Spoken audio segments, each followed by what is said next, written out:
In this post-apocalyptic world, spatial rifts can appear mid-street, unleashing a tide of monsters. While everyone fled in terror, Park Haniun stood his ground, locking eyes with the beast.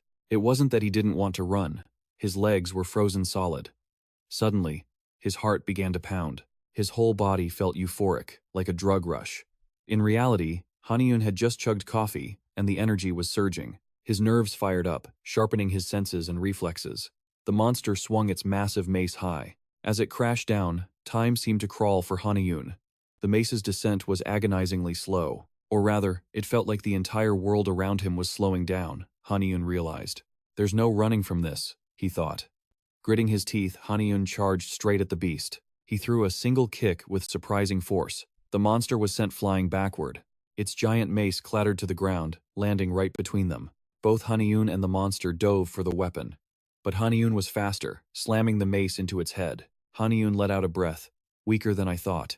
But before he could recover, more monsters suddenly swarmed him. Riding his victory high, Haniun charged forward, mace in hand, still buzzing from the rush. Every swing of his mace connected perfectly. In just minutes, Haniun had wiped them all out. Exhausted, he wiped the sweat from his brow. He thought it was over, but reality is cruel. The final boss appeared. It wielded a larger mace and was 5 times the size of the others. Even worse, the caffeine rush was wearing off, fast. Just as the boss's giant mace swung down and smashed directly into him, Haniun's body was sent flying into a nearby convenience store. The boss followed, giving no quarter. The terrified store clerk trembled at the sight, pleading, "Please, you have to save me." Just then, he found a nicotine cigarette, a miracle item. His body absorbed its power instantly. Without hesitation, Haniun leaped high and kicked the boss's head. The creature's massive body was flung outside. It crashed into a nearby wall, collapsing in pain. Haniun casually approached, taking another drag. Now surging with power, Haniun unleashed his fury, pummeling the boss's face without stopping. The beast roared in fury. It backed away, then countered with a devastating punch. Haniun dodged just in time, avoiding total annihilation. He taunted the beast, feeling energetic. "Are we?" As he spoke, Haniun landed another powerful kick, sending the monster sprawling onto its back. His foe was defenseless. Raising his foot, Haniun stomped down with all his might. The very ground cracked. The boss stopped moving. Haniun, bruised and battered, turned to walk away. So cigarettes work too. I hope Mom's okay. But before he took 3 steps, the downed boss was on its feet.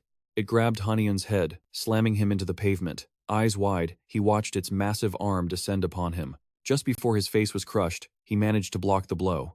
Then, he countered. Haniun slammed a fist into its chest, screaming, "Just die already, you bastard." This had to be the end. The boss's eyes went white as it slowly collapsed. Haniun stared blankly, his hand still trembling from the impact. He kicked the monster's corpse aside, grumbling, "Damn, I'm exhausted. I can't even move anymore." Suddenly, a piercing scream snapped him out of it. Ahead, monsters were still slaughtering people relentlessly. He wanted to help, but his body wouldn't obey. Haniun clenched his fists in helpless rage. "I'm out of energy, damn it. Where did they all come from? Why are they attacking everyone? You bastards, stop it!" But the screams for help continued as the horror unfolded before his eyes. He screamed with all his might, "Stop!" But the monster coldly struck down another human. Suddenly, a figure in white descended from the sky, her aura simply overwhelming. She produced a single talisman. She tossed it directly into the rift where monsters were emerging. The talisman's power instantly erupted. It annihilated the entire horde with ease. Haniun watched in awe. She killed them all at once? Dahi noticed him on the ground. "Who's that? Just a mortal?" she wondered. Then, she spoke. "Impressive. You can kill these things without any formal training? Just what kind of monster are you?"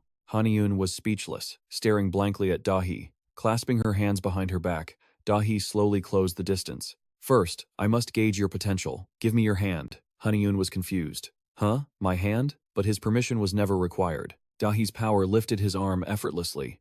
As she examined it, her eyes widened in shock. She couldn't believe what she was seeing. Impossible. This power isn't divine or mystical. But it's not normal either. The only word for this is abnormal. Dahi's expression turned grim, her mind racing. "It's a shame this child was chosen, but I cannot let a potential catastrophe live. I must eliminate him now." But just as she prepared to strike, she hesitated, because Haniun's innocent face looked up at her, smiling as he thanked her. If you hadn't helped, something terrible would have happened. I don't know how I can ever repay you. Dahi's expression softened for a moment. Then, a glowing pill materialized in her palm. It shot directly into Haniun's mouth. Without resisting, he swallowed it down. An unbearable bitterness flooded his senses. Suddenly, his body convulsed violently. Haniun collapsed, clutching his chest and screaming in agony. Dahi calmly stood before him. That pill seals your core energy. It's typically used on untamable monsters, but it was also the only way to save your life. Haniun still didn't understand, so she continued. Your abnormal power will one day destroy you, and everything around you. You will suffer, but this is for the best.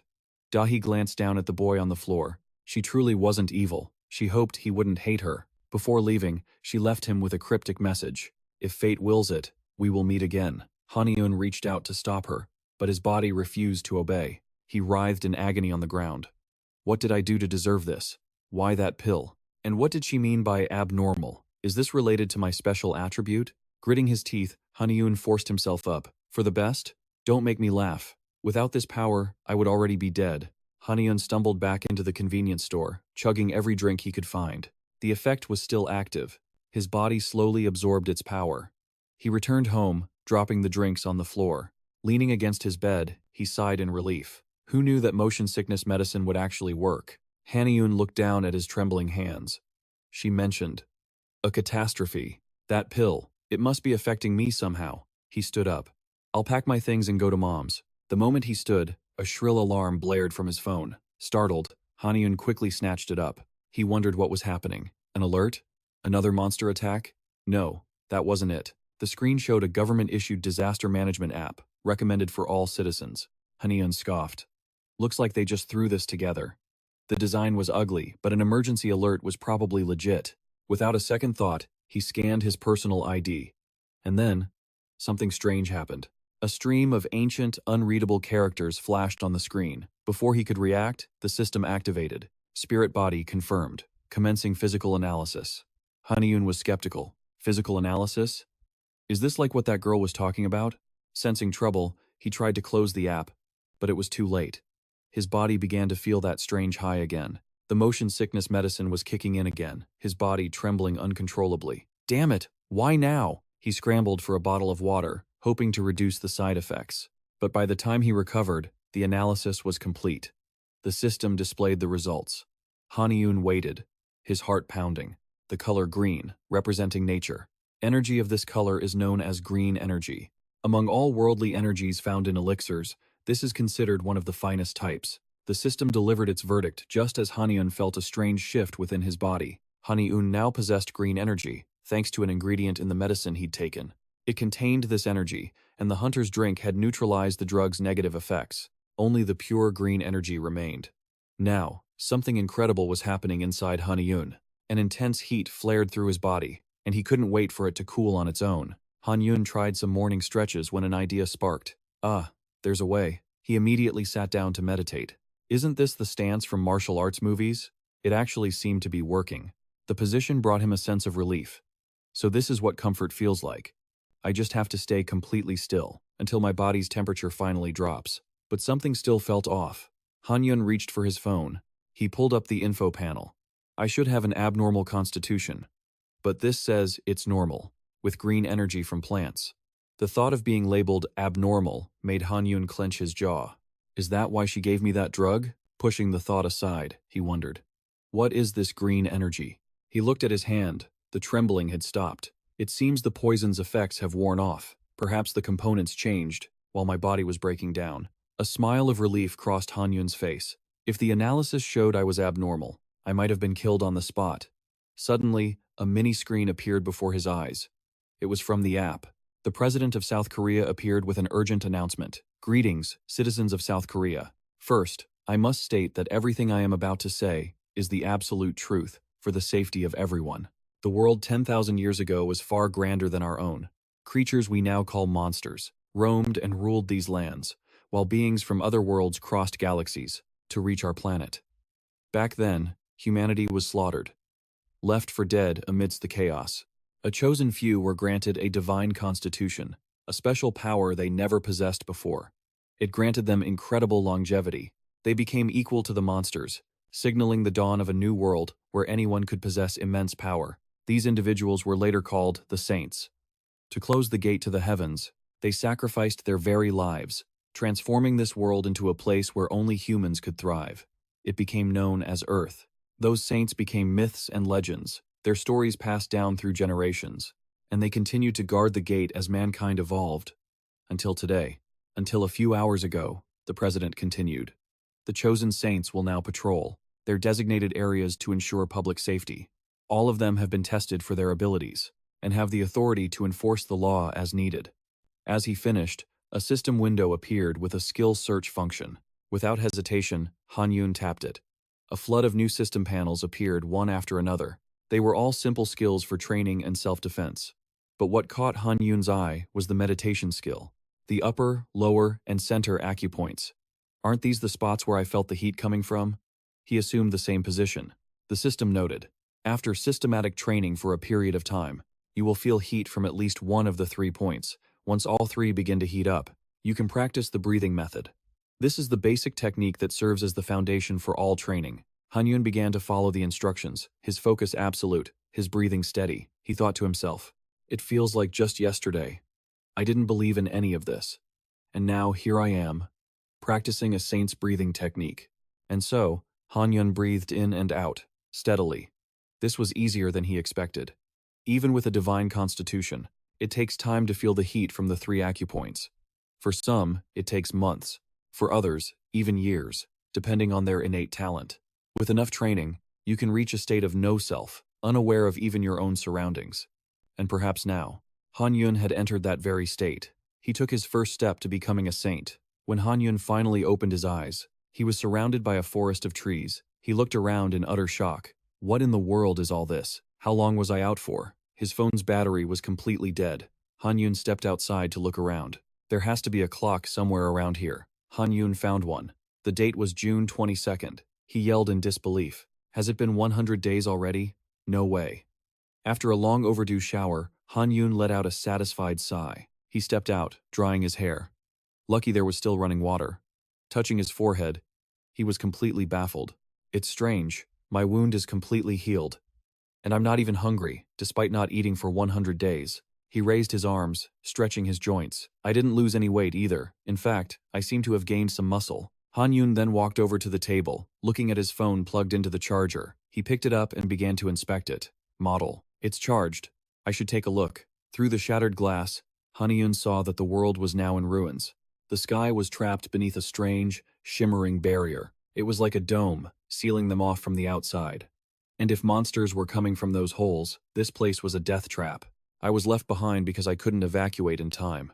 A sudden noise outside snatched Haniun's attention. Peeking out, he wondered, another earthquake? But this time, a giant monster was striding down the street. Haniun's face went pale as he stumbled back in terror.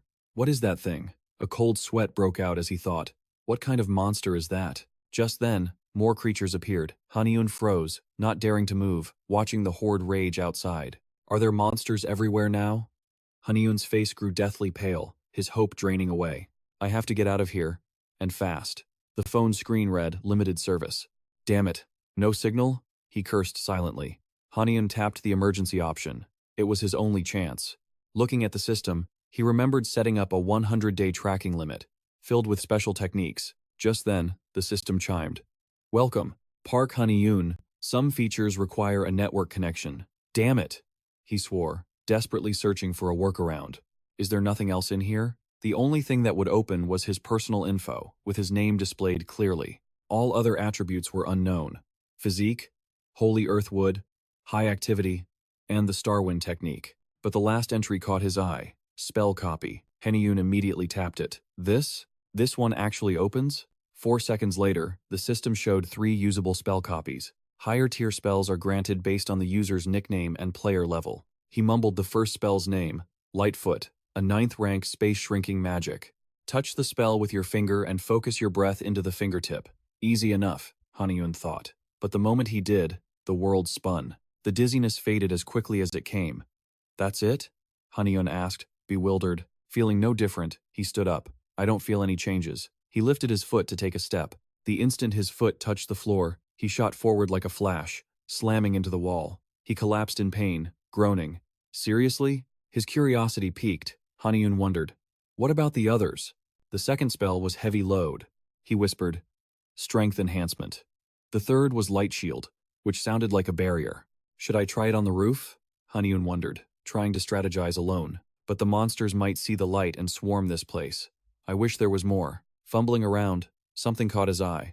He analyzed it, remembering he had copied a breathing technique. Might as well check it out. The system showed technique training was divided from 1 star to 10 stars. After 5 stars, you can use techniques from the tree. More energy in the tree means more experience and leveling up. Wow, I can even level up. Haniun was impressed. But then he froze. 1 star requires a minimum of 10? Seriously? His head started to spin. Does that mean I have to be at least 70 years old to use these skills? Will I just be stuck breathing until I die? Haniun frowned, muttering, let's see how many stars I have. This is a self-measurement method. Channel energy into your hands and present your left hand. He immediately followed the instructions. Pouring energy into both hands, Haniun held them up. Present the left hand. The number of rings is your star count. But before he could finish, a loud crash echoed through the building. The shock broke his concentration. Haniun whipped around, his heart pounding. What was that? A red tiger had smashed through the wall. Staring at the massive beast with 4 glowing red eyes, he backed away. A monster? Haniun frantically searched the system. I have to find something, now. After a moment, a smile spread across his face as he found something useful. There it is. But before he could use it, the red tiger shattered the rest of the wall and lunged. Haniun turned, but it was too late. The beast's jaws clamped down on his shoulder. The red tiger tore into him, blood splattering everywhere. Its bloodthirsty eyes glared as it pinned Haniun to the ground.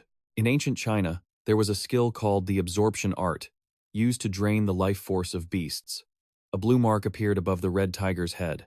In this life or death moment, he'd chosen a similar skill. Haniun gritted his teeth and chanted the spell. He cast sprouting into the red tiger's body, then, with all his might, tried to pry its jaws open with his bare hands. With a powerful heave, he slammed it into the wall, obliterating the red tiger. Haniun panted, staring at the beast. A blue aura suddenly erupted from his entire body. Looking down at his hands, Haniun sighed in relief. Good thing I found that skill just in time. But his joy was cut short as his body suddenly convulsed. His pupils flashed red, and he collapsed to his knees. As Haniun struggled, the system window appeared. Nutrients-absorbing iron protein. Initiating muscle generation, blood stabilization, energy production, and red cell increase. The process was restoring him to his original state. The entire room was suddenly engulfed in a blinding light. A powerful gust shook the room violently. He felt an immense energy surging through his very being. Haniun was confused. What's happening? The pain vanished, replaced by a massive flow of power. Staring at the red tiger's corpse, Haniun wondered, is it because of the nutrients I absorbed from that monster's life force? A smile crept on his face as he stood. Awesome, this should be enough to hold on. After using Light Battle, Haniun then noticed a small sprout growing from the tiger's corpse. He stepped closer to touch it. What is this, a sprout? Without a second thought, Haniun plucked it. This wasn't here before. He didn't know what it was, but he pocketed it. It might be useful later. Sprinting down the hall, Haniun muttered to himself, I can only use the sprout skill once per enemy. He then glanced at his system window. To absorb their life force before the kill, I have to avoid fighting multiple monsters at once. He just had to hold out until the rescue team arrived. Suddenly, the system panel lit up. Light Battle. A non-lethal skill. Used to repel monsters or as a signal. He stared at it. Haniun made his decision. I have to use this. But before he could leave, a pair of glowing eyes appeared, materializing from the darkness. A massive blue lion slowly stalked towards him. It let out a vicious roar, fiercer than the last beast, and lunged forward, sinking its fangs into Haniun's arm. Instantly. But Haniun channeled power into his arm, gritting his teeth as he chanted, layer upon layer. In that moment, Haniun's eyes flared with light as he swung his fist at the blue lion. Let go of me. The monster took the full force of the powerful punch. As it was sent flying, Haniun made his escape. There was no time to rest. Haniun sprinted away. I need to use Light Battle to signal for help, now. But as he reached the stairwell, another blue lion appeared. These beasts immediately pounce on any prey they see. Damn it, why do they keep spawning? He landed a powerful punch, only for another one to appear. While Haniun was distracted, it lunged and bit his leg.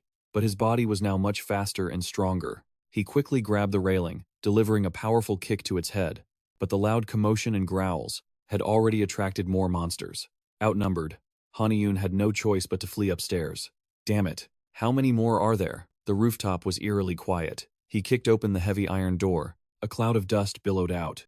Haniun stepped onto the roof, gasping for air, but in that very moment, his eyes widened in pure terror. A colossal 100-red snake was coiled there, leaving Haniun frozen in place.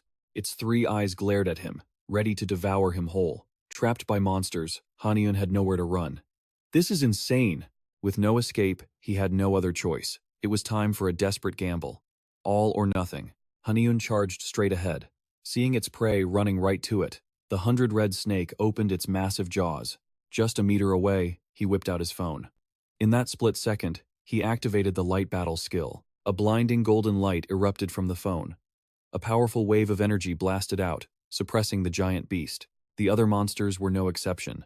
They all recoiled as a massive pillar of light shot into the sky. Seizing the chance, Haniun hid in a corner to wait for rescue. Suddenly, a powerful voice called out. "Where are you?" The voice called again. "You can come out now." Hearing a human voice, Haniun peeked out. "The rescue team!"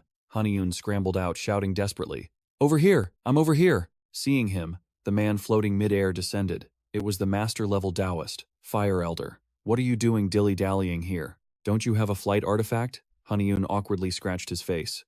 I only know the first 3 spells." Hearing this, the elder clicked his tongue. "How troublesome.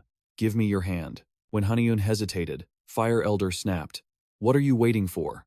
Didn't you hear me?" But his attention was locked on the monster behind the old man. "Over there!" Haniun screamed. "It's right behind you." But Ha Lao Tur turned, utterly unfazed. As it opened its maw of sharp teeth, he calmly raised a hand, summoning a string of red prayer beads. Just a mere fly. Each bead broke away, glowing with a crimson flame. Instantly, a massive power struck the monster with blinding speed. In a single blow, it was scorched into barbecue. With that done, Hoa Lao Tu urged, "Don't make me repeat myself. Your hand." Stunned by that power, Haniun froze, then raised his arm. Immediately, a magic circle flared to life, enveloping him. Annoyed by the interruption, the old man grumbled, "Who are you to wander into a restricted zone? You have a death wish?" Seeing Haniun stammer, Hoa Lao Tu cut him off. "Forget it. I don't care." Hearing that, he replied gratefully, "Thank you for saving me." Soon, they flew towards a massive barrier. As they passed through the barrier, a flood of phone notifications made Haniun jump. Staring at the messages, he mumbled, "So many texts. I was trapped in there for 100 days. Flying towards the city, Haniun wondered, "I hope Mom and my relatives are safe. So much has already changed." His expression turned grim. "I wonder what other places are like now." Soon, Hao Lao Tur brought Haniun to the station. Not wanting his family to worry, he made a call. "I'll call you back later, Mom." Haniun spoke cheerfully. "Yeah, it's nothing. I was missing for a while, and now they have to investigate." Sitting in a private room, Haniun smiled into his phone. "Yeah, I'll come see you after this." Just then, Cho Su entered with tea. "Are you done with your call?" He answered, Yes, I am." He thought silently. "Thank God, Mom and my relatives all seem to be safe." Suddenly, a man burst through the door in a rush. With a grave expression, he demanded, "Is that him?" Cho Su replied, "Yes."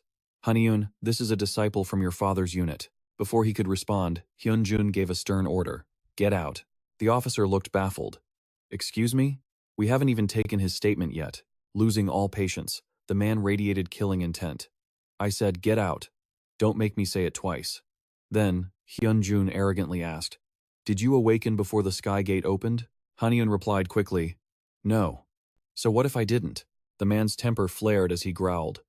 "And you think you're worthy of waking our sleeping master?" Haniun was completely baffled by his aggression. Hyunjun then activated his system for Haniun to see. "See this?" he sneered, pointing at his status panel. "See? It's just like I said. There are 9 stages of cultivation. Most awakened are mere disciples, not yet true holy companions. However, my own talent has been officially recognized." Hyunjun smirked, "And I'm qualified to serve directly under our master." He held up a hand. "Age? Race? None of that matters. Whoever has accumulated more cultivation is the senior, and anyone who hasn't is the junior. You must strive with all your might to grow stronger. That's the unwritten rule." Hearing this, Haniun rubbed his chin innocently. So, what's considered the lowest level? And your master? What stage is he? Hearing this, Hyunjun erupted.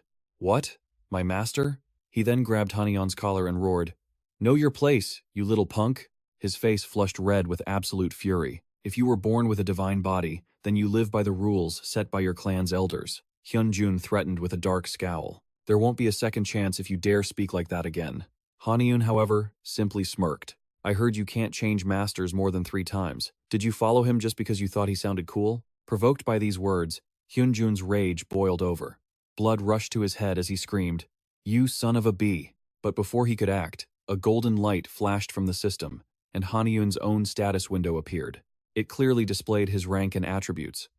Haniun said smugly, I seem to recall you saying my level was just above. After reading the information, Hyunjun released his grip, his face a mask of utter disbelief. How is that possible? Haniun casually straightened his shirt.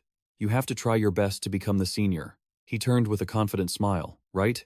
A while later, in a city skyscraper, Hoa Lao Tu sat with his arms crossed, his voice seething with anger. So that kid is your senior, and you just do whatever he says? You gave him the technique I use? Hyunjun cowered in place, his head bowed in terror. The next second, the master slammed his hand on the table, roaring, You fool!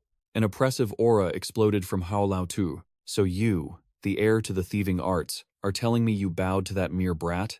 Scolded, the man repeatedly admitted, It was my fault. He tried to defend himself. But master, the boy's realm is higher than mine. He is closer to the saints. Seeing his foolish disciple, Huo Laozi contained his fury. It could be the boy's constitution. If that's the case, he must have an abnormal physique. But his rage broke through. Are you going to keep spouting such nonsense? He seriously explained, This is Earth. I mean that boy was born with an aptitude like ours. He just has a stronger affinity for the wood element. Hyunjun asked, Does that mean he cultivates faster? The master replied flatly, I do not know. Huo Laozi continued speaking. Initially, it is difficult to see humanity's gradual shift toward the natural wood element. Mankind was born from water, returns to the earth, lights fires to ward off the cold, and forges steel from iron. Though life has common traits, the links between them are not always harmonious, and Haniun's wood element is an exception. He lectured with a solemn face. The only way to explain that boy is that he is an extremely rare case. With that, Huo Laozi stood up. If you understand, then never mention the creation method again. I will give you a pill once your breathing stabilizes. Hearing this, Hyunjun responded, Thank you, master. The old master thought deeply. How interesting. He analyzed Haniun silently. Could his sharp aura exist only for the wood element? Something I have never heard of. The scene changes to a dark room, lit only by a computer monitor. A hand types furiously across the keyboard. It is Haniun, searching for something online. Haniun stroked his chin thoughtfully. According to government announcements, not one person with an abnormal physique has been found in this isolated nation. Very few are discovered with an abnormal body through the divine physique test. A series of profiles appear. He analyzed the situation. And I still haven't been caught. Abnormal physiques, divine bodies, are divided into 3 major types: heavenly, worldly, and human. But there is a fourth, an unexpected, divine body. An irregular constitution has appeared. In recent decades, since the saints disappeared, monsters have tried to disrupt the world's survival. So, to stop them, the saints gathered to fight back. Their stories now exist only in myths, or in folktales, like the legends of Hong Jidong and Jin Wu. Leaning back, Haniun sighed deeply. For instance, Hong Jidong and Jin Wu. He picked up his cup of tea. He frowned, muttering, It's strange he wasn't exiled. He isn't a famous god-slayer, yet he's ranked alongside Hong Jidong and Jin Wu. He then raised the cup and drank it all. As a system window appeared. Pill has been absorbed. Chemical substance, caffeine. Reading the notification, Haniun was impressed. Whoa, this brown rice green tea bag. Anyone who can absorb its full effect is a true artisan. He then recalled his past. I guess I got a worldly aptitude result on the test because of my own stupid mistake. Haniun rested his chin on his hand, sighing. As long as they don't know how long the pill's effects last. I've tried to find items with similar effects, but there are no credible sources. He leaned back in his chair and stretched. There must be a limit on revealing information for private items. As he said this, Haniun froze with a realization. He quickly began typing, searching for the pill's keyword. A post appeared with an image of a seed. Has anyone seen these seeds before? My grandfather's book has information on these two types. I'm trying to find out more.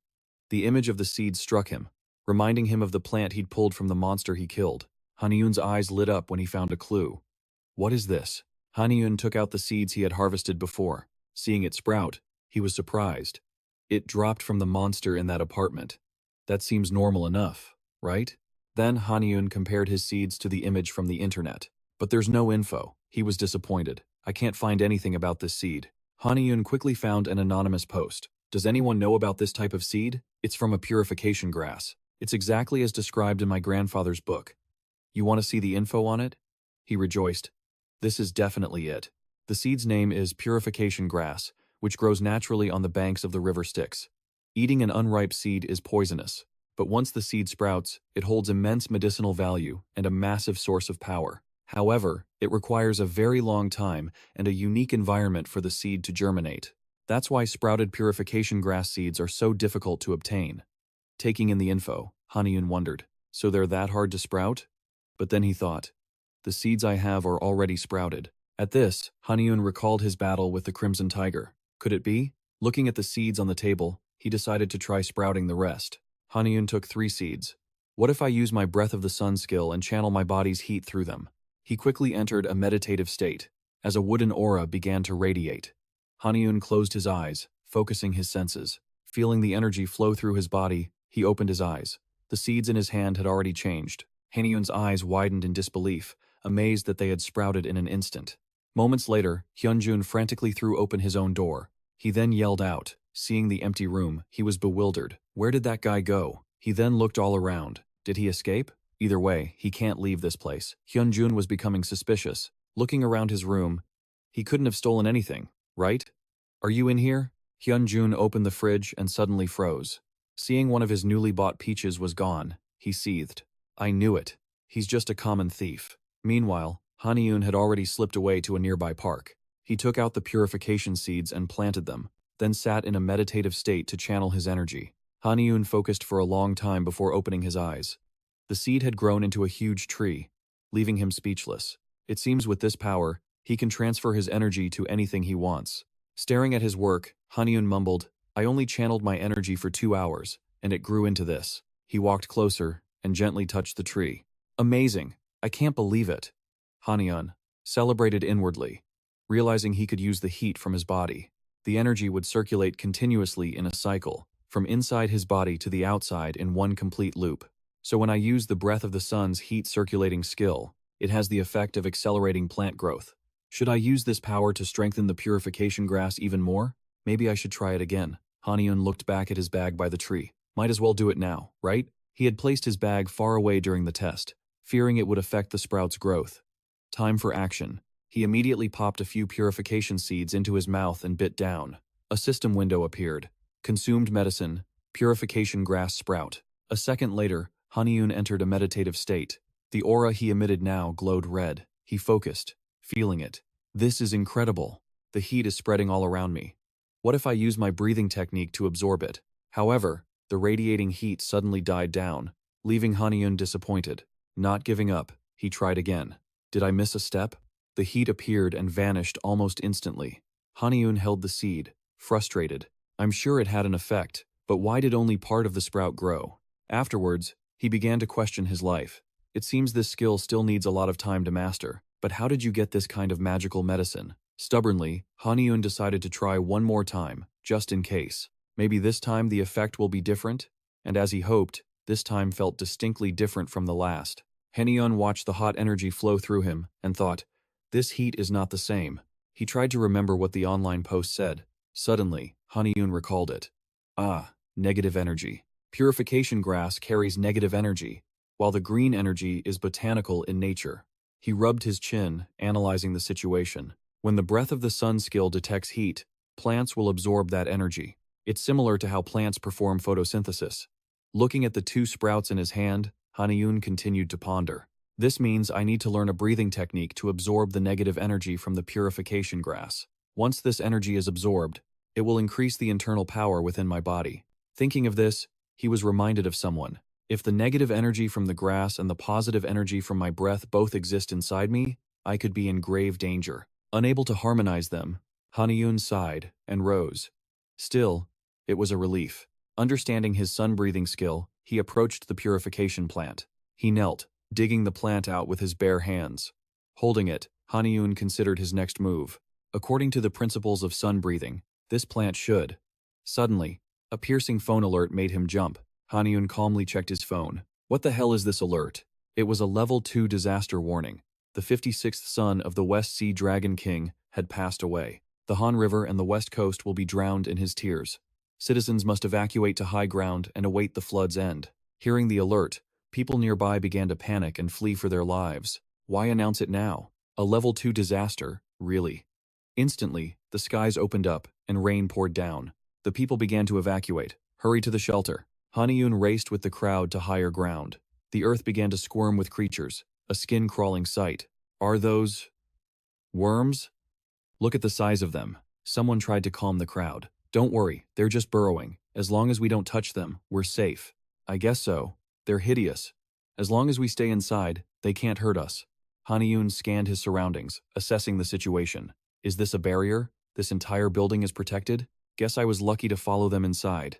But then, a desperate scream for help cut through the noise. Help me! A terrified voice echoed through the rain. Please, someone save me. A colossal monster appeared on the ground below, devouring the massive worms. The ground trembled with its every step. The screams came from a woman caught outside with her dog. Please, help me! It was the white bird, its red eyes glowing, its sharp teeth drooling for a meal. The sight of it made Haniun freeze, overcome with fear.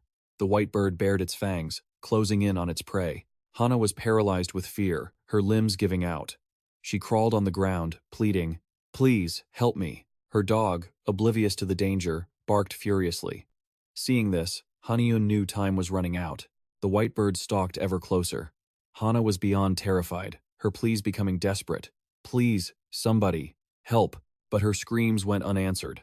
No one came to help her. It snatched her with its talons and tossed Hana into the feeding pot on its back. Inside the pot, giant worms swarmed and writhed, slithering closer to her. Hana fell silent for a moment, stunned. Then, unable to bear the horror, she let out a piercing scream. Her blood-curdling scream made everyone inside shudder. They broke out in a cold sweat, their faces pale with fear. If we were any later, that would have been us. How disgusting. As they muttered, the smell of smoke filled the air. Do you smell that? Cigarettes? It was Haniun, calmly smoking. The strong scent made people cough and cover their mouths. After witnessing such a tragedy, he couldn't just stand by. Impossible. Haniun's eyes began to glow a furious red. I don't care if it's a Dragon King rampaging out there, leaving someone to die. I can't do that. With that thought, he crushed his cigarette underfoot. Before anyone could react, Haniun charged recklessly into the storm. Purification plant in hand, he leaped high into the air to get its attention. Hey, you overgrown chicken. Before it could even react, Haniun slammed a powerful kick right into the white bird's head. How's that for a headache? His merciless attack earned a furious, deafening roar from the beast. After the kick, Haniun landed gracefully in a defensive stance. The white bird had been sent flying, crashing hard against a boulder. Surprised by his own strength, he wondered, am I really this strong? Was it the purgatory herb I consumed earlier? But as soon as the thought came, he dismissed it. No. He held out his hand, catching the rain. This downpour. It's the Dragon King's tears. A system window appeared. Dragon compound consumed. Water will now accelerate plant growth. Another message followed, activating and amplifying wood element energy. The plant's power is increasing. Gripping the empowered plant tightly, Haniun felt a surge of confidence. With this, I can do anything. He began channeling his energy into the purgatory herb once more. Now. Refine and transform. Haniun poured his energy into the plant, accelerating its growth. In a flash, the purgatory herb transformed into a demon-slaying sword. With his razor-sharp blade, he swung down, his eyes darting to the rising white bird. It roared in fury, its cry shaking the heavens. The white bird flapped its massive wings with immense force. A powerful gale erupted from its wings, forming a massive area of effect attack. Haniun instantly fell back. The beast attacked with its wing, but he met it with his sword, blocking the blow. Gritting his teeth, Haniun struggled against the force, his mind racing with calculations. If I let up for even a second, I'll be thrown back. This creature's power is overwhelming. I have to think fast. There's no time. It's about to shatter my steel guard. I just have to hold on. Seizing the moment, Hana slowly crawled out from the urn. Haniun watched the beast's every move.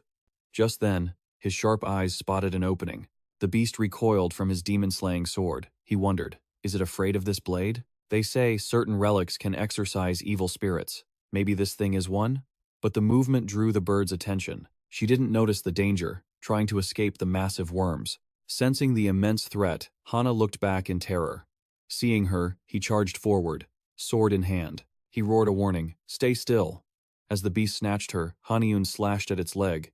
It shrieked in pain, releasing its talons. But now, Hana was plummeting through the air. With lightning reflexes, he pushed off with all his might, racing to catch her in a desperate dive. Thankfully, Haniun caught her just in time. Shaking, she whispered, "Thank you." He panted, "It's not over yet."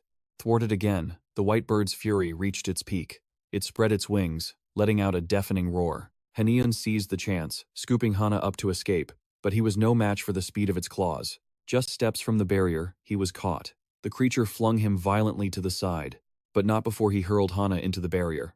Haniun slammed hard against a wall and collapsed. The impact drained his remaining strength. Still, he refused to give up, using his sword to push himself up. He gasped for air, forcing himself to rise. "My magic shield saved my bones, but I'm completely drained. She should be safe now," Haniun grimaced, looking up as the white bird took to the sky. It glared down at him, its sharp beak ready to devour him whole. Haniun's face twisted in disbelief. "That thing is huge. And it can fly?" He was completely cornered.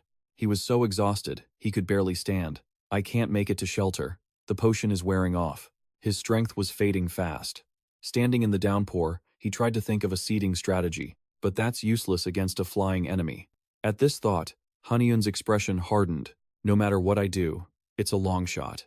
Resolved, he finally unleashed his power. "I can use this." The demon-slaying sword was both plant and steel. It grew with its roots, but exchanging energy took time. Grow, and become stronger. Now, in this rain, the Dragon King's tears, Haniun raised his hand. Instantly, a torrent of golden lightning erupted. He channeled all of it into his blade, empowering it. By absorbing this rain and its demon-slaying energy, "I can do this." Sword in one hand, energy in the other, Haniun took his stance. Then, he closed his eyes. Borrowing the wind's power, he prepared the sunlight wind technique. His blade now crackled with blinding lightning. He chanted the incantation, Thunderbreaker. Sensing the perfect moment, he gathered all his remaining power. He pushed off his feet, leaping high into the air. Haniun shot towards the beast as it opened its maw, expecting an easy meal. But against all odds, he landed a powerful kick. The momentum sent it plummeting headfirst into the ground. The impact shattered the earth below. Stunned, the bird glared up with murderous eyes, but he gave it no time to recover. Haniun brought his sword down in a devastating arc. He lunged with blinding speed, a terrifying aura pouring from his blade. More focused than ever, Haniun let out a powerful war cry. A blinding flash of light erupted from the scene, and in the blink of an eye, the white bird's head tumbled to the ground as its body collapsed. Onlookers began to crowd around the scene. They were all completely stunned. One couple even started filming with their phone. Can you believe it? He actually destroyed that creature. Staring at the scene, no one could believe it was a god's familiar. Even if that beast killed someone, the government would just ignore it, offering no help. They shivered, recalling Haniun charging in alone at the critical moment. He didn't hesitate, diving in to save a life despite the danger. They hailed him as a hero, remembering how he saved lives when all hope was lost. Haniun stood panting in the rain as a passerby recorded, when a sudden fire blast struck him from behind. Caught completely by surprise, Haniun slammed hard into a wall. A huge explosion erupted, followed by a curse. "You brat." The camera pans to the attacker. "Do you know what you've done?" It was the one called Elder Huo. "You may be ignorant, but you've killed Lady Jua's bird." Behind him, Hyunjun held an umbrella. The camera moves to the rubble. Elder Huo commanded, "Burning you alive isn't enough for what you did. Hurry and drag him away." His unconscious form was recorded in perfect detail by a bystander. The uploader immediately posted the clip online, drawing countless curious viewers, and it quickly hit the front page. Soon, almost everyone in the country had seen it, and the comments section erupted with debate. "Doesn't that monster eat people? Who's that geezer with the fireball?" The arguments raged. Some praised Haniun, while others cursed Elder Huo. Everyone began posting their own opinions. A wave of outrage spread, and netizens were glad the government-protected white bird had finally been killed. The scene shifts. In a grand room, a woman's voice echoes, "Is my child dead?" It was none other than Lady Jua. "Did the great sorcerer burn the one who killed my messenger?" The servant, Yumi, bowed respectfully. "They have subdued and imprisoned him, my lady." Hearing this, she became enraged. "It seems you all mock me by letting that whelp live." Jua's voice boomed with fury as she commanded, "Tell me, if you wish to avoid my wrath, make an example of him. Tear him limb from limb." Terrified, Yumi stammered, "But, my lady, we have learned the video of your pet has become a trending topic recently." Yumi tried to persuade her. "Therefore, I urge leniency, as there could be dissent among the leaders." Jua chuckled softly, complaining, "This world is so dull, the rulers are far too cautious." Her anger subsiding slightly, she asked, "Well then, I assume you have a way to appease me. And you're about to tell me?" Yumi replied quickly, "Yes, we have prepared everything to preserve your honor, my lady." Jua then turned to look outside. "Very well, I shall see it." She raised her head high and murmured, "It seems the rain is finally stopping. The Dragon King of the West Sea is satisfied." Jua's face fell. An illusion of transcendent beings, to think they lacked desire. The Dragon King of the West Sea didn't just mourn the boy's death. Even if he wasn't his true son, he seems quite pleased with this rain-making ceremony. She glanced at the wrapped object in her hands. No matter. The important thing is that this is settled. As Jua unwrapped the cloth, a piece of wood was revealed. Yumi recognized it as Jua confirmed. "That's right. This is it. A mythical treasure, even to the gods. It blooms once every 1,000 years, and takes 3,000 more to fruit. A mystical tree that grows only in the garden of the Queen, Mother of the West. The peaches of immortality." Looking at the wood, Jua spoke. "No one has seen the peach garden, except the Monkey King and the Wood Spirit. When the Queen Mother of the West sacrificed herself to seal Heaven's Gate, the garden vanished with her. Then, she told her servant, if I can make this sprout again, the name Jua will replace the Queen Mother's." The next day arrived quickly. Afternoon sun bathed the sky in gold. The streets were bustling, and wherever Haniun went, he drew everyone's attention. Meanwhile, he recalled the stern warning he received after his capture. "You realize you have made yourself an enemy of the gods, don't you?" Haniun was lectured relentlessly. "From now on, do nothing foolish. We will decide your fate if you make a mistake. If you're caught crossing the line again, the fault will be yours alone." Everyone turned to stare as he passed, but Haniun, lost in thought, paid them no mind. "I don't want their praise, but I don't believe my actions were a sin. A life was at stake. That is the natural order of things. I will use my power and magic to make this world a better place." Gazing at the power in his palm, Haniun felt a spark of relief. "My sword was confiscated, but I can still control this." He remembered it clearly. After felling the white bird, a light glowed from its leg. Haniun, curious, moved closer. "What is this?" He picked it up and saw it was a peach branch. Haniun muttered in confusion. A piece of wood? He couldn't help but wonder. Why was it tied to a monster's ankle? Just then, a sudden realization struck him. Wait a second, isn't this thing alive? Immediately, he channeled his energy into the peach wood, but at that moment, a loud curse made Haniun jump. "You brat! Do you have any idea what you're doing?" A sprout had burst from the wood. He quickly separated it.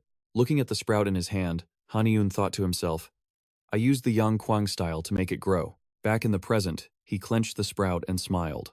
Should I plant this next? 1 year later, the modern city was buzzing. With the bright new day came the steady voice of a news anchor. Citizens are filing constant complaints about a horrific stench. The smell is becoming unbearable. The report was so shocking that everyone in the diner stopped, an anxious murmur filling the room. As a result, the government has implemented countless measures to purify the water source. After handling the raw supplies, the owner sniffed his hand, then grimaced and swore. Ugh, that reeks. His blood began to boil as he launched into a rant, hands on his hips like a powerful radio signal. Purifying the water isn't the real problem. The monster is the cause.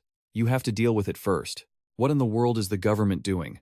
I ought to boil that snakehead fish myself. 1 month ago, when nature itself was thrown into chaos, a monster appeared in the Han River, turning the massive waterway a boiling, blood red. Its eyes radiated an aura more murderous than any demon from hell. On screen, the grotesque snakehead surfaced, its foul energy palpable. Just hearing the story was a terrible omen. After crossing from the demon realm to the human world's river, it grew terrifyingly powerful, declaring itself the lord of the Han River. The once peaceful scenery had been twisted into a literal hell on earth. It proclaimed that no one could use the river's water until a human sacrifice was offered to it. Jizu read the latest news on his phone, grinding his teeth in frustration. He propped his feet on the table, glaring at the news report and completely ignoring the meeting. That snakehead fish, what a simple-minded creature. A loud voice from the podium suddenly demanded his attention. Please disregard that. Let's ignore any information not relevant to today's meeting. Suman glanced at the people assembled in the hall. Moreover, her words were like a sharp arrow aimed directly at Jizu's chest. It would be best if you all sat with proper etiquette. This meeting is a damn joke. She became so agitated she had to shout, "What did you just say? Was I wrong? This isn't a problem we can simply discuss among ourselves and then solve." In front of everyone, Jizu's direct challenge made Suman bite her lip in silent anger. Besides, don't you think dealing with that monster is a bad idea? This is, after all, the Great Elder's deepest wish. We just have to pretend everything is normal until these lowly humans realize they're drowning in trouble and finally fight back. Every word that reached her ears was like a venomous sting, causing her face to darken with fury. That was the last straw. Suman suddenly shot back. "Is that what your master taught you?" Her question made him flinch in shock. "What?" "Over 10,000 people are already sick from infectious diseases and poisoned food. Therefore, we must find a solution as quickly as possible. That is what my master taught me. How can you, a disciple of the heavenly King Noctra, dare to insult my master?" Unfazed by her baseless accusations, he casually shot back a question. "And can you kill the monster in the Han River?" The difficult question, thrown amid her scolding, left her completely frozen. Just yesterday, the four immortals went to the Han River to eliminate that very monster. But it always ends badly. Who here can claim to be stronger than the four immortals? Do you all want to play hero and march right into that monster's maw? The Han River monster is so difficult because it commands both earth and water techniques. She worried.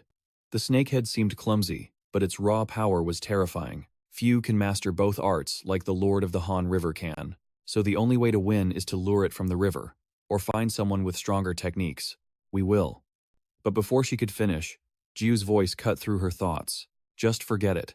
I won't stop you from making your little plans." His arrogant, flippant tone made her blood boil. "But I'm going to sit this one out. For a guy who skipped the college exams, is it really that strange to fail?" His carelessness made Suman so furious she crushed the remote in her hand. Jiu ignored her. "I'm going to train." He couldn't resist leaving a final remark that made Suman freeze in her tracks. If someone could actually defeat the snakehead, we wouldn't even need this meeting. Later, she walked into the woods to clear her head, slowly opening the cloth bag she carried. Inside lay the wooden demon-slaying sword. Seeing it, her mind drifted into the past. 1 year ago, a man used this very sword to kill Lady Jua's prized bird. Though he was captured and exiled forever, the image of his lonely figure was seared into her mind. But the divine peachwood sword he used was confiscated and held in the celestial realm. That weapon is a rare artifact. Even those with little power can wield it. Because of its sword form, using it would cause chaos in the heavens. But as its energy faded, the chaos subsided. Suman gazed at the treasure in her hands. Park Haniun. If it was him. For the past year, Park Haniun has never left the restaurant. He worked tirelessly at a nearby restaurant, occasionally eating out with his mother or friends. He'd even see a movie in his free time. Didn't he say the app won't work if the phone is off? That means he can't use talismans. Tsk. But considering what he's been through, it's not impossible. The rustle of leaves snapped her back to reality. One glance was all it took. It was Park Haniun. Just a few meters away, he suddenly bolted, leaving a stunned Suman in his wake. Her face went blank. Why did he suddenly turn back? I can't let him get away. Light glowed at her feet as she activated the seal, ready to go all out. Suman shot forward like a flash, empowered by her tracking technique. On top of that, she even used the deer sprint method to close the distance with Haniun. But halfway there, she grumbled to herself. Come on, I can't catch up to him. Suman's breath grew ragged from the effort. I'm using a talisman for max speed, but I'm not gaining on him at all. Branches blurred past her vision. When she broke through, it was like entering a new, unexplored land. Huh? She scanned the area with a frustrated sigh. I lost him. Suddenly, Haniun's warm voice came from the side. Are you from the celestial realm? He pulled back his hood, revealing his sharp features in the sunlight. I wasn't trying to run. I was just surprised that you were chasing me. Her eyes locked onto him, and a chill ran down her spine. He was covered in sweat. A wave of dread washed over Sumin. Does that mean he didn't use a talisman? This was all pure physical strength? What kind of monster is this guy? To test this incredible human, she tossed him a phone. Catch. He caught it, looking bewildered. As if gaining new insight, the dark screen lit up with a string of special code. User has been changed. Now re-authenticating. Every second that ticked by filled Sumin with anxiety. Haniun stared at the rapidly scrolling stats on the screen, panting to catch his breath. After a long moment, he finally spoke up. Check the phone. Was that all I needed to do? The status window appeared before her, and Sumin stared, her mind reeling in absolute disbelief. A status window appeared, revealing his identity. Park Haniun, age 23. He had a divine body and earthwood elements. Seeing him panting from the heat, she simply froze. Was he really ranked lower than her? They walked quietly through the lush green forest. After their talk, Haniun spoke without looking back, his tone casual. So, you want to use my wood element to kill the Han River's overlord? His probing eyes glanced at her face. Did the gods truly want that monster dead? Caught off guard, she stood frozen like a statue, unable to speak. Annoyed by the silence, he spoke up. That's just my opinion, but I'll take this as a deliberate snub. The seniors had their reasons for not acting. They wanted their juniors to solve things themselves, without relying on them. But thousands were suffering. Because your seniors wanted you to grow up? Fine. If I cooperate, I'll be released and compensated, right? And can I get my sword back? Despite her concerns, she still brought it forward. How did you know? If I breathe, I can communicate with the trees. It's a skill from the technique I'm learning. This new information sparked a question in Sumin's mind. Is that why he's so fast in the forest? Because his powers are enhanced by his surroundings? Since the deal was made quickly, he asked her to double-check. First things first. I want to know if my restriction order has been lifted. She checked her phone and gave a short reply. It's been lifted. Hanyun's breath caught for a moment. Already? To earn his trust, Sumin quickly assured him, knowing this was a huge event that would draw a lot of attention. Besides, no one will blame you since you helped. Originally, the restriction order was issued by the elders to punish Park Hanyun for killing Lady Jua's bird. Watching the gifted young man greet his long-lost sword, she saw a glimmer of hope for her own career. That incident is forgotten now. This will be easy, if I, the disciple of the Great White Master, can convince him to destroy the Han River overlord. At the riverbank near Yoido, the Red River surged violently, spreading a dark aura everywhere. Her colleague stood on the shore, shouting, "Do we really have to be here? I don't know what you're testing, but coming here to see that thing is insane." The stench was so bad that even the big men were covering their noses. Sumin quickly calmed him down. Relax, this is to defeat the Han River's overlord. She also put on a mask. It helped hide her expression, as she secretly glanced at him. What is he planning? Hanyun stood alone, staring at the raging river without flinching, even with his mask on. But the rotten smell was overwhelming. Disgusting, he muttered. He then poured out a pinch of spirit jade grass. His heart leaped. He'd prepared this, but never thought he'd use it so soon. Then, without a word, he dipped his hand in the water, startling Sumin. Park Hanyun, it's dangerous to get close. The grass touched the toxic water. Instantly, that section of the river became crystal clear. Her eyes widened at the miracle before her as the grass spread rapidly. She could only stand there, mouth and eyes wide open. The foul smell quickly dissipated, and he removed his mask to breathe easier. Didn't you see this in elementary school? I used to grow them in my classroom. She stared at the floating clumps of plants. Sumin asked uncertainly, "Is that water hyacinth?" Hanyun nodded. "Yes, it's great for purifying water. We're almost halfway there. The rest should be done soon." Finally, what he was waiting for appeared. A furious snakehead fish monster emerged. It's been a while, Hanyun thought, a thrill running through him. He drew his demon-slaying sword. This will only take a single swing. The water's surface began to form a powerful shockwave. Time to go freshwater fishing. The creature's massive size made it an easy target. Humiliated, it raged, its tail creating terrifying whirlpools. I am the god of this river.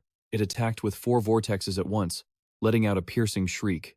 I am not one you can conquer. Hanyun surfed away from the attack without hesitation. As the vortexes closed in, he leaped off the hyacinths, spotting the fish's opening. He launched himself, landing right before the beast. Haniun summoned wind spirit power for his coming attack. The arrows weaved past the traps, heading for the fish. His swift movements sent it into a rage. The cyclone swelled, ready for a final showdown. How dare you? Before it could adjust its defenses, his wind arrows pierced through, leaving it no time to react. Seconds later, A volley of arrows slammed into it, its pained shriek echoing across the land. Burning with fury, it unleashed 2 waves and a counterattack against the lowly humans. Damn it, damn it! Saman reacted instantly, deploying a shield to protect her allies, but because of its actions, she witnessed the miracle he could perform. It was truly divine. He used plants to purify the water, dispelling the River Lord's toxins, but it wasn't enough to win. Its roars mixed with thrashing, creating pressure that crushed the weaker souls nearby. So you've tried to deal with my terrifying power, but your pathetic tricks are useless now. It slammed its tail into Haniun, successfully blocking his high-speed approach. As he fell toward the water, he unhooked the strap of his bag. A torrent of seeds rained down into the river below. They hit the polluted water just before he did. Spurred on by the contamination, they bloomed instantly, lotus flowers blossoming one after another. The scene became strangely beautiful. Haniun landed on a nearby lotus pad to observe the battle. At close range, he pulled out a blue stone, muttering as he timed his next move. As if calibrating himself, he whispered, "It's time to end this." Drawing on the crystal's power, the air around him began to merge. It formed into powerful gusts of wind. Once enough energy was gathered, Haniun swung his blade. The winds converged into a critical strike against his foe. Yet the fish remained defiant. It roared at the extraordinary mortal. "This is wood from a lightning-struck tree. You think you can kill me with this cheap trick?" Haniun crouched for his next attack, but not without a taunt. "I put a lot of effort into this cheap trick, can't you tell?" Without thinking, it hesitated, then dove back into the water with incredible speed. "We'll meet again, little brat." He watched the monster's spineless retreat. He scoffed. "This is lightning ore that I created myself. Why would you run?" Once the electric orb was charged, he slammed it down. The current spread through the water instantly. It quickly reached the tail of that ugly snakehead fish. It felt a slight, numbing sensation. The creature slowly realized something was wrong in the murky depths. This is... Electricity surged from below, relentlessly trying to execute it on the spot. Moments later, the clear blue sky returned to the vast area. Saman's group stared in awe at the beautiful scene. The area around the Han River was clean again. The massive body of the snakehead floated on the river, prompting a question from the shore. "Smells like grilled fish, doesn't it?" His mission swiftly completed, he looked up at the bright sun that had banished the dark aura. "How refreshing!" Haniun slammed his sword down onto the creature's corpse. It smelled of grilled smoke. He gazed at his handiwork, unable to hide his satisfaction. "I finally did it." He slid his blade along its body, making an opening for his hand. He fumbled around for something. "I've drawn attention again, but I doubt it'll be peaceful this time. If the Immortals ignored the Dragon King of the Han River, it must be because they wanted their disciples to act. They just want their disciples to gain more fame and glory." An alert sounded, snapping him back to reality. He was focused, as if he'd never lost concentration. "Found it!" A wish-granting jewel flashed, forcing his eyes shut. But it couldn't stop his sharp tongue. "Smaller than I thought. Is it because it's not a real dragon? I'll take this as my quest reward." His moment of private celebration was cut short by a sound from above. The Grand Master's voice thundered from the heavens. "You bastard! What do you think you're doing?" With his hands clasped behind his back, the old man secretly channeled his inner power to cast a spell. An instant later, chains of energy materialized. They surrounded Haniun, flying forward to bind his wrists and pull them apart, leaving Haniun suspended in the sky as the old man unleashed his unbridled rage. "You fiend! Do you realize what you've done?" Somi gazed at the vibrant man, her mind struggling to accept that he was a celestial being. Naka recalled Jisoo speaking in the conference room, and the memory made it hard to breathe. Just act as if everything is normal, until those ungrateful celestials face the trouble they've earned. In any case, for the time being, everything would be decided on a whim, and just as the celestials willed it, they appeared the moment the Han River Dragon King was defeated. It meant they had timed their move to kill the Dragon King, but Park Haniun had ruined their plan. She was the one who had asked for his help, so she raced across the lotus leaves to save him. "Greetings, seniors. What brings such esteemed elders to a place like this?" But she was cut off mid-sentence. "Insolence! Are you presuming to lecture us on what is permitted?" Glancing at the fledgling before him, the old man sneered. "You are a disciple of the Back, are you not?" After her faint, spiritless confirmation, "Yes, sir." Nukcha openly mocked them. "A disciple of a great celestial. Yet you fail to grasp this situation's gravity?" Then, he unleashed his full power. He launched into a tirade, longer than any thesis. A cultivator with less than a year of training, even with a rare spiritual body, could possibly defeat the Han River Dragon King? Did you not suspect him? Speak again, and the Bak will suffer the greatest humiliation. Berated so harshly, she dared not utter a single defense. Witnessing this blatant abuse of power, Haniun simply let out a mocking laugh. Ha ha. The old man stared, confused by that smirk, his own authority faltering. He'd never met someone so audacious. Intrigued, the old man asked, "Do you not know fear?" The reply he received was infuriatingly calm. "Well, why should I be? Have I done something wrong?" That defiant attitude instantly gave Nuukcha pause. "You're doubting me because of my unimpressive build, isn't that right? Unfortunately for you, this is the second time it's happened. I'm quite used to it. By the way, has it been 3 minutes? You appeared right after that fish was defeated, didn't you? It's almost as if this was all planned from the start." His bold words shattered their arrogant facade, forcing the old man and his lackeys to drop their righteous masks. Receiving no reply, he continued his monologue. "You must have watched that fish closely to show up the second it fell.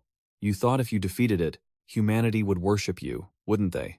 I just ruined your plan to build a reputation for your disciples. No wonder you rushed here so quickly." Heh, heh. With his plot exposed, the old man's shame erupted into fury. He erupted with powerful energy. "You fiend, that's enough of your drivel." A blast of power shot straight towards Haniun, but the blast was somehow redirected behind him.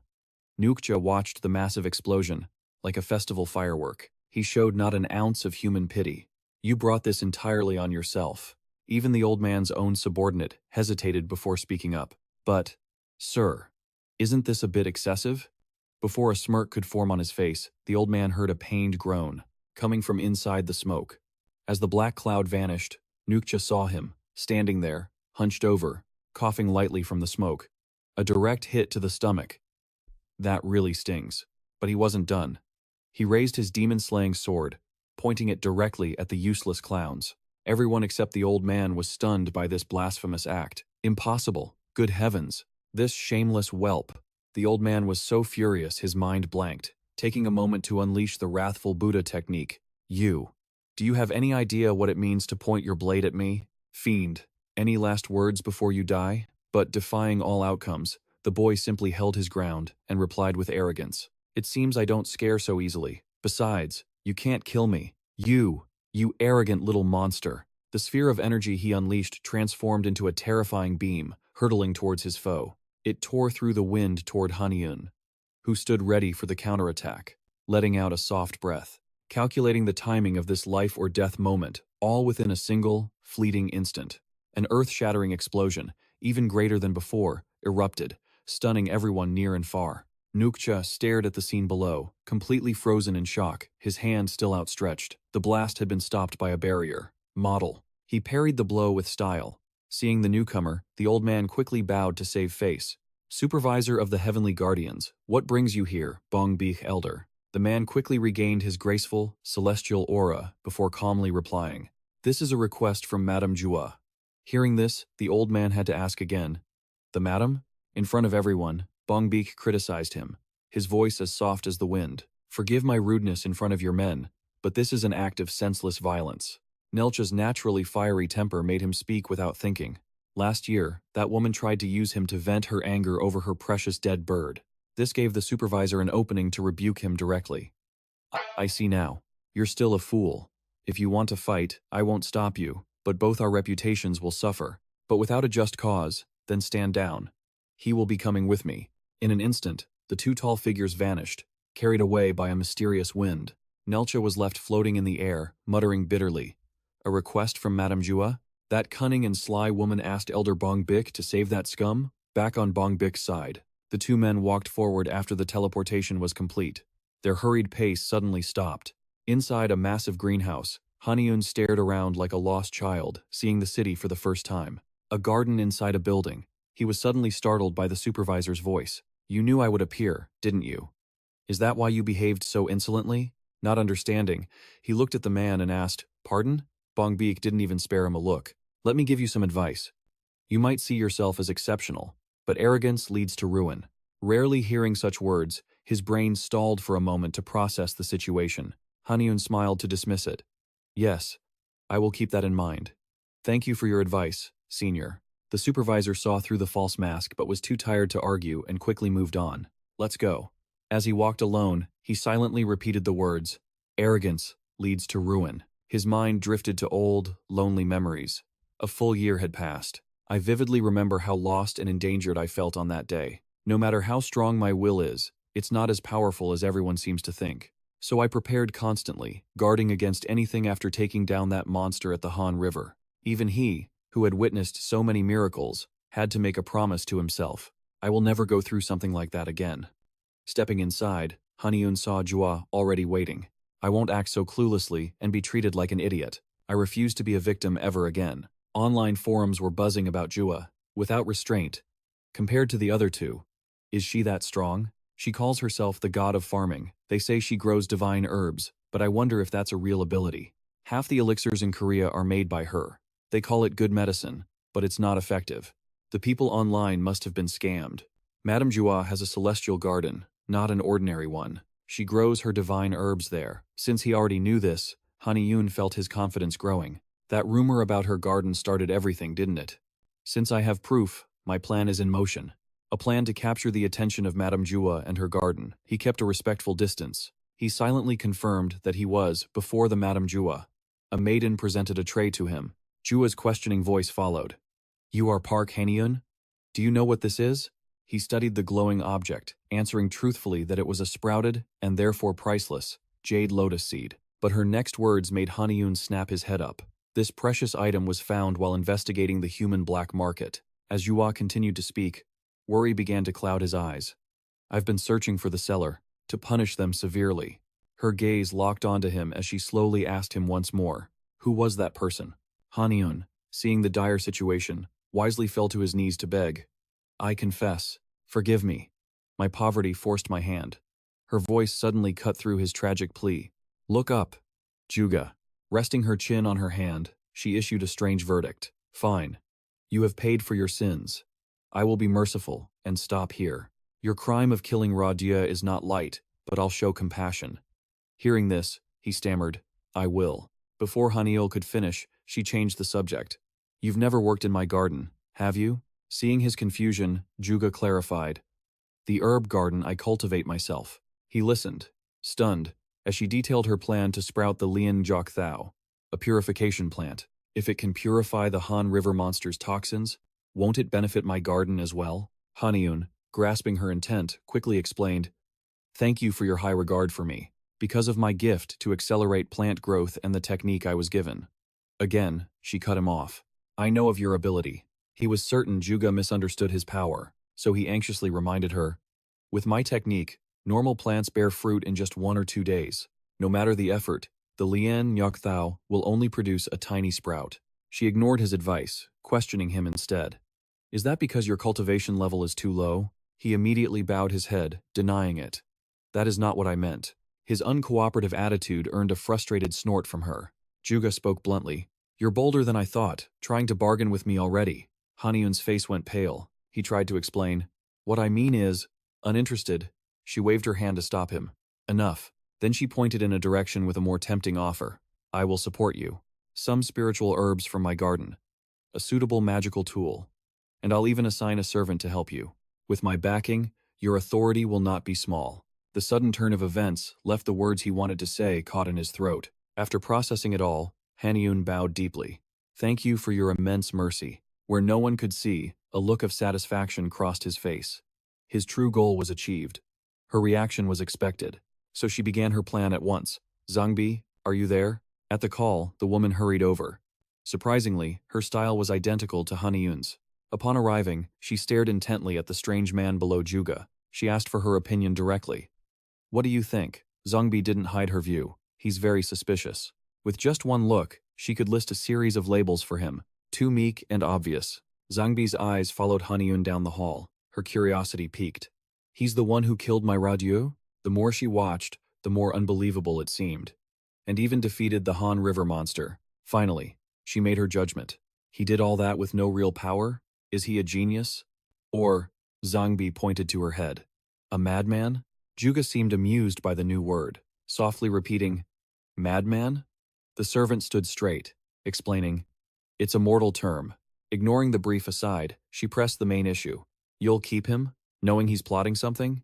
You want me to watch him?" The lady tilted her head, reassuring her subordinate. Don't worry, let him manage the 6 gardens first. If his heart is impure, he won't be able to plant a single seed in my garden. At this, Juga let out a small chuckle. Without a pure heart, one can only use fertilizer. Zhangbi dared to shoot her a sidelong glance and ask. She retorted, aren't your expectations a bit high? Though she agreed, she felt wronged. To work with him for the Peach Blossom Festival. What a heartless woman, who hasn't even planted the seeds yet. As if struck by an idea, a word that might be more useful than fertilizer popped into her head. Haniun walked leisurely, unaware of her thoughts, but his senses were on high alert. A spiritual power is watching me, the energy of a hidden immortal. Though he couldn't see them, he could roughly estimate their levels. Over 300. And Lady Juga, over 400. He scratched his head, completely baffled. He'd met many immortals recently, so he could get a basic read on their power levels. I can't gauge their power levels precisely, and their techniques are on another level. 2 familiar faces appeared in Haniun's mind as he began analyzing them again. The Rakshasa Heavenly King was probably around 600. Fongbok and Bongbich were over 400. The power gap is just infuriating. Luckily, the sound of his phone pulled him from his dark thoughts. He opened his phone to a blinding gold message. Greetings, Park Hanel. Commencing immortal bone measurement. After the upgrade, he scrolled down, growing more excited. Nickname, unassigned. Disciples, unassigned. Level, unassigned. Immortal bone type, lightning. Haniun stared at the screen for a moment before speaking. This app set my level wrong on purpose. My real level is just an estimate anyway. He kept the real number to himself. Around 45. With his thoughts a mess, he moved to a clearing. For the last year, I've secretly trained the sunlight mimicry technique, but it's all been theoretical. The results haven't been what I'd hoped for. I must try harder. Haniun stood alone in the vast, grassy field. Only the sound of the wind surrounded him. He sent a silent greeting with his mind. I'm here. Before him stood a cherry tree in full bloom, its petals dancing on the wind. Haniun eagerly presented his prize. I brought you something. The cherry tree grew so excited, the air itself quickened. The world was painted in soft pink. He buried the item, explaining, it's the Ru Yi gem from the Han River monster. Then, he slowly sat up and began to bargain. I've delivered my part. Haniun was now enveloped in a swirl of petals. He smiled, finally making his request. Now, you take me. Haniun sat cross-legged beneath the tree in a standard meditation pose. The air around him began to warp. Spiritual energy gathered in his hands, but a suspicious drool trickled from his mouth. His phony cultivation was completely exposed. Haniun jolted awake from the dream. His entire face brightened up. He shot up and ran to the tree, wiping his mouth as he marveled. Whoa, that peach scent is amazing. My ki regulation is done too. Just meditating with this tree was enough to boost Haniun's power. For the past year, he'd been training with this little guy. A week before it would bear fruit, he reached for a tiny peach. He commented offhandedly, it's not very big yet, huh? He stared at it, mesmerized. He started drooling without even realizing it. It's probably ripe enough, he thought, wondering if it was edible. But his hand was much more honest, moving to pick it. When suddenly, a voice suddenly echoed in Haniun's ear. That would be a foolish move. He instinctively froze. He tilted his head toward the voice, but his hand remained on the peach. Seeing Guanak standing before him, he searched his memory. A brown bear? Unable to place him, he just asked directly, who are you, senior? Clasping his hands behind his back, the being introduced himself proudly. I am Guanak. The moment he heard the name, Haniun instantly understood. So, you're the mountain god of Mount Guanak. It all started to make sense. It began after the heavenly gate opened. That's when divine beings started appearing, though his current form was unusual. But centuries ago, he was a magnificent figure. A vivid memory flashed through Haniun's mind of when the capital moved to Hanyang. The officials believed Mount Guanak's fire energy would harm Hanyang. During that time, he was betrayed. They used a Keelan statue to create a water energy formation, and dug Namji Pond to constantly weaken the mountain's power. Understanding the situation, Haniun felt a pang of regret for him. So, is that why the mountain god is only half my height? He chuckled, starting a conversation. I've been training here for a year. I thought I'd meet you sooner, but I didn't expect it to be like this. Guanak covered his mouth as he explained. I saw no reason to interfere with a practitioner's training. Haniun tightened his grip on the peach, replying politely, I see. Thank you for your consideration. After his brief reply, Haniun returned to the task at hand. But he still hesitated, thinking, he's probably not strong enough to stop me, right? Does he want this peach? This tree warps space, so he can't enter its domain. But just to be sure, he spoke politely as a precaution. Senior, please wait. I need to eat something. That was all it took for Guanak to snap. Stop, the god yelled, completely frantic. Did you not hear my words? Did I not just tell you? Reckless, you say? Haniun asked, puzzled. You mean because I plucked this peach? Guan Yue began to explain. All the tree's energy is focused on the fruit. If it's plucked, the tree's defenses will fail. He began to lecture him sharply. What if its enemies show up? With a smirk, he gave an example. Oh, so. Like you? Senior? He roared furiously. You think I'm some common thief? Guan Yue's face turned pale with rage. It's not just me. Sooner or later, others will find this tree. Despite the baseless accusation, he still revealed a crucial piece of info. There are people at the mountain's base looking for you. Haniun froze, asking, What did you say? Before he could answer, they both looked up. The clear sky had turned a sinister purple. Anxious, he thought. This demonic energy is immense. Just then, Guan Yue confirmed it. See? Isn't it exactly as I predicted? Fueled by being right, he continued. To attack the barrier directly, they're determined to capture you. They're likely here for the immortal peach you've raised. He seized on the keyword, repeating in shock, Immortal peach? His mind raced to a famous legend. Could this be the peach from Journey to the West, the kind Sun Wukong ate? After a speechless moment, Guan Yue struggled to get through to him. Fine. Fine. What matters is your pursuers include Cho Jian, a master of fire arts. At this point, you have to understand, right? That man. Seeing Haniun finally understood, Guan Yue continued his explanation.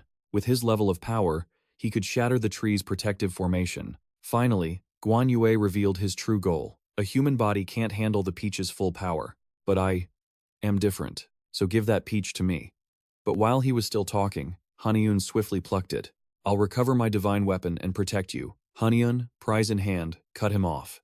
My apologies. Guan Yue watched, stunned, as he shoved the peach in his mouth. You! He roared in disbelief. His entire body trembled with suppressed fury. He was so shocked, his mind went completely blank. What in the world is this kid? After savoring the taste, two legendary figures filled Haniun's mind. This was the very peach that made Sun Wukong and Dongfang Shuo. But as he wondered what would happen next, his body began absorbing the divine medicine. The process was incredibly fast. In a flash, he opened his eyes. Guan Yue rushed to ask, Well, how is it? Any changes inside your body? He grinned and gave a two-word review. Fresh and juicy. The answer made Guan Yue's entire body shake. His face darkened as if in mourning. Once the prank finally sank in, his roar echoed through the clearing. What is this madness? Ignoring the bear's fiery tantrum, Haniun focused inward. The heat inside him had clearly grown. But no matter how he circulated his qi, the heat refused to obey, stirring restlessly. What is going on? It wasn't violent like before. This warmth was gentle, causing no pain. After venting his rage, Guan Yue sulked. He tried to console himself. That's right. Even the Winkus takes 3,000 years to fruit. What could a one-year-old tree possibly do? Haniun couldn't resist a teasing smirk. So, senior, you're just a whiner after all. Picking up his weapon, he made a proposal. Your junior is in a desperate spot. Not going to help? Provoked by such audacity, he cursed aloud. You insolent brat. He clenched his fists, denying it vehemently. Even if I wanted to, I lack the strength. As he yelled, something hit his forehead. The impact sent Guan Yue stumbling back. He instantly flew into a rage, his fiery anger hot enough to roast Haniun alive. Now you're throwing rocks at me? Facing this fury, Haniun swallowed his words. I thought you'd catch it. Are you that slow because you're a bear? But the anger vanished as he stared at the object. Guan Yue gripped it tightly, his voice trembling. Isn't this a purifying grass seed? And it's already sprouted? He clasped his hands, deeply moved. You're giving me something this precious? This act made Haniun blush as he thought to himself, how cute. He moved closer, placing 2 more seeds in the creature's hand, then said shyly, This is all I have for now. He gave a knowing look, but still asked carefully, This should help you recover a little, right? Guan Yue was so overjoyed his words came out in a stutter. Of course. This sparked Haniun's desire to know more. So what can you do now? The creature calculated for a moment, then eagerly shared his grand plan. From now on, I can dig a hole. The answer was so unexpected, a huge question mark appeared over Haniun's head. Huh? Did I hear that right? Sensing Haniun's confusion, Guan Yue sheepishly explained. With only 3 purification seeds, I can't recover my powers, so I plan to dig a hole and hide. Haniun pressed again. You can't do anything else? But the creature's plan was set. He then turned his focus to the boy. More importantly, shouldn't you deal with the people looking for you? Haniun eagerly pulled out his phone to brag. Oh, that? I can check on them with this. Just as he finished his sentence, a holographic screen floated before them, and he boasted, it has a function that works just like this. Guan Yue stared in total amazement. So, this was a map of their surroundings. Seeing that he understood how this toy worked, Haniun spoke up with a suggestion. That's right. We should probably handle the closest one first, right? The creature cried out in fear. You intend to fight right now? Haniun calmly reassured him. We're just going to check it out. Yes, if we leave them be, they'll just steal the tree. This firm attitude made the creature's heart race with anxiety. Based on the boy's current power, the outcome of failure was painfully obvious.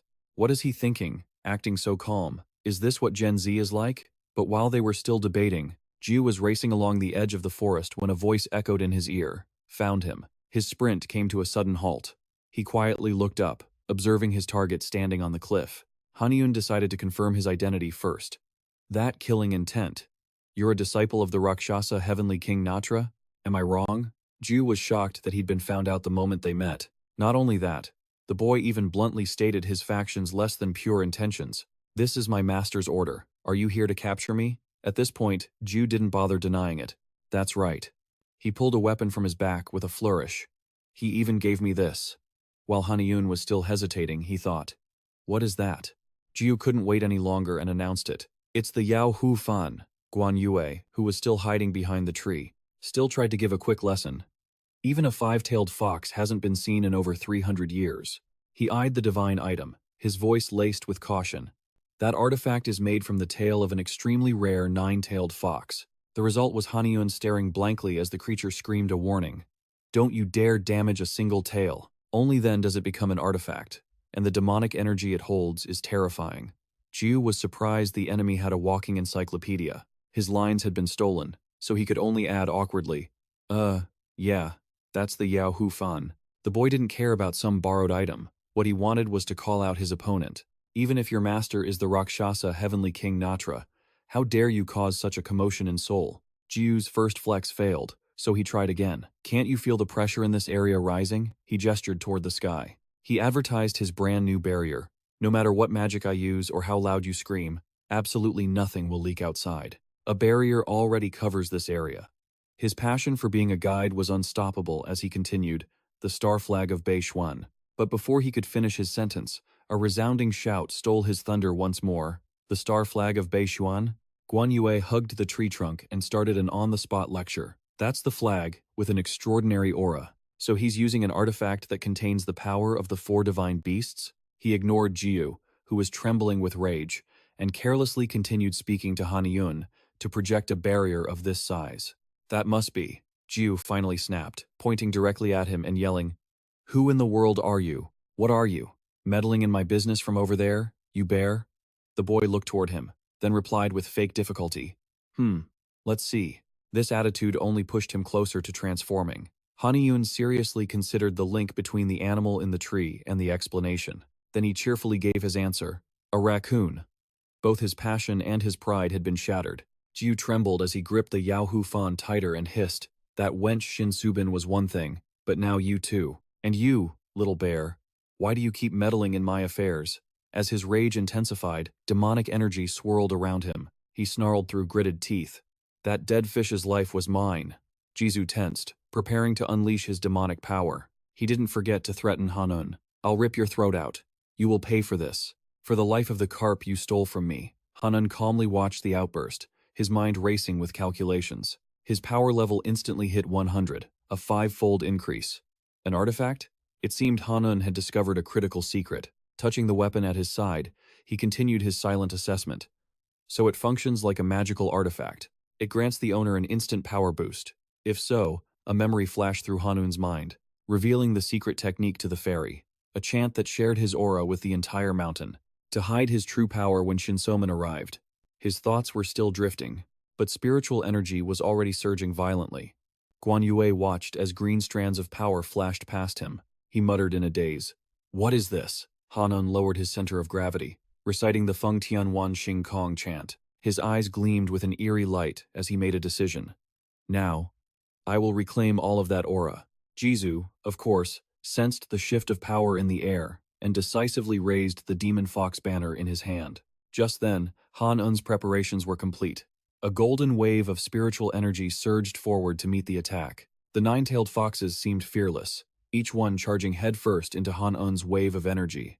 The consequence of their reckless charge was their own swift and simultaneous destruction. This result was expected, so he kept an emotionless face, then slowly withdrew his hand. This shocking turn of events, confirming the nine-tailed foxes were neutralized, left Guan Yue utterly jaw-dropped. He frantically wondered to himself, how can a human become one with nature? Does a technique like that even exist? The master of this power had now regained his calm demeanor. He calmly addressed Jizu, who was still trembling like a leaf. He said, even if something like this happens, it won't get out, will it? Haniun had no problem turning his opponent's tactics against him, taunting him. If you point your sword at another person, you must be prepared to be struck back, right? His face turned pale with fury. If looks could kill, Haniun would have died 100 times. He raised the demon fox banner threateningly. This is pointless.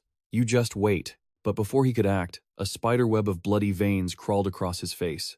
Seeing the artifact's uncontrollable demonic energy wrap around him, Jizu was too terrified to speak. Haniun was also stunned by the scene. This sudden backlash was something no one could have predicted. He rushed toward his opponent and shouted in alarm. What's happening? Guan Yue peeked at the trembling body on the ground and sighed. He's completely collapsed. Sir, let this unfortunate soul serve as a reminder. He wanted to surpass my power, and swung the demon fox banner recklessly, lacking the energy to use the artifact. His very soul was drained to compensate. Artifacts made from demons are just that terrifying. Even after hearing this, Haniun seemed unfazed, as if it were nothing special. I thought you'd be exhausted. Annoyed, he replied. What would you know? If a true master wielded that demon fox banner, this mountain peak would vanish. It's a treasure that can move mountains. Surprised, he picked up his opponent's weapon, still harboring doubts. Is it really such a terrifying artifact? Haniun examined it a few times, his resolve beginning to waver slightly. If it's on that level, then. Before he could conclude, his gaze suddenly shifted, sensing danger right at Haniun's position. Suddenly, a giant fireball appeared. It burned the surrounding space, creating a shocking explosion. Fiery energy still lingered around Chojun, his face rigid with fury. He rushed toward his disciple. He didn't forget to scream his name, Jiang Jizu. He clutched the cold corpse, still unable to accept reality. Failure is impossible. In the center of the smoke, Haniun heard the sobs, his own heart in turmoil. The disciple of the Rakshasa King Noktra has become a fool in his own domain. Naturally, that man and I will be unable to escape the wrath of the Rakshasa King. Even if I am a great celestial of the famed Red Flame Palace, or a supervising soldier of the Sky Square platform, this was nothing compared to the 8 saints, yet he was still baffled by the situation. Haniun decided to face his opponent's fury and prove his case. It was self-defense. Chojun clenched his jaw, turning towards the voice. The figure slowly emerged from the raging flames, as if the heat was merely a warm bath. Haniun, his face now revealed, added a taunt. Perhaps I should treat you the same way. He gently placed Jiu on the ground, roaring with regret. I should have burned you to death a year ago. Chojun rose, ready for a fight to the death. I don't know why the Rakshasa King wants a disaster like you. I'll just beat you half dead and deliver you to him. Hearing this nonsense, his face turned cold, and his icy gaze cut through the surrounding heat.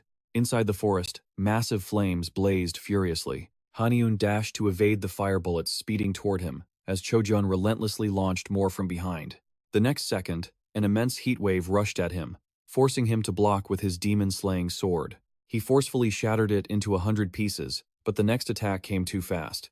Haniun could only raise his sword to defend. He failed. He was thrown to the ground, crying out in pain. The disadvantage was clear. This is it. I'm toast. Watching his unscathed opponent control the battle from above, he felt life was truly unfair. Why did it have to be fire magic? Suddenly, from a nearby tree, Guan Yue shouted a solution. Use the Fox Spirit Fan. Gather your energy and swing. It can counter fire magic. But this outburst revealed his position, and a fireball instantly singed his fur. Those words were an enlightenment. He remembered the treasure he'd seen before, the Fox Spirit Fan. But the memory of that foolish display made him hesitate. Would his soul be sucked out just like Jiu's? There was no other choice. No risk, no reward. Haniun slowly drew the fox spirit fan. One try can't hurt. With a single wave, 9 blue-green foxes made of wood magic charged forward. They lunged at Chojun simultaneously, shocking and terrifying him. This is the fox spirit fan. A second later, he recovered and launched a counterattack. But it was too late. The horde overwhelmed him, and dust clouded the air. A moment later, Haniun stood frozen, stunned by the unbelievable scene before him. A vast area of land had been completely blown away. He could only mutter, "The power of a divine treasure." Thinking the enemy was dealt with, Haniun casually looked around. "Senior Guan Yue, where are you? Come on out." He failed to notice something moving in a distant pile of rubble. A familiar heat arose from nothing. Without warning, a fire arrow pierced straight through his body. He was in total disbelief as a sudden, sharp pain shot through his brain. His entire body seized up, and he collapsed to his knees. Blood gushed from his side as Haniun clutched the wound. He felt it inside. His organs had been torn apart. Chojun slowly rose from the rubble, his voice a low growl. "Insolent brat." Though his body trembled, he still spoke with a lecturing tone. It wasn't enough to make the Rakshasa king's disciple a fool. "You dare use the fox spirit fan?" Haniun was shocked by his opponent's tenacity.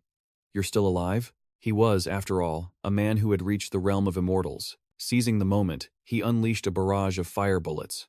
"This is it. It ends now." Wounded and weak, he could do nothing but stand there and take the punishment. A powerful force slammed him into a distant tree. The impact made Haniun cough up blood, his wound worsening.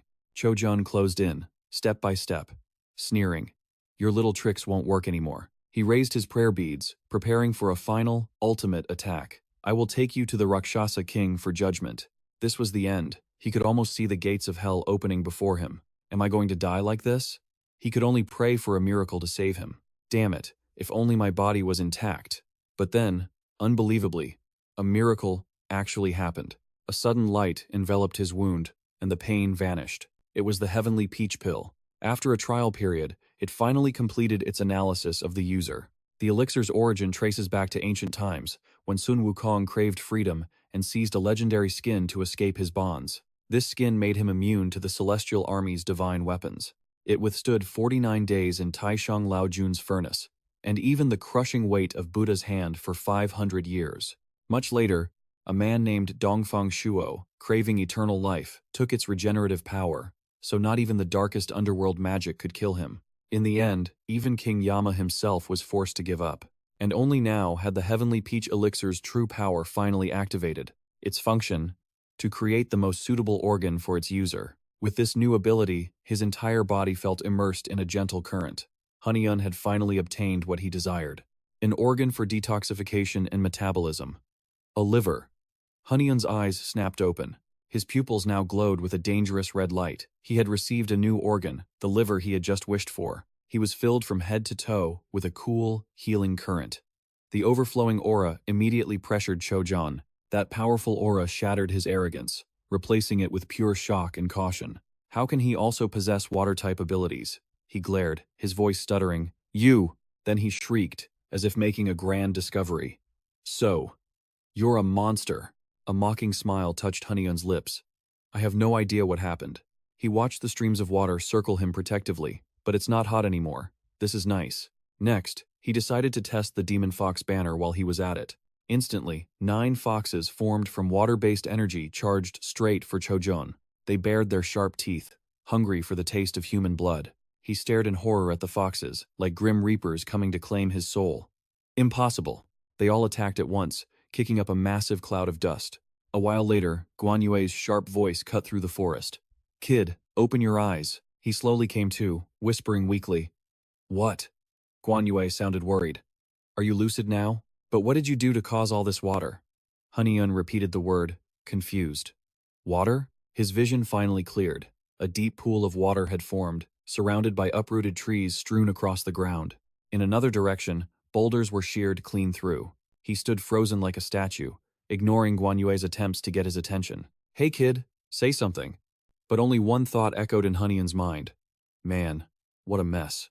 Inside the barrier was a deep, crystal-clear pool, still as glass. Chojun's drenched body was dragged ashore. Haniun searched the man's body, muttering, "Where's the banner that controls this barrier?" His hand suddenly touched something unfamiliar. "Huh? What is this?" He pulled out a dark red brocade pouch with intricate patterns. Guan Yue recognized it instantly. "That's a treasure pouch." Hearing the unfamiliar name, Haniun repeated it. "Treasure pouch?" Without making Haniun wait, he eagerly began his explanation. "Simply put, it's a magic pouch for storing items of any size. Useful, right?" Then, a thought struck. Haniun. "So Jiang Jisun has one of these too, huh?" But Guan Yue snapped him out of it with a warning. "Wait, this isn't the time for that. More of them are on their way." Haniun thoughtfully stroked his chin. His gaze fell upon Chojun's motionless, drenched body. A sudden, piercing scream echoed through the area. "Wait!" Seeing Haniun sling the man over his shoulder, Guan Yue frantically chased after him. "Where in the world are you going?" Without a word, Haniun walked a bit further, then suddenly threw Chojun down. Guan Yue turned pale from his string of unpredictable actions. "What are you thinking?" He glanced at a nearby tree, his voice filled with tension. "If they find us here, they'll discover the peach tree." But Haniun just smirked as he activated a skill. "Wait a moment," he said. Haniun slammed his palm on the ground, and a green light pulsed from the leaves. The leaves were pulled into a vortex, swirling violently straight toward Chojun. In an instant, his body was completely swallowed by the storm of leaves. Quan Nyak stood frozen as a vague thought began to form in his mind. Looking at the sunlit tree, now overflowing with life, he wondered, did it absorb Chojun's very essence? Would the tree now bear new fruit? Haniun slowly rose, glanced aside, and sighed. "Just in time, I hope."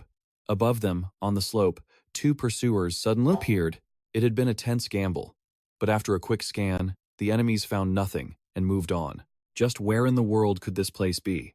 Then, Quan Hyuk finally understood. The blooming tree had created a barrier. He buried his face in his hands, dejected. What a shame. If Chojun hadn't been a fire immortal, a new fruit might have grown. White and pink blossoms covered the tree, creating a soft, dreamlike scene.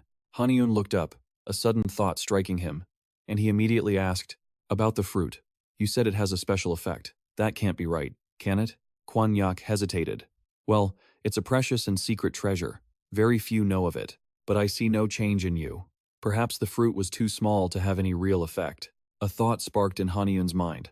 "So, the effect changes with its size or age?" He gently touched his side, right where a deep wound used to be. He calculated inwardly. If he channeled his energy now, his water key would also rise. What if I ate a much older fruit? He closed his eyes, lost in thought. Seeing his long silence, Quan Nyach called out, "Hey!" Haniun jumped, startled. "Ah, yes?" Like a pouting child, he whined. "Take me to see the outside world with you." Haniun turned, his eyes curious. "Can a mountain god even go outside?" His expression was casual. "That's not a problem. I just need to create a clone. However, maintaining it requires energy." Haniun instantly understood. The god planned to parasitize him. Suddenly, Quan Nyax burst into tears. His bear-like face crumpled in self-pity. I have no other choice. People visit, but no one ever offers me anything. Our fates have connected. So through you, I can see the world." Haniun stroked his chin, considering it. After weighing the options, he slowly nodded. "All right." The god looked ready to cry with joy. In a trembling voice, he asked, "Really? But nothing in this world is free." Haniun held out his hand. "In exchange, give me something of value." Without a second of thought, Quan Hatz agreed instantly. "Done." In a flash, he returned holding a goblin's club. "Here, take this." Haniun examined the object. He couldn't figure out its purpose. "Is this some kind of bat?" The god just stared, dumbfounded. "What's a bat? Is that a human thing?" Without waiting for an answer, he launched into a lecture. "It is nothing of the sort. To understand this item, we must go back to an ancient race that existed across East Asia. Including the Korean peninsula, they were a mythical race of great intellect. Of course, their physical prowess was also superb. They were born extraordinary, with brilliant talent, and their special power came from two tools, the Goblin Club and a royal crown."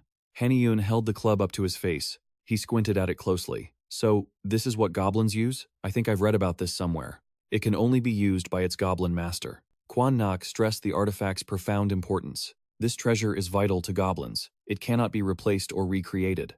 The club and crown are one of a kind, but Haniun's only reply was a casual, "So?" The god stood silent for a beat, then scrambled to save face. "To lose one is to lose half their power, and whoever holds the club can control its master. A smirk played on Haniun's lips. But if you have this, it just means you don't know who the owner is either. The god stammered, scratching his head. Well, I just sort of found it. Haniun's eyes narrowed as he sized him up. That sounds a bit wild, doesn't it? I wasn't really expecting much anyway. Then, he suddenly looked up at Guan Yue and declared, "All right, let's go." At his words, Guan Yue's eyes lit up. "Thank you, I really mean it." He was still floating with joy, as if he couldn't believe it was real. Meanwhile, Haniun turned to face the road ahead, and then the image of a massive skyscraper, towering over the city, flashed in his mind. "We're going to become masters of the garden." He then hurried to pack, grabbing items from Jeongju's treasures. "The spoils of victory are all mine." Talk about being frugal. Not long after, in South Korea, an announcement echoed from the city's broadcast system. As the Seoul G22 summit on the 31st of this month approaches, the government welcomes its high-ranking leaders from every nation, along with the immortals. Inside a moving vehicle, the driver glanced at his passenger, using the rearview mirror to make small talk. "I hear this summit's about that Babel Tower thing, right?" Haniun thought for a second, then replied, "Babel." The driver nodded, remembering. "Ah, that's it. Babel. When it comes to that name, there's practically no one who hasn't heard of it. Babel Tower. An unprecedented tower built by the ancients to touch the very heavens. It's a bit different from the myth, but the Tower of Babylon truly existed before the heavenly gates closed. It is now being rebuilt by the Babylonian dynasty, immortals revived in the modern era. The voice on the radio continued. With Project Babel, if the tower is rebuilt, will all languages truly be unified? The advantage is undeniable, but the fallout would be immense. For starters, many projects rely on interpretation. He rested his chin on his hand, his gaze drifting out the car window as he sighed. This is a whole different world, isn't it? I never thought something like this would ever have anything to do with me. Suddenly, he was thrown forward by a powerful jolt. The car had slammed on its brakes, avoiding a person blocking the street. Through the glass, he saw a dark figure standing in the middle of the road and panicked. "What's going on? Is it a monster?" He stared, wide-eyed, as a girl slowly raised her hand. She pulled down her hood and gave a cold command, "Get out." Though confused, Haniun quickly stepped out of the car. The girl immediately introduced herself. "I am Ja Chung-bai. I am assigned to support you." He understood immediately. "Ah, then I'll be in your care." But she cut him off sharply. "Follow me. I don't care if you plan to use the madam's influence to build connections or take a cut of the profits. But if my name gets dragged into your petty games..." "What the?" Haniun knew when to fold. "Understood. I'll be careful." Ja Chung-bi gave a satisfied nod. "Smart enough." Suddenly, Guan Yue's voice came from the phone case. "Ja Chung-bi, huh? You're in for it. She's always judging newcomers." Haniun caught the underlying meaning and asked, "You know her?" Guan Yue's reply was vague. A little. Fine, I'll tell you her weakness." "She has a thing for handsome men," Guan Yue blurted out. Haniun was completely stunned. Strange, but it was the truth. To understand why, we have to go way back. Rumor had it that Wen Daoling, son of the immortal Wen Kuising, was a famed noble on Jeju Island. He was an exceptionally handsome man, and Jia Chung-bi, just an ordinary girl, happened to see Wen Daoling bathing. And then, she awakened her immortal bone. The strange thing is, the heavenly gates were closed. Hearing this, Haniun suspected it was all media hype. Awakened just by seeing his face? Are you kidding me? But Guan Yue was firm. "It's not entirely impossible. I've heard that some children awaken if they suffer a great shock, physically or mentally. Such children are chosen from the human world and raised by immortals, as their own." Back to the story. Awakening her immortal bone allowed her to get a little closer to her crush. Moreover, Jia Chung-bi's immortal bone was compatible with Wen Daoling's, so Wen Kuxing took her in, and Jia Chung-bi boldly pursued Wen Daoling, which led to a very familiar trope. But isn't the outcome obvious? How could Wen Kuxing accept Jia Chung-bi, a young immortal with no connections? So then, she began a hopeless love affair? However, Guan Yue shook his head. No. Because when he learned of this, Jia Zhongbi seethed with rage. Insignificant? Then I will become a legend. True to her word, in less than 100 years, Jia Zhongbi conquered Jerusalem Island's celestial realm, leaving a trail of desperate cries for help. Jia Zhongbi's name became legend overnight. A title for her spread across the lands. To pick a flower and shake the heavens. They called her Sura, the flower of destruction. After becoming a proud conqueror, Jia Zhongbi formally proposed to Wen Daoling. But that was when the tragedy began. Terrified of her power, Wen Daoling and his father, Wen Quiqing, plotted to cast her out. As Jia Zhongbi prepared for a happy future, the Wens secretly rallied the forces of Jeju Island. On her wedding day, the stage was set. But what greeted the beautiful bride wasn't her groom, but hundreds of assassins who stormed the estate, weapons drawn. They attacked with magic, then charged as one on command. Die, Sura, flower of destruction. The voices she heard were not her beloved's vows, but the murderous cries of armed killers. The sight left her utterly stunned. In her eyes, a universe of trust shattered into dust. Blazing fury replaced her shock. Gritting her teeth, she launched herself into the air without hesitation. Jia Zhongbi activated her celestial core, radiating pure killing intent. With a maddened roar, she charged, slamming her fist into the earth. The battle raged on, but even ambushed, the power of Sura, the flower of destruction, was not to be trifled with. That day was recorded as the Great Battle, when a river of blood dyed the capital red and nearly sank all of Jeju Island. And yet, this was not where her story ended. It was far from over. But when the final assassin fell, Jia Zhongbi's hand began to tremble uncontrollably. She tossed the lifeless body to the ground. In that moment, she understood one thing. This defeat was only temporary. Her agonizing screams and sorrowful tears echoed endlessly into the sky. An undeniable truth had been laid bare. Jia Zhongbi had been betrayed by love itself. Back in the present, Guan Yue continued to show off his extensive knowledge.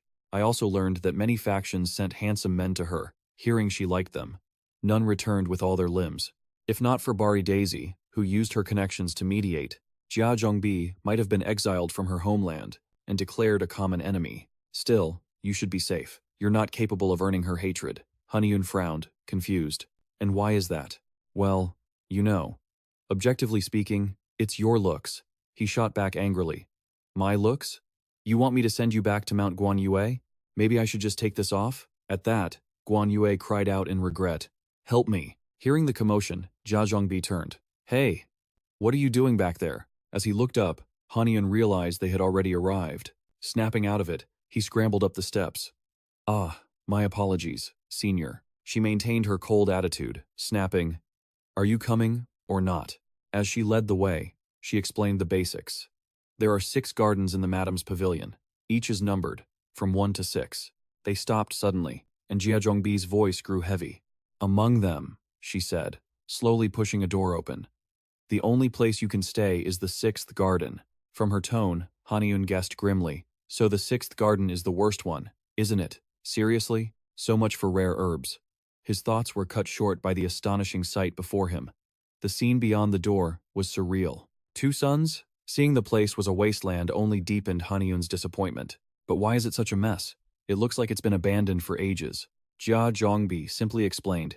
Each garden door leads to a different space-time.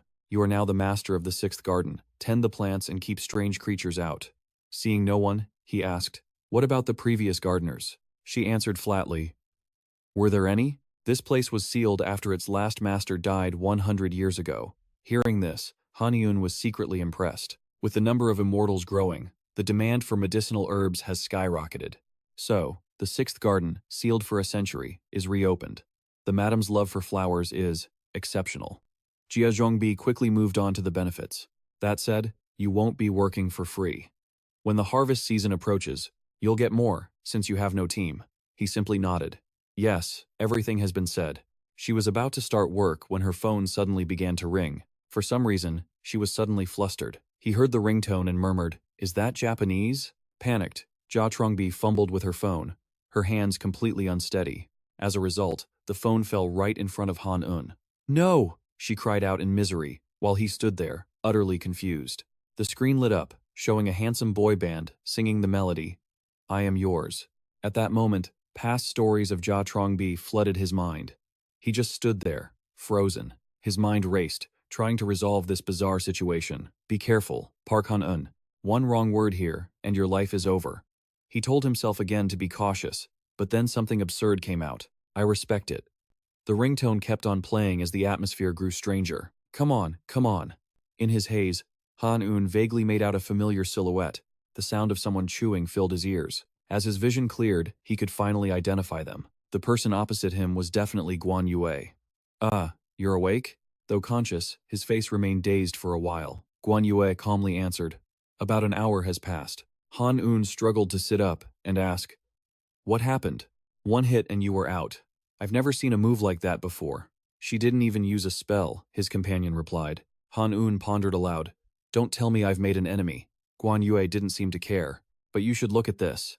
It may be the worst garden, but the seeds planted were strictly selected, so the quality and flavor are excellent." Haniun calmly considered this. "They said they'd watch the next harvest, to see how well I take care of this place. It's clear that if I prove my abilities, they will surely ask me to grow more valuable plants, like celestial peaches, or perhaps something even more precious. I must use this garden to become stronger, so that won't happen again. In this insane world, none of those arrogant celestials can ever touch my family, or me." Haniun quickly regained his composure. To achieve that, he first had to deal with this field, this long abandoned plot of land. He reluctantly set his bag down, then opened it to check his sword with a heavy heart. Completely burned out, huh? Its ruined appearance reminded him of that brutal battle. That's right, I might have overdone it then.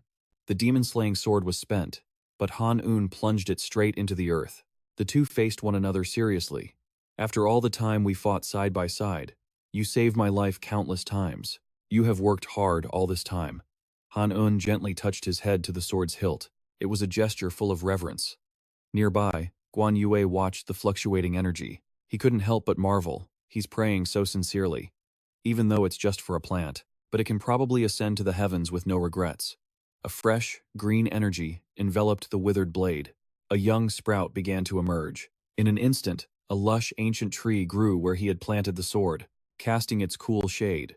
The first sign of life on this barren land awakened its hidden potential. Countless thick roots surged up from the ground below. They quickly wrapped around the tilting fence posts, using them as a foothold for new growth. Before long, the roots had completely covered the wooden pillars. Guan Yue was left in absolute awe. Restoring a single burnt peach tree should take at least a month. So how did he do it in a flash? Haniun directed his energy toward two bare tree trunks, declaring, "You, and you, awaken."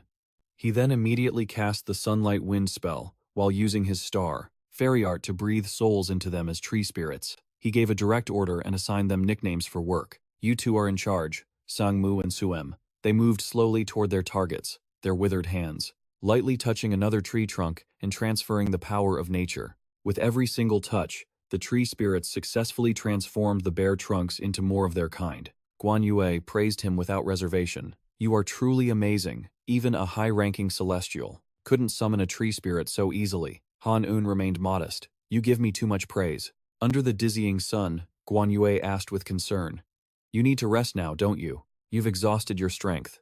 You even ate the ripe jujubes." He chose a simple, thatched roof house nearby for shelter. But opening the door revealed a surprise. Despite the thick dust inside, Haniun was satisfied. "It's larger than I expected." Guan Yue also did some digging. The garden's previous owner was Park Hee-han, known as Go Wei-jin. "It was written in that memoir over there. I read some while you were unconscious." "I see." Haniun dropped his pack, ignoring the clouds of dust swirling around him. He sat cross-legged, beginning to meditate. "I must regulate my qi. I use too much power." As he focused on restoring the garden, a brilliant light suddenly appeared. A vibrant pulse, like life itself, echoed around him. His eyes snapped open, breaking his meditation. Guan Yue, waiting nearby, was confused. "What is it?" Unsure how to explain it, Haniun simply said nothing more. Instead, he searched the room intently. "I definitely felt a vibration, plants reacting to my aura. Could it be the floor?" Haniun wondered. "I'll test it with the jujube seed I just ate." His power condensed into a sturdy pickaxe woven from roots. Without warning, Haniun smashed it into the floorboards. Guan Yue leaped back in shock. "What are you doing?" Haniun didn't answer, swinging the pickaxe again. After a few more strikes, he hit the center. A powerful wave of energy erupted from below. It shattered the floor, pushing them both back.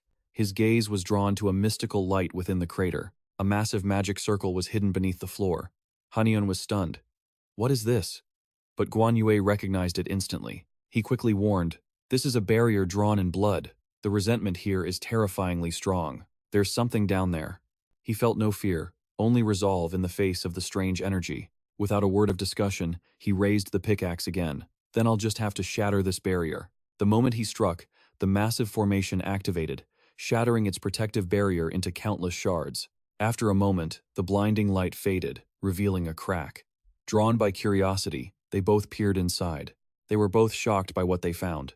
A secret room? Inside lay a journal, hidden for ages. I am Park Hyun, master of the Green Flower Garden, called Go Wei Zhen. This was the book he left for his successor. To the next master of the Green Flower Garden, I must reveal the cruelty of the one known as Lady Du Hua. It began one fateful night, when a terrified scream shattered the deep silence. After leaving my friends, I took a shortcut home, unwittingly entering a shrine where a demon possessed me. I was helpless, until a mysterious scholar happened to be passing by on that very road. "Young master, are you all right?" After learning what happened, he swiftly exorcised the demon from my body. The mysterious immortal said, "I have cleansed the poison. You should be fine now." I was so grateful. "Thank you, sir." I thought it was just a chance encounter, but he revealed something more. However, being possessed by that demon has awakened your celestial potential. If you remain here, mortals will surely torment you, or wandering celestials will abuse you. You must flee before disaster strikes. Do not worry. I know a celestial you can follow. And so, I, Park Hee-hun, decided to put my trust in him.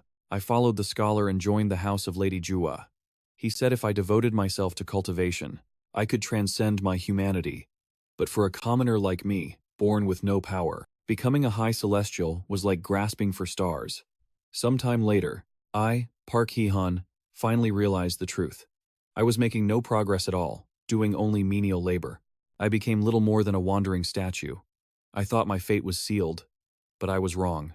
My tragic life took an unexpected turn. It was when I was about 30 years old.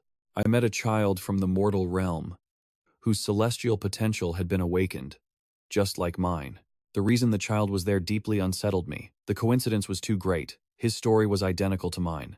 Connecting the pieces, I finally understood. That night I was possessed by a demon. It wasn't by chance. That scholar had sent the demon specifically to awaken my celestial power, and brought me here. I was just a component, a part that could be replaced at any time. I became a living sacrifice, so a select few could live in comfort. Knowing the truth, I couldn't be a servant forever. So, I bowed to anyone who knew earth techniques, begging to be taught. He then diligently noted all he learned. Hyun's frail hands only grew more wretched. But even after cultivating the few techniques I had gathered, my scratched fingers finally couldn't even lift a brush. My mortal body, born without power, just grew older and weaker. I was given a nickname, one that seemed to mock my appearance. There's a plant out there with a similar meaning, foxtail grass. My hunched back from hard labor resembled that weed, which grows anywhere. So they called me Dogtail Zhen. Time passed, and what came next only deepened his despair. I seriously considered death, because I was completely and utterly useless. But just then, a ray of light shone through, awakening the life within him. The moment Lady Du Hua appeared, bathed in a divine glow, Hyun knew for certain that a miracle had arrived. He still remembered what she said. Lady Du Hua said it was a reward for my life of sacrifice. She granted me a position in the Green Flower Garden and the Earth Dragon art. Hyun silently wept tears of joy. How could I not be grateful? In his shabby room, he swore he'd never forget Lady Du Hua's grace or his duty to the garden until his last breath. From that day on, he cultivated the Earth Dragon art in the garden, from dawn until dusk. The change was clear. His internal energy grew steadily. Hyun grew more confident in his future. I was finally about to reach the mystic immortal realm, but his joy was short-lived. He looked at his hands as if in a nightmare. My physical body was only growing weaker. However, it was too late. I finally realized the secret of the Earth Dragon art. The Earth Dragon art's power-boosting effect was exceptional, but that power was absorbed by the garden's medicinal herbs, not by me. I had become living fertilizer without realizing it. I knew then my remaining lifespan was short. Haniun fell silent, absorbing the blood-soaked memories. He couldn't help but feel contempt and disgust. I've only seen this stuff on TV. But immortals do this too? How disgusting. Gwanak, however, reacted calmly. I already guessed as much. Is the rest that surprising? He was startled. What? Gwanak said. It's a common story. It's a tactic used by so-called immortals to maintain their realm. Haniun finally couldn't suppress his rage. Was I about to end up just like this Dogtail Zhen? I will never let that happen. Hyun left a message. If you have the talent to break this barrier of my life and blood, then without a doubt, you are the one who will destroy this wretched place. For my successor in suffering, I've left a treasure I stole at the cost of my own life. Haniun could only guess. Are these the items left with the will? This is a human-faced ginseng seed, from the colored eye people overseas.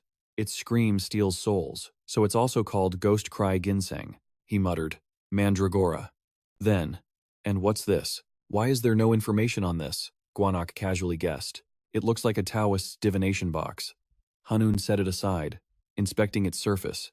That's strange. The thing reacting to me isn't the seed, it's this box. Let's try growing it. But as Haniun released some power, its energy erupted, knocking him back. Guanak waddled over, worried. Are you all right? The old wound flared up, making Haniun grimace. Yeah, it hit the spot.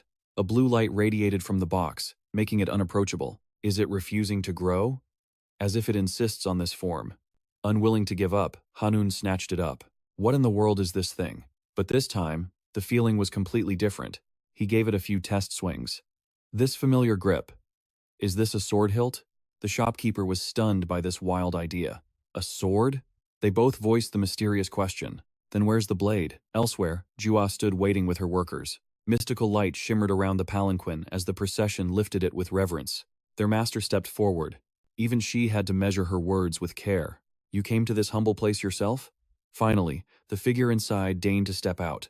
Jua looked up respectfully at the distinguished guest. Palace Master of the Soksang Divine Palace. I know this is rude, but business is business, so I will be direct. I hear a treasure of my palace is with you, lost during that shameful incident 100 years ago. Her expression showed no hint of weakness or hesitation. The Divine Palace Master made her demand. Return it to me. The hilt of the seven-branched sword. Not many know the true story of this legendary blade. The seven-branched sword is a mystic relic of Baekje, a kingdom that, by all rights, should never have been formed. Among the three kingdoms, only Baekje lacked any divine backing for its founding. Silla, the first kingdom, was founded by the exceptional, divine-boned Park Hyeokgeose. Gogur Yeo was blessed by gods and immortals, founded by Go Jumong, son of Lady Yuhua. But King Onjo, with no backing and no power, was the one who established Baekje. Through sheer human will, he awakened his latent earth bone and mastered his own method of controlling ki. He then forged his own techniques. King Onjo was human, but he was a genius beyond compare. Under King Onjo, Baekje entered a glorious age. But the kings who followed grew increasingly weak, and so, collapse arrived. Sweeping wars of invasion erased almost every trace of its existence over time. The only legacy that remained belonged to a genius said to rival King Onjo, the sacred king who spread Baekje's influence to the continent and islands, King Gunchogo. The seven-branched sword is the rare masterpiece created by that very king. Ironically, this priceless treasure, counted among the greatest artifacts, was preserved on a remote island chain. Back in the present, Shua faced an oppressive inquiry about the hilt of the seven-branched sword. She carefully relayed what she knew. The blade and hilt were not forged as one, but the palace master was not surprised. We are aware of that. Records state that when King Gunchogo gifted the divine sword to the heavenly king, the envoy carrying it met disaster and died. After the group survived, the case holding the divine sword was fortunately recovered. But in the chaos, only the blade of the sword reached our nation. Jua was skeptical. Are you saying the seven-branched sword truly has a hilt? But doesn't that seem strange? Perhaps the palace master never even knew of the hilt's existence. Why search for its whereabouts only now? But the palace master calmly cut her off. I am not here for a pointless inquiry. I represent the divine palace to propose a celestial contest 6 months from now. This is how many immortals peacefully resolve their disputes. Juan knew it was time to be direct. What are the conditions? My divine palace will wager the blade of the seven-branched sword, she replied. If she wins, she asks only for one item from the treasury. If the hilt of the seven-branched sword is there, I will take only that and reveal nothing else. Hearing the strict demands, Jua simply gave a knowing smirk. Very well. Jua coolly turned the tables. However, I will add one condition. Time flew by, and soon 6 months had passed. Li Ung's juniors were buzzing with excitement. Did you hear? The upcoming celestial contest will be broadcast live. Min Sung was always the first with news. Lady Jua herself requested it be made public. I want to see it too. But Li Ung had to interrupt with a reminder. We are approaching Yuqua Garden to check on the progress. Isn't causing a scene disrespectful to its current master? The rest of the walk to the gate passed in complete silence. As the gates swung open, they were greeted by a lush, green scene, like stepping into a primeval forest. Ryujin gazed around, completely astonished. What is this place? Hoshi was also lost in the sight. Can this really be the place that was once abandoned? As Haniun scooped some ice, he noticed a visitor. His casual air infuriated the man, who shouted, "How rude! Is this the time for calm, Senior Angela? Li Ung is a celestial immortal, the 5th of 9 immortal ranks. Show some respect immediately." Ignoring the outburst, he casually extended a hand. "Pleasure to meet you. I'm Park Han-hyun, the caretaker here." The other man responded with simple humility. "I am Li Ung. I'm here to check on the garden's progress." But the friendly mood shattered. "Then why are these juniors pressuring my senior?" An information panel appeared. Park Han-hyun, age 23. Nickname and rank: undefined. Blessed with Yangguang style, 2 seal replicas and the light wind kick, they all froze in shock. He's a celestial immortal? In the end, the juniors were punished. Now, only Li Ung sat with him. The immortal competition? He gently lifted his teacup. "That's right, 2 immortals from each realm. Celestial to Supreme. Will fight Japan. Celestial is the 5th rank, Supreme is the highest." Han Hyun probed, "I don't get out much, so I didn't know. Are you joining?" "So that's how it is." Afterward, Li Ung focused on the tea, enjoying the refreshing air. It's said that during the Korean War, he awakened his immortal bones after losing his family in a bombing. Like the nine-tailed fox, he was once scorned, but his talent was undeniable. A true prodigy. After meeting such a decent master, Han Hyun considered things carefully. You can't trust immortals. But this one feels sincere." He apologized for his junior's behavior right away. The Northern Taoist had begged him for mercy, which terrified the juniors. Beyond that, the senior even suggested they speak as brothers. Han Hyun's interest in Li Ung was genuine. "You're joining the competition? Then you must be strong among the Celestials." His opponent remained as humble as ever. "Haha, I am still greatly lacking, but the lady has given me this chance." As for the top Celestial, the first name Li Ung mentioned was Go Chan. He is about to enter the true immortal realm, the heir to Lady Juhua and the sacred king Dongmyong. His words were filled with absolute praise. It's an honor just to compete with someone like him. Han Hyun began to ponder that name, a new plan forming in his mind. Go Chan. In another room. "You all know the Divine Palace has approved our proposal. Under the pretext of exterminating small monsters, we can gain immense support from the common folk. This is a matter of national pride. We could be praised more than Shin Sumin, that disciple of Master Silver." Just then, a court lady interrupted with a report, much to Lady Juhua's visible annoyance. "What is it? Why does the master of the Green Flower Garden seek me?" She flatly refused him. "How arrogant! I'm having tea with my family. Tell him to wait." But when the lady whispered his exact words, Juhua frowned. "What?" Overhearing from a distance, Chan became absolutely furious. That insolent worm. To him, this was a direct assault on his honor. "Does that chicken dare challenge me? How dare he?" Suddenly, a calm voice poured cold water on his rage. "I think it's a fine idea." He thought he'd misheard. "What did you say?" Hyunhwa calmly explained. "There are rumors, Brother Chan, that you're lingering in the celestial realm, fearing the true immortals in the competition. If you want to end such talk, you should accept his challenge and prove your power." Juhua considered this for a moment before agreeing with Hyunhwa. "That does make sense." Chan practically leaped to his feet. "What?" It seemed like a choice, but she wouldn't allow a refusal. "Can you or can you not compete with the master of the Green Flower Garden?" Her sharp gaze pinned him in place. He swallowed hard, unable to voice a single word of protest. The duel between the two was quickly arranged, with everyone gathering to witness it. Juhua sat calmly with her fan, observing like a referee. News spread, and the city's people swarmed the arena. As he waited for the signal, a voice called out, "Park Han-hyun, master of the Green Flower Garden." Behind Chan, ethereal orbs flickered into existence, threatening to draw his opponent in before the match even started. He shot a venomous glare, offering a chilling warning. "If you die in agony, don't you dare blame me." A wave of pure malice washed over him, but he couldn't understand the murderous intent in the man's eyes. "I only registered for the battle, after all." Haniun decided to ignore any unnecessarily complex problems, because in the end, the result is all that matters. He smirked, hoping his opponent's rage would cloud his judgment. After a long wait, the qualifying bout for the heavenly immortal rank finally began. What truly made him sweat, however, was the absurdly complex ranking system. True immortal, heavenly immortal, wisdom immortal. This was giving him a headache. Across from him, Chan's magic intensified as his energy spheres blazed brighter. Haniun refused to back down and struck first.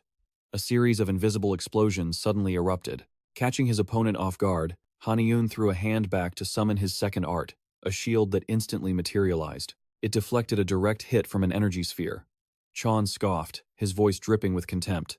You think you can stop me with that leafy shield? The shield buckled under the sheer force of that last attack. Petals began to flutter away from it. Pressing his advantage, his foe taunted. With a shield that's already falling apart? He wouldn't let that mouth mock him any longer. His own magical power began to swell uncontrollably. It lit up the entire night sky, as his immense spiritual power formed an invisible vortex. The vortex threatened to devour everything. Certain of his victory, he roared in triumph. You're finished. But suddenly, Haniun's voice cut through, shattering Chan's delusion of victory. My apologies, but my energy is now fully charged. He slammed a hand down, unleashing the sunlight wind technique. A direct counter to his opponent's star immortal art, he prepared to launch a floral energy sphere. Not forgetting a final taunt, he declared, You're the one whose journey ends here. The technique in his hand erupted, becoming a deadly beam of clear light energy aimed right at his foe. Chan couldn't react, crying out in shock. What is this? His eyes widened as he realized it wasn't just a simple shield. It was also absorbing his own power. But the realization came too late. Chan had no means of escape. He could only accept his fate. But in that final moment, the clear light beam was neutralized by a third party's intervention. A voice echoed from out of nowhere. Please forgive this impertinent interruption of mine. As the smoke cleared, the familiar figure of Damn Duck appeared, clenching his fist as he spoke with authority. But I cannot lose a child of our clan, not when your victory was already assured. Chan was just an impetuous youth. Refusing to be humbled, Chan argued, I can still fight. But Damn Duck simply ignored him, calling out, Dai Mao. In this situation, Bak Dao Nyan is the clear victor. Damn Duke stated firmly, this one's aptitude will absolutely not bring shame to my rank. Jua, hiding her face with a fan, silently sized him up. Very well, if you say so. Then he must truly have talent. Master of Lu Hua Vien stepped forward. This unexpected turn left Haniun stunned. Did Lady Jua just acknowledge me that easily? He then cast a curious glance over toward Dam Duke. The man radiated a holy aura, like a celestial being from the heavens, making one wonder, just who is this person? A while later, in Jua's private chambers, she sat on her throne and questioned him. Tell me, what have you been cultivating for the last 6 months? Hearing this, a sense of unease crept over him. Was she questioning his sudden spike in power? Outwardly, he answered respectfully. My cultivation is simply faster due to a unique technique and my rare wood attribute. Haniun's eyes narrowed with a sly glint. I'm not sure what my lady brought me here to cultivate, but if you desire it, I can begin nurturing it immediately. He tried to win her over with honeyed words. If you place your trust in me, I swear I will never betray you. After all, Jua was a highly respected madam. She instantly saw through his ploy. You have some nerve. So, from the moment you arrived, you've been planning this? She waved a hand to dismiss him. But for now, focus only on the tournament. I will consider your proposal. He bowed respectfully in response. I will await your decision. Very well, you are dismissed. As he left, he remembered one last thing to address. Haniun didn't hesitate to ask, I have a private matter to discuss and need to step out for a moment. A short while later, they strolled through the bustling streets, but despite their casual pace, the air was thick with tension. Haniun cursed inwardly. She had let him go out, but with a companion who was clearly a watchdog. So, it was you, Dam Diok said, startled. Senior, may I ask for your esteemed name? Ah, have I not introduced myself? He asked softly. I am Dam Diok. You can call me Brother Diok. Hearing this, he couldn't help but marvel. King Gwanggaeto the Great. His presence was truly extraordinary. But this was his first time in the city. He was too busy looking around to pay him any mind. Whoa, so many wondrous things. He was so different from when he first appeared. Dam Diok was curious about everything. He kept asking, what is this? It was a drink stand. Haniun politely offered the senior a drink. Would you like a strawberry banana smoothie? Not waiting for a reply, he immediately ordered, Hi, 1 strawberry banana please. And this one too. A moment later, their hands were full of all kinds of street food. Dam Doc was excited. I've heard tales of the human world, but it seems that was only a fraction of the story, wasn't it? Haniun smiled, filled with satisfaction. I'm just glad you're enjoying yourself. A second later, curiosity got the better of him. I heard that ancient immortals sometimes descend to the human realm. You've never been here before? Dam Diok confirmed. That is correct. He glanced back, then confessed.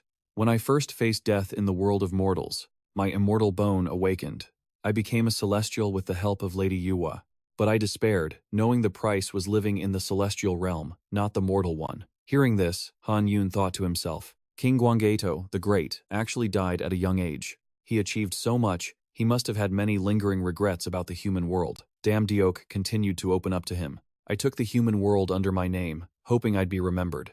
Now, I see it was just a childish, fleeting dream. What did I really regret, trapped in that celestial world? It turns out it was all just the ruins of a time gone by. Even if it wasn't me, they could never have created that wonderful world. He looked at Haniun fondly, offering his thanks.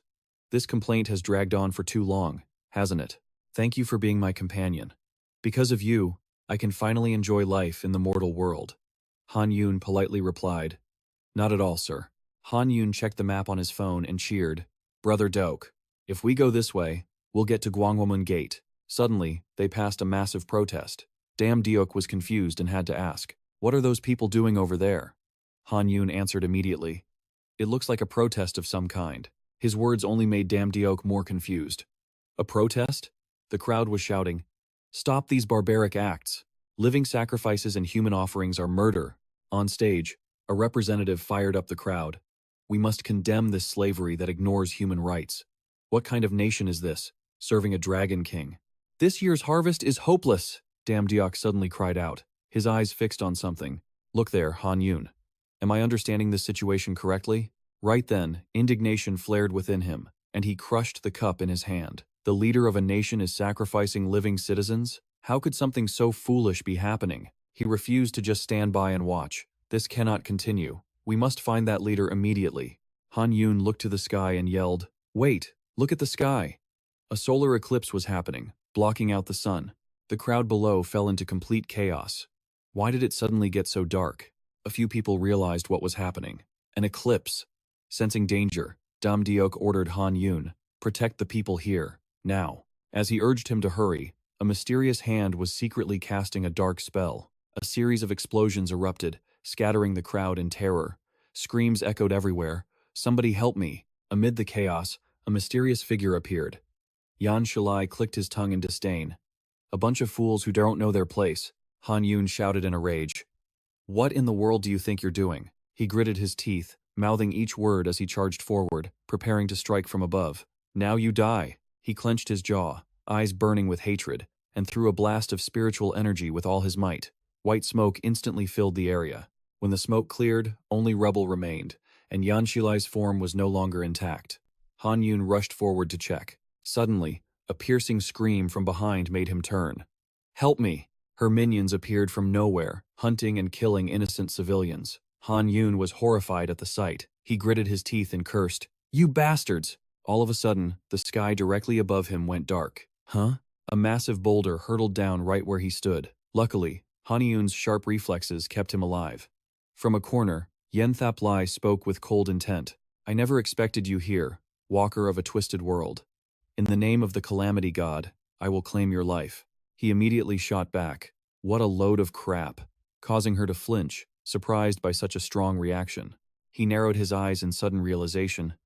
This aura. You're another one of Luocha's dogs, aren't you? The memory of his previous encounter with Nitra rushed back to him.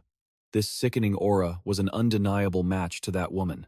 I felt it the moment the statue was destroyed. She's openly directing her killing intent at me. After a moment, Haniun finally asked, Are you that close with Jiangju? The moment Yenthap Lai heard that name, she instinctively gritted her teeth.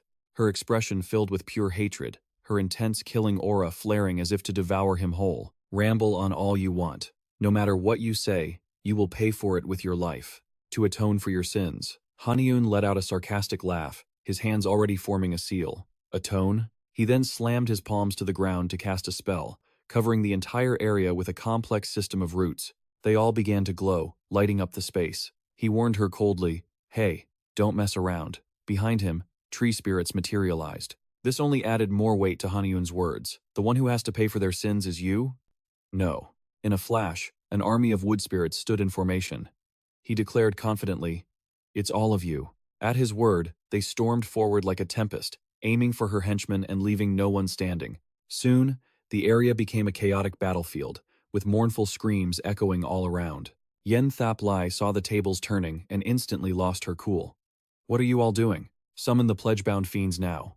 Her lackeys obeyed at once, breaking their sealing talismans. Her voice still echoed in the air, "Tear apart the one who killed my lord." The pledge-bound fiends appeared, their eyes burning in the night, carrying a chilling aura, as if they'd returned from the underworld. He witnessed the bloody scene before him, his mind racing for a counter-strategy. Those pledge-bound fiends are demons. It will be difficult to handle them with plants. With so many enemies, the Demon Fox fan will be useless too. Haniun had no choice but to use his final trump card. "I didn't think I'd have to use this so soon. I was smart to buy that pipe at the market." First, he raised the pipe to his lips and took a drag, immediately releasing a hazy white smoke. It was the effect of the Mandragora elixir. He couldn't help but be impressed. The system displayed a series of upgraded stats: muscle development and durability, enhanced muscle growth, and improved concentration, maximized senses and reflexes, promoting optimal muscle cell growth. Haniun cast seeds upon the ground. They immediately sprouted into saplings in the blink of an eye. He reached out and grabbed a nearby sapling. He threatened them with fury in his voice. "You bastards!" He swung the Mandragora sapling, creating a perfect arc. "I won't let a single one of you escape." He then stomped his foot and launched himself forward, holding the wooden club. With a pipe in one hand, he grew more ferocious with every strike. Haniun showed no fear at all. He charged alone into the enemy's encirclement. Their attempts to fight back were useless against the cracking sound of his club. It was a crisp sound amidst the chaos of battle. But he didn't care about the damage. The elixir made him a different beast. Yen Thap Lai observed the entire fight, laughing with contempt for her opponent. "Ha! Using a plant to exorcise a god. Isn't that like trying to move a boulder with a toothpick?" She waved her hand, ordering the minions below. "What are you doing? Summon more pledge-bound fiends. Now." She then unleashed her killing intent and screamed, "Catch that fly." Suddenly, she felt something was wrong, and coughed up blood on the spot.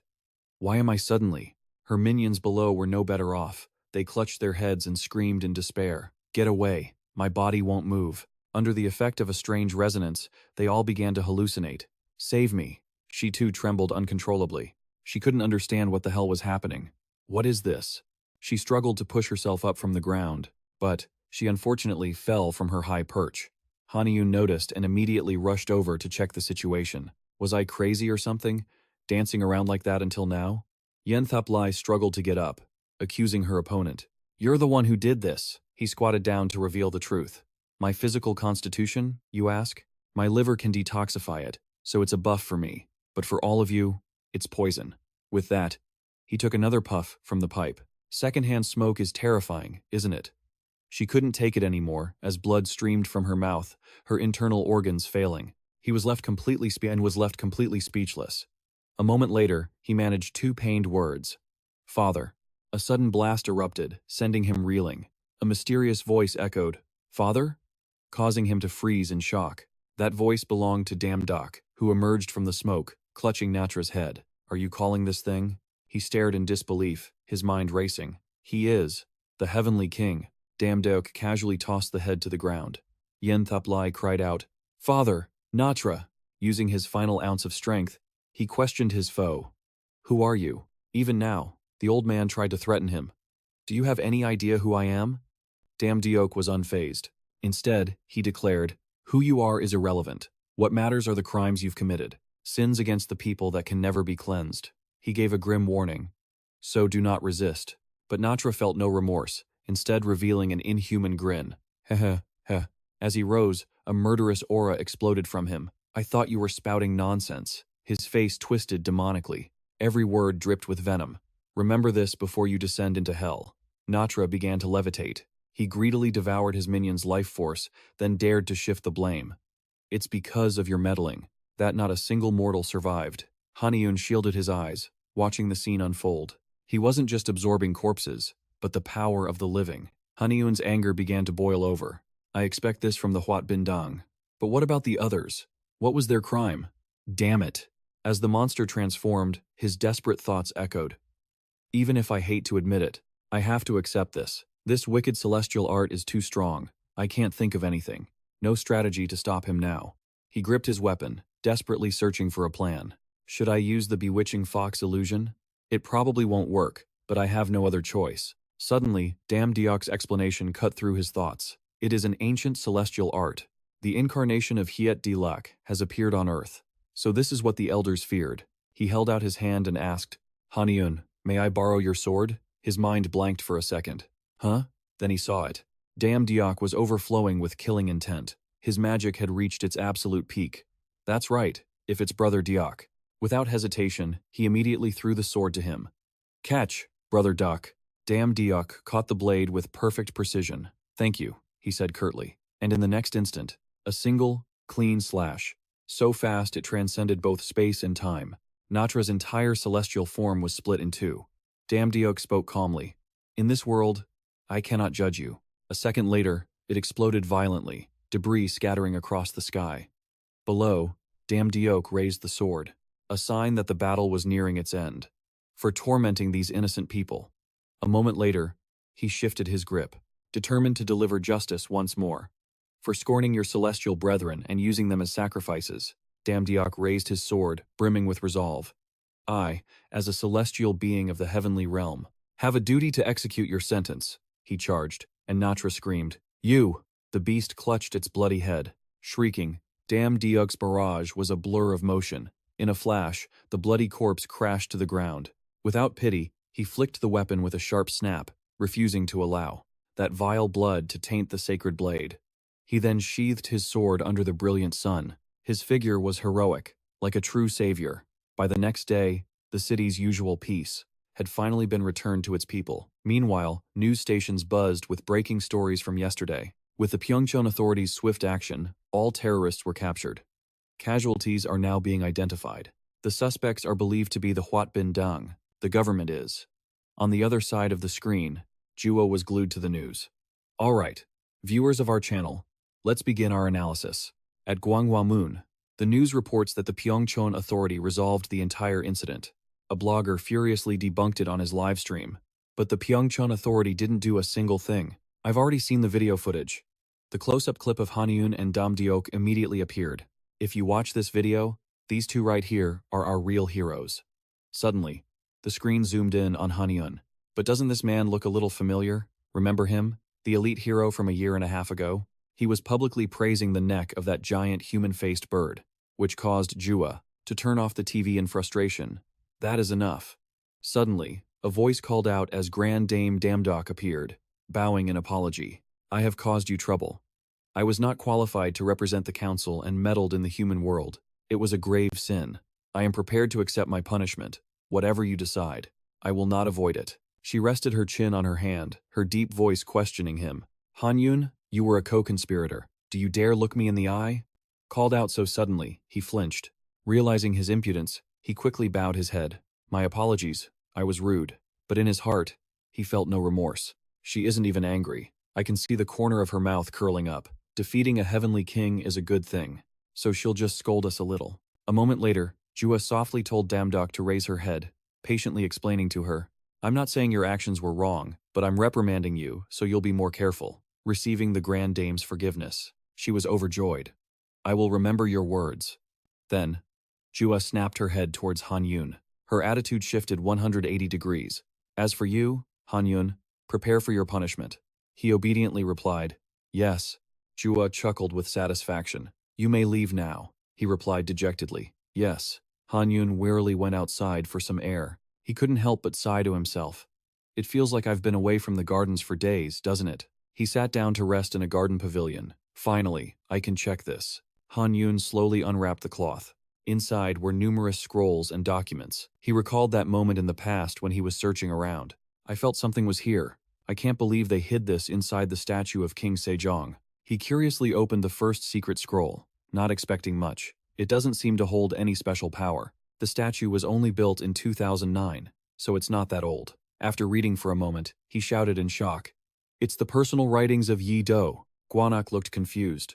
Yi Do? He looked up and slowly explained. His temple name after he died was Sejong. Ah, that detestable brat from the Yi clan. The old man's face twisted in anger. Did he do something to you, senior? Hanyun answered without hesitation, revealing everything honestly. The reason I look like this is because of them. Hearing this, Gwanak turned purple with rage. unconsciously grabbing his hair. It's because they suppressed the mountain's ki when they founded their nation. In a fit of rage, Guanak accidentally ripped out a chunk of his hair. Anyway, those brats. Meanwhile, Haniun was focused on reading. He paid little mind to the scuffle. Let's see. A line in the text was clear. Today, I, along with my son Hyang, his mind connected the dots.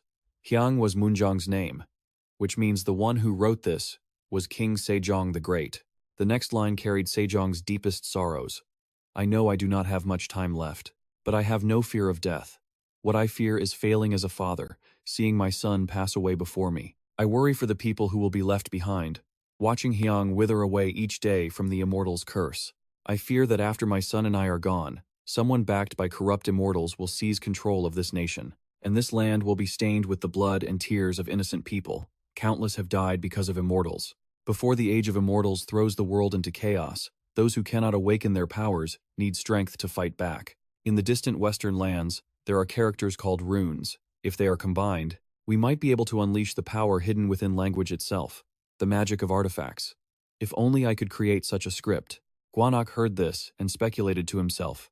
Perhaps he was trying to create a runic system, similar to Oracle Bone Script. He propped his chin, lamenting the man's cruel fate. That hateful man was a genius. His fame reached even the heavens. Had he lived another 100 years, he might have succeeded. Suddenly, Haniun spoke up. I think. He actually did it. The writing in the journal continued. If one masters how to read and write it, anyone can learn the activation formula and use the hidden power contained within the letters. As my final wish, I pray that my people can carry out my will, and that these 28 letters will spread far and wide without weakening. After reading, he couldn't help but admire the king, whispering, "Congratulations." He stared down at the Hunminjeongeum manuscript. Holding the activation text, he confirmed softly, "The future that you wished for, great king, has been realized." With this new knowledge flooding his mind, Haniun stood deep in thought early the next morning, ready for practical application. Without hesitation, he focused spiritual energy into his fingertip. Then, he gently traced glowing characters into the air. Instantly, the wooden planks flew upward, stunning him. Faced with such raw power, Haniun couldn't believe his eyes. This wasn't his own power. It was the power of characters based on the Hunminjeongeum activation technique. The gears in his mind turned faster than ever. In moments, he discovered a new method. If you can form words clearly in your mind, then you can activate them with just your voice. So, the model student continued his experiment. Ignite, heat radiated from his voice, and the logs burst into flame. In just a few minutes, he had witnessed so many wonders. Haniun gasped, his eyes wide with astonishment. He was so thrilled he began flailing his limbs about. His voice jumped an octave. More fire! Ignite! He was lost in his own little lesson, cheering wildly. Burn! Burn! He was completely unaware of the person he had just woken up. What's with all that barking? Shaking off his drowsiness, he witnessed a shocking scene. What in the world? Why are you playing with fire in broad daylight? Like a parent scolding a reckless child, he pointed and snapped, "You can't even start a fire without my help. So where did you get this from?" Haniun just scratched his head with a sheepish grin. "Sometimes I want to challenge myself." His answer wasn't reassuring. As he left, he gave a stern warning. "Whatever you do, be careful not to let it spread." The energetic kid quickly replied to appease his senior, "Yes, of course." Once the excitement faded, a question began to form. It was clear. Speaking louder made the flames grow. His mind raced for an answer. To increase the power, do I just raise my voice? Or write larger characters? Or shout even louder? So, multiple voices would be even more effective. Haniun fell into deep thought, silent for a long moment. Countless theories raced through his mind. What if I used longer, more meaningful sentences? Would that unleash even greater power than single words? Because language itself is power, a man of action. He took a deep breath, filling his lungs. Then, in a loud, clear voice, he shouted, "Oh heavens! Roar!" He repeated the command over and over, "Roar!" But nothing answered him, except for the lonely wind. Haniun belatedly realized how carried away he'd gotten. What am I doing? So embarrassing. Absorbed in his work, he was startled to find a familiar figure watching him. In response to his questioning gaze, Trongbi flashed a devilish grin. Her reaction terrified Haniun. "When did you get here? Did you see everything?" She immediately began to reenact what she had witnessed. Oh heavens, roar! His carefully crafted image was shattering. He frantically signaled for her to stop. Wait. But she wasn't about to pass up this golden opportunity. I'm the handsomest, the craziest man alive. He blushed to the tips of his ears, stammering, "When did I ever say that?" Having thoroughly flustered him, Trongbai casually put her hands in her pockets with an understanding look. "It's all right, you can be like that sometimes. I respect it, haha." She tried to suppress her laughter, but couldn't stop a smirk. Her reaction made Haniun want to cry. He wished he could dig a hole and hide forever. Defeated, Haniun changed the subject. "Senior, what brings you here?" She asked her question directly. "Heard you joined the tournament?" Trongbi gave him an impressed look. "And you actually defeated Gocha-ul? You're improving so quickly." Sensing she was no longer teasing, Haniun finally looked up, his face still beet red. Ignoring his expression, she scratched her head and began to explain. "Anyway, the reason I'm here is, I made a deal. In exchange, I'm joining the tournament, too. So I came out to get a feel for things, but I also had something to give you." She looked around the fruitful garden, feeling a bit emotional. "I was supposed to look after you, but I haven't. But it looks like you don't need my help. Huh, you're quite capable." As she finished speaking, she tossed something to Haniun. He looked down at the box in his hands. Unable to hide his curiosity, he asked what it was. The reply was curt. "A divine artifact. Someone asked me to give this to you. Use it in the immortal trials." Her vague reply only made him more curious. "Huh? Who?" Zhongbi tilted her head slightly, answering casually, "A sage." Her voice was light, yet it drilled deep into Hanyun's heart, stirring up painful, buried memories. "You mean, my father?" At the mention of that man, resentment flared. He unconsciously clenched his jaw. She was slightly taken aback by the deep, raw voice that escaped Hanyun's throat. "Senior," he growled, each word laced with poison. A murderous aura erupted from him, like a demon from the underworld. "Where did you meet the man claiming to be my father?" Despite his explosive reaction, she remained perfectly calm. "In a place called the Divine City." Zhongbi began to slowly recount the past. "Long ago, Huaneng descended to the earth. A bear and a tiger pleaded to become human, so he gave them garlic and mugwort. Unlike the tiger who fled, the bear endured, eating the herbs to become a human known as Ungyeo. Huaneng and Ungyeo then had a son, Dangun, who founded the first Korean kingdom. This is the myth everyone knows, but there's a part of the story left out of the myths. Ungyeo was not Huaneng's principal wife. Huaneng left the human world to Dangun and returned to the Divine City, the only domain on the peninsula bordering the heavens. He ruled there, where the divine altar tree grows, with his family, free of beastly blood. Reaching the most painful part, Zhongbi struggled to hide her concern. "Your father married Huaneng's youngest princess, and he now lives in the Divine City." She recalled the chance encounter. "I was finished in the Divine City and about to leave when your father approached me." Suho sincerely expressed his deep gratitude. He said his son owes our guild a great debt. Her voice remained steady, yet held a lingering regret. "He said something big might happen soon, and that you should use this gift carefully." That was all he said. Utter contempt filled Hanyun's heart. So that's how it was. I always wondered where he ran off to after abandoning his own family. He bitterly pictured that man wasting money, racking up debts, and leaving all his burdens to his grandmother and mother responsibilities he'd simply abandoned. The agonizing memories flooded back. How did she look in the end, when she passed away? The cruel reality made his expression darken. While he suffered, his father married into a prestigious new family. Somehow, his abilities were recognized, and he married into a privileged clan. His old family clearly meant nothing to him. Zhongbi urged him, "Go on, open it. From what I hear, it's quite a valuable item." Driven by curiosity, Hanyun opened the box. What could he have possibly sent me? His eyes widened in surprise at the contents. Inside was a shimmering, golden fan. The demon-sealing bamboo fan.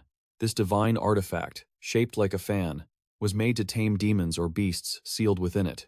Normally, a fan with 24 ribs is considered an excellent artifact. One with over 48 ribs is a masterpiece. He was stunned. This one had a full 72 ribs. Why would he give me something this valuable? Zhongbi chimed in shamelessly.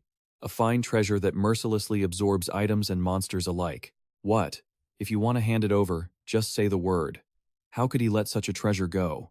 "There's no way I'm giving this up. What kind of sage would refuse a treasure like this?" He spoke honestly, his words sharp as daggers. "I'll have to use this gift carefully. A wretch like me has no other way of obtaining such a priceless artifact." His half-joking, half-sincere words eased her worries. She let out a quiet sigh of relief, thinking to herself, "So, you're also bound by the strings of fate." As he examined it, he wondered aloud, Is this paper the instruction manual? Time flew by in the blink of an eye. Soon, only 8 hours remained until the immortal trials. As he did every morning, Haniun went to the forest. But this time, something felt different. He turned toward a familiar, approaching aura. This presence, someone's coming. The sound of soft footsteps echoed on the path. The owner of those graceful steps was Damdiok. Recognizing the beautiful face, Hanyun couldn't hide the joy in his voice. Diokyung. As he ran over, he was greeted with a sincere compliment. You've kept the garden so well. It rivals any other.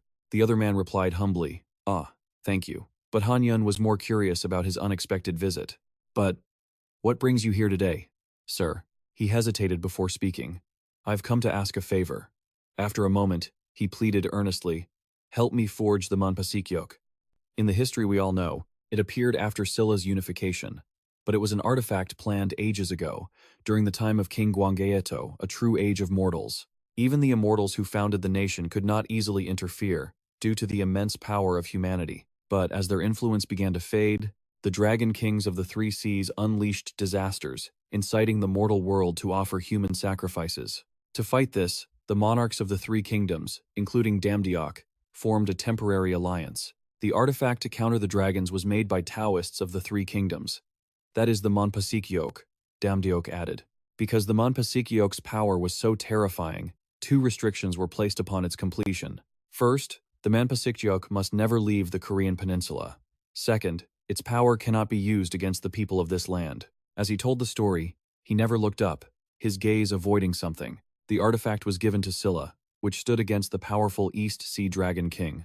Given that it's missing, the artifact was likely destroyed by its own restrictions. Haniun made his own judgment from the details. So you intend to create a new one? He explained himself. Correct. I sought you out, believing the garden's master could identify the materials. He analyzed the situation further. Moreover, the upcoming Immortal tournament will weaken the garden's defenses. I'll use that opening to get the black jade bamboo from the 2 gardens. At this, Damdiok paused for a moment, as if a great weight was on his mind. However, creating a new Manpasikyok meant he could no longer ignore the suspicions of Lady Yoa about how he got the black jade bamboo, not to mention the conflict with the opposing Dragon Palace forces.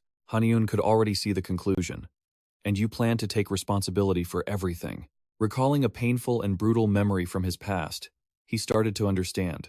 The reason he'd go this far was likely that protest he saw at Gwanghwamun, a country's leader sacrificing his own people? How could such a foolish thing happen? He's completely different from the other immortals, Haniun realized.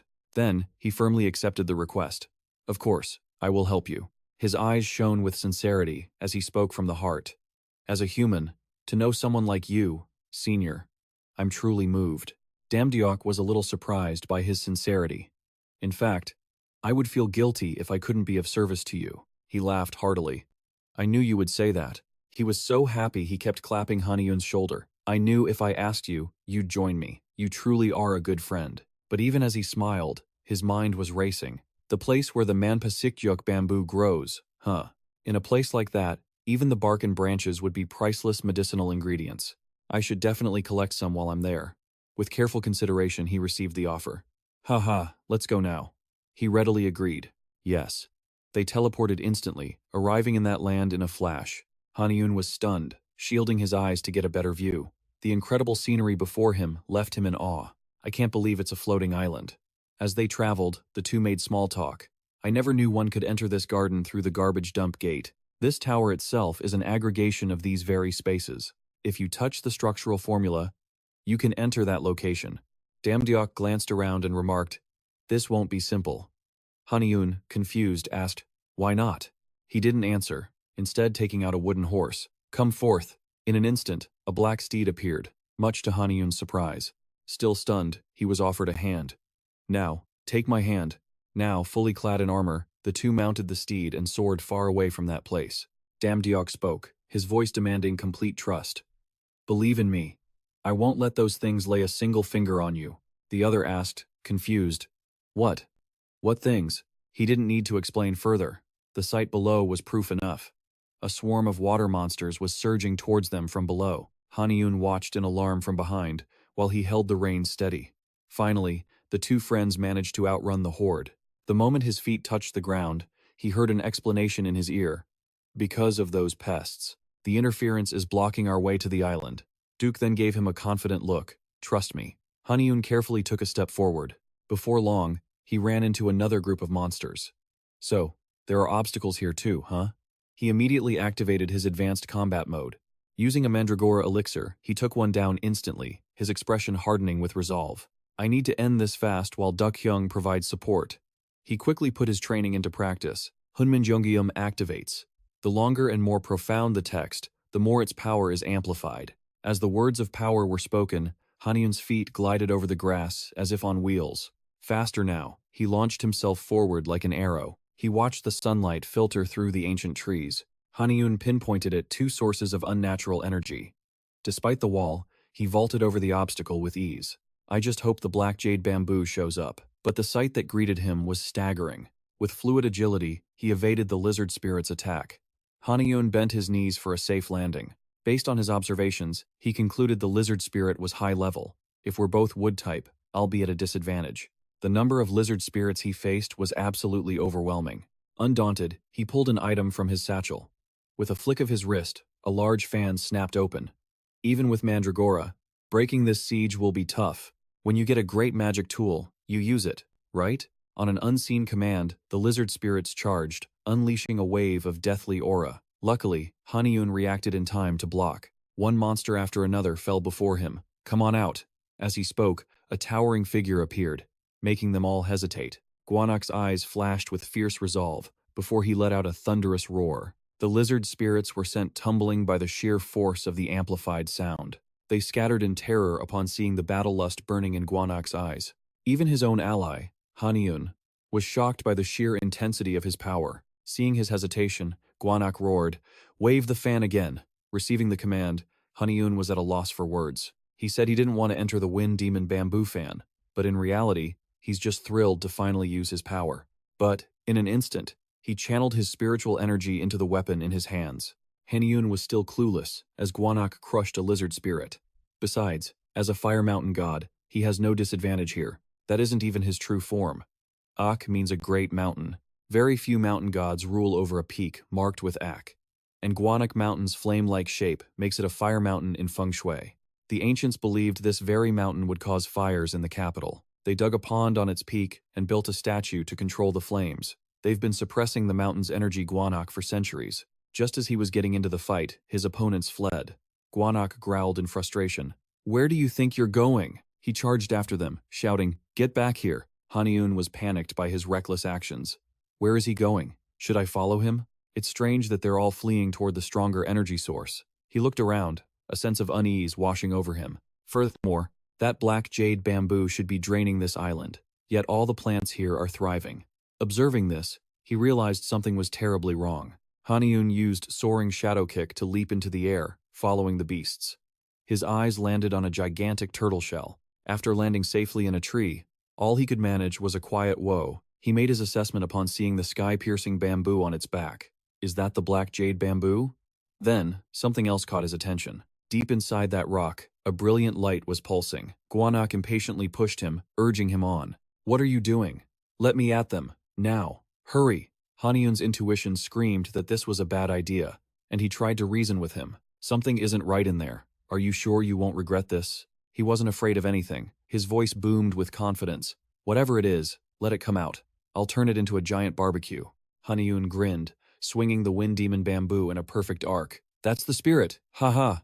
Released, Guanak smashed into the enemy, sending lizard spirits flying into the air. He reveled in tormenting them. This trash can't even take one punch. As he was kicking wildly, he suddenly sensed an unusual spiritual power. The closer he got to the energy source, the more uneasy Quan Yue became. Wait, that's the beast that lives here. Its eyes snapped open, unleashing a torrent of binding water. He struggled desperately, unable to break free. He could only scream for Haniun. "Hey, you, what are you doing? Get me out of here." Hearing his name, Haniun immediately used his spiritual power to pull Quan Yue back. The terrified creature leaped onto his shoulder as Haniun's voice echoed. "So you're the one fertilizing this island." Quan Yue's face went deathly pale as he trembled. "What? Why is a Xieji here?" The beast he mentioned was just an adorable little cub. Haniun pointed skeptically. "A Xieji? This thing?" Quan Yue was still shaking in fear. "Yes, even if it's just a little brat." After a moment of silence, Haniun mused, "If the young one is like this, what are the adults like?" He gave an honest assessment. Terrifying, of course. It's not unusual for mortals to tame beasts with divine power. The Li clan keeps one too. That monster is the sole reason I can only watch as they suppress my energy. Seeing the Shezhe's playful nature, Quan Yue guessed, "It looks like it's only about 200 years old. It should have been raised by its elders, but it couldn't even resist your simple spell. It probably hasn't even learned the basics." Suddenly, Haniun raised the Feng Moju with a mysterious smile. Great. After traveling together for so long, he knew exactly what that smile meant. "Wait, you're not thinking of?" "You can't." But Haniun just kept fanning the artifact. "I'll give you some honey later." A powerful suction pulled both man and beast inside, sealing them onto the magical fan. The CZ was still dazed from its rough landing. Soon, it spotted Quan Yue hiding behind a branch. It immediately pounced towards him, scaring the soul out of the poor creature. Seeing them get along so well, Haniun sighed in relief. Thank goodness, they're a pretty good match. With that, he folded the Feng Mozu and planned his next move. All right, I'll just grab what I need and get out of here. He eagerly gathered bundles of black jade bamboo, sparing neither shoot nor stalk. With a huge harvest, he leisurely left the sacred grounds. The moment he saw Dam Diok, he rushed to express his gratitude. "Thanks to you, I made it out safely." But the other man was modest. "I'm the one who should be thanking you." Noticing something was off, he took a closer look. It seemed he was breathing heavily. Then he spotted a dark red stain spreading. Blood! Haniun rushed over in alarm. "You're injured?" Dam Diok calmly reassured him to ease his worry. "Don't worry, I just need to rest in a quiet place to recover." But Haniun still felt terrible. Worry was etched on his face. But the immortal contest is in just a few hours. Suddenly, he was handed a perfectly round, glowing pink pearl. "Take this. It's the reward you deserve. Didn't you accept a rather difficult request from me? A pair of flood dragons guards 2 gardens. I truly wanted to take everything from both of them for you." Haniun was mesmerized by the brilliant light radiating from the orb, the man's voice still echoing in his ears. "But I was only able to get the Ru Yi pearl from one of them." This revelation made Haniun frown with sadness. Reading his expression, Dam Dok simply pressed the pearl into his hand. "Don't make that face. It was a fair price. Regardless of my intentions, I have already betrayed the Great Mother's grace." But Haniun couldn't release the tight knot of tension in his heart. This wasn't the end of the price Brother Daok would pay for creating the new Wanbo Ziti and giving it to a human. Because Haniun knew the consequences Dam Diok would face, he could never escape the wrath of Lady Yu Hoa when she discovered the truth. If that happens. Brother Daok, his heart ached so much that his lips tightened into a thin line. He quickly moved to support the man's arm. "Lean on me." He cheerfully accepted the kind gesture. Maintaining one's pride by refusing help is not the act of a true gentleman. They teased each other to lighten the mood. "Even if you had refused, I doubt anyone would say you weren't a gentleman, senior. By the way, if you're going to flatter me, at least call me big brother or something. Why senior? That's just sad." Finally, Haniun broke into a bright smile, but his heart was still in turmoil. Senior Dam Diok is so strong. Whether it's immortals or humans, just wait. I will become stronger, too. So powerful, he could be called a great elder, as masters from all over gathered. A clear voice boomed across the space. "Greetings to our esteemed audience." The MC, in full rescue gear, poured his energy into the job. "I'm broadcasting live from East Sea Island, where the Tournament of Immortals will begin." Amid his excited commentary, the Korean team kept their cold, serious expressions. The tournament hadn't even started, but the Immortals' auras were already overwhelming. In contrast, Japan's Onmyoji team seemed more relaxed. The MC shifted the audience's attention to the competition rules. This tournament is unlike others. The winner must immediately face the next challenger. His booming voice tried to stir some interest in this rather dull topic. Many worried the victor would be at a disadvantage from fighting consecutively. With everyone's power levels varying, Haniun craned his neck, searching for Dam Dok. He saw Dam Diok standing tall like a pine tree, and silently admired him. He appeared to be severely injured. While Haniun was lost in thought, the MC introduced Jua, who took the stage. Before the tournament begins, each nation's immortal offers a bamboo scroll to the East Sea Dragon King. The opposing nation's divine shrine head stepped forward, solemnly reciting, "In this place, under your dominion." Regardless of the language being spoken, the MC followed along with true professionalism. The scroll asks for the Dragon King's blessing on his domain in exchange for an offering. Their caution is clear. To ensure a smooth competition, the shrine head finished her speech and waved her hand.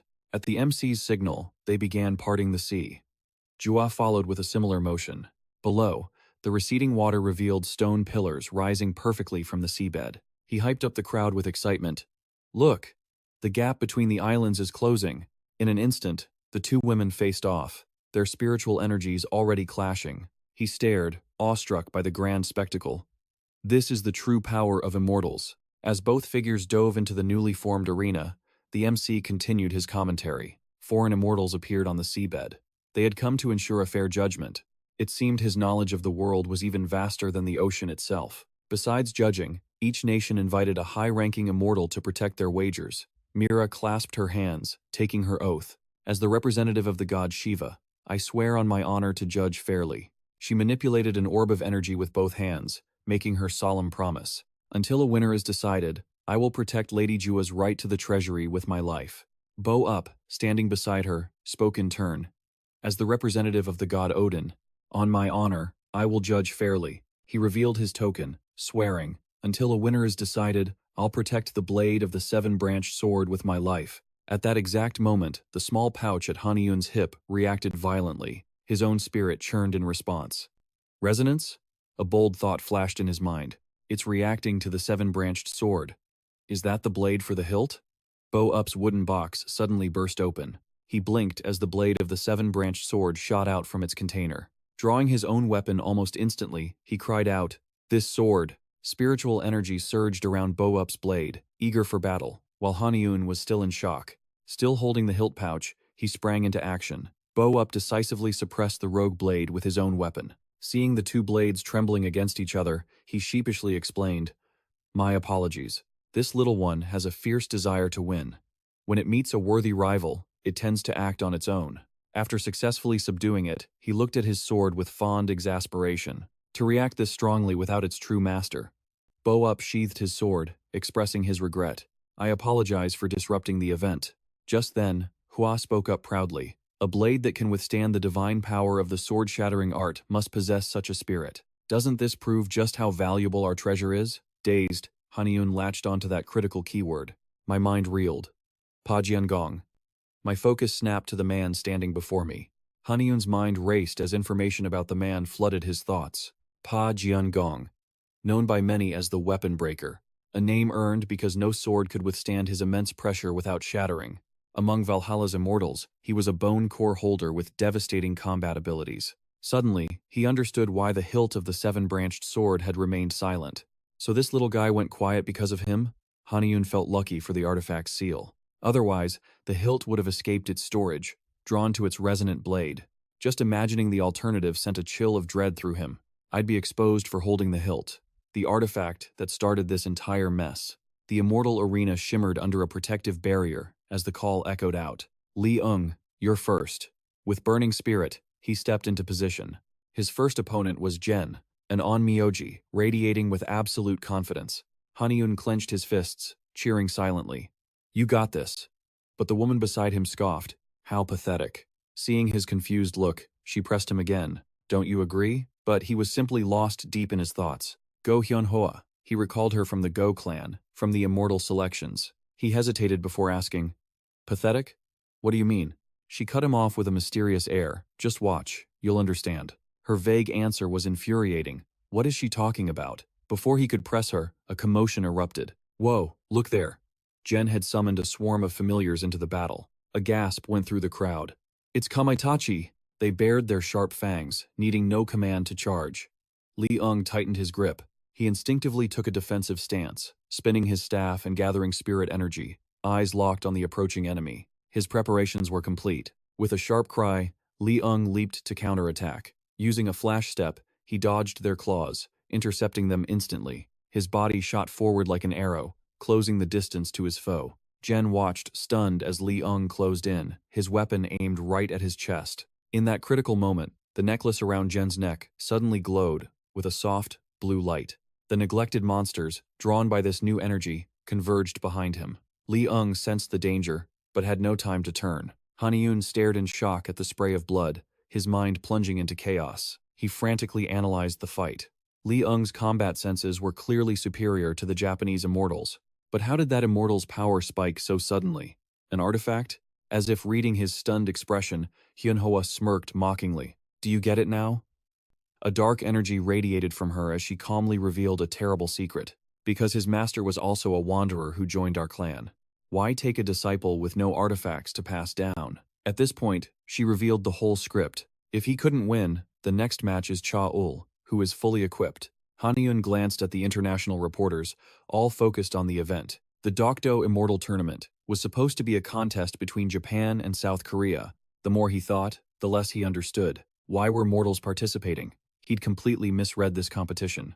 The tournament's hidden purpose was to create a spectacle, to cement the Go clan's majestic image in the public eye. Madame Jua demanded they present a united front, driving back the Japanese immortals on Dokdo. As he looked at the collapsed figure in the arena, it all finally clicked. From the very beginning, Li Eng was just a sacrifice. Haniun looked up, one word echoing in his mind. But, because the wooden staff in his hand moved again. Though gravely injured, Li Eng defiantly stood up. Haniun knew for sure. His brother hadn't given up yet. The MC, with a bird's-eye view, began his play-by-play. The Japanese immortal's assault almost broke immortal Li Eng, but he was still standing. He focused his analysis on the grievously wounded man. But immortal Li Eng's state was grim. The wound from the kamitachi bled endlessly. Hearing his name, he tried to rally. Focusing his gaze, his burning will to fight remained. The MC saw Gen launch his next attack. New. He immediately voiced the question on everyone's mind. Will the Korean immortal fall in the very first match? Li Eng clenched his jaw against the pain. He leaped with all his might, letting out a long roar. I can't lose like this. Gen casually flicked his fingers, releasing the kamitachi to attack once more. A mocking smirk crept across his face. We'll see about that. The monsters used their superior speed. They swarmed Li Eng, who stood frozen as they tore into him. The slashes felt like they were shredding his very soul. He screamed a single, agonized, "Ah!" He staggered back a few steps, revealing a growing pool of blood.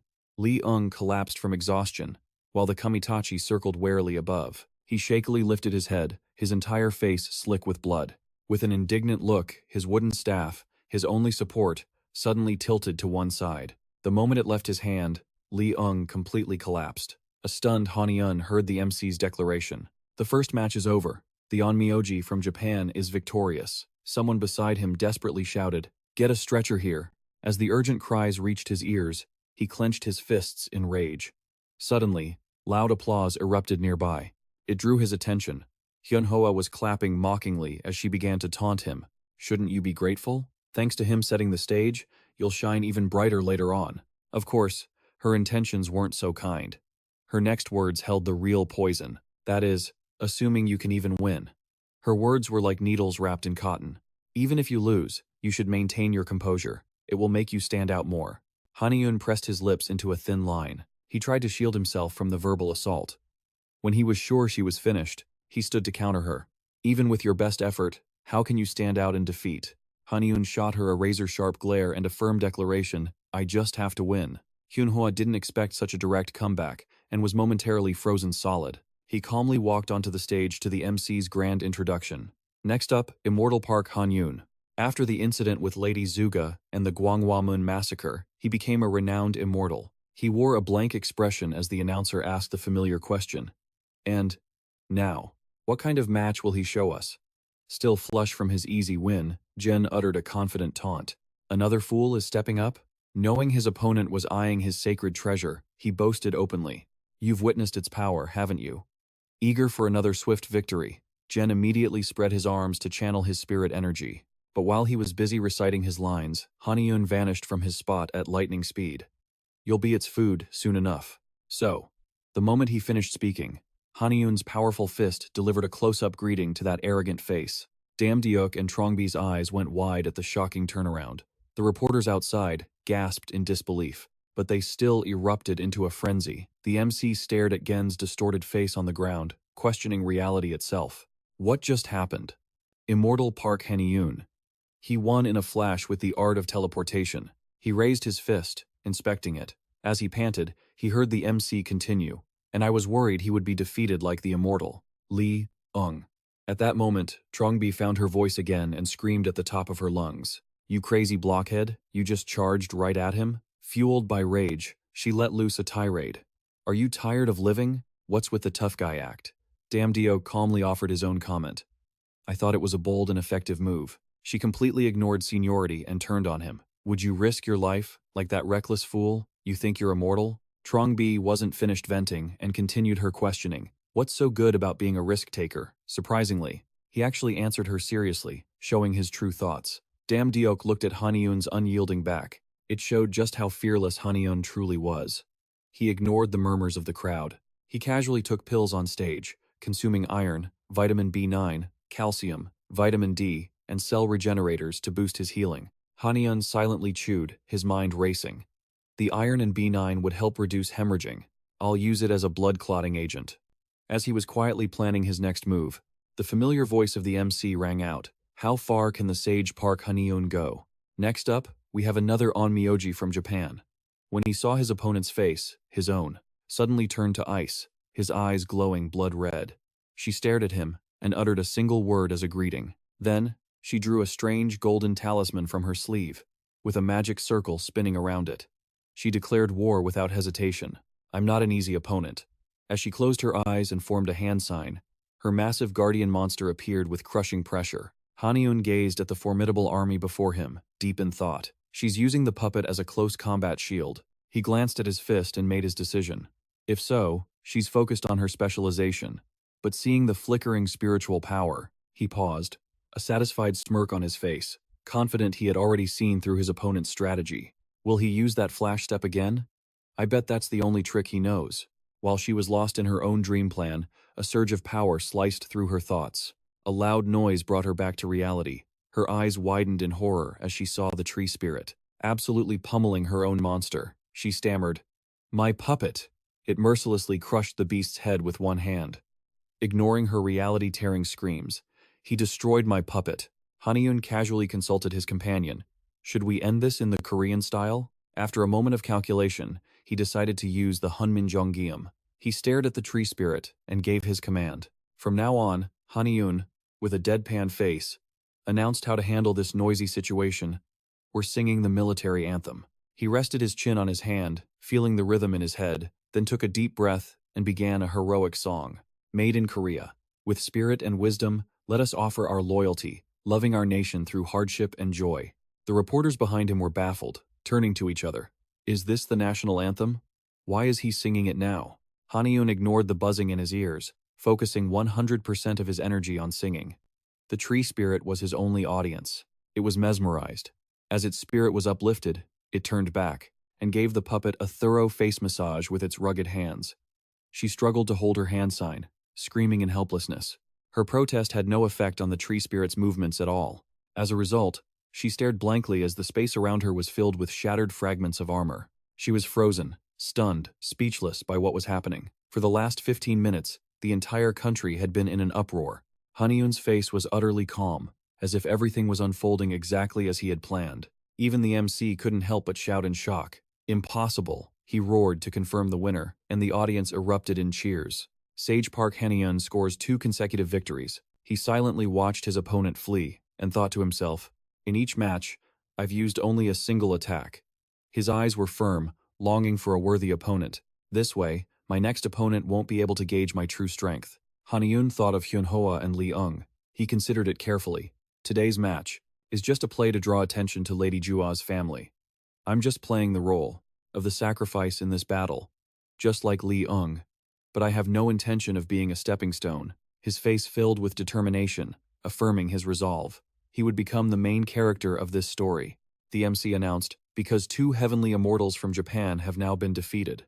A true immortal from Japan will now appear to face Sage Park Haniun of Korea. Just as he finished, a violent stomp echoed as the ground shattered into pieces, signaling a fierce battle was about to begin. The female MC and the surrounding camera crew were all stunned. That outfit is a ninja.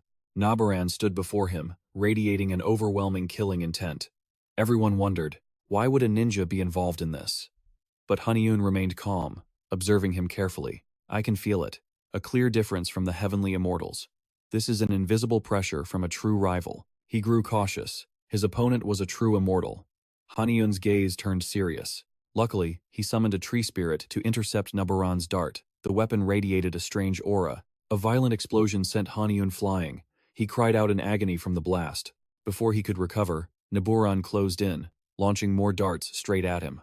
Haniun dodged aside, successfully evading 3 projectiles. They struck the ground, missing their target. The darts pulsed with that same eerie aura, then exploded before Haniun could react. Nabaran grasped his sword. He readied his ultimate skill, while Haniun was still airborne. Haniun twisted his head to look back. For a moment, their eyes locked. The chant of true sound. He began reciting the incantation while upside down, from the deepest earth, like a cloud. Haniun, inside a new barrier, caused Nabaran's attack to miss. I will command the sky. Nabaran paused his assault. Haniun thought, that nearly cut me in half. He really is a true immortal. Time for a new plan. Haniun brandished the Wind Demon talisman and yelled.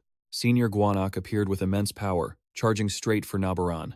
He engaged the opponent directly. He also berated Haniun. How dare you abandon me with him? At the scolding, Haniun just smiled sheepishly. Guanak casually parried Nabaran's blow, asking Haniun, You look awful. Who roughed you up? Haniun pointed accusingly. That's the guy right there. Guanak noticed the man's falcon crest. Oh? That's Suzuki Nabaran. Not many dare wear the emblem of the 3-legged crow. It's a symbol used by their spies. You can call them the Saikazu. After explaining, Guanak grew excited. Swinging his bear claws, he roared, The mountain god Guanak is here. Good, I'll crush this guy for you. Haniun warned worriedly, but he's a true immortal. Guanak just smirked. Heh, what's a measly true immortal to me? Nabaran's entire body began to melt. His gold armor was especially vulnerable to fire. The armor on his body was melting down. It's dissolving so quickly. Still, Haniun thought to himself, somehow I still feel worried. Nabaran's sword was sent flying as he cried out, Ugh! He backed away from Guanak. He clutched his arm in pain. Nabaran's eyes, however, remained fearless. Guanak sneered at his opponent. A victory this easy is boring. Guanak raised a giant claw. Let's end this nice and quick. Haniun suddenly screamed. Wait, stop. A strange, dark liquid was pooling on the ground below. The liquid shot toward Guanak. He was caught completely off guard by the strange technique. What? You bastard. The substance clung tightly to his arm. This was unexpected. This true immortal Nabaran could actually use the iron smelting arts. Guanak cried out. Ah, my body heat is melting the gold, but it's only clinging tighter to me. Haniun watched calmly. I knew it. He needs cold water. He replied helplessly. That's easy to say, but where would I get cold water? Then, Haniun froze. An idea! Ah! He cheered. Senior, cold water is coming. Guanak was delighted. Oh, you've got a plan? Suddenly, he felt an ominous presence. This familiar energy. He roared at Haniun. You damn kid! Heichi appeared, rushing joyfully at Guanak. He screamed in pure terror. Ah! Where'd this brat come from? Guanak fled in tears, crying, Help me. Haniun and the others stared, stunned. The powers of fire and water combined, creating an immense energy that surrounded Nabaran. The Taegyuk Immortal. Park Haniun displayed a beautiful Taegyuk art across the island sky. He had no idea how he did it. What the hell was that? What is Taegyuk? Exhausted, Nabaran pushed himself up from the ground. Haniun landed gracefully on the ground. His opponent's eyes still burned with fighting spirit. Haniun watched him closely. He observed silently. The fire in his eyes hasn't died. He must feel humiliated by this defeat. He looked too weak to fight, but his spirit was unbroken. Then, a sudden voice made Haniun freeze. I forfeit. The Divine Palace Master appeared, stunning Haniun. What? The Master stood perfectly still, but the power radiating from him was simply overwhelming. The Divine Palace Master had interrupted the match. He then slowly approached Nabaran. This duel was part of a formal event. This was meant to forge a treaty. He glanced at Haniun with pure arrogance. I see no need to weigh the lives and futures of 2 young immortals. Hearing this, Haniun could only remain silent. His brow furrowed, but he had no words to counter. Outside, the Palace Master's arrival didn't stir the sleeping Damdiuk. Only Trongbi scoffed. That idiot. He silently observed the frozen Nabaran, his mind racing with analysis. This meant he couldn't die here. A ninja isn't one of the Divine Palace's own. Seeing Nabaran's trembling, clenched fist, he formed a theory. Through some deal, the Palace Master was now his backer. His overwhelming aura only confirmed Haniun's suspicion. He had to be a master sent by the Divine Palace.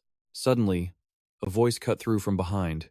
You bring me great shame, Palace Master. He whipped around to see Jua striding forward with ease. Since the Palace Master showed mercy and surrendered, she announced righteously, we too shall forfeit, for our junior's sake. Haniun was stunned, unable to believe she'd utter such words. Jua ignored his expression, offering empty words of comfort. You were brilliant, surviving 3 whole matches. Her voice boomed with false praise. I never expected you possessed such remarkable talent. But he saw right through her. She was faking it to shame him, and loudly, so everyone could hear. Haniun immediately countered with a sharp tongue. Had you told me sooner, my lady, I'd have made the match more exciting.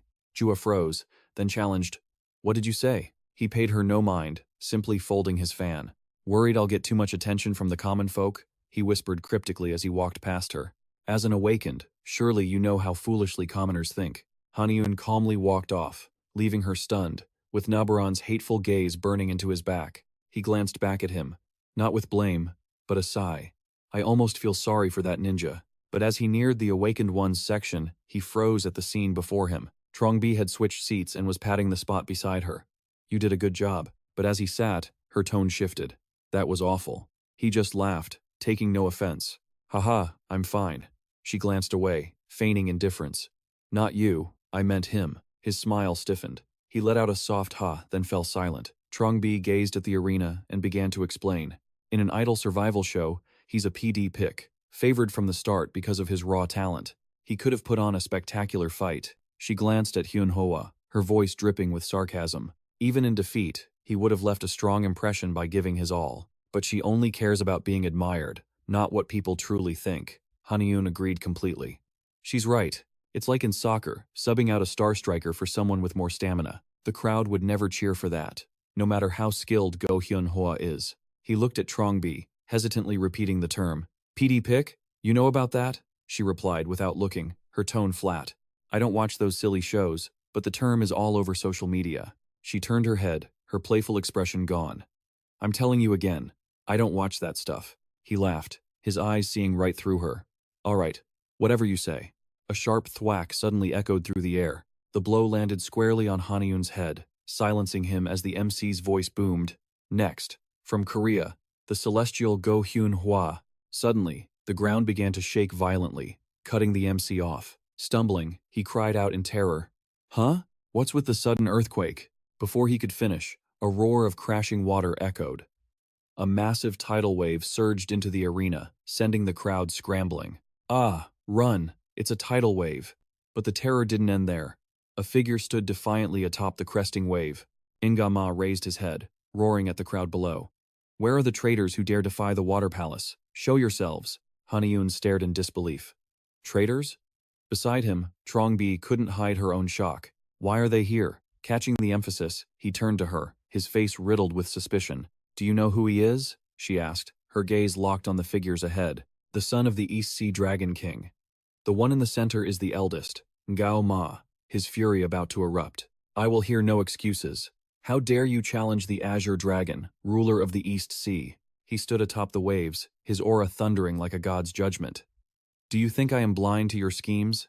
That the 7-branched sword and its scabbard were fakes? The crowd below stared, stunned by his accusation. You plotted to switch the artifacts to evade the palace's watch. His words sent chaos rippling through the crowd. What was he saying? What artifact? But Ngao Ma didn't explain, his eyes flashing with murderous intent as he made his declaration. Despite your grave sin, I will relay the Dragon King's mercy.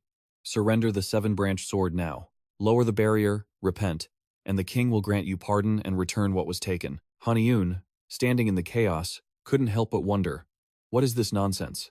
Before his arrogance could continue, Boap and Mira stepped forward, ready for a fight. Seeing this, he simply sneered.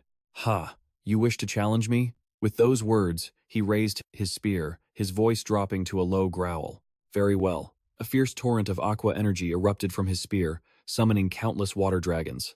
With a roar that shook the heavens, Ngao Ma bellowed, I will cast all your corpses into the sea. Not a single one will be spared.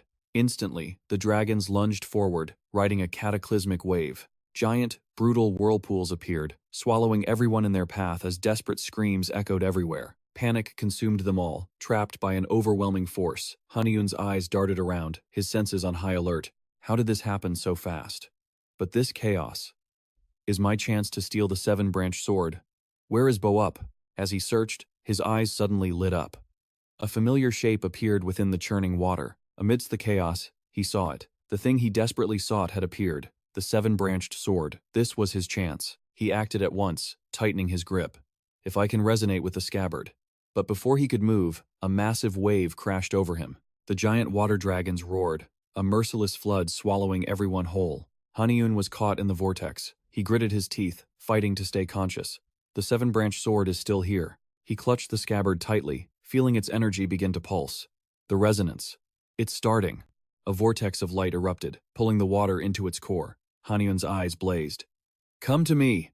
In that instant, a gleaming sword appeared, flying into his hand as if called by his very soul. Seeing it, he cried out in excitement, Success! But before the word fully left his lips, his entire body was suddenly weightless. Falling, the word had barely escaped him when he immediately began to plummet at terrifying speed. A scream tore through the air, followed by a heavy splash. Haniun plunged deep into the icy water. As he sank, he winced, the water burning his throat. Damn it! The sword's own power threw me. I have to hurry. Suddenly, the seven-branched sword pulsed with a strange light, startling him. What is this feeling? This energy? It's the strongest I've ever felt from any sacred relic I have encountered. A brilliant golden light radiated from the blade's body, its blinding appearance making Haniun wonder. Could this be its fabled royal energy? A moment later, immense pressure erupted from the sword, making his entire arm tremble uncontrollably. The sword has finally found its true master. After its long slumber, it's unleashing an incredible amount of power. But it's so excited, it's draining my own energy. Haniun struggled to maintain his grip on the glowing hilt. Its power was just too much. He clenched his jaw, trying to lift the blade. At this rate, my body will break. Then, he swung down with all his might, pouring everything into a single slash. I have to release this power. But after the slash, Haniun froze. A strange, swirling vortex had appeared in the space before him. What is that? I swung the seven-branched sword, and it tore a rift in space itself. Before he could react, a powerful force pulled at him. Wait, I'm being sucked into it. His body was swallowed whole, his helpless scream echoing as he vanished. Elsewhere, under a purple sky, a strange phenomenon occurred. A section of the sky began to bulge outward, as if something were trying to escape. With a crack, water poured from the rift, cascading down in a massive torrent. Haniun slammed into the ground with a sickening thud. He struggled to his feet, coughing violently. Panting, Haniun stared at the bizarre space around him. He couldn't help but mutter, "What is this place?" The portal he fell through still hovered in midair. He cautiously scanned his surroundings. He whispered to himself, "Was this created by the seven-branched sword?" Just then, the portal vanished. Haniun slowly realized what was happening. He was trapped in another dimension again. It was just like when he entered the white flower garden. He stood up, calculating his options. If I swing my sword again, can I return? No. First, I need to scout this area. But before he could act, he froze in shock. Something had just pierced straight through his body. The immense force of the blow slammed him against the dimensional wall. With a choked gasp, blood erupted from his throat. As he collapsed, Haniun heard approaching footsteps. His attacker was closing in from behind. Seeing who it was, Haniun's expression darkened as he fought to get up. But his eyes betrayed his shock. It was Nabaran, approaching with a triumphant smirk. It was that ninja. He instantly recalled the cold glare from before. He followed me. Is he still furious about what happened in the Light War? In that instant, Nabaran charged. A brutal kick to the chest sent Haniun spitting blood again. The ninja hissed through clenched teeth. You know, there are countless tools one can use to torture someone. I'll even let you choose your instrument. But Haniun met his gaze with fearless, mocking eyes. I don't speak Japanese. Unfazed, Nabaran replied coldly. Then I'll choose for you. Suddenly, Nabaran's gaze sharpened. He saw Haniun channeling his power. A small tree sprouted from the ground. Nabaran crouched down, gripping it tightly. Every word dripped with scorn.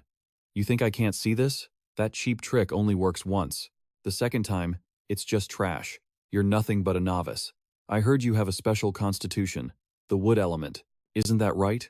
He ripped the plant out, waving it smugly. I think I'll eat this. But Haniun just smirked coldly, watching him like a clown performing on a stage. You're really going to eat that? That's not something you should put in your mouth. This wasn't what Nabaran expected. In his hand was a ginseng root with a hideously distorted and disgusting face. Instantly, it let out a bizarre, ear-splitting shriek. His head spun as if he were drugged. The sound tore at his eardrums, choking any words in his throat. Naboran collapsed instantly, his body convulsing. Seeing his chance, Haniun struggled to sit up. Panting, he taunted. "You should be careful with things you've never seen before." But then, Haniun coughed up blood and collapsed like a beached fish. Pale and gasping, he couldn't move a muscle. He could only mutter to himself, "I dealt with the ninja. But now, I'm completely paralyzed." Haniun fumbled in his pouch. "Is there anything left to use?" Suddenly, black smoke swirled before him. From within, a familiar, chiding voice emerged. "Oh, you absolute blockhead." Guan Yue materialized in his human form, his face etched with worry. "Why is it every time I see you, you're in such a pathetic state?" Haniun looked up, forcing out words between ragged breaths. "Senior Guan Yue." The spirit rushed to his side, reassuring him, "You're going to be okay. Just eat this herb and use your breathing technique." But Haniun's next words made him freeze. "I can see it on your face, Senior. Please, tell me the truth." Guan Yue looked away, flustered. After a moment's silence, he examined the wound closely. Then, he used his power to probe the injury. "Your lower energy center has been severely damaged." Hearing this, Haniun's brow furrowed. "No wonder I feel my energy leaking out. At this rate, all my energy will vanish. Not just my power, but my life." Haniun closed his eyes in resignation, his voice weak with defeat. "Then, there's only one way left. Use I," but Guan Yue cut him off instantly. "No." His eyes betrayed his conflict, but his voice was firm. "Didn't I warn you? That's a power you cannot withstand." He gravely explained the consequences of that choice. "That magic jewel from Dan Diok is only for spirit and wisdom immortals. Its energy is still gathering since it has not fully become a dragon." Guan Yue continued, his words hanging heavy in the air. "With the dragon's wish, it will become an object of both good and evil, enough to enrage the heavens.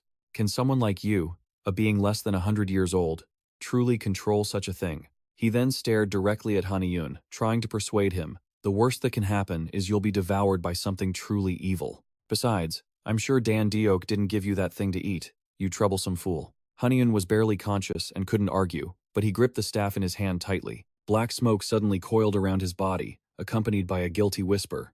"I'm sorry." Realizing what he was about to do, Guan Yue shouted in a panicked voice, "You idiot! Did you summon me just to use the magic jewel by controlling the wind demon bamboo?" At that moment, a blinding light erupted, and his furious roar echoed through the white space. "Fool!" After a moment of silence, Jua gave a cold command. "Get out!" The servants cried out in disbelief. "My lady?" She sat up, grabbed the food tray, and then threw it towards them with all her might, her face a mask of fury. She screamed, "I told you all to get out!" The maids had no choice but to retreat in fear. Jua trembled with rage, clenching her skirt. "I will tear them to pieces, drink their blood and eat their flesh." With a distorted face, she uttered coldly, "Those self-righteous old foxes." Jua then recalled the past event. They must have returned to the wilds. The East Sea is their territory, after all. She sneered in contempt. Those fools only have a single, pathetic evil heart flute. The more she thought, the more enraged she became. Suddenly sitting bolt upright, they weren't even grateful that I kindly helped them escape the Manpasikchok, and now they dare point their swords at me. I am one of the 3 gods who supports them. Otherwise, the Dragon Palace would have surely suffered great damage. She remembered Ngao Ma's warning from the past. "Your real purpose was to steal the treasure in the Grand Hall, wasn't it?" She continued bitterly. "Aren't there plenty of treasures besides the 7-branched sword?" Jua paced the room, her thoughts a tangled mess.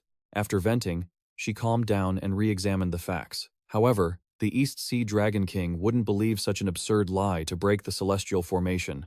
Jua paused at this thought, as if realizing something. The image of Ngao Guang flashed in her mind, and she wondered, where did that old serpent demon hear that story from anyway? And how could he treat someone who trusted him like that? Unable to figure it out, she hobbled back to her bed on her crutch. Whatever. But it wasn't over yet. Jua tried to recall more from the day of the celestial battle. Go Hyun Hoa tried to create a hero, though the plan to make humans worship me failed. She gritted her teeth, making a silent decision.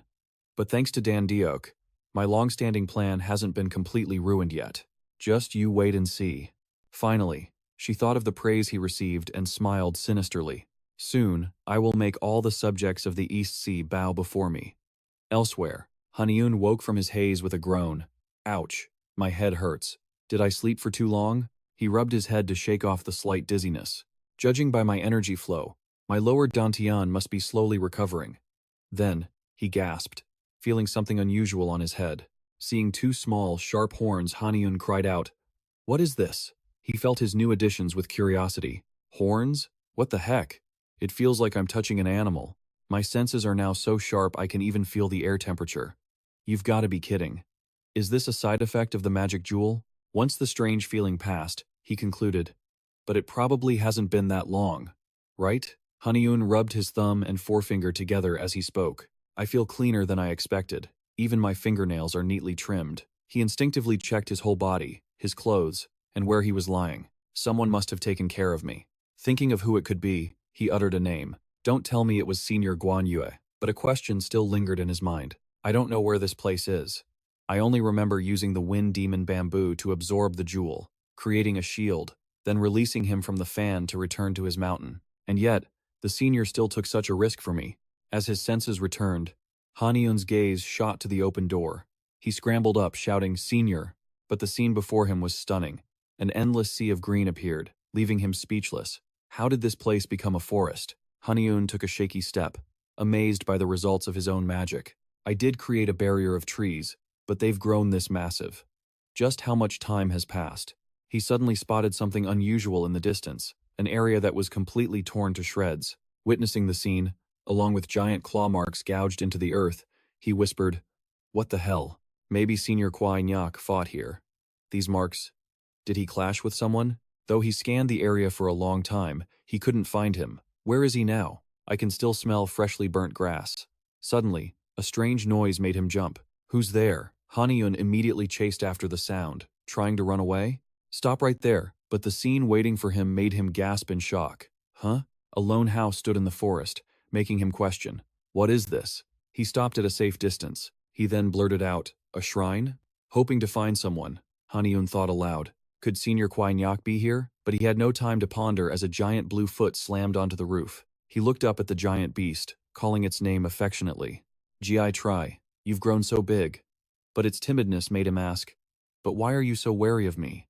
Haniun pointed to his horn and said, ah, is it because of this? While he was still confused, Gi Tri lunged forward at full speed, as if to devour its own master. And yet, Haniun stood perfectly still.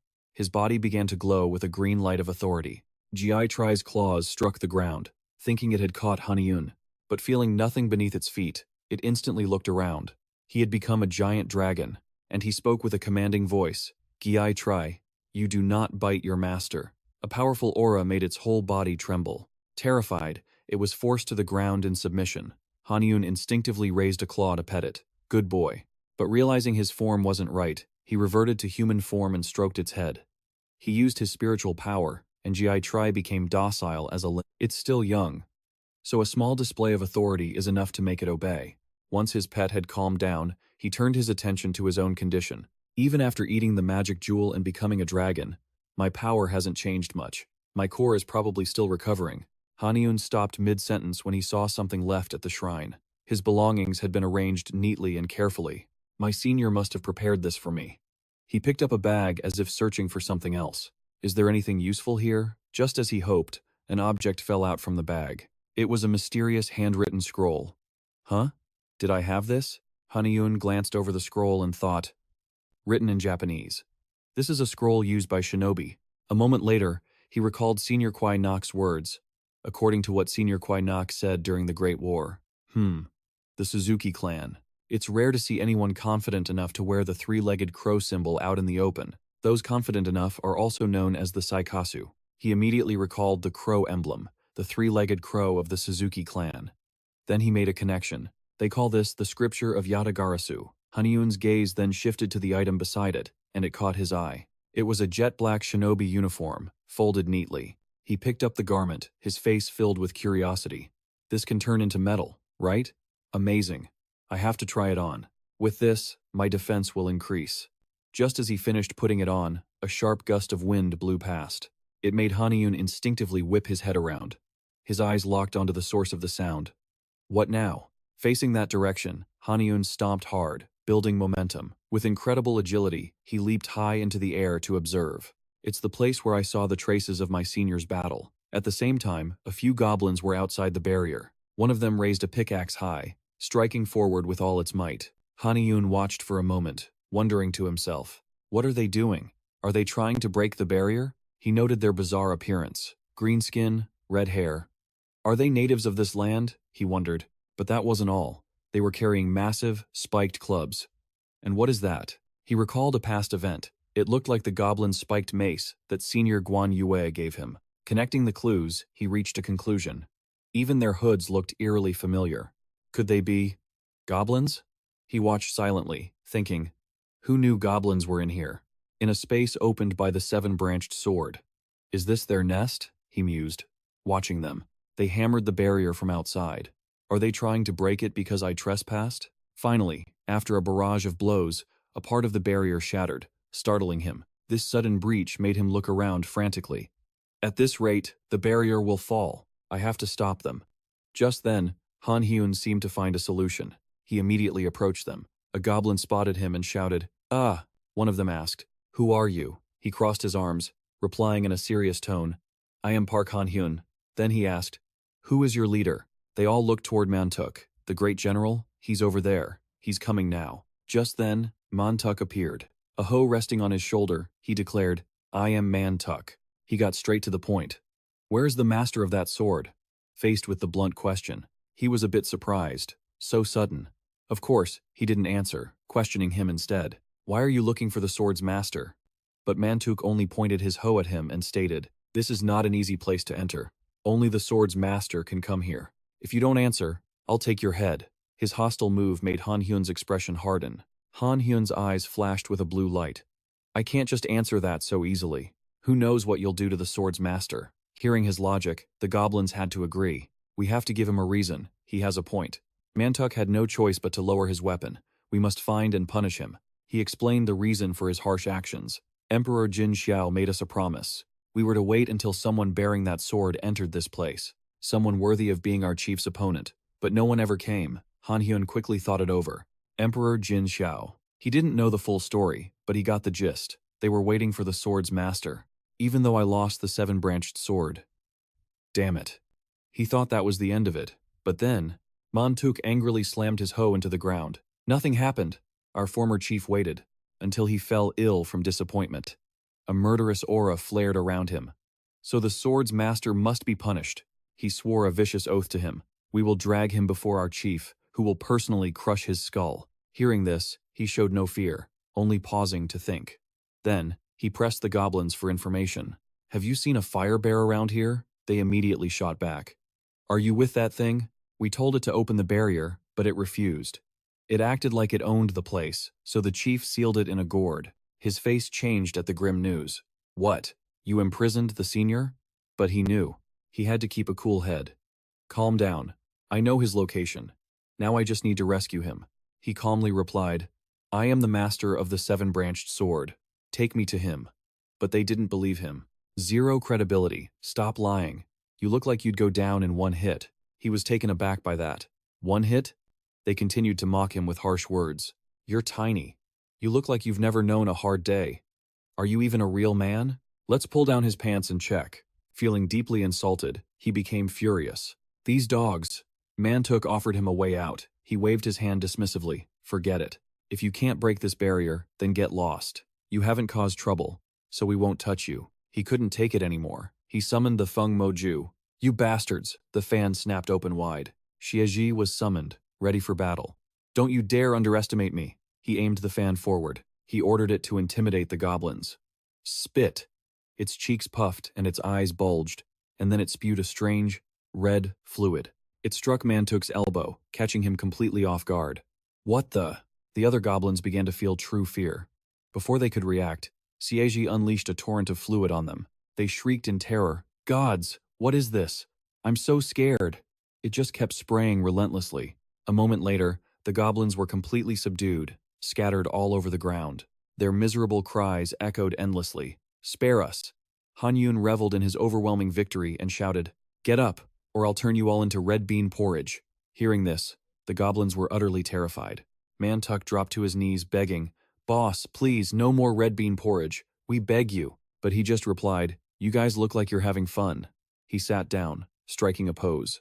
"So, is your clan chief strong?" A trembling Mantuck answered, "Yes, sir. He has a very vivid imagination, and he's the best club wielder among us." That answer took Haniun by surprise. That's all it took to overwhelm Senior Guan Yue? Haniun wasn't letting this juicy information go. "You know more than that, don't you?" "Spill it." Mantu quickly offered more details. "We have a treasure. It's called the Jagium Gamhoro." Hearing the strange name, his curiosity was piqued. What kind of special power does it have? But a strange voice echoed, freezing him in place. "You don't need to know." Sodam's long, wild hair billowed in the wind as she landed gracefully on the ground. Her arrival startled both Hanyun and the goblins. "It's the clan chief. That's her." With hands on her hips, Sodam's voice dripped with scorn. "You're all a bunch of useless fools. Can I even trust you with anything?" So this was the goblin clan's chief?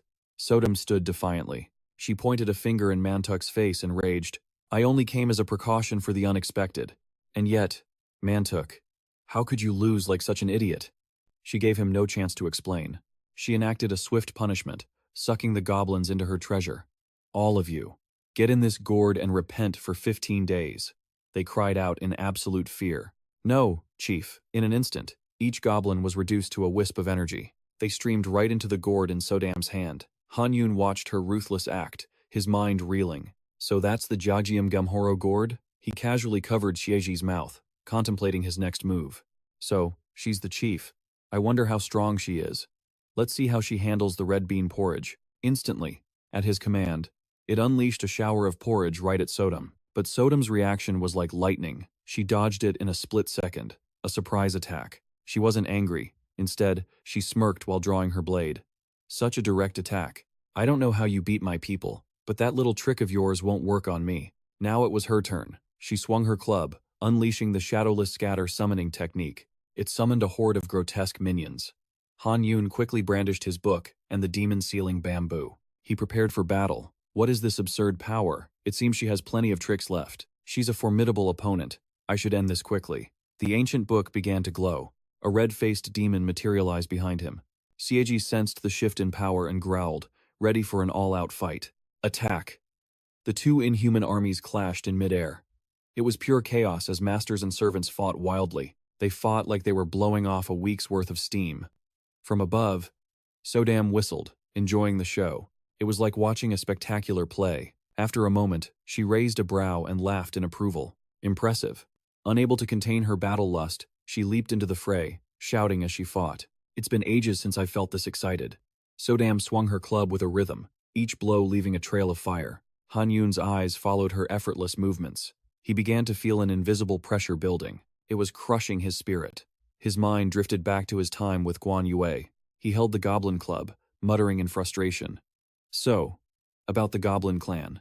They can create anything with just a club and a simple chant? That's just cheating." Guan Yue shook his head, correcting him. "Not exactly. The Goblin Club's original power is just to materialize images from the imagination of its wielder." Seeing Hanyun's spirit fall, he offered some crucial advice. "But the problem is, goblins don't really use their brains. The concept of storing information is foreign to them. They move and act purely on instinct."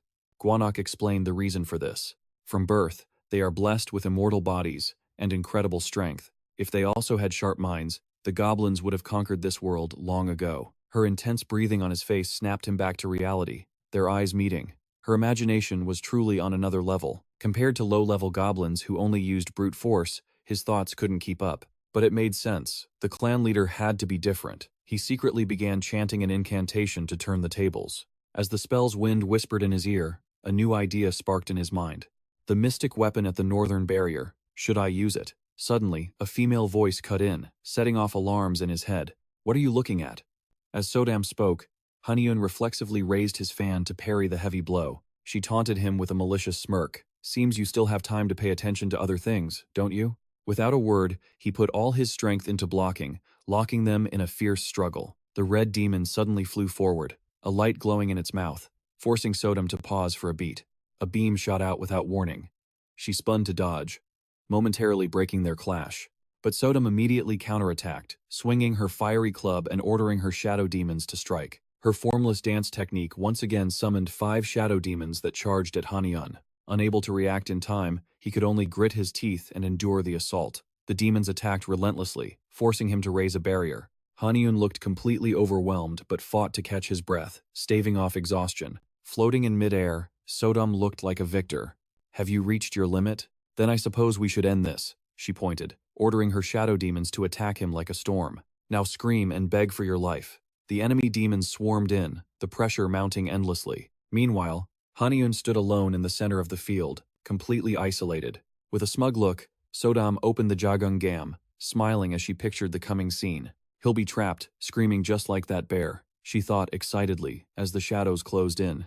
Now is the time, scream, but to her surprise, he just cracked a smile. His voice was light, but his question shifted the entire mood. "What's so fun about this?" One of Haniun's hands touched the ground. He summoned a group of giant tree spirits around him, completely sealing all the jars. The lids were so heavy that opening them seemed impossible. Her triumphant expression vanished. Instead, she froze before the massive tree spirits as the lids slowly began to move.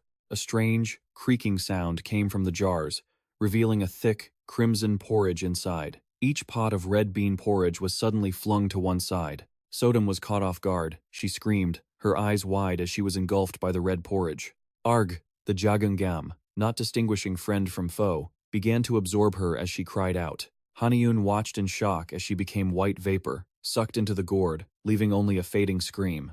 Its task complete, the gourd sealed itself and fell to the ground with a thud. His mind finally caught up. He quietly bent down and gently picked it up. So, that's why she wanted him to scream. He opened his mouth and joked lightly, "You really have a peculiar taste." Haniun then opened the lid and tapped the gourd, calling for Guanak. "Senior, you can come out now. Is this how you handle business?" But not even 3 seconds after being freed, the old man shot forward to embrace his freedom, cursing non-stop. "You fool! I knew you'd come save me." Guanak clung to his robes, wailing dramatically. "Being in that gourd was like facing divine punishment. This is all your fault. Making an old man like me act like a guard dog." He forced the other to apologize. "Haha, I'm sorry." Glancing at his expression, Haniun spoke cautiously. "But, Senior, do you know how many days have passed?" He waited for Guanak's certain reply. "About 150 days. Time in there isn't much different from the mortal world." Hearing that, Haniun immediately began shaking the gourd.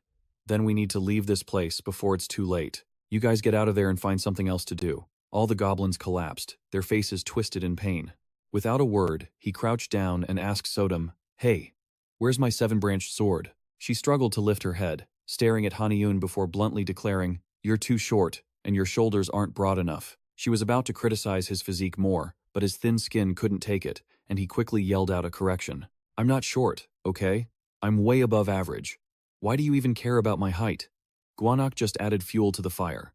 "Easy there," she just struck a nerve. Having recovered some of her strength, Sodom managed to sit up. Agreeing, she said, "You're right, that isn't important." Her eyes turned sad as she spoke of the past. "My mother once told me something. Although, I honestly thought it was ridiculous." Her vague words left Haniun momentarily confused, but he still listened to the end. "But you were able to defeat me." Sodam then continued her lengthy speech. In an excited tone, she said, "You're quite strong, and you're pretty handsome too. I've decided. You will be my husband." Those words echoed in his head like a loudspeaker. "Be my husband. Be my husband. Be my husband." The words made Haniun freeze solid. "What?" But Guanak, sensing the drama, was visibly thrilled. Holy cow. While the kid looked ready to pass out, he was already planning it all, and without asking for anyone's opinion. "If this kid gets married out here in the middle of nowhere, he won't have any family present. Does that mean I'll get to officiate the wedding?" The mere thought made his face flush, unable to hide his glee. That actually sounds pretty awesome. After a long moment, Haniun finally snapped back to reality. He asked with a baffled look, "Her husband? Senior, what in the world is she talking about?"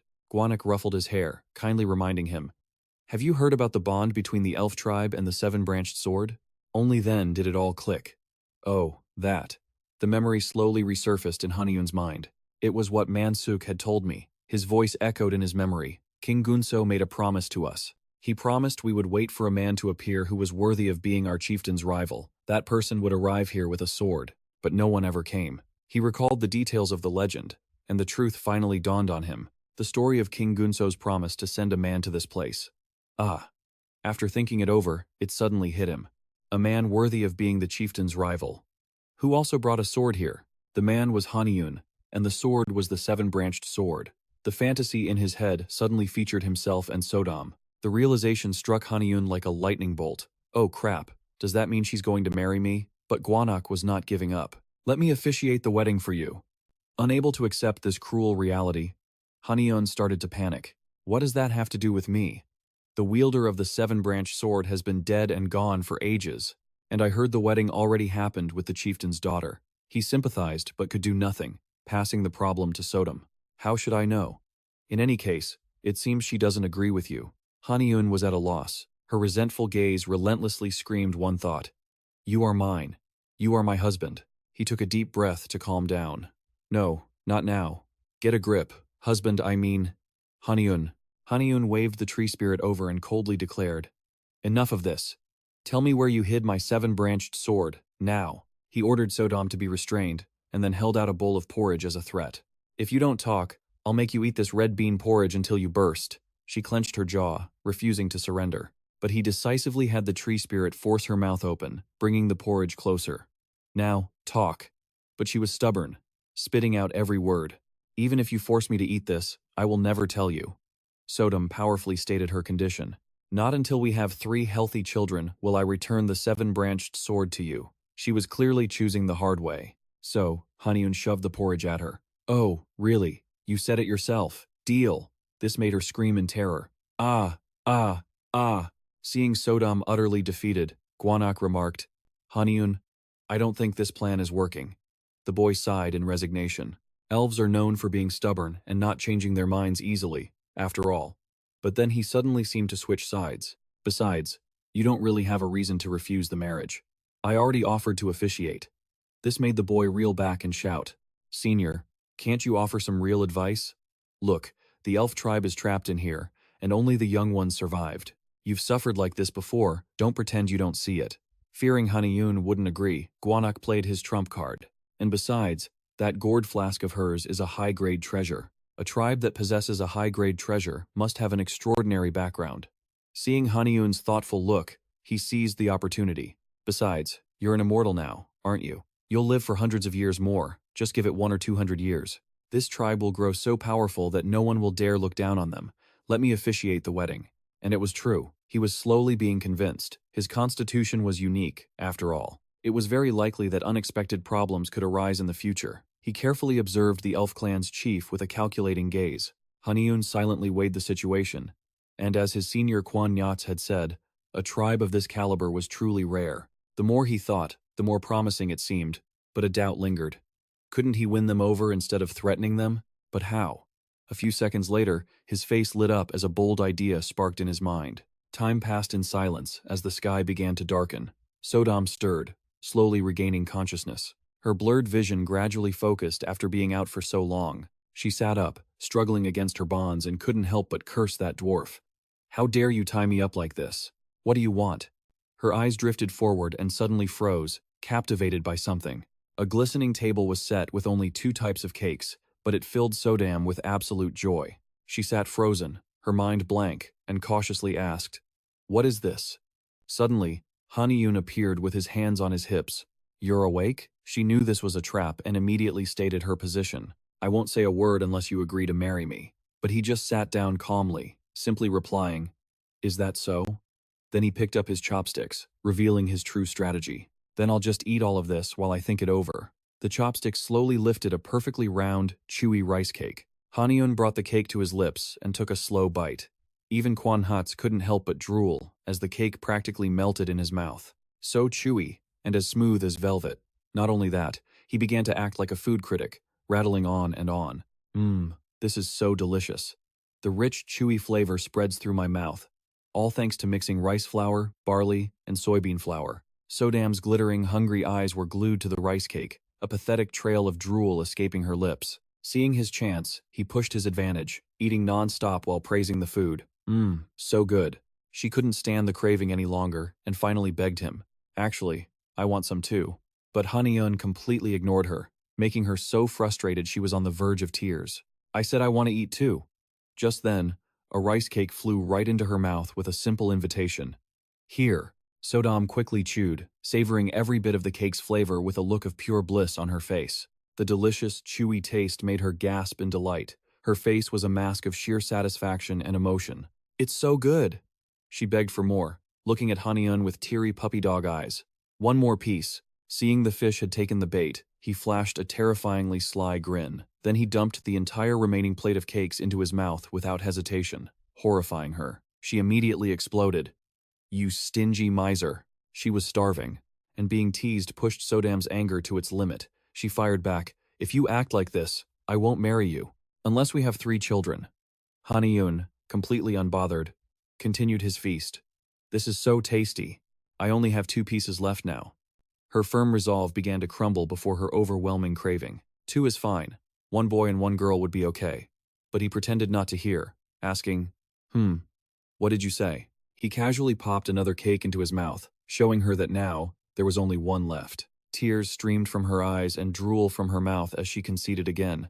Then just 1 daughter. Without a word, he opened his mouth wide, about to eat the final piece. Ah! He exclaimed.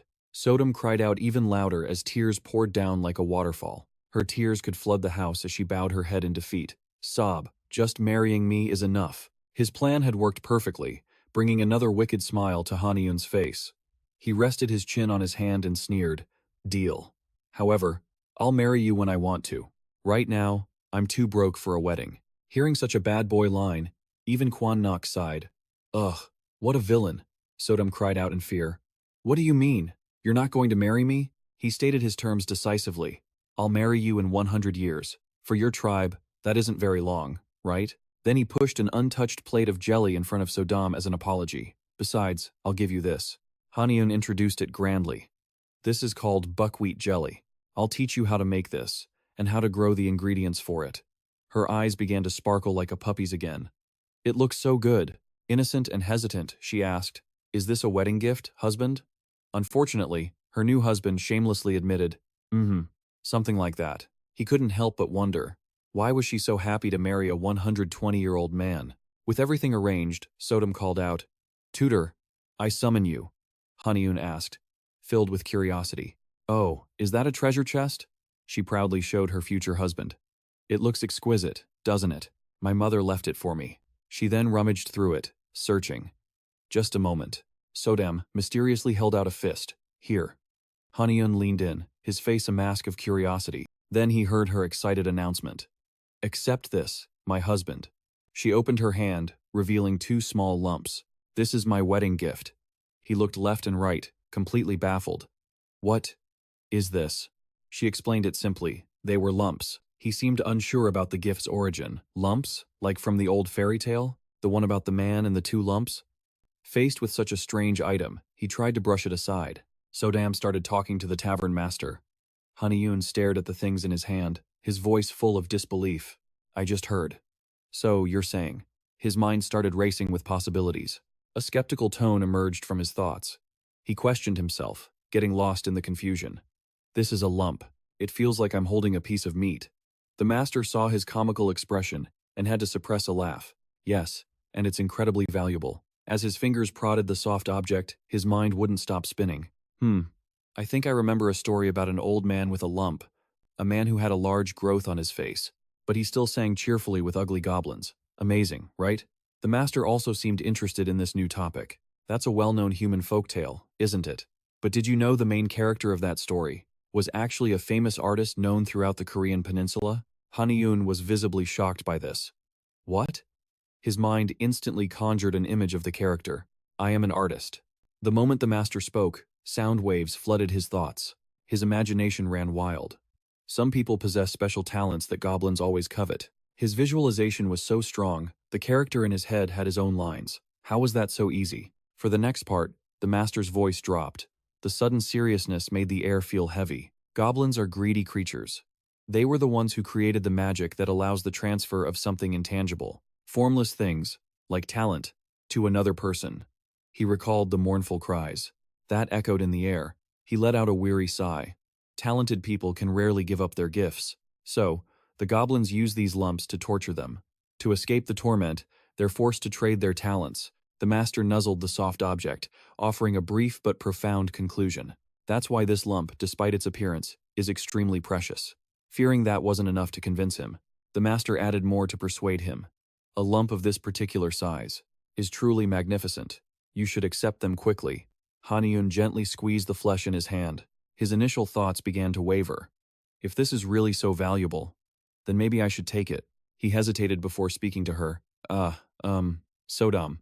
But her words cut him off before he could continue. You can start calling me your wife now.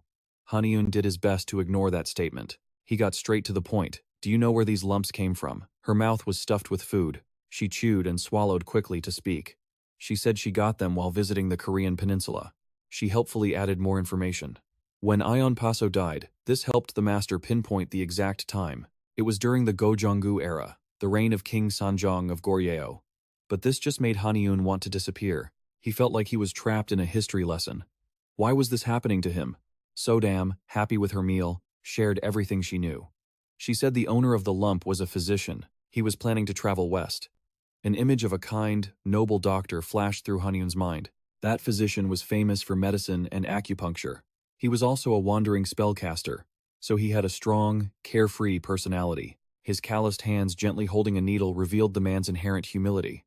I heard that. He starved to death in prison for refusing to treat a terminally ill patient. He told her he would give her the lump for research, in exchange for her secretly bringing him food.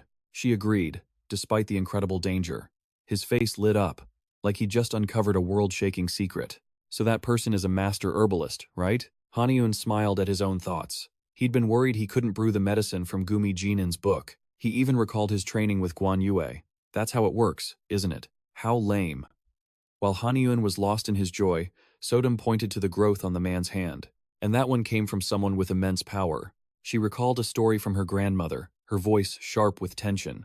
He was rumored to be a master of weapons and horsemanship. A dark aura poured from him as he fell to the cold ground, clutching his head and screaming. According to her story, his own arrogance led him straight to his doom. Not even a mouthful of food could stop Sodom from dishing out the gossip. He was sent to battle, and when things got dire, he gave her the growth in exchange for taking his lover to a hidden refuge. This bizarre new story left the unlikely pair completely stunned.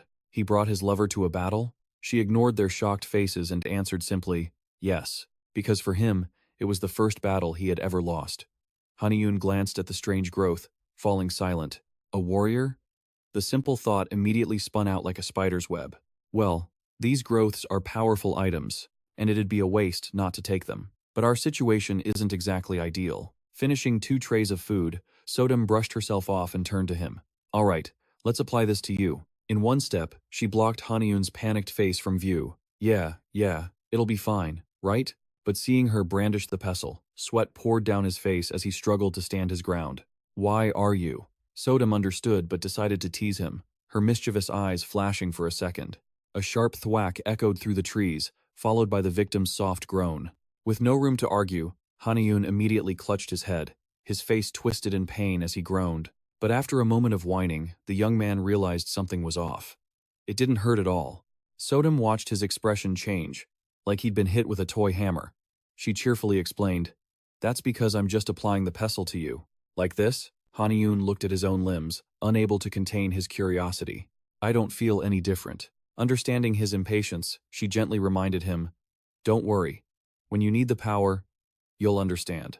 With that, Sodom turned and left in a cheerful mood. Time to eat. But he suddenly remembered something, stopping dead in his tracks. Wait a minute. His eyes landed on a lone wooden box on the ground. He felt a sudden, intense urge to open it. "Isn't it time to bring out the 7-branched sword?" Guan Yue commented, looking at the fishbone-like blade. "These treasures all possess a spirit, and this sword's spirit is especially powerful." He then crossed his arms, adding a serious warning. "Besides, you're of the wood element. You cannot ignore this." Recalling the cycle of the 5 elements, he listened intently to his senior. It meant he was incompatible with the metal element sword. Knowing the young man's reckless nature, Guan Yue warned him like a concerned father, "Don't try to force it, you understand?" His plan was seen through so easily, and he let out a sigh. But looking at the powerful blade, Haniun hesitated before bargaining. "But I feel like I have to try." His hand reached out, then wavered. The moment the hilt touched his skin, a powerful light erupted. A torrent of energy surged into his body like lightning strikes from the heavens. His heart couldn't take the sudden pressure. He gasped for air, his face draining of all color. Seeing Haniun's pale face, Guan Yue rushed to his side. I just told you not to force it. But before he could do anything, he froze, stunned by the incredible change before his eyes. Haniun gritted his teeth, veins bulging on his face from the immense strain. Seeing him still trying to absorb the energy, he roared in frustration. This foolish kid! Guan Yue's shout echoed far into the distance. Scaring the nearby animals meant nothing to the one it was for. Did you truly desire its power that much? Lightning continued to crackle along the blade. The hand that held it trembled uncontrollably. Guan Yue watched from the sidelines, his jaw dropping in shock. What was this? Sensing the boy's rigid body, Guan Yue wondered, where did all his cleverness go? And the amount of energy it held was unbelievable. Moments later, the sword's power simply died out, like a depleted battery. Even after that power-up, Haniun casually commented on it. This should be enough to put the sword in its place. Only Guan Yue remained lost in thought, like a scholar making a new discovery. You truly are full of surprises. A mere mortal forcing a spiritual weapon to obey with sheer will. But to think you could make the seven-branched sword submit. I never expected that. Hearing this, he didn't know how to respond, giving a vague answer to move on. Right? Haniun's gaze drifted to his sword hand, an unknown feeling stirring within him. It was a raw, instinctual desire. A confidence that forced the seven-branched sword to obey. Sensing the rich spiritual power in the air, he wondered, is this the talent of that warrior?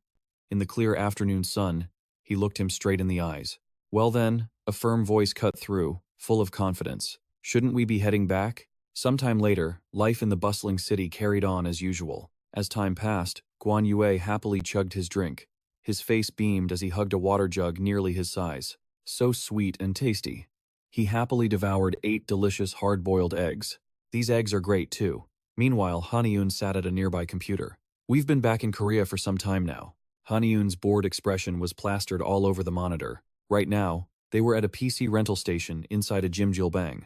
I was supposed to go to Mount Gwanak, but I pushed the sword to its limit, dealing with Sodom, so I stopped in a nearby city instead. Recalling his talk with the sword, Haniun felt a new wave of frustration. The mouse's clicking couldn't drown out Sodom's voice in his head. Sodam wanted to come, but she's far too responsible. My love, as the clan leader, I cannot go with you. Please finish your work and hurry back. Haniun searched online, fingers flying across the keys. It had been 7 months since the holy war at Dokdo. His eyes skimmed the screen, landing on the top headline. The East Sea, a sea of flames? The South Korean and Japanese presidents held a secret meeting 13 days ago. The world was buzzing, and no one had forgotten. At that, Haniun's expression completely shifted. His nonchalant expression was now replaced by a look of deep concern. He scrolled a bit further when a new article caught his eye. Terra News, 76 Days of Silence. Why has the Dragon King remained quiet? The anonymous author of the article didn't pull any punches. The Dragon Palace, blamed for ruining the Holy War by the White Flower Pavilion and Inosokami Shrine, was now facing calls for accountability. The Dragon King first deflected blame onto the 3 princes, but then retracted his statement a month later. My apologies for the misunderstanding. But the 2 leaders didn't accept his empty words. Guan Yue, now well-fed and rested, chimed in. And the West and South Seas? What did they do? Haniun leaned back, answering wearily. None of the articles say. But I doubt they're siding with the East Sea. He took a refreshing sip of water, then began speculating aloud. It looks like they're just ignoring the East Sea. Seeing the confused look on his face, he hesitated before adding more. Those 3 Dragon Kings don't get along. But they always unite when facing humans or gods. As he said that, Haniun raised a knowing eyebrow. But it looks like this time, they can't defend the East Sea. Serves him right, Haniun sighed, turning his head to hide the complex look on his face. Now, the real problem is, his eyes were drawn back to the constantly updating news feed. Where is the seven-branched sword?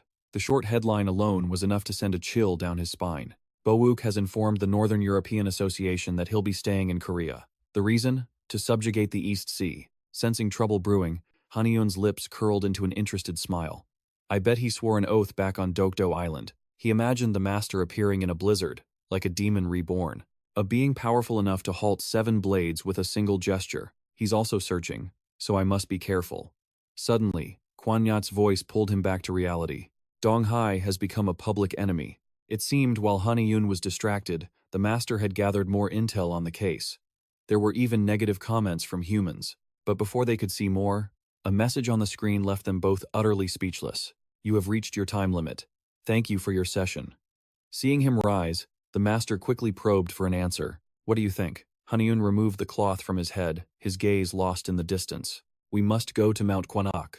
A growing dread made him scan his surroundings for threats. I'm not listed as missing or dead. Returning to the White Flower Pavilion now would seem suspicious. Seeing that things were settled, he spoke cheerfully with the master. So for now, I should hide and observe everything first. I also need to tend to the plants there. Quanyak mused a moment, then spoke. If we're going to Mount Quanak, I should check on my main body's condition. It's strange. I can't feel any energy from it. This revelation made Hanyun's eyes widen. Huh? Since when? The master fiddled with a drinking straw, a pretense of being busy, but his eyes betrayed his deep worry. Since I entered the goblin's lair, I thought I'd feel the connection again when I left, but there was nothing. Is something wrong with my real body? Seeing that tense expression, he fell silent, calculating rapidly. That means it's been 7 months. Holding the miniature Quanyak in his palm, Haniun growled in frustration. Isn't that critically important? Why didn't you say anything? Sensing their time was short, his voice grew sharp and urgent. Without leaving room for argument, he declared, We're going to Mount Quanak now. Arriving there, Haniun stared, baffled by the scene. A hornet's nest hung from a tree before them, with countless wasps going about their business. But what made the great Haniun freeze was seeing 8 or 9 massive, active nests on that single tree. Hornets? As a swarm flew over to inspect him, he was paralyzed by pure terror. How did these things get through the barrier? It shouldn't be this weak. In contrast, Quanyak leaped calmly to the ground. Quite the display. His bare paws searched through the leaves. The reason the hornets passed the barrier to reach this tree is, but the expected feeling never came, making him pause for a second. So soft, a familiar sensation. The thought made him break out in a cold sweat. It can't be. After sweeping all the leaves away, they found Quannak's body, sleeping peacefully beneath.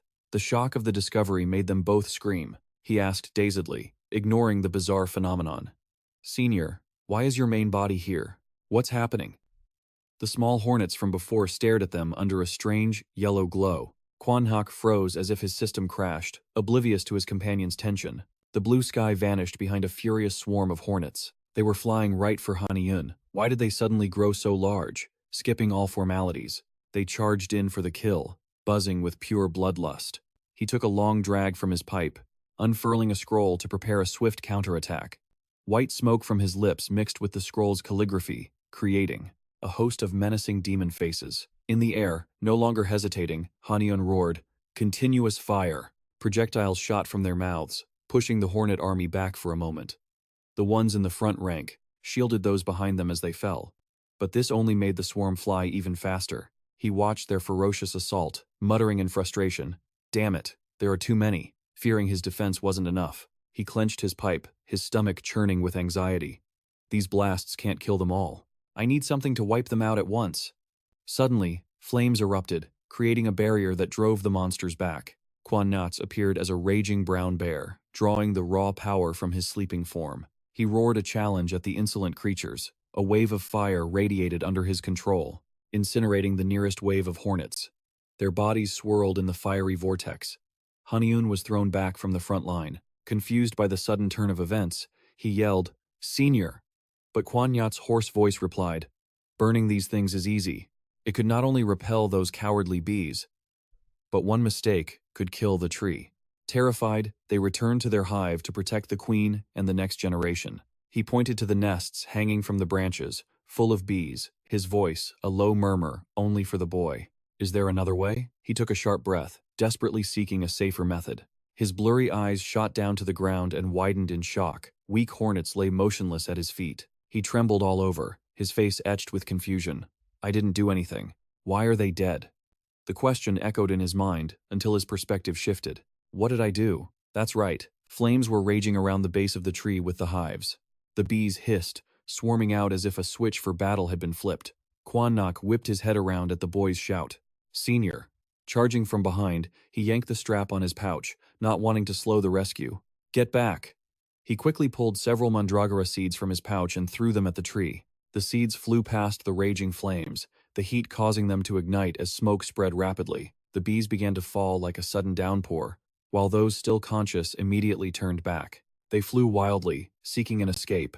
Seeing his chance, Haniun plunged his banner into the ground. It unleashed his own spiritual energy.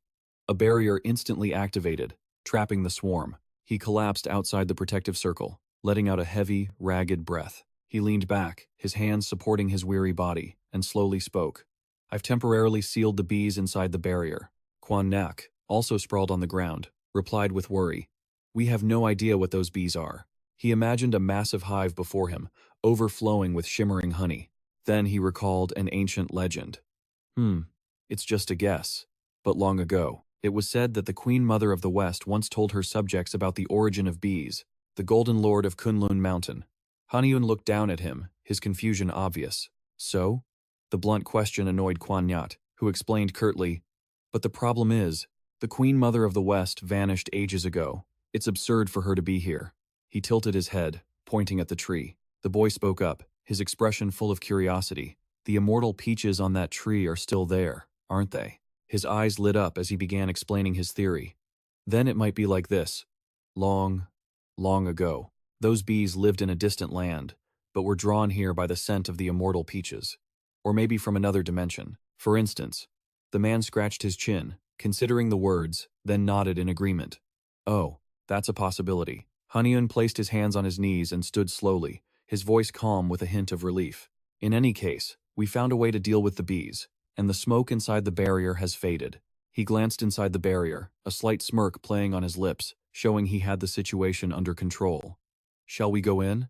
Approaching the tree, he looked up at the dense hives on the branches, still surrounded by smoke to ward off the bees. After prying a hive from a branch, he drew his knife and split it with a single, clean strike. As it opened, a layer of wax filled with shimmering, glowing golden honey was revealed. Quan Hak stared, his mouth watering uncontrollably as he let out a quiet, awestruck, "Whoa, this is no ordinary hive. It's overflowing with yang energy." He gazed at the pure, shimmering honey. He then muttered, "If I eat this, maybe one day I'll..." Before he could finish, the boy interrupted. "Hey, senior." He was carefully examining the hive with all his senses. "Is this honey from the tree? The scent is intoxicating." A thought came to him as he touched the sticky wax. "Let's see. According to Gumijin's records, I can definitely use this for medicine." He carefully peeled back the outer wax, revealing plump, milky white morsels. His heart leaped with joy. Found them. The bee larvae. He bent down to get a better look. Seeing the larvae still twitching, he mumbled to himself, ignoring the god writhing on the ground behind him.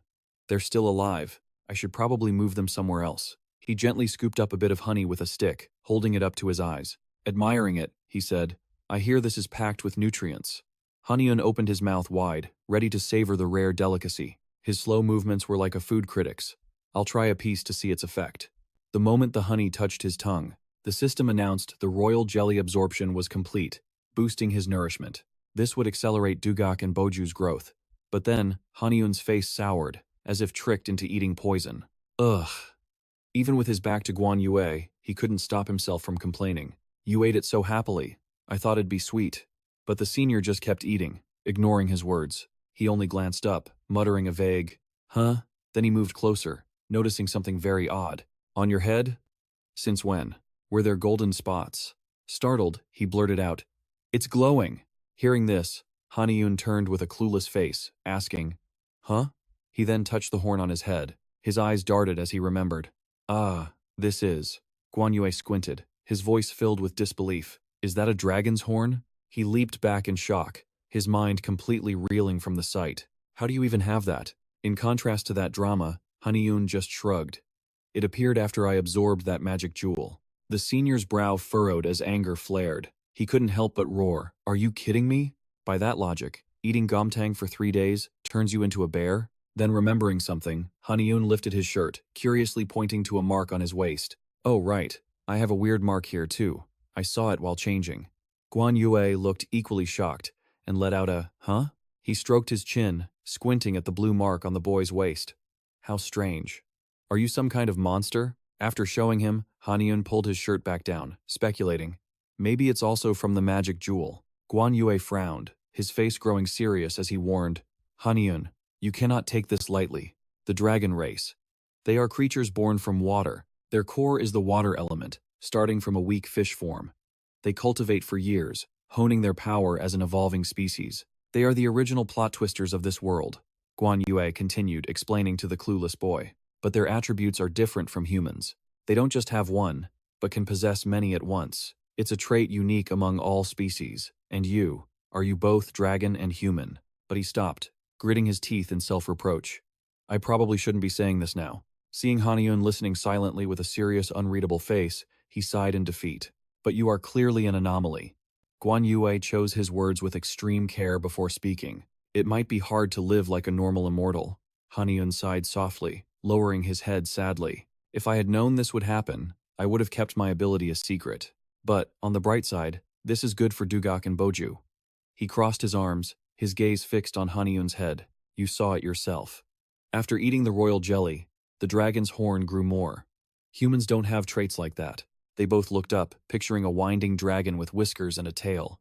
Guan Yue then remarked gravely, if you could live underwater like a dragon, no one could ever stand in your way. His words echoed in Haniun's mind, making him pensive. Evolve into a dragon? He glanced at the leftover honeycomb on the ground, a calculating look in his eyes. Dugok and Boju are reacting to the royal jelly. Looking at the honey that shimmered like 24-karat gold, Haniun mused, maybe keeping this around has its own value? He looked up, mapping out a growth cycle in his head and muttered, if the larvae are left alone, they will mature. Then I can harvest honey and royal jelly from them. He scratched his chin, his gaze distant, as he considered the long-term plan forming in his mind. Furthermore, once they mature, he suddenly shouted with excitement, I'll have to learn a new skill. Guan Yue jumped in surprise, blurting out a reflexive, huh? Recalling the records, Haniun thought to himself. At first, absorbing the azure stone essence and gaining wood energy was just pure luck. Remembering his past experiences, he began to lecture himself. My initial aptitude was wood energy, which is why I trained in the star wind technique. After a month of consideration, he looked up, slowly explaining everything to Guan Yue. However, I don't know if it's because of my star wind technique, but every time I eat an herb, I only absorb wood energy. The young man's brilliant mind quickly devised a new strategy. If I use this special substance and learn a new technique, I might be able to absorb the herb's effects. And I could do it without changing my innate wood attribute. The elder glanced over, half skeptical. He quickly pressed for an answer. A clever idea. But how will you learn this new technique? Haniun opened his treasure pouch with a knowing smirk. I plan on using this. Kuan Yak eyed the 2 scrolls placed before him, hesitating. Oh? And what are these? Without missing a beat, he explained. The 2 secret scrolls of the true disciple, Koi Anjin, and the Heavenly Emperor. That other one must be from a Seikazu ninja. He slowly touched each scroll in turn. I'm living in hiding anyway, so I might as well try training. The elder nodded, beginning to understand. Then he asked calmly, I see. So, have you decided which one to pick first? Haniun immediately chose the first scroll, answering with satisfaction. This one seems perfect. His face lit up, a grin spreading across his face as he read the title. The Secret Arts of the Ninja. He chuckled smugly, showing off his collection. I already have 3 relics, of the metal element, plus the 7-branched sword. Kuan Yat's interest was piqued. Excellent. He crossed his arms. His gaze swept over the boy with a mix of surprise and proud admiration. How did a kid like you plan all this out? From now on, you just have to train while in hiding. Haniun gave a weak smile at the rare praise. But there is one small problem. An image of Damduk flashed in his mind. I still haven't returned the black jade bamboo to Senior Damduk. I really must get that back to him. Is there any other way? Hearing this, Kwanhat glanced at him with amused confusion. Is failing to return the black jade bamboo such a big deal, Yun? Why are you so worried? Haniun's eyes widened, his mouth agape. What? He couldn't believe his ears. What did he just say? A big deal? Why would you use such strong words? Quan Nak slowly closed his eyes. Yun, you are a high immortal now. You need to see the bigger picture, he stressed. You know the immense power of the Tekta. Do you think mortals will just stand by while you use it? Haniun's expression soured. You don't have to put yourself in that kind of danger. All for something so uncertain. As his words faded, Haniun's gaze drifted away. But Quan Hak shook his head. Tisk, you young people. Our only hope is to find the one who restored the Manpa Sikjok flute. Anything else is just impossible. A spark ignited in his mind. Haniun shot to his feet. Wait, restored it? He couldn't hide his excitement and yelled, "Senior! You know the one who restored the Manhwa Sikyok?" Kwan Nyak flinched. "Damn it." Then he roared in frustration. "You little brat. Even if it were restored, you'd just give it to Dam Duk." Haniun frantically disagreed. "No, I really want that Tegta for myself." The elder, realizing his mistake, became flustered. "What?" Kwan Huk squinted. "You're not joking, are you?" Haniun looked completely sincere. "It's true, senior. I won't give it back to Dam Duk." But inwardly, he was already plotting. Instead of giving it to him, I can use it against the Dragon Palace. It works out the same. After a moment of hesitation, the elder finally gave a reluctant nod. "All right then, let's go." Haniun's face beamed. "Senior, you're the greatest." A nostalgic look crossed Kwan Nyat's eyes. "The craftsman I'm taking you to see is named Hwaduk Jiningun. A very long time ago, he became indebted to my sister and my nephew." He pushed himself up slowly. "Let's head for Mount Kuol." A look of shock crossed Haniun's face. "Mount Kuol?" he asked at once. "Where exactly is that, senior?" Kwan Nyat looked surprised. "Oh, you don't know? It's a great mountain in Joseon." His eyes widened. Joseon? His mind was racing. "Wait, North Korea? And he has a sister? What kind of mythology is this?" He hesitated, debating whether to ask. Senior, may I ask your sister's name?" Kwan Nyat's expression was unreadable as he answered. "She is nameless. My name was taken from this mountain. But my sister is no mountain god, which is why she has none, and my nephew's name is Dangun. He is much like Lady Jua. He's one of the 3 supreme rulers of the Korean peninsula, and the master of Asadal in South Hwanghae, Mount Gweil." A few days later, they set foot in South Hwanghae, at the base of Mount Gweil. Han Yun took in the sight. He thought to himself, "I can't believe I just crossed the border." His gaze grew deeper. The majestic mountain towered before him, leaving him in silent awe. So this is a spirit mountain. Han Yun followed Gwanak, his head swiveling constantly. He looked left, then right. But where could Asadal be? Gwanak suddenly stopped. "Why are you just standing there, frozen?" Han Yun voiced his honest confusion. "It's nothing. I was just wondering where we are going," Gwanak replied instantly. "We have arrived." Han Yun couldn't believe his eyes, letting out a gasp. Rain began to fall, but they stood still, their gazes fixed on the space between 2 tall stone statues. Suddenly, a voice boomed from a fearsome statue. "Who goes there? Asadal does not welcome uninvited guests." Gwanak looked up at the statue and announced, "The mountain god of Mount Gwanak has come to visit my sister." The statue's tone immediately became respectful. "Gwanak? Then please, wait a moment." Gwanak raised a hand. "Do not worry. There is no rush. You need not be so formal." Han Yun watched him, marveling internally. Wow, I'm so used to his chubby bear form. Now that the senior is human again, he seems so noble, so reliable. Suddenly, Han Yun's eyes widened as a thought struck him, but he said not to be so formal. What did he mean by that? All at once, he hunched over with a low groan, his hand flying to his head, his face twisted with discomfort. "Ugh, I feel dizzy all of a sudden." But just a second later, his eyes shot open in pure shock. In the empty space between the 2 statues, a bustling village slowly materialized. Villagers were chatting away while children ran and played everywhere. Han Yun stood rooted to the spot. His eyes were glued to the lively scene before him. A hidden village created by magic? Does that mean these people are all? Gwanak stepped forward calmly. Not all of them are immortals. Before Asadal vanished from the human realm, they selected a group of people who wished to live here. Though everyone here must entrust their lives to my nephew. Surprisingly enough, there were still so many who wanted to stay. Han Yun was shocked, unable to stop himself from wondering. A paradise like this was actually built by the great founder of Korea? He rubbed his eyes. Sure, he was seeing things. But before he could recover, a group emerged from the village, led by a guard who bowed low with his men. He then called out with reverence, "We greet the monarch." Gwanak glanced around the area. Not seeing the person he came for, he asked, "Where's my sister?" The guard's eyes flickered over to Han Yun. His curiosity was clear. "My lady is waiting for you at Gomayawan Palace. And who is the one behind you?" Gwanak also looked back at the boy and quickly introduced him. "He is my attendant, an outsider, but he is trustworthy." Hearing that, the guard immediately bowed low, gesturing respectfully. "I understand. Please, come this way." Under the guard's guidance, the group proceeded deeper into the village.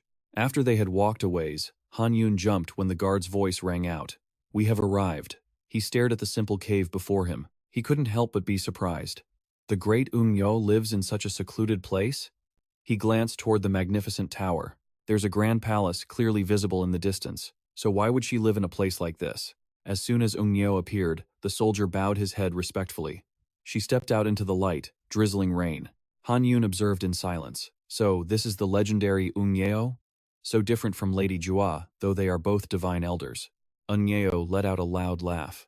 I was so worried the guards were already swamped with work, and they still had to bother welcoming my little brother. The guard kept a calm tone. It was no trouble. We shall take our leave now. With that, he quickly retreated, leaving the three of them alone. The joyful look on Unyeo's face vanished. In its place was a deep, lingering sorrow. It has been a long time, hasn't it? Gwanak stood there, still as a statue. He looked at her without saying a word. She then whispered with affection, "My dearest little brother." Then, as if she had two personalities, her face lit up with joy, and she rushed toward him. Haniun could only watch in astonishment. The fierce woman hugged him like a teddy bear, cooing, "Goodness, how long has it been? My adorable little brother, why haven't you come to see me? You're being so cold." Guan Yue awkwardly tried to push her away. "Sister." She then leaned in and whispered, "It was a long journey. You should rest first." Before he could process it, she struck. He only managed to cry, "Ing." He suddenly lurched forward, collapsing unconscious into her arms.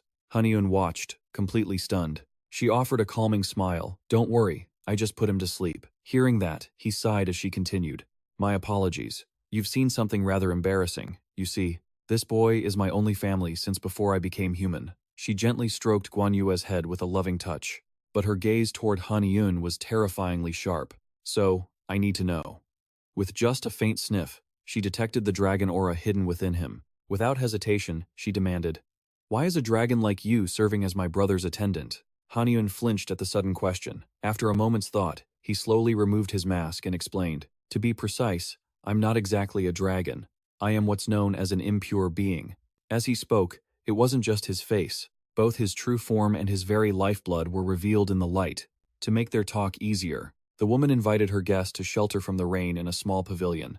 The entire time, only Haniun spoke with sincerity. After he finished explaining the entire sequence of events, in short, that is why he wanted to come here, she then slowly replied, "I see." Her tone slowed. "But it's strange. You even told me how you cultivated your immortality. Don't you feel you're revealing far too much to me?" Haniun's answer was firm. "Not at all." He expressed the sincere gratitude rising from his heart. Senior Guan Yue knew my circumstances and still agreed to bring me here. His respect was clear in his words. Even though I had to hide the fact that I am an impure being, as one of the three great immortals, he still allowed me to come. The hand stroking her sleeping brother suddenly froze. His words, filled with torment and self-doubt, reached her ears. So how could a mere junior like me dare to question a senior's decision? She closed her eyes, trying to suppress the storm of emotions stirring within her. Once her mind was calm, she finally let out a breath. "You are very perceptive." Having shared his heart and received her understanding, Haniun cautiously brought up their goal. "Also, about." She cut him off, having already read his mind, and bluntly refused. "The true Lord of Fire, virtue, is not here." The information struck him like a bolt from the blue. It left him in utter shock. "What?" As if retelling an old joke, the woman explained with a sly chuckle. "He left Asadal a while ago because he despises troublesome things." Outside, the rain was just a drizzle, but a bucket of ice water had been dumped on his heart. "Huh? That's a shame." Amid the desolate wind, she suddenly gave him a new path. "However, that old man values my brother immensely, so if you arrive bearing a small gift, he will surely grant you an audience." 1,000-pound weight was lifted. Haniun breathed a sigh of relief, obediently replying, "Yes." An indescribable feeling welled up inside him. I was scared at first, but things seemed to be going smoother than I expected. But before his joy could truly blossom, he froze, realizing something suspicious. Wait a minute. Unsettling questions began swirling in his mind. Senior Guan Yue must have known beforehand that the true lord wasn't in a saddle. So why did he bring me all the way here? Every pensive expression on his face was noticed. "It seems you've figured it out." Haniun was flustered by her ambiguous words. "Pardon?" She then revealed the secret Guan Yue had been hiding. That this child wants you to join the Asadal clan. He had just recovered from one shock, only to be thrown into an even deeper abyss of confusion. His eyes widened in disbelief. The woman gazed at her brother in her arms. Perhaps he was thinking of the currently vacant position. Those words were enough to pull him back into a maze of doubt. A vacant position?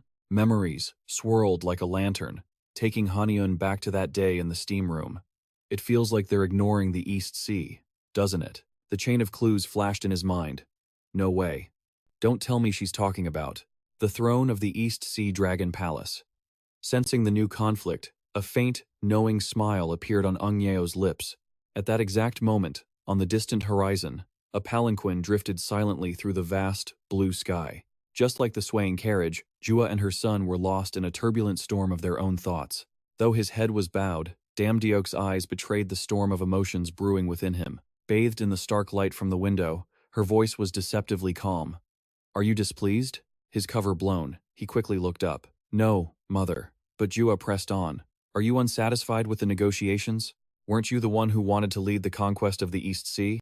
That's true, mother. In his heart, Damdiok knew. Ao Guang had erased all traces of the seven-branch sword and the battle at Dokdo, sparing nothing. The tsunami and waterspouts he unleashed claimed thousands of innocent lives. It was unforgivable. A murderous glint flashed in his eyes, a long-suppressed rage. No matter what, I will make them pay. However, that burning hatred had to be contained, for he was still wary of the woman before him. Damdiok began tentatively. Mother, what about the young children? But Jua's sharp voice cut him off. What foolishness are you spouting now? She scolded him without restraint. Have you forgotten what the East Sea clan did? They are our sworn enemies. Every last one of them must be brought to justice. Dare to think that again, and I'll strip you of your command. After her furious outburst, Damdiok could only bow. Yes, mother. Jua's thoughts quietly shifted direction. A dragon, you say? She calmly began piecing together the advantages. The entire council agreed to subjugate the East Sea. Once the Dragon King falls, we can install a puppet ruler for easy control. The strength of the chosen dragon will determine the future of this conflict. A new layer of Jua's scheme began to unfold. Fortunately, dragons are incredibly rare creatures, almost impossible to find. Her mind continued to race. Therefore, other powers can't possibly use them. This chessboard of power was one she'd controlled for a long time. I must release those children, and find one soon. A dragon that is easy to manipulate. The palanquin drifted over endless hills, filled with nameless, selfish plots. Meanwhile, in another part of the world, Senior, I have a request. Haniun's voice grew serious. While I am in Asadang, please help me keep my identity as a dragon a secret. Ung Yeo couldn't help but ask, why? Ascending to the Dragon King's throne would make stabilizing the situation much easier, no? Haniun immediately explained. Even if I took the throne with Asadang's backing, I would be nothing more than a puppet. His resolve was firm. I refuse to be controlled by others. Haniun suddenly placed his hands on the floor, bowing deeply. And if possible, please allow me to learn from you in the future. Haniun's sincerity was undeniable. Among the ascended sages, finding one with enough compassion to keep my secret is not an easy task. I may never have a chance like this again, so I hope you will show me the way. Please guide this ignorant junior. Ung Yeo listened, then fell into a thoughtful silence before finally answering. Thank you for trusting me with this. A look of regret crossed her face. Now, I feel truly sorry for you, and for my younger brother. Haniun was confused. What do you mean by that? Ung Yeo spoke her mind directly. I will not let my brother leave the mountain again. Her voice suddenly deepened. When he had to leave for family reasons, I wanted to stop him at any cost. She gently stroked the head of her brother, resting in her lap. Then, I heard he had become the mountain god of Guanak Mountain. I had lost everything. I was so utterly alone and pitiful. Hearing this, Haniun voiced his concern. So, you intend to take away Senior Guanak's freedom? Ung Yeo immediately denied it. No, unless you request it. I will still allow him to leave whenever he wishes. She gestured to a servant at her side. Besides, the Dragon King's throne is not confined to the sea. The seat of power exists wherever water energy is strongest.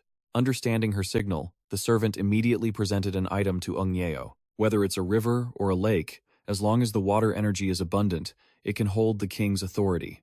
It's just a weaker version than the one in the sea. She then passed the object to Haniun. This is a decree of succession. I knew the dragon clan that lived here.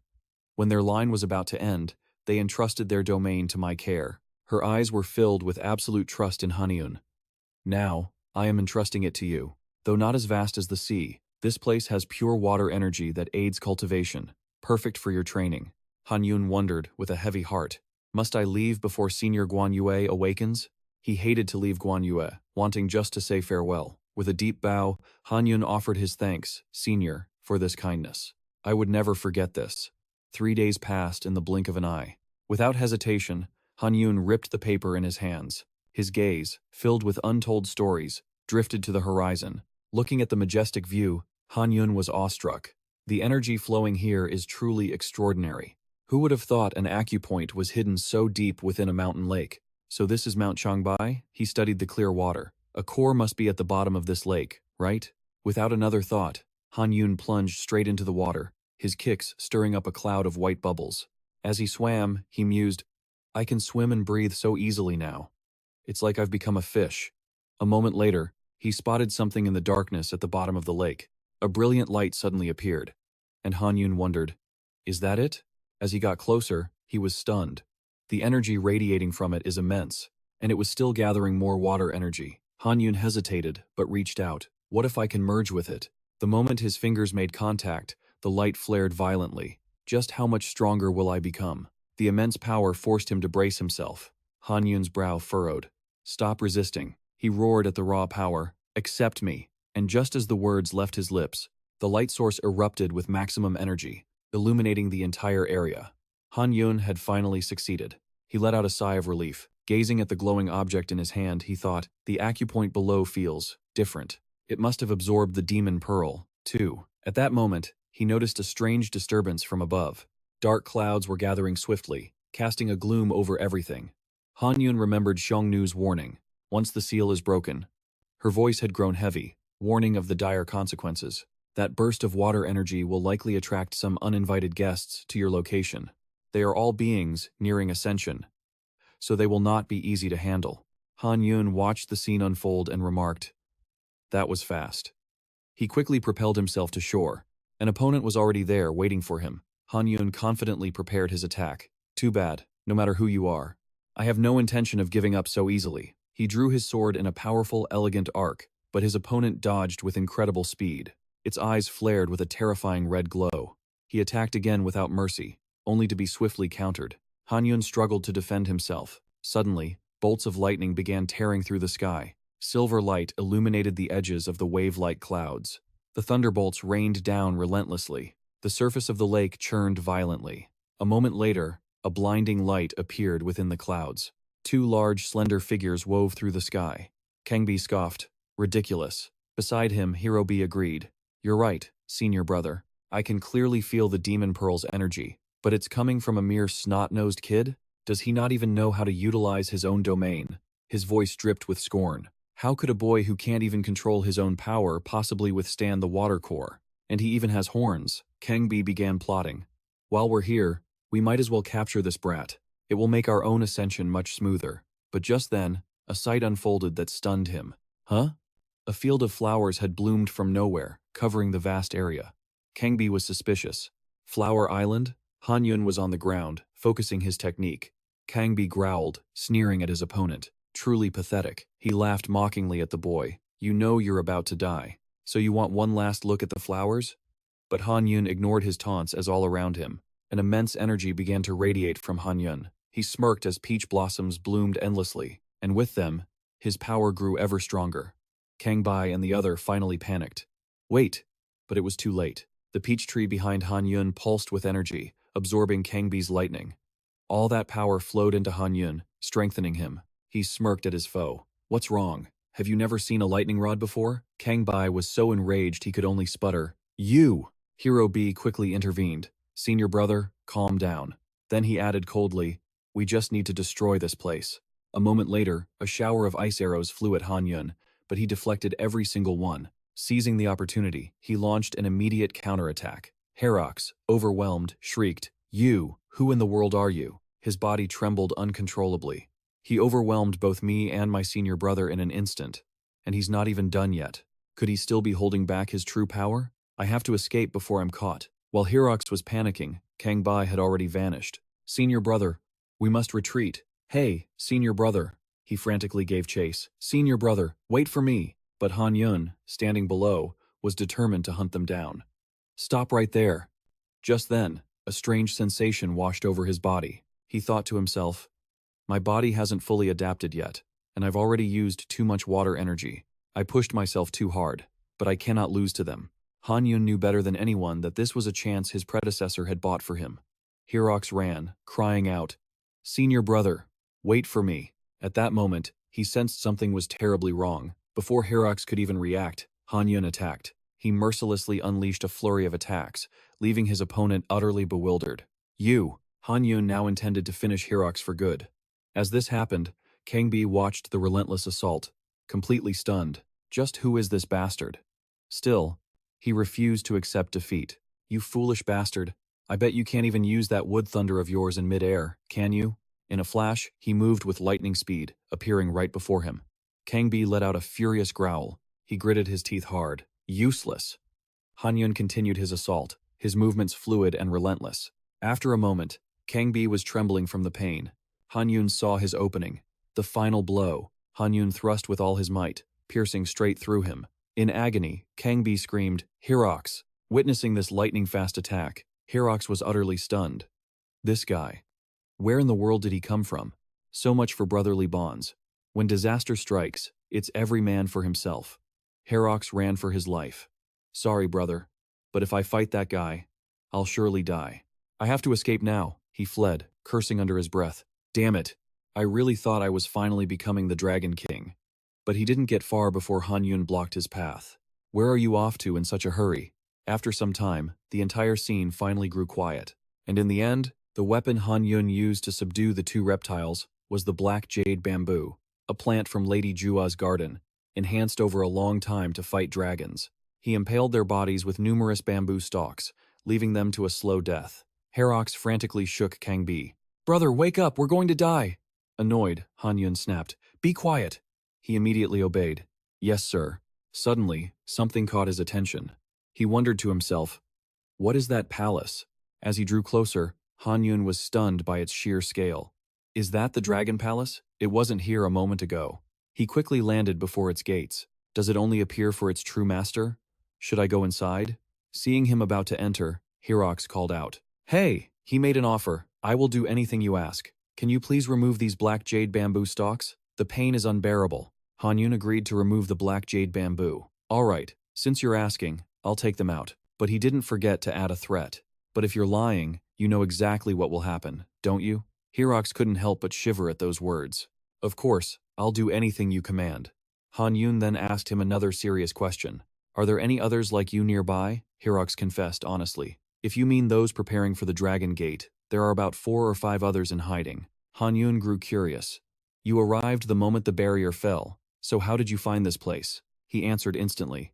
We have a special connection to this place. Then, Hirox revealed everything. Kangbi and I were once servants of Baek Dugong, the original master of this palace. But 600 years ago, Baek Dugong passed away, and we have been training to inherit his title ever since. Hanyun stroked his chin, deep in thought. If they lived here, they must know this place inside and out. I can use them. They might even know of hidden secrets. He then stated his condition. I will remove all the bamboo. In return, you must guide me around the Dragon Palace. Hirox looked slightly disappointed.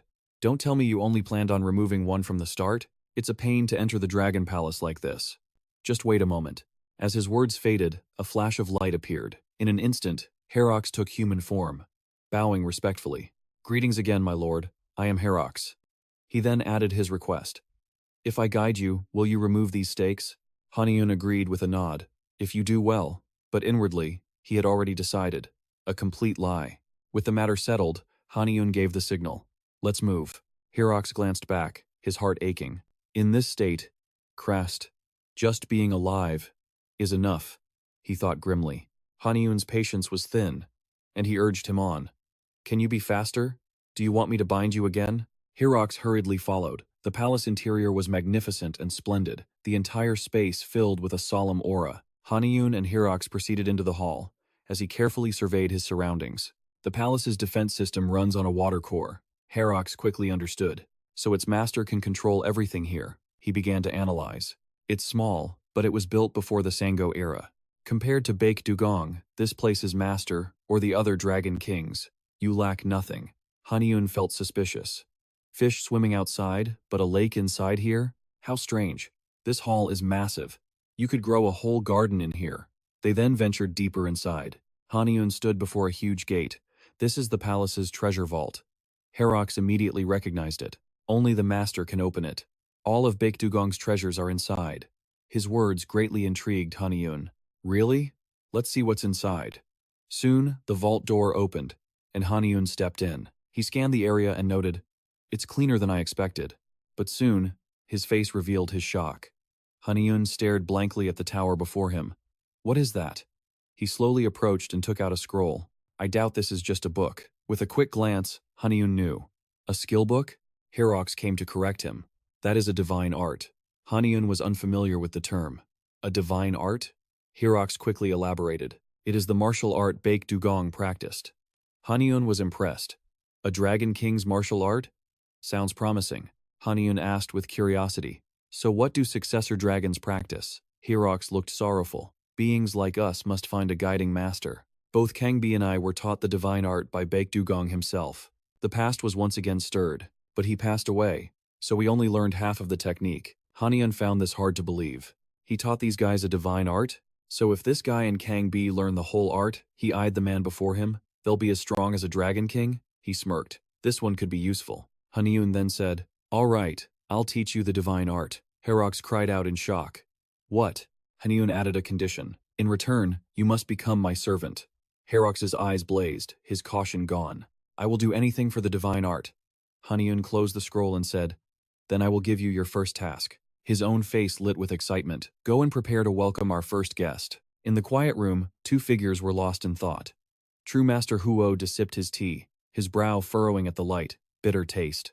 Haniun watched every expression on his opponent's face. Who would have imagined True Master Huo visiting me? A thought suddenly crossed his mind. I'm just a true immortal. Does he think I'm already the Dragon King? At this point in time, even Lady Jua would speak to me with respect. A low voice suddenly cut through his wandering thoughts. "So, new Dragon King, busy with your dragon palace. Why have you come to find me?" Haniun hesitated for a moment, then decided to ask for the favor. "It's like this." Haniun carefully searched his sleeve, as if for a long-hidden, precious item. He slowly pulled out a beautiful, shimmering green bamboo stalk.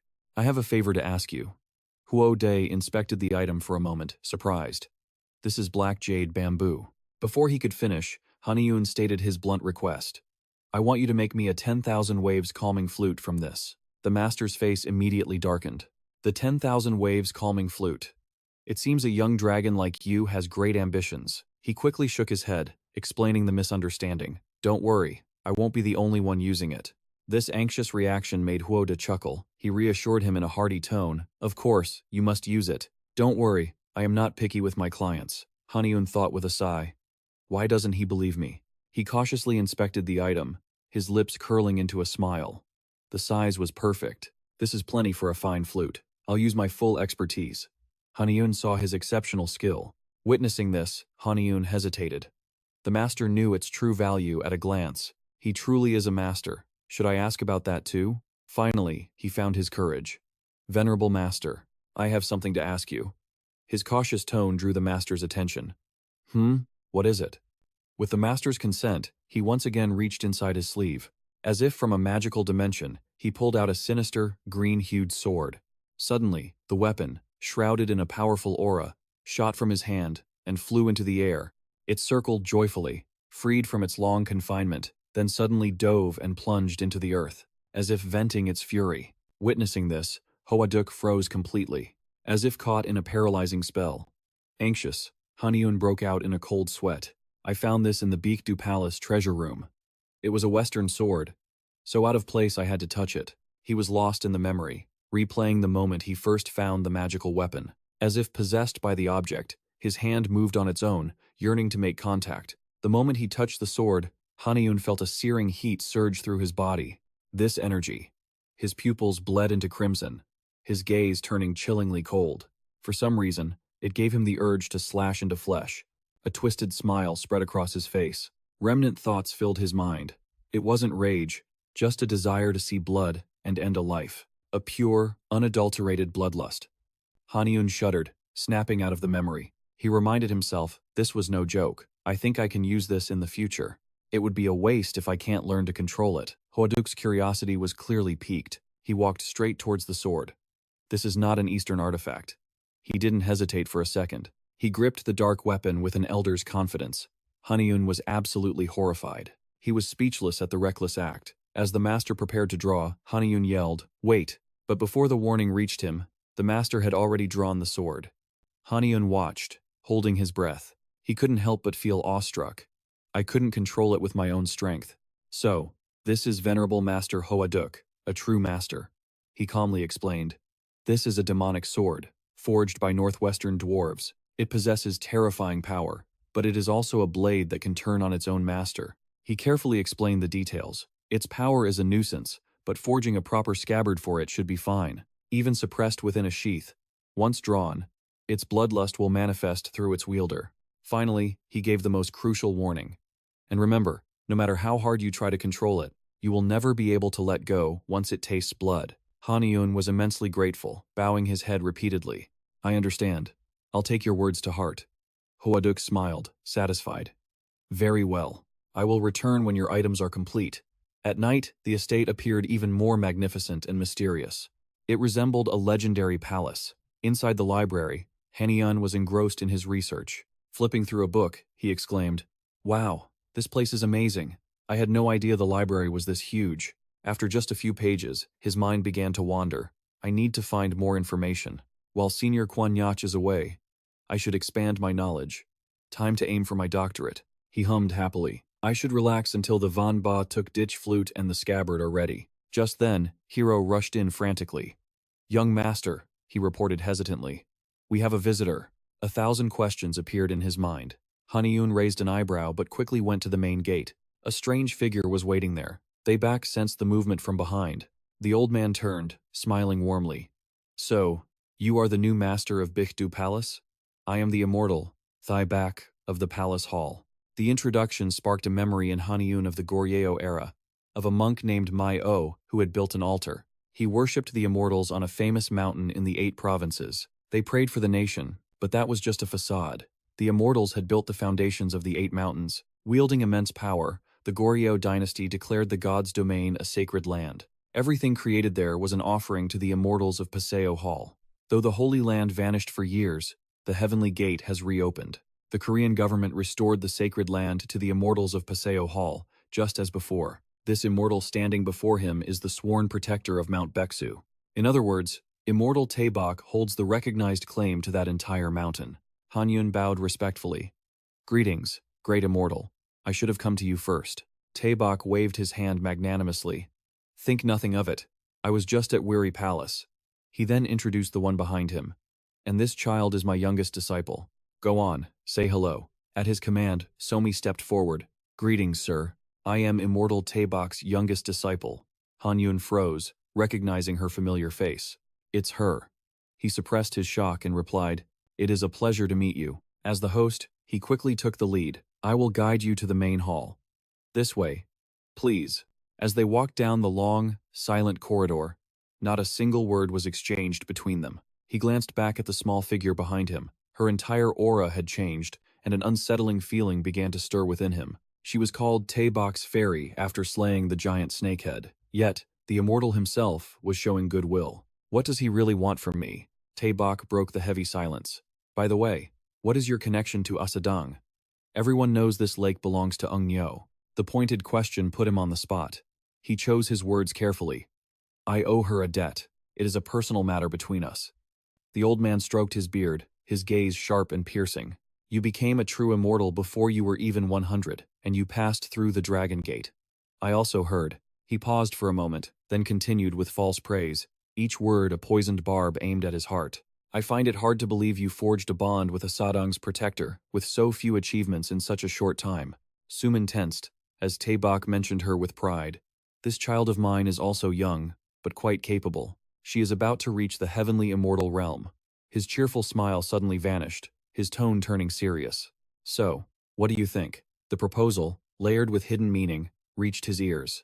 About my disciple becoming your student. He was so stunned he couldn't move. A student?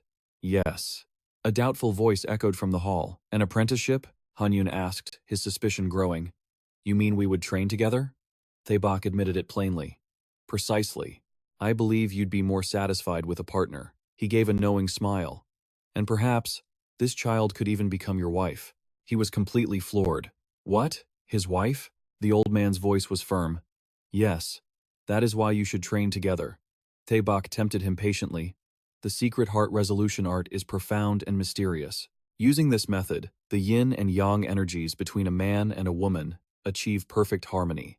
It is a shortcut to reaching a higher realm. He instantly saw through the old immortal's true intentions. He wants to use Shinsumin to create another dragon like me. After a long moment of thought, he finally spoke. I apologize, senior, but I am not interested in a relationship. The old man feigned a kind warning. Don't be so hasty. The girl would be a great asset to your training. He slowly reached into his sleeve. Besides, if this union were to happen, you would become my son-in-law. Taebok held out a tempting gift. And I do not treat my sons-in-law poorly.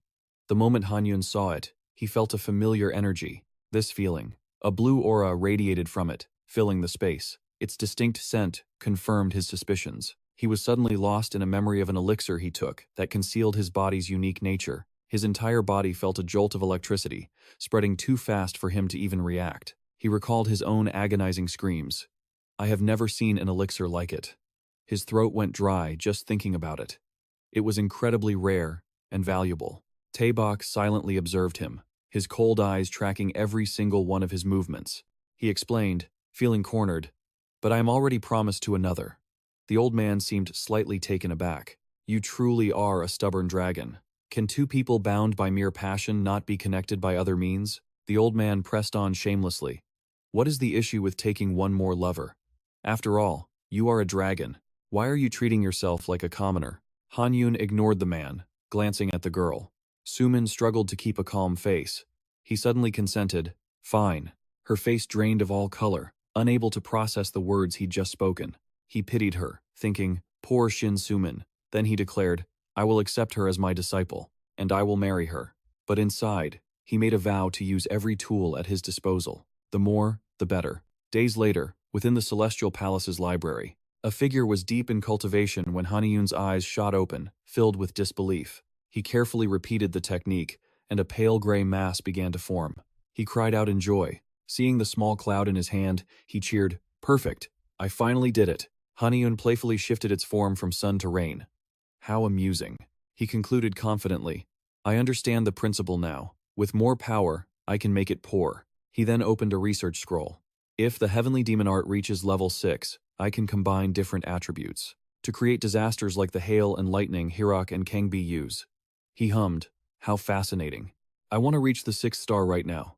Just then, Hirok rushed in. Young master, he reported hesitantly. The young lady wishes to dine in your chambers. Haniun smirked with satisfaction. Excellent. His mind began to race. It's time to use this fairy from the silver concubine. He commanded Hirok with a grin. Show her in. A small figure now stood, slumped before his door, head bowed low. Sumin heaved a heavy sigh, her eyes closing from exhaustion as she recalled an old warning. To be bound to a dragon in the ancient era and join the Dragon King's clan was a strange and shocking destiny. She had listened with intense focus, absorbing every single word seriously. The silver concubine had tilted her head, asking, Do you realize what this means? If you wish, you can possess a dragon. Turning sharply, she left a final warning. And what you gain, the silver concubine gains as well. I'm putting my faith in you. Sumin gritted her teeth, steeling her own resolve. That's right. This is all for my master. She slowly opened the door. Pardon the intrusion, young master. Her expression suddenly froze, her eyes widening as if she'd just witnessed something forbidden. A faint, intoxicating scent wafted through the air, clouding the room in a dreamlike haze. Haniun deliberately displayed his sculpted chest, his lips curled into a smirk, waiting for his prey. He lounged on the bed, his robes artfully undone. His voice, smooth as honey, purred. There you are. Without hesitation, he continued his alluring display. I had this place decorated, to resemble the human world. What do you think? Sumin steeled herself. This is all for my master. On the surface, she feigned gratitude. I understand. Thank you for your consideration. In her mind, she repeated, It's all for my master. His next words made her flinch. You don't seem very willing, do you? His words struck a nerve, and she began to panic.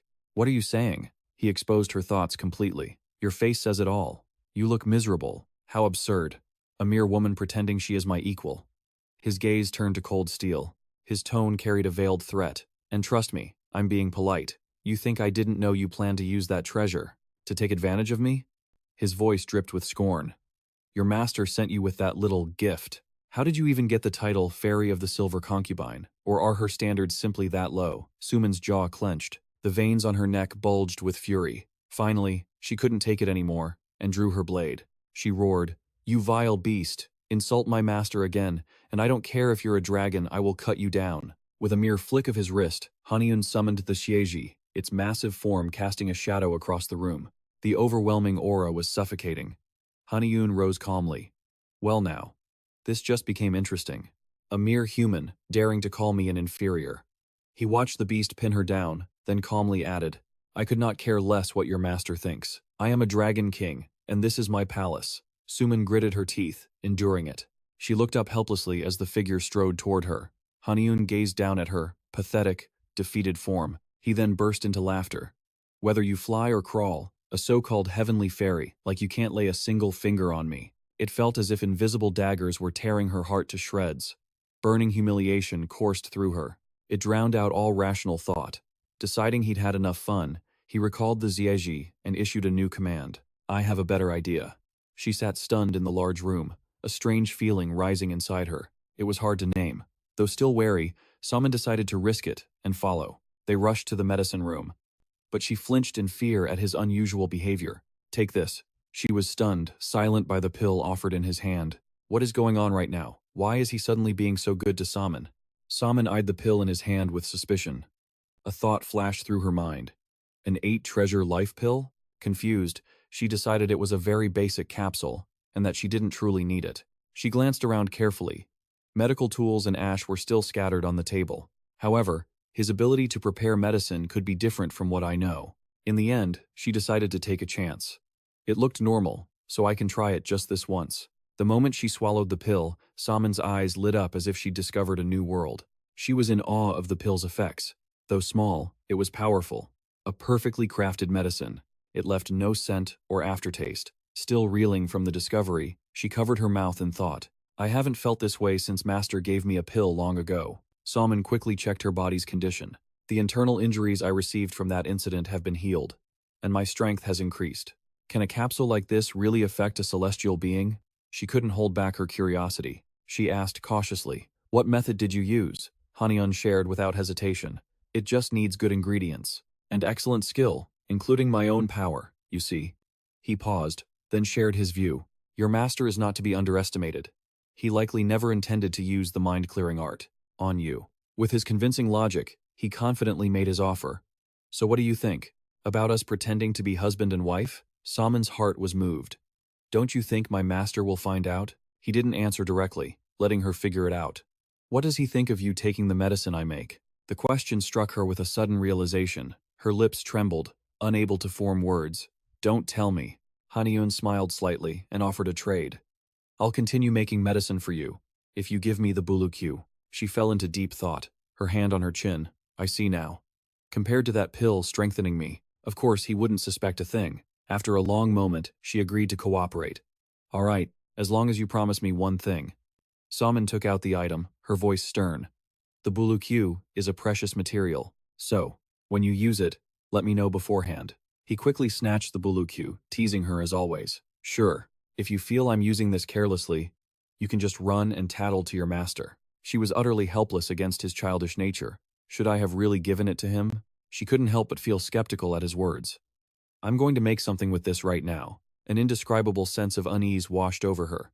What are you planning to make? Haniun gave a bizarre smile. His eyes flashed with a horrifying glint. Distilled liquor. The blood drained from Saman's face. Only a single thought repeated in her mind. Should I have given it to him?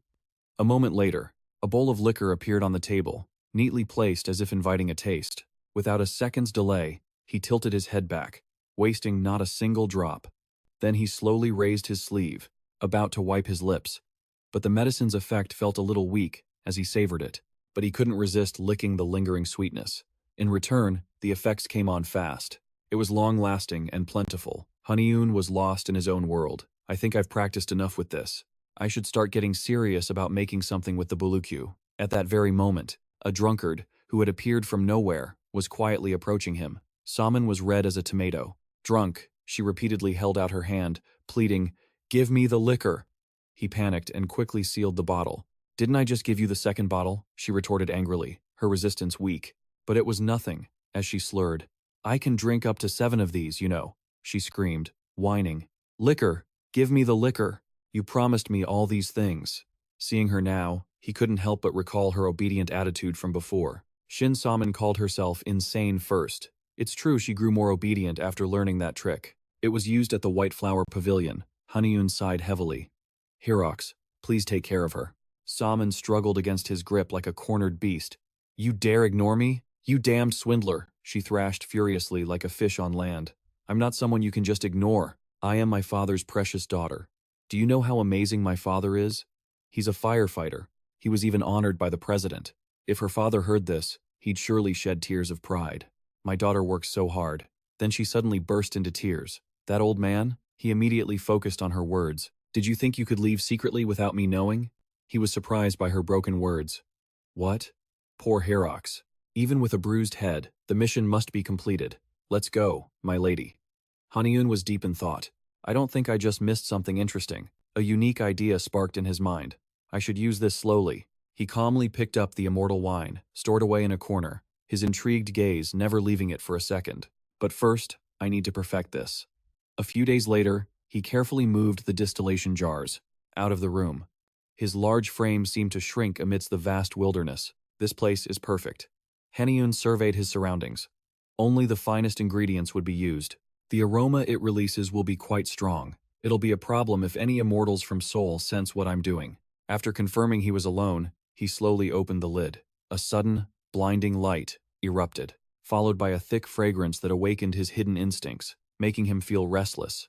He quickly covered his nose. The scent was potent enough to intoxicate anyone. He peered at the ingredients fermenting inside. He couldn't help but admire them.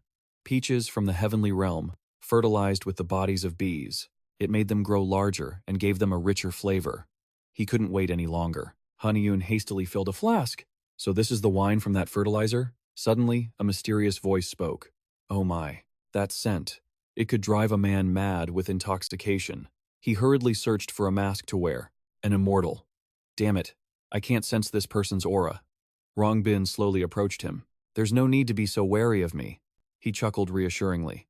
"I'm just a man who loves distilled spirits." He was utterly astonished when he saw the man's face. "It's him," the man spoke first. "If you don't mind, could I possibly have a taste?" Rongbin was already mesmerized by the aroma, as he hastily wiped away his drool. This captivating scent is truly impossible to resist.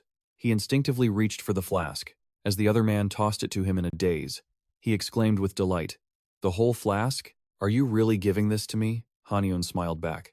"Didn't you just say you wanted a taste?" He gazed joyfully at the gift. "You truly are generous. Then I shall accept without hesitation." Rongbin decisively downed the entire flask in one go. He was instantly captivated by the enchanting flavor. "This is truly a gem among distilled spirits.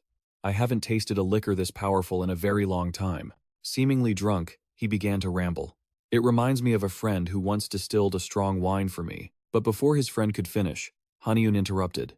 "You were about to say that if he passed away, you would forget that flavor forever, correct?" The man looked up, stunned and suspicious. "How did you know?" He immediately bowed respectfully. "Your junior has been rude." The atmosphere felt like a scene from history. It was recorded in his autobiography.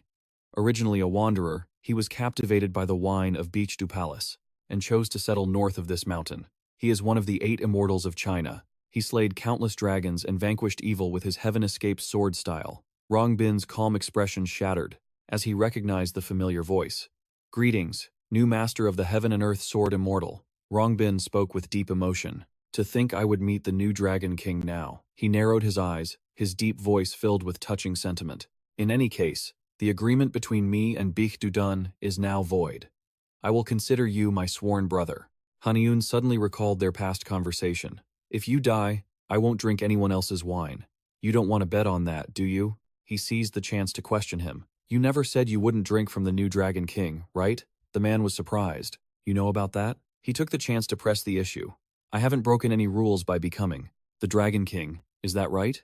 Zhongbin coyly shook his head in embarrassment. I didn't know you were the new Dragon King. I had no intention of treating you as a brother. Haniun was a bit flustered but remained calm.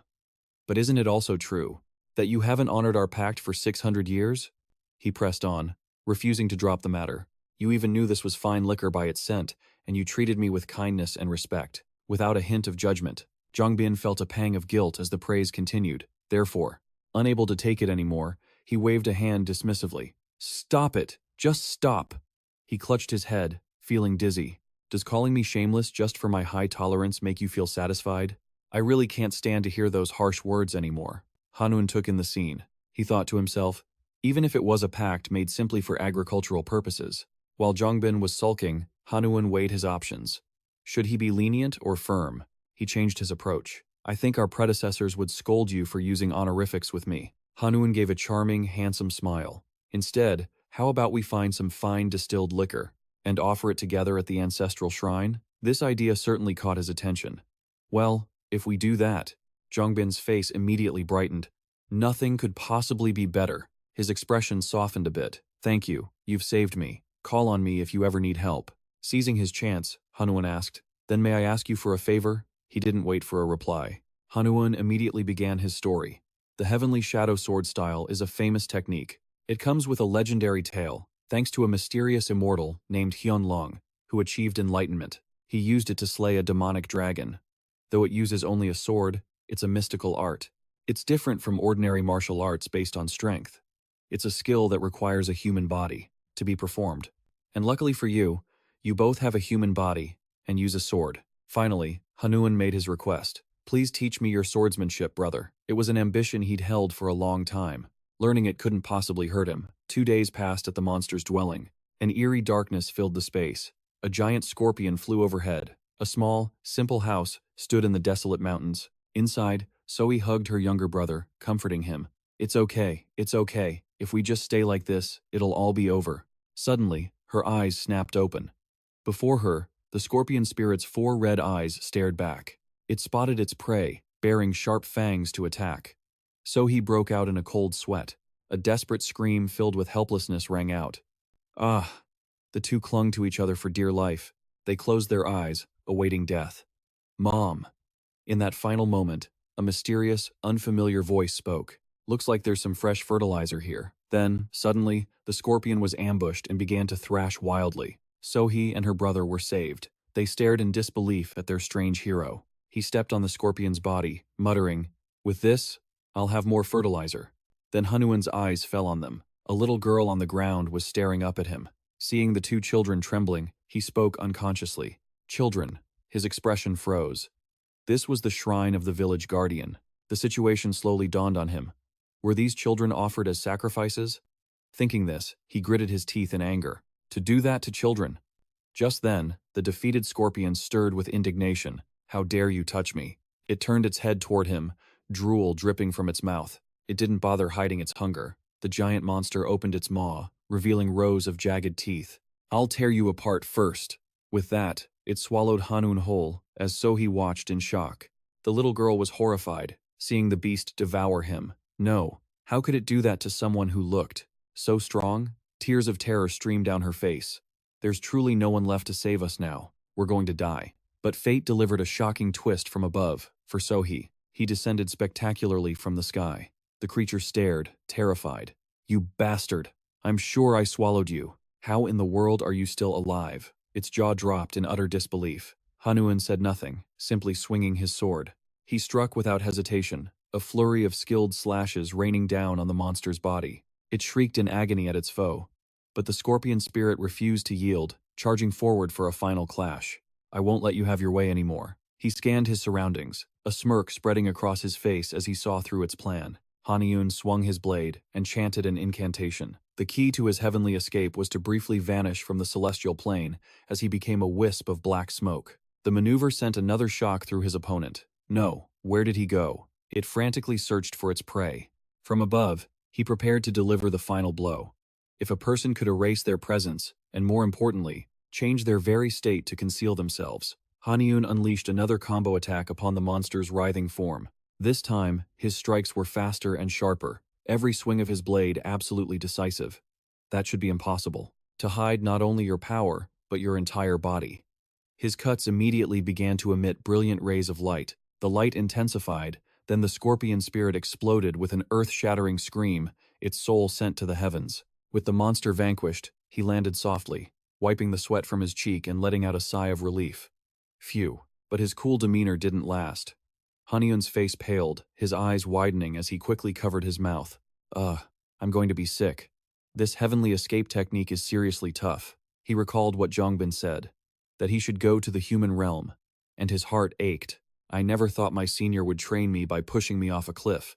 Although, hunting and capturing, and killing monsters at the bottom was part of the training. But Haniun quickly composed himself. He approached the scorpion's corpse. Still, it's good for my development, ever since these monsters were brought here. Living here, I chose this as my training ground. He looked at his handiwork, his heart swelling with pride, his cheeks flushed like a young maiden's. All of this will nourish my treasured blade. Just as he put on his mask, so he timidly approached. Thank you. The girl trembled between sobs. Thank you so much for saving us, Senior. That title caught Haniun by surprise. Senior? He looked at her, making a deduction. Does that mean you're from the celestial realm too? The girl immediately confirmed it. She then began to tell her tragic life story. Ah, yes. Although I didn't inherit any powers. So he slowly began to explain everything. My family practices shamanism. We descend from a long line of shamans. Elsewhere, the thunderous footsteps of Gi Tri echoed, the sound so loud it even startled the guards. They instinctively aimed their weapons at the forest. Who's there? Suddenly, bolts of magic shot out from the trees. They struck the soldiers before they could even scream. At the same time, a strange sound came from the canopy above. It was Haniun and Gi Tri, taking advantage of the lax security to strike. He quickly scanned the chaotic scene. The conversation with Sohee replayed in his mind. Your mother was a shaman? She had confirmed it. Yes. Her eyes held a bottomless sorrow. As she told her story, from the moment that monster appeared, the villagers began using us as sacrifices. Flashing back to that time, it was after my uncle was devoured. There was only one person who refused to stay silent. My mother tried to fight back, so she created a killing formation. But somehow, the soldiers discovered her plan and stormed in. They executed Sohee's mother right on the spot. At this, the girl couldn't continue, breaking down in tears. Hearing her story, Haniun felt a wave of indignation. She tried to protect the village, and they treated her so cruelly. He gently placed a hand on her to comfort her. His deep, warm voice was reassuring. Don't cry anymore. Haniun's expression turned serious. His words were filled with grim determination. I will help you avenge the people who did this to your mother. Back in the present, he and Gi Tri approached the large building, waiting for the perfect moment. Haniun gave the signal. Go! Gi Tri shot forward like a bullet, crashing straight into the building's second floor. The moment it landed, Gi Tri began to wreak havoc. The guards saw the enormous beast and panicked. What is that thing? Meanwhile, he calmly watched the chaos unfold. It seems Gi Tri has become more loyal recently. A few naive thoughts crossed his mind. Perhaps it finally understands the difference in our status, now that I've become a dragon. Or maybe it's just lonely. Haniun recalled seeing it playing with his musical companion. It seems to get along with my senior better than I expected. Suddenly, a window shattered, and Gi Tri leaped to the ground. It landed with a guard clamped in its jaws. Seizing the moment, he spoke with sarcasm. I thought you were supposed to be fairies or gods. He then sneered at the trembling figures before him. But it seems you're nothing more than monsters yourselves, merely possessing human bodies. His next words cut even deeper. You all look like a bunch of frightened pigs. The dog-headed creature howled. Who are you to cause trouble in the Wanling sect? Haniun declared his purpose. I seek justice for the fallen, and the sacred relic you have stolen. The creature sneered. So, that sorceress sent you, but our leader holds the relic now. You're powerless. His words gave Haniun pause. They have a leader? It seemed they were mimicking human society, even creating their own hierarchy. His eyes landed on the creature's uniform. By possessing an officer, they could easily manipulate the government. Haniun's jaw tightened. They used that influence to turn children into sacrifices. Unafraid, the creature goaded him. It's clear you've only come here to make a scene. But what can you possibly do now? The dog-headed creature threatened. Our scouts have reported to headquarters. You will be torn to shreds. But Haniun was utterly unfazed. Oh, really? Haniun grabbed the beast's head, his gaze a defiant challenge. Then take me to this so-called Wanling sect headquarters. I'll pay them a visit myself and see just how powerful they are. Sweat dripped from the creature's brow, and its fur stood on end, but it tried to save face. You're a fool for walking right into your own grave. They can call themselves gods, but to me, they are nothing but insects. With that, Haniun and Xiezai followed the creature's lead. On the way, he contemplated the immense pressure coming from these so-called gods. These supernatural beings, lost from China and Korea, had gathered in the wastelands of North Korea. They became the Wanling sect, led by sect leader Tonga, the White Tiger, a being who had slept for 1,000 years. Tonga was a great spirit who had reached a divine state, the legendary 8th level of immortal power. Elsewhere, guards were gorging themselves on some kind of meat as Haniun and Xiezai happened to pass by. The sight of the mountain of corpses sent a shiver down his spine, yet the creatures kept eating, completely oblivious. The sea of red burned into his mind, leaving him stunned as he realized the guards' new, horrific nature. They weren't just pretending to be human, they were openly cannibalizing their own kind. Haniun grimaced and muttered, "What a truly disgusting sight." Cursing, he pointed a finger down at them and began his spell. "You revolting filth!" A wind swirled from his finger, instantly becoming a raging tornado that shot downwards, giving them no time to react. From behind, the dog-headed creature watched its kin in shock. I can't believe this." Haniun gave a quiet command to his companion, Xiezai, "Release that filth." Stunned, the creature was powerless and began to beg for its life. No, please don't." But it was too late. It threw the dog-headed creature into the swirling vortex of fate. No! As its horrific screams echoed, Haniun's expression remained as cold and hard as ice. Suddenly, a figure appeared out of thin air. An instantaneous explosion forced even Haniun to shield his eyes. Below, Tonga bared his sharp teeth and muttered, "I was wondering who was causing all this ruckus." He glanced at the sky with pure arrogance. "It seems some nobody is causing trouble." Haniun noted the technique. To dispel his tornado in an instant was no small feat. "You must be Tonga." The being advanced, replying, "And you are no ordinary human, to speak my name so freely." He then gestured to the sky, signaling his menagerie of monsters. "You all must be hungry. Unleash your strength in the dead of night. Since he came to me personally, go and devour his sacred orb." At that moment, lightning tore across the sky. A bolt struck down, shattering a guard's wing and making Tonga freeze. The others soon met the same fate. Sect leader, another figure appeared, one Tonga immediately recognized. It was Cambi and Herok. From the heavens, they stared down with blazing red eyes, a true Imugi. Watching from a distance, Haniun smirked. "My fortune is turning quite quickly. You must be starving to use your power so late. Now, the real battle begins. Herok, Cambi, don't keep me waiting." Amidst the gloomy forest and under the starry sky, Haniun gave an order. "Herok, clean up these corpses and move them elsewhere." He immediately obeyed with a bow.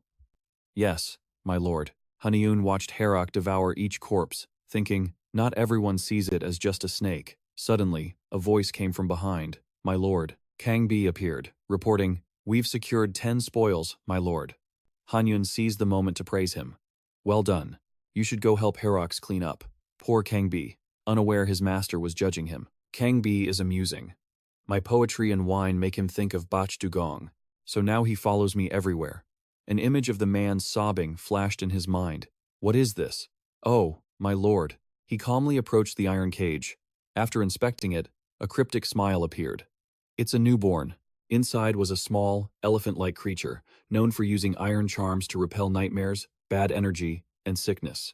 Heirs to a supreme power. These creatures are known as Bungasari. Haniun gently reached into the cage to soothe it. "Come here now." But this only terrified it, making it shriek loudly. Unsure what to do, he thought. "I thought food would lower its guard, but I've only scared it more." Gai Trey, soaring above, was drawn to the commotion. It descended toward the iron cage without hesitation. Haniun understood. "You want to try, Gai Trey?" Gai Trey peered down at the Bungasari. The small creature panicked, yet it watched its new friend with excitement, its tail wagging wildly. He watched, pondering, is there a connection between divine beasts? Suddenly, Gai Trey opened the cage itself. To Hanyun's shock, the Bungasari timidly stepped out. Then, Gai Trey turned with a look of pure pride, surprising him even more. Unable to resist its cuteness, Hanyun patted its head in praise. "Yes, that's it. Very good. Very good." Gai Trey has become quite mischievous. Deep down, he was grateful. Even so, I've found a new friend. To fill the void left by Senior Quan Nat, Haniun opened his fan, releasing a stream of dark energy. It pulled both Gaytre and the Bungasari inside. Soon, their images were imprinted upon the fan. Folding it, he spoke with authority. Let's go. Before long, they arrived at the Dragon Palace. Hanyun's first reaction was speechless disbelief. Before him was a table in complete chaos. Is this the Dragon Palace, or a tavern? Hirox could only deflect. Master has already departed. I will clean the exterior.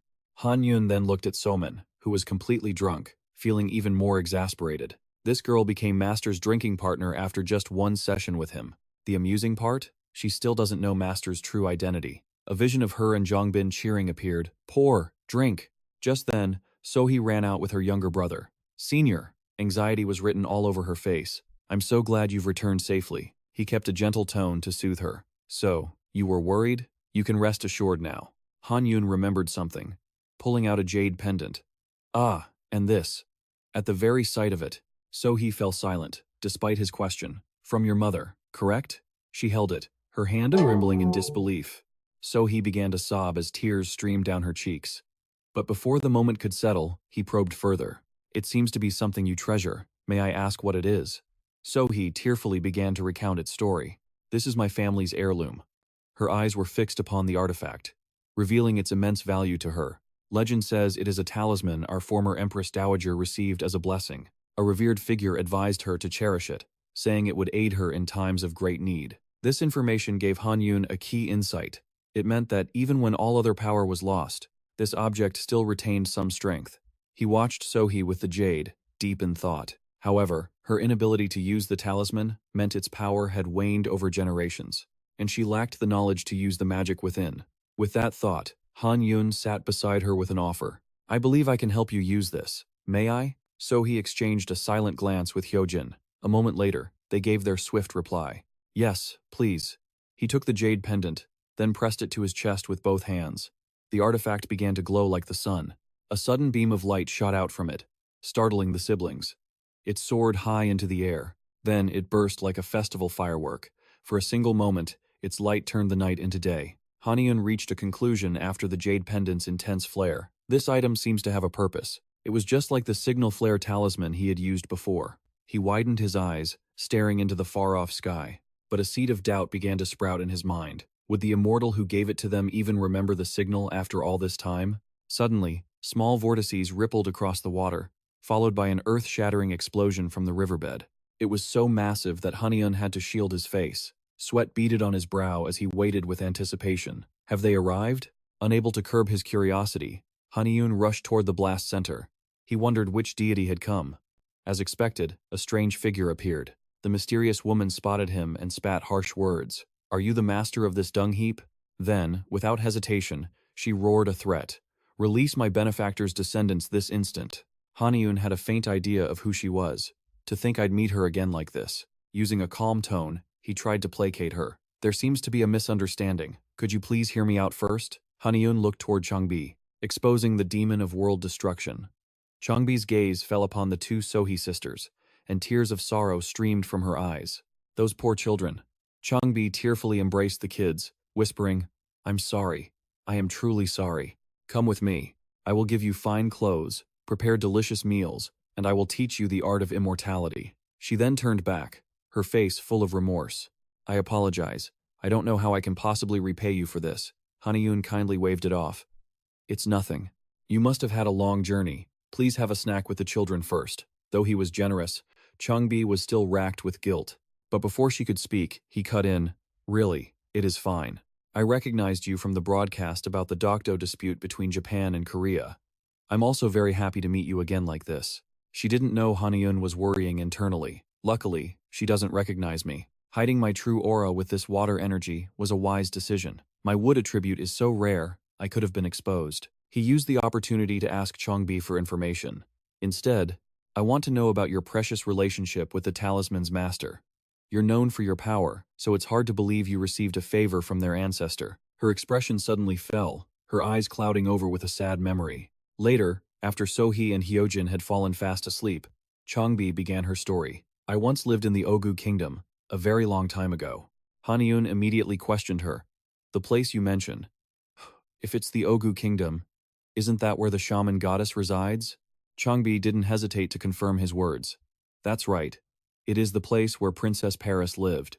The shaman goddess Baradeji is the third deity, following Lady Ayu Hyuga and King Dangunjeom, and she is also a great immortal god, seen as a grandmaster by all shamans on the Korean peninsula. Just like Changbi, she endured a life full of trials simply for being born a girl. It's said Baradeji gave her soulmate's position to Changbi. She sighed, her face weary. She treated me so well, I wondered what I did to deserve it. But she never agreed to lend me the key to the Socheon flower fields that she possessed. Haniun realized something wasn't right and questioned her further. But don't you also possess a key to the Socheon flower fields? Changbi was caught off guard, stammering her words. I was a little disappointed. I mean, I got really angry and lost control once, and I broke it. He knew exactly what incident she meant. Ah, that one? Reminded of the unpleasant event, Changbi's killing intent flared violently. I tried to revive those bastards just to kill them again for revenge, but then her mood shifted 180 degrees, back to her previous melancholy. Anyway, even though I couldn't borrow the key, I stayed in the Ogu kingdom to repay my debt.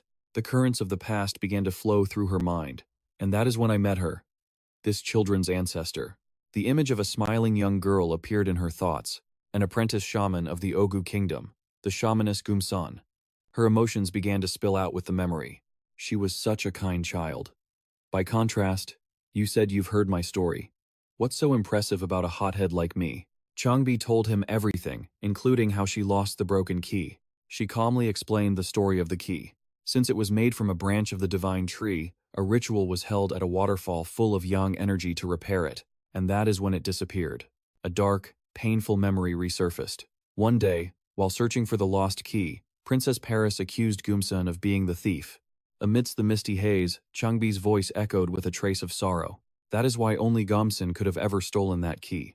She continued her somber tale. But even with a whole key, Gumsan knew it wasn't enough to enter the Socheon flower fields. A deep sadness crossed her face.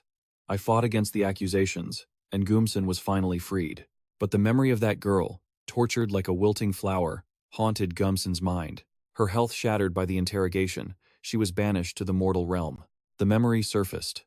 A weary Changbi, her eyes filled with hope and raw emotion. When I finally found her again in the mortal world, I saw a pregnant Gumsan doing housework. Married, with a child. This once brilliant prodigy. I ran to her, sobbing uncontrollably. Her circumstances were beyond words.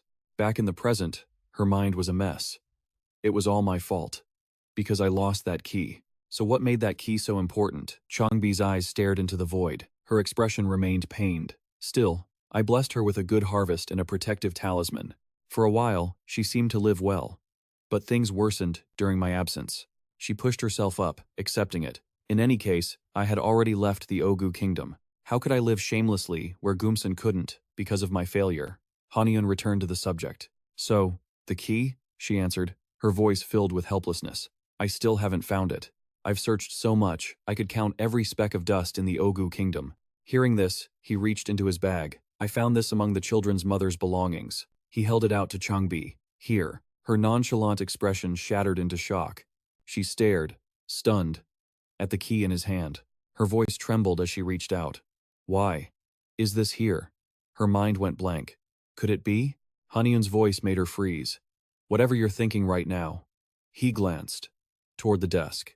Like you said, Gumsan was kind and brilliant. It seems everything happened by design of fate. I was curious how the Bulgasari was made, and by chance, I found 2 books. I quickly realized they were journals, written by Gumsan herself. Haniun's thoughts were filled with awe. Though she could not live as an immortal, her accumulated knowledge and wisdom survived. So, she poured everything into those 2 journals. The first book detailed the majestic divine beast. In her second book, she wrote of the Bulgasari, which means the unkillable. They burned it and hid the fragments. The key was engulfed in flames, its secrets written inside. Hearing Haniun's tale, Changbi was aghast. You're saying the key was burned, and this is all that remains? She slowly moved closer. Who did this? He told her what he knew. The book says, Her Majesty. Hearing this, she stammered in shock. Her Majesty? His next words sent her into an abyss. The woman, George, wasn't the thief, but a witness. Changbi could only stumble backward in horror. Then, why? Haniun's answer sent a chill of fear through Changbi. It was so that Baradeji could have you, her senior, with no choice but to rely on her completely. He recounted the story from the book, from young Gumsun's view. A celestial in a red robe used the samadhi flame to burn the key. I saw Auntie Changbi hiding behind a tree, her eyes fixed on his back, and the person beside him, who suggested burning the key, was Her Majesty. The words carried the weight of her soul-crushing pain. I gathered the remaining key fragments to tell Auntie Changbai what had happened, but I was captured by the Celestials. The brutal interrogation that followed shattered my spirit. Gamsun was thrown in a dungeon, beaten mercilessly. The interrogation was a sham to frame me. Every lash fell under Baradeji's scornful gaze. I knew the torture wouldn't stop until I falsely confessed. She recalled her attitude. I knew Baradeji had a strange obsession with Trongbi. Her expression held a bone-deep hatred, as if facing a sworn enemy, and she was jealous of my relationship with her. Gumsun lay wounded on the grass, with little chance of being freed. Just as I was about to give up, a loud noise shattered my daze as the large wooden door burst open. A loud crash echoed out. Trongbi rushed in, desperately calling Gumsun's name. She struggled to sit up, her vision filled with the girl who was worried for her. Ani Trongbi believed in me, the one falsely accused, and saved me from that hell. Her sobs only strengthened my resolve to hide the truth. If I told Ani Trongbi the truth, she would fight the Ogu kingdom for me, even if it meant certain death. Pale from her wounds, her lifeless gaze was fixed on the entrance. But her opponent was one of the three gods, ruler of the Ogu kingdom, a great power in the immortal world. Bari's murderous aura appeared, paralyzing her thoughts. She gripped the fan tightly in her hand. Things would worsen if Ani Trongbi fought her, as Ani's influence had waned since her key was broken and lost. She bit her lip, trembling as she embraced the girl. So I decided to stay silent, at least until Ani Trongbi regained her former glory. She held the cushion with the charred key. With fierce resolve, I swore to restore the key for the one who had faith in me. I, Gumsun, placed it before the altar, praying with all my heart. I vowed to offer pure water to the sacred tree each morning and chant scriptures, even after I was gone. Following her vow, the key glowed with a faint golden aura. I would do this, even if it took generations. Through her efforts, the charred, shapeless key returned to its original verdant color. The master key was finally restored to its appearance from before Baradeji had burned it. The memoir drew to an emotional close. Haniun explained how the key's restoration was even possible. It was because of the deep loyalty and affection they shared, a bond as profound as life itself. Those words etched themselves into Trongbi's heart. Sorrow flickered in her eyes as she bit her lip, growling with rage and hatred. Baradeji. That wench. Seeing her unstable state, he tried to calm her. Calm down. Going to the Ogu kingdom now would be suicide, he said with a smirk as the object in his hand began to glow. Instead, I have a proposition for you. As Haniun finished, the key flew from his hand, emitting a powerful aura that shocked her. Huh? The key absorbed your power? A long, green sprout emerged. Trongbi took the floating, restored artifact, exclaiming in pure shock. The key has grown, Haniun quickly explained. My attribute allows me to grow plants. If I can show you the Saljan flower field. Then he gave a sneer. When everything goes according to my plan, what will you show me? Sunbae? Her expression froze at his suggestion. She pursed her lips, lost in a storm of thoughts. This man had just poured his own energy into the key to make it grow. Even for an immortal with a growth attribute. Trongbi carefully observed his expression and the item's state. He must have used nearly all his power to make the key develop. Heavens, there must be a reason he wants me to endure this. Haniun smiled cryptically and began to remove his mask. Do you know why I wear this? Amid the grand underwater scenery, he revealed his worries. If my true identity were exposed, not just me, but the entire dragon palace would be in danger. He then looked away, subtly mentioning her arrival. I intended to hide here for a very long time. You see, your arrival here at the dragon palace has already affected the barrier and the two emoji. Then, feigning seriousness, he lowered his voice and continued to guide the conversation. I believe you've accidentally become our protector, Sunbae. If someone else with ill intent invaded, I doubt any of us would escape unharmed. Then, Haniun clenched his fist and faced her directly. That is why I want to restore this key. Trongbi listened intently to his every word, her mind racing. Sunbae, despite being an immortal, you never used your power to seize authority. I see you hold a grudge against the immortal world's regime. I feel the same way. She considered this for a moment, then reached a conclusion. In short, He also despised the immortal government and needed her help to oppose them. Visions of cunning deities appeared in her mind, the 8 immortals and the 3 gods. With that, Subin studied his proud and dignified bearing, the nerve of the person before him. I desire an authority that rivals their own. Lost in thought, she rubbed her neck with a sigh.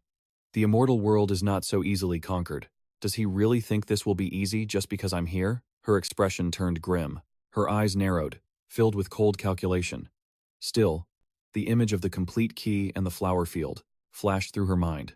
If I can restore the key to the flower field of So-chan, then even my power can't be ignored. Trongbi resolved to accept his offer. Very well. I will help you obtain what you desire. Haniun let out a faint smile. His gambit had paid off.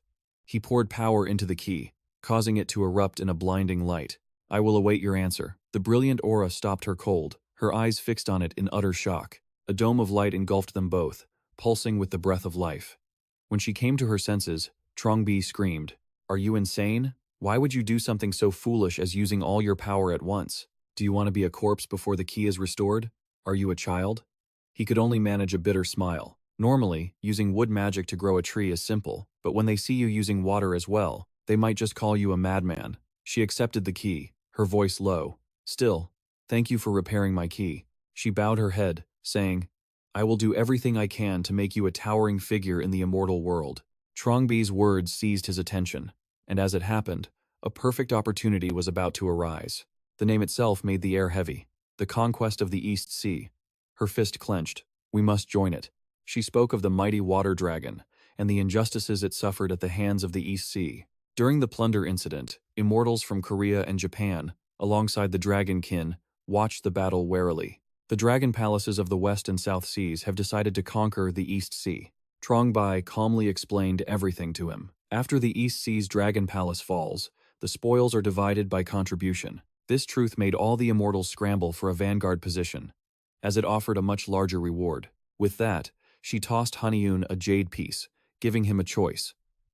Right now, you lack both recognition and power. You aren't fit to lead. The conquest is still 1 year away, making this a reasonable option. The jade in his hand pulsed with a faint, 7-colored light. That is your ticket into the Divine City, she continued. Use that to get there, and prepare for the East Sea conquest. The Divine City. The thought brought images of his father and the capital to Haniun's mind, darkening his mood. This is where Hua Nung built his domain, a place where time flows slower and where my father resides. A slight smirk formed on her lips. Her expression had brightened. Now that I have the key to So-chan's flower field, I intend to restore my power, my former power. Trongbi recalled a familiar figure within the flower field. Taking that power is only possible with the flower's approval, and only Master Sarah, the flower's proxy, can take all the flowers from the field. But he can't leave now that Barry has appeared. She growled the words in her mind. So, the only ones who can take the flowers are me, and those bastards, Barry's lackeys. At this, she revealed a secret. I can obtain the flower of life, the flower of rebirth, and the flower of destruction from there. Trongbi held up 4 fingers, her expression grave as she detailed her plan. However, I can't fully recover my strength with those flowers alone. That is precisely why. I'm planning to get the approval of a 4th flower. Her tense shoulders began to relax. That is something I have to do, so you need not worry about it. And while on the topic, she revealed her true intentions to Haniun. To be honest, I was planning to transfer all of my achievements to you, so that you can secure a leading position. His eyes widened in absolute shock at her words. You would give me all of your achievements, senior? He asked, bewildered. But aren't you with Facebook? What about it? Trongbi shrugged dismissively. It's fine. I have already secured my position as a vanguard. With my skills, what can that old hag possibly do to me? If she dares to start something, I'll simply beat her into submission. So, don't worry about it. She chuckled darkly, her voice a whisper. It's what I'm good at. A smile crossed her face, but it was laced with a deep, lingering sorrow. Besides, I'm bound to go insane one day anyway. Haniun froze, her words stunning him into silence. Ra Trongbi turned away. My past is infamous. I'm sure even you've heard of it, haven't you? He asked, stunned. Her voice grew cold, edged with fury. That's right. Her eyes burned with rage, and my revenge is not finished. That terrifying look made even Haniun break out in a cold sweat. Then, her demeanor shifted completely. I want to assist you. You've helped me continue my vengeance, so I want to repay this debt. Very well. Her interest piqued. She turned to ask him, by the way, is there more you wish to know? But before he could reply, she continued her tale. The name Ra Trongbi was given to me by my father. Her mind drifted back to her birth. My father prayed for a son, but I was born a daughter. At birth, I was named Ra Chong. She was surrounded by the old belief that valued sons over daughters. But when I first left home to live as a man, she recalled her younger self thinking, I wanted a name of my own, not one from my family. Her voice was low as she spoke her chosen name, Kim Dan. Her spirit shone, full of hope. It means, may all the world's blessings be bestowed upon you. She gave Haniun a gentle smile. It's just an alias, but I like hearing it from those I trust. For a moment, time seemed to stand still. Their eyes were locked on one another. He lowered his head. This is much friendlier than our meeting at the ferry. By revealing the name she chose for herself, she's showing her trust. The image of Gomson flashed through his mind. I only understood after reading Gaimson's journal and seeing her break down when she found her. She treasures the people close to her, as if they were her own life. And the memory of her screaming after losing everything was burned into his mind, which means she would be devastated by betrayal. Haniun understood her meaning and softly agreed. I understand. From now on, I'll call you by that name, Lady Dan. Hearing this, Ra Trongbi's face lit up with a brilliant smile. I'd like that. With their talk concluded, he returned to the manor. The kids are with Senior Ra Trongbi. Haniun removed his mask, planning his next move. Once in the Divine City, I can leave the palace to Herox and Kangbi. Then he entered the garden to inspect his work. And here was the immortal peach tree. Once a seedling, it now stood tall. 3 plump, ripe peaches hung from its branches. He stepped closer. Everything is growing well. Suddenly, a foul stench hit him, and he covered his nose. It wasn't just the tree. The creatures he kept had also multiplied. It hasn't been long since I captured these things. I planted detoxifying herbs, but they can't mask this odor. Haniun scanned the area, then looked up. His gaze caught a flash of pink among the green leaves. Whoa! The peaches are huge. Without hesitation, he reached up and plucked the ripe fruit. So, the creatures really worked. He admired it, amazed. It normally takes 100 years to reach this size. Unable to resist, he immediately took a huge bite. He wondered as he ate, what would happen if I ate all of these at once? Soon, only the pits remained, tossed to the ground. He licked his lips, savoring the taste, and prepared to train.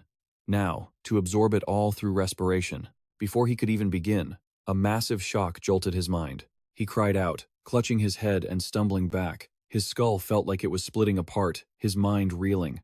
My head! His eyes flew open in shock, confused. He gritted his teeth against the agonizing pain. Saliva even dribbled from his mouth as he wondered. Did I do something wrong? No. His agonized screams echoed through the garden. When he came to, he downed elixir, menthol, and a pain-killing brew. He took a huge gulp, then slammed the bowl down, sighing in relief. His face was a mask of shock. A moment ago, I grew horns. Haniun glanced at the white horns on the floor, but they fell off right after sprouting. He then inspected his body for a moment. I don't feel any other changes. It seems I gained nothing. With that thought, he picked up a horn to inspect it. With a hint of disappointment, I thought it would be more beneficial. His eyes were fixed on the horn. He stared for a long while, unsure of what to do. Was I being too greedy?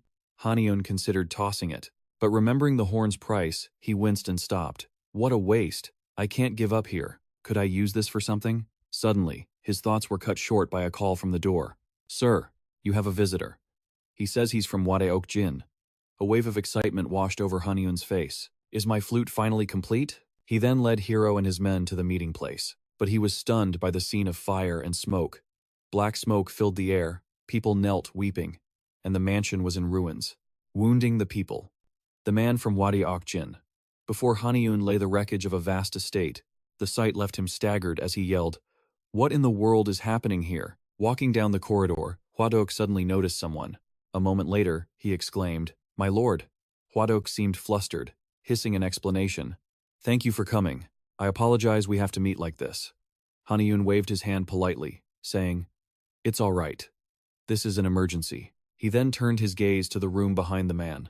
Inside, countless servants were rushing about. The royal physician continuously cast healing spells on the person in bed. Is she someone of high standing? The doctor seemed highly skilled, but her wound was clearly severe. She was taking shallow, ragged breaths, her body drenched in sweat. He confirmed, "She is my wife." Hwadok bowed his head in silence. Creating the item would take time, so I planned to prepare things first. Before gathering the group, he slowly recounted the creation process, but the current situation was grim. To forge a scabbard that can nullify the sword's evil, we needed a master artisan, one who could channel their energy into the steel we used. I tried to engrave it with a magic spell, to suppress the sword's energy with fire elements, but a problem occurred. I underestimated that blade. Hwadok had scrambled everywhere, searching for a solution. I tried unicorn horns and dragon fangs, but nothing stopped the sword's energy. I finally used mithril, the finest metal of the West, and even found a local artisan. Thankfully, the man agreed to look at it. As I was showing him the sword, his eyes widened and he shouted, "Wait, this is..." Hwadok felt a murderous aura rise. This put the other man on high alert. A second later, his pupils turned blood red. Fixing his gaze on the artisan, he slowly drew his sword. Hwadok then swung, cutting the man down. The moment I grabbed the sword, I lost consciousness and killed the artisan. Haniun couldn't believe what he heard. He yelled in shock. "What?" The man, still tormented, avoided his gaze and continued his story. "The young artisan told me what happened just before he died, so I could understand the problem. Hwadok had done the right thing, but it wasn't enough. The materials I added helped me stop, but it's far from over. From stopping the sword's energy." He looked at Haniun, recalling that bloody night when the energy seeped into the mansion. He continued his story, and it stole the consciousness of everyone there. Hwadok's wife couldn't stand by. She used her own magic to fight back. My wife stopped him from going on a rampage. She yelled, trying to snap him out of it. But in his rage, Taehyun was completely out of control. "How dare you cause a scene here?" She tried to reason with him, but he ignored her pleas. "You can't just do as you please." While holding him off, Hwadok's wife desperately called for aid. "Do it now." But her husband froze in fear. "What? But if I..." Hwadok clenched his teeth, paralyzed, as her urgent cries echoed. "Don't worry about me." In the end, he had to unleash a spell on them both. "I couldn't protect my servants." Hwadok explained sadly, "If it weren't for my wife, this whole estate..." Haniun carefully observed her condition. "Then those wounds are?" The man revealed everything. They're from the sword's evil energy. The life of a young woman who had just reached immortality was now hanging by a thread. I tried to seal the sword, but its ego flared up. He then bowed his head, admitting his negligence. "I think we need a new scabbard to seal the blade, or we must eliminate it completely. I am ashamed of myself. I have betrayed my lord's trust." Haniun was silent, his mind racing. "Think about it. Wasn't it too soon to use the dragon's fang?" He stroked his chin, pondering the matter. He actually used a part of a dragon's body, which is hard to absorb, meaning that sword is powerful. He then offered some advice. "Can a dragon horn be used to make the sheath?" Hwadok confirmed, "Of course. But a pure, flawless dragon horn is an incredibly rare find. Finding one is like catching a star from the sky." Haniun's next words left him stunned. "Will this be enough?"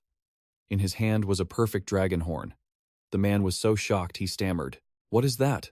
Hwadok looked again and again, unable to understand. "My goodness, how did you get such a treasure?" He smiled, eager to begin. "If that's enough, shall we get to work on the sword?" Meanwhile, elsewhere, in a remote mountain home, laughter rang out. Taehyun stared at a screen, bursting with joy. "This is so interesting. This is just too much fun." Suddenly, someone approached him. He looked up, curious, and his eyes met Haniun's form.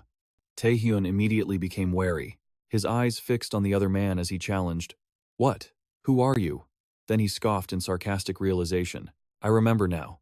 You're the one who first drew me from my sheath, right? It was amusing to see you tremble when you felt my power." In an instant, his attitude shifted 180 degrees to one of accusation. "But you're also the one who tried sealing me with a sheath, correct?" Taehyun planted his sword on the ground. Menacingly, he issued a challenge. "You dare approach me? If you value your life, get lost and don't bother me." Haniun was completely unfazed, filled with confidence, knowing the other couldn't do anything, because he was currently sealed. Suddenly, Haniun's eyes widened, noticing something unusual. He glanced down at the other's hand. "Is that a smartphone?" Haniun couldn't help but wonder. Didn't he say the sword's ego took over the body? A sword knows how to use a phone? The more he watched, the more confused he became. He was told this being endangered the mortal realm. Is this why he's acting like this? A moment later, his sudden question left the other stunned. "What are you looking at?" Taehyun swung his sword wildly in anger. "What's it to you? If you don't have a charger for me, then get out." Haniun thought to himself, he's truly become a modern person. Suddenly, he noticed something on the phone. Looking closer, he quickly exclaimed, "A novel." Haniun asked curiously, "What's the title?" The other glanced away and answered, "I Alone Came to the Murim World." He seemed interested. "Sounds good. How is it?" The boy suddenly blushed, shyly replying, "The main character is someone." Some time passed, and Taehyun's recap of the story reached its peak as he passionately retold it. "And that heavenly sword guy makes me so mad." He gestured wildly as he spoke. "He who touches my things is my friend, but I still have to kill him." Haniun observed silently, thinking, he's completely lost in that story. Seeing him curse so much, Haniun's mind raced. "The first time I held the sword, I felt an urge to kill, but it wasn't from an evil energy."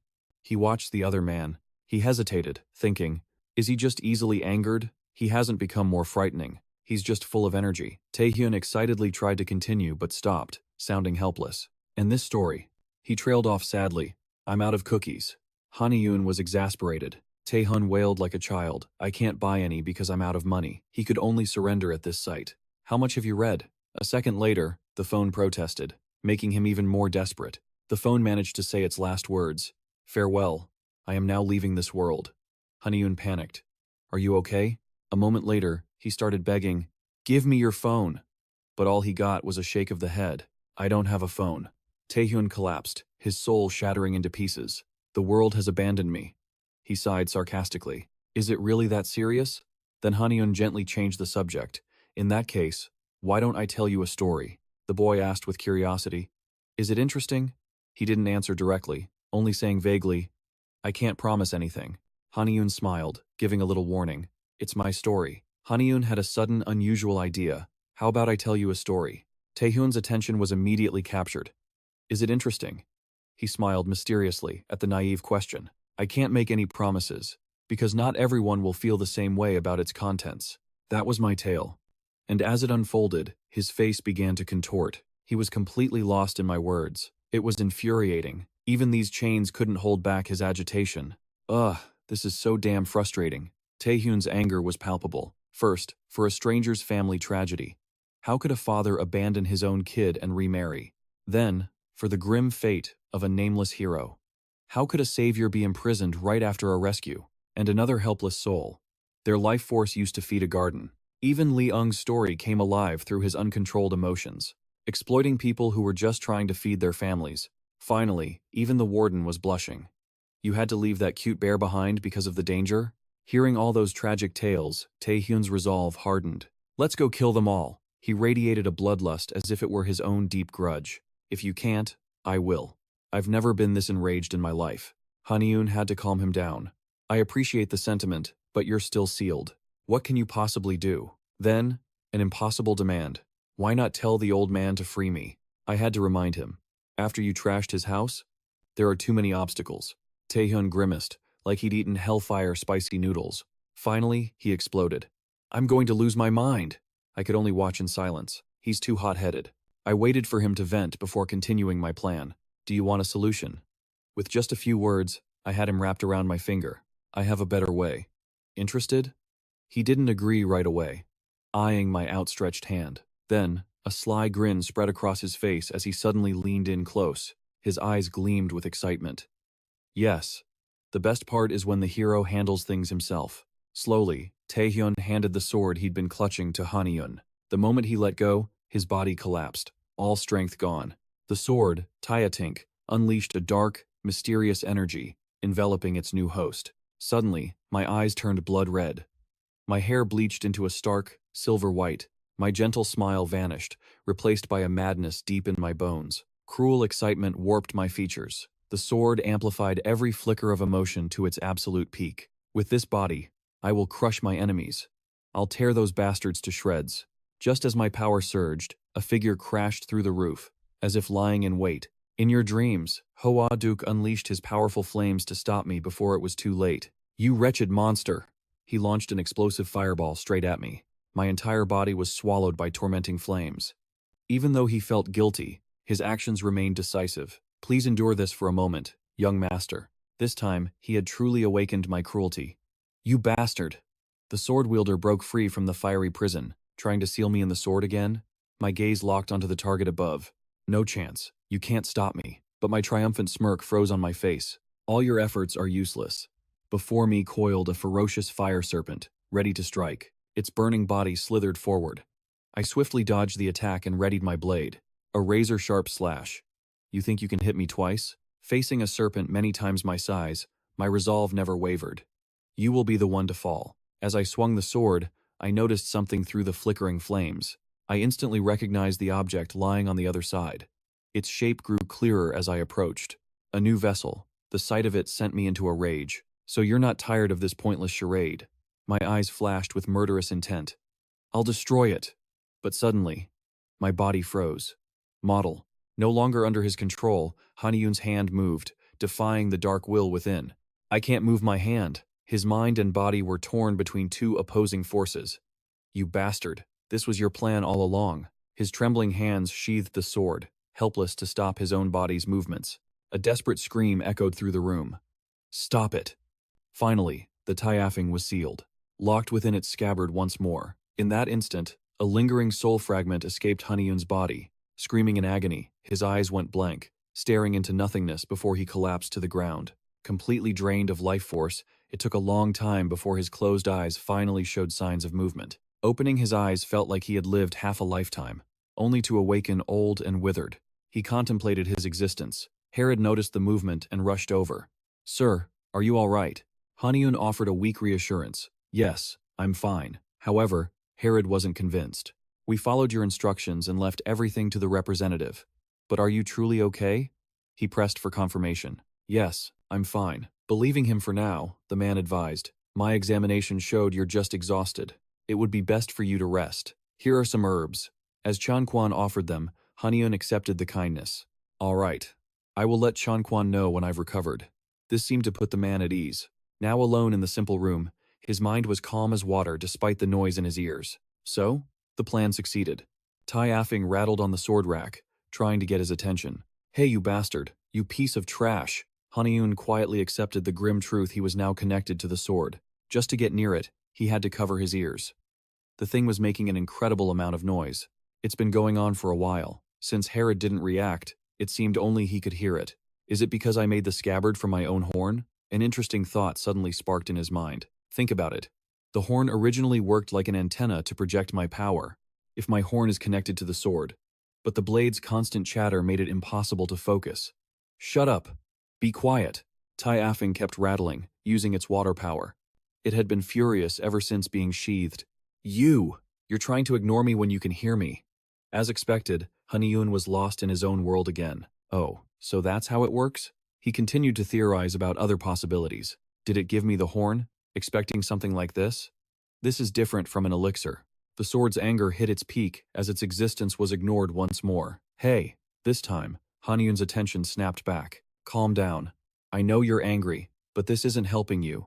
Haniun's words of reason finally silenced the non-stop chatter for a moment. Without me, you'd be rotting in a warehouse right now, still sealed. Chanquan nearly destroyed you. Isn't traveling with me a better opportunity? You can cut down all the trash you want. At last, Taifeng relented with a single demand. Will you give me cookies too? This was an easy condition for him. I'll do that for you. The next day, Hoaduk came to see Haniun off. Are you leaving already? Why don't you stay a little longer? Haniun firmly refused the offer. I need to leave now. So, don't worry about me. You can finally start on your own work. You can organize everything that you had to delay. The old man's brow furrowed, heavy with unspoken thoughts. Finally, the man confessed his feelings. If not for the horns you gave me, I couldn't have made that scabbard. That's how I realized my own incompetence. But Haniun saw it differently. That's not it at all. I just gave you a pair of horns. You are the one who crafted this sheath. He then tried to settle the matter fairly. I'm sorry for the trouble this sword caused, for your labor fee and the repairs. Hoaduk immediately cut him off. It's fine. I won't be charging you any fees. Haniun thought he misheard. Excuse me? The man spoke from the heart. I am a craftsman. I never thought I would touch a pure dragon's horn like that. Because of that, he had a great impression of Haniun and thanked him for the opportunity. You were able to tame the wildest of swords. Thank you for letting me create such a masterpiece. I will remember this for the rest of my life. That is my reason, and my answer. So I don't want any payment for it. And don't worry, I am no ordinary immortal. This should all be over soon. His casual manner made Haniun relax his guard. Thank you, true lord. I owe you greatly. This man is truly a good immortal. Just then, Haniun recalled another question. I am curious about one thing. Did that young artisan mention anything about this sword? Huadok had no intention of hiding it. The artisan revealed the truth about the strange item, calling it Tayafin. Warm sunlight danced through the leaves, painting shimmering light across the grounds. Haniun stepped softly through the red-painted door. A voice startled him. You are finally here, sir. Subin had been waiting there for some time, determination clear on her face as she declared, I am going with you, sir. The word surprised him, and he asked again, to where? To the divine city. Realizing he'd guessed correctly, Haniun flatly rejected the absurd idea. You think you can just go there whenever you please? Before he could even turn, Subin rushed to answer. I have an entry pass from my master. At that, Haniun remembered, looking back. Of course, she had the back's support. In less than a moment, Haniun strode away, his words laced with pure curiosity. But why the sudden wish to follow me to the divine city? Subin hurried to keep up, stating bluntly, I will be joining the conquest of the East Sea, she continued, laying out her plan. And we must train together, so we can avoid the proctor's eyes. I even traded away your empty blue artifact for it. So don't train alone, let's practice together. Faced with such burning passion, Haniun appeared completely unmoved. He just waved his hand dismissively. Fine, do as you wish. His careless reply did nothing to dim Subin's fire, it only made it burn brighter. Her defiant figure under the blazing sun brought back a recent memory. Stunned by the scene inside, she unconsciously blurted out, What? North Korea? Kangbi nodded firmly, exclaiming without end. Yes, the Lord saved them on their return. Isn't he incredibly kind? Looking at the sleeping children in the next room, a suspicion formed. That monster, were the children its target? The thought sent a wave of intense self-blame through her, freezing her in place. While I was getting drunk, he was saving people during his training? Drowning in dark thoughts, Subin's self-loathing only grew. What have I been doing all this time? I am so pathetic. Returning to reality, the weight of the past, only made Subin more determined.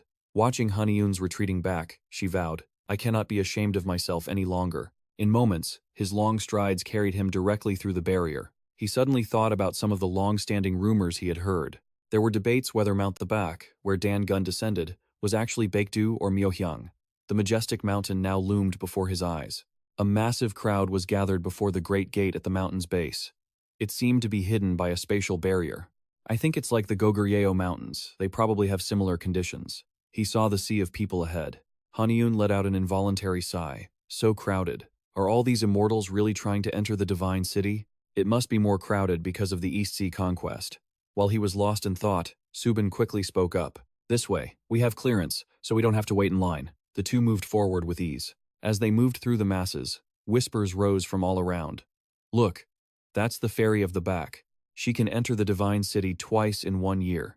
As expected, the influence of the Fairy of the Back was truly remarkable. She became the focus of envious gazes. The whispers were endless. Her constitution used to be so ordinary before she met a good master. Now she's soaring. I also wish I could find a good master. Catch a monster, then travel everywhere. Haniun, walking behind, heard every single word. Looking at her strong back, a pang of pity rose in his heart.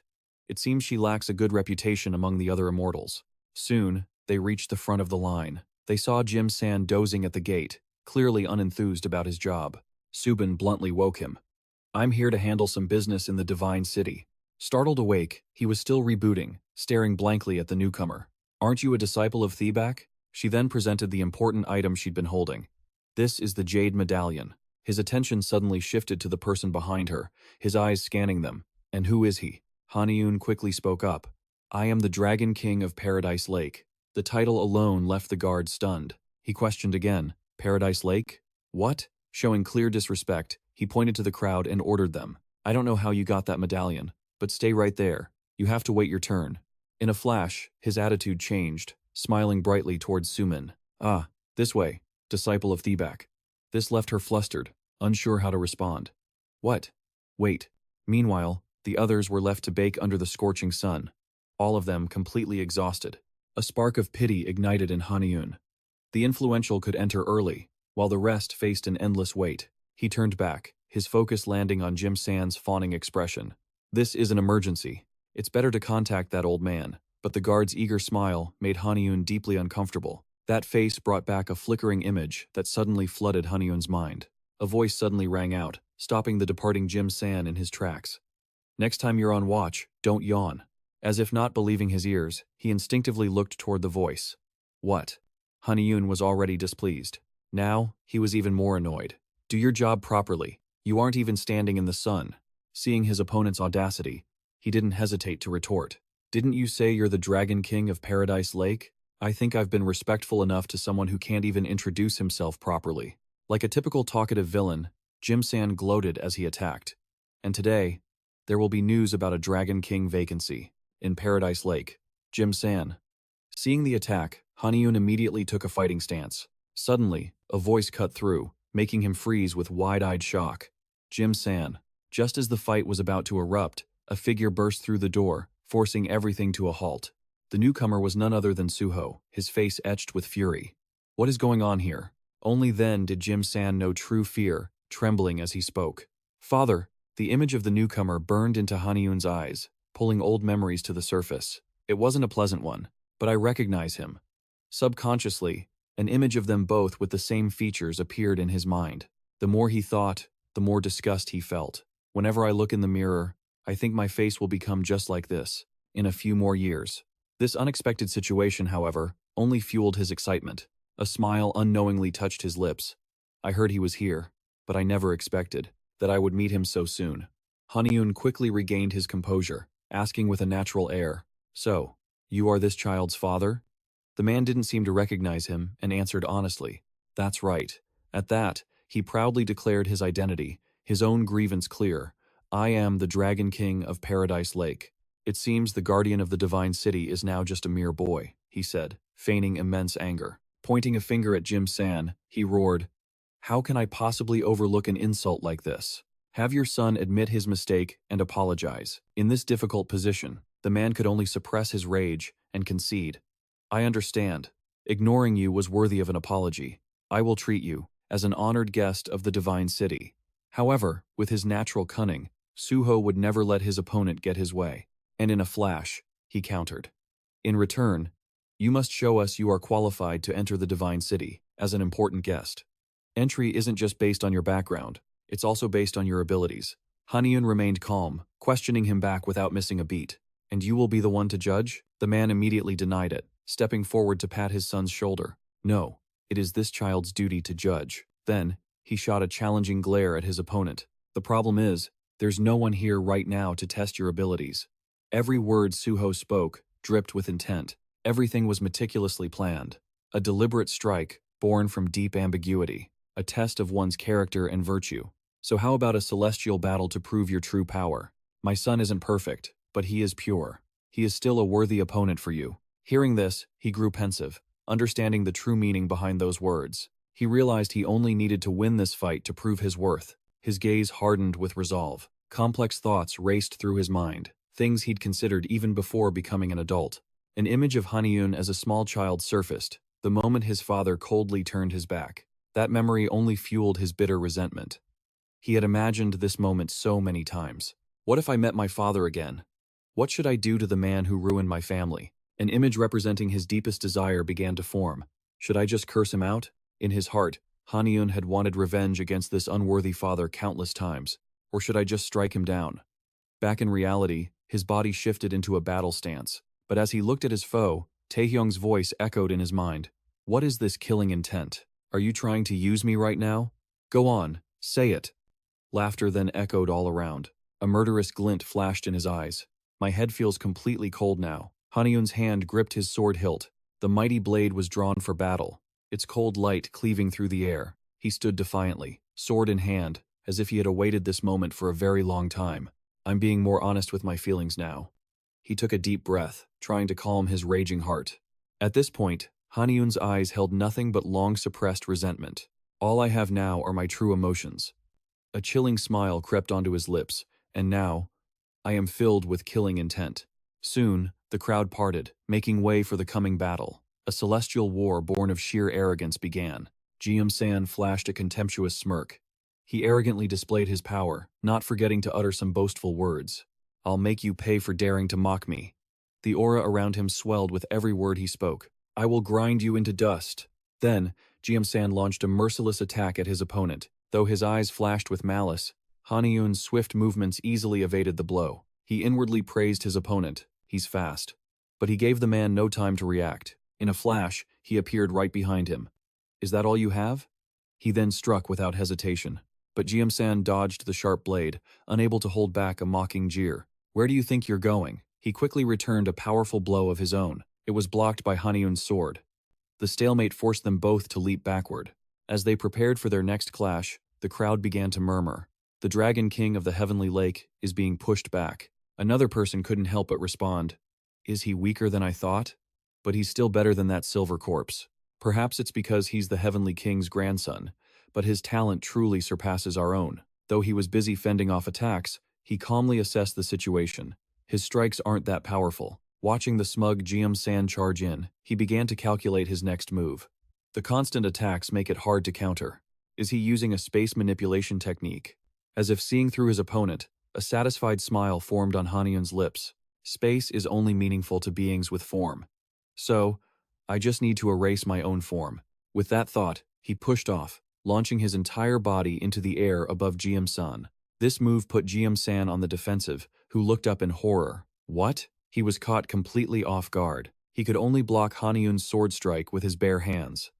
Jiam-san was sent flying, unable to accept what just happened. What was that? Why didn't my technique work? As he seethed with rage, a familiar voice rang out. Jiam-san. Seeing his son at a disadvantage, Suho couldn't help but yell, "What do you think you're doing?" Just moments ago, he spoke of fairness, yet now this shameless man cheered for his precious son. Get it together and fight properly. His words were like salt on a deeply buried wound. For a fleeting moment, Haniun had to bite his lip to suppress his emotions. Jiam-san still looked utterly pathetic. And yet, he still had the nerve to boast. Don't worry, father.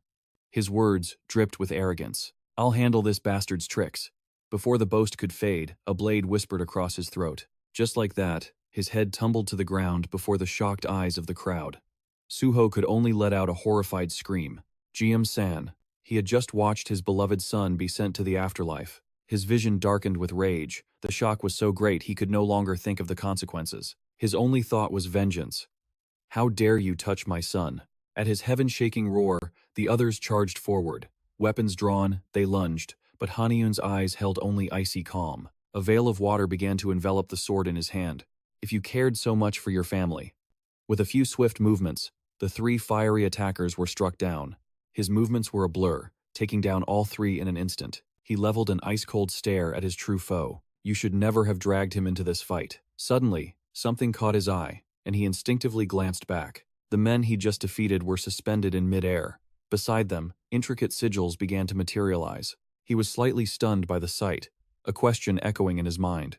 Those celestial warriors, and my sword aura, they're all frozen. What is this? Suddenly, the frozen water began to stir. Haniun took in the entire spectacle, powerless to do anything but watch. As the current swirled faster, he gasped, "My sword aura!" The water converged as a calm voice echoed, "Be still." Mosu had appeared from nowhere, looking down from above in his purple robes. This is a pointless battle. Suho's rage still burned, but he held a sliver of reverence for this man. Why do you interfere? With a simple clench of his fist, the raging currents instantly vanished. Unlike the others, Haniun radiated a calm aura, a faint smile on his lips. Mosu soon landed before him, not forgetting his purpose. My father has issued a decree. He looked directly at Haniun, his voice unwavering. He orders this disturbance to cease, and to welcome our honored guest. The words left Haniun momentarily stunned. The Heavenly Emperor? Seeing Mosu among those mysterious sigils, he couldn't help but feel a sense of awe. Even by the Emperor's command, a spell that can freeze time itself is no simple feat. Haniun's gaze lingered on the man's face, studying his every feature in an instant. And that face, this man is. With that thought, he wisely sheathed his sword, the Lord of the Heavenly Lake. In a flash, his demeanor shifted as he performed a perfect, formal bow. It is an honor to meet the Crown Prince. Yet Haniun's gaze remained fixed, and he marveled to himself. He truly does resemble him. As the thought crossed his mind, an image of Dam Diok appeared behind Mosu. No one possesses a purer celestial bloodline. That must be why he has the face of a true hero. The onlookers began to whisper amongst themselves. Did he just mention the Heavenly Emperor? All eyes were fixed on the two men. That means he's second in power only to the past. Heavenly Emperor, Haniun. Haniun descended from the heavens to establish this celestial realm, and then the gates of paradise closed. And Haniun was never seen again. Because of his mysterious disappearance, some say Haniun ascended into a god, while others believe the heavenly realm is his very incarnation. Amidst the mystery and rampant speculation, emerged the sole heir to the throne. Haniun's eldest son is none other than Mosu, but Suho refused to yield, pointing a finger at Haniun. Brother, he is the one who murdered my son, Jamsan. He was your nephew and the heavenly king's own grandson. How can we possibly receive him as a guest? Mosu, however, remained utterly impartial, asking coldly, how strange. Weren't you the one who initiated the celestial duel between Jamsan and this man? His voice grew colder, his anger becoming palpable. I was not aware you had changed the rules, turning this celestial duel into a fight to the death. The accusation left him speechless, unable to form a response. Haniun, too, was stunned, a newfound respect dawning in his heart. He draws a clear line between family and everything else. However, his cautious nature made him instantly suspicious. He was right. But most people put family first. So why would he draw such a line? To Haniun, he had ascended to a new level, radiating a brilliant aura. His attitude and speech proved he was the most suitable person to become a celestial. Suddenly, Mosu's voice broke through his thoughts. If you wish to apologize, do it now. My power to stop time is limited. Before Suho could reply, the question was posed. In the Seochan garden, how many flower petals are there in total? With that, he glanced at the man, offering a clear path to escape. If he forgives you, you might just save your life. The man was frozen with terror. He could only stumble before Hanium and stammer, Sir. Not wanting to cause a scene, Hanium gave a small nod. I hope you'll offer a proper apology later. Suho, feeling as if he'd received a great blessing, was endlessly grateful. Thank you. Hanium watched the group hurry away. That wicked voice echoed in his head again. Fools. It saw straight through them, exposing the harsh truth. They're only trying to save their own necks. And yet, Hanium paid it no mind, his hand reaching into his pocket. A moment later, a brilliant gold bracelet was clasped around his wrist. Hanium. Its surface was stained a blood-like red. He remained perfectly calm as the voice kept urging him on. Just sever his hand. A glorious city then appeared, leaving Hanium utterly breathless. Looking down at the view, is this the divine capital? Before the bizarre and unique buildings, every human seemed impossibly small. He watched the bustling crowds, still unable to look away from the splendor. These buildings are so different from Azdan. Seeing Hanium's rapt excitement, Mosu spoke with a faint smile. It's magnificent, isn't it? The architecture here is one of a kind. You won't find its equal anywhere else. I believe it's the architectural style from my father's homeland. The useful tidbit earned a nod of agreement. I understand. But a seed of doubt was planted in his heart. His way of speaking is completely different from before. Did he act tough? Because he had an audience? The question was written all over his face. He said, this is where Hwanung used to live. Does that mean the heavenly realm is real? The two walked onward, one after the other, and before long, they arrived at the sacred divine tree of life, a celestial plant growing atop the Silver Corpse Mountain. Among all the divine trees in the capital, Hanium gazed up at it with absolute reverence. This was where Hwanung descended to pray. That's why the energy surrounding it is no laughing matter. Arriving in front of a house, Mosu tapped the main door, announcing, All right, come in. This is where I live. As he led Hanium inside, he seemed a bit embarrassed. It's a little run down, but I hope you can make yourself comfortable. The scene inside made Hanium silently agree with him. It was, indeed, very run down. It looked nothing like a place where an immortal being would choose to reside. But then a small cup on the table caught his eye, stunning him. Huh? An empty glass. With a snap of his fingers, Mosu extended an offer. Make yourself at home and have some of these. Food and drink suddenly materialized from thin air. Hanium could barely believe what he was seeing.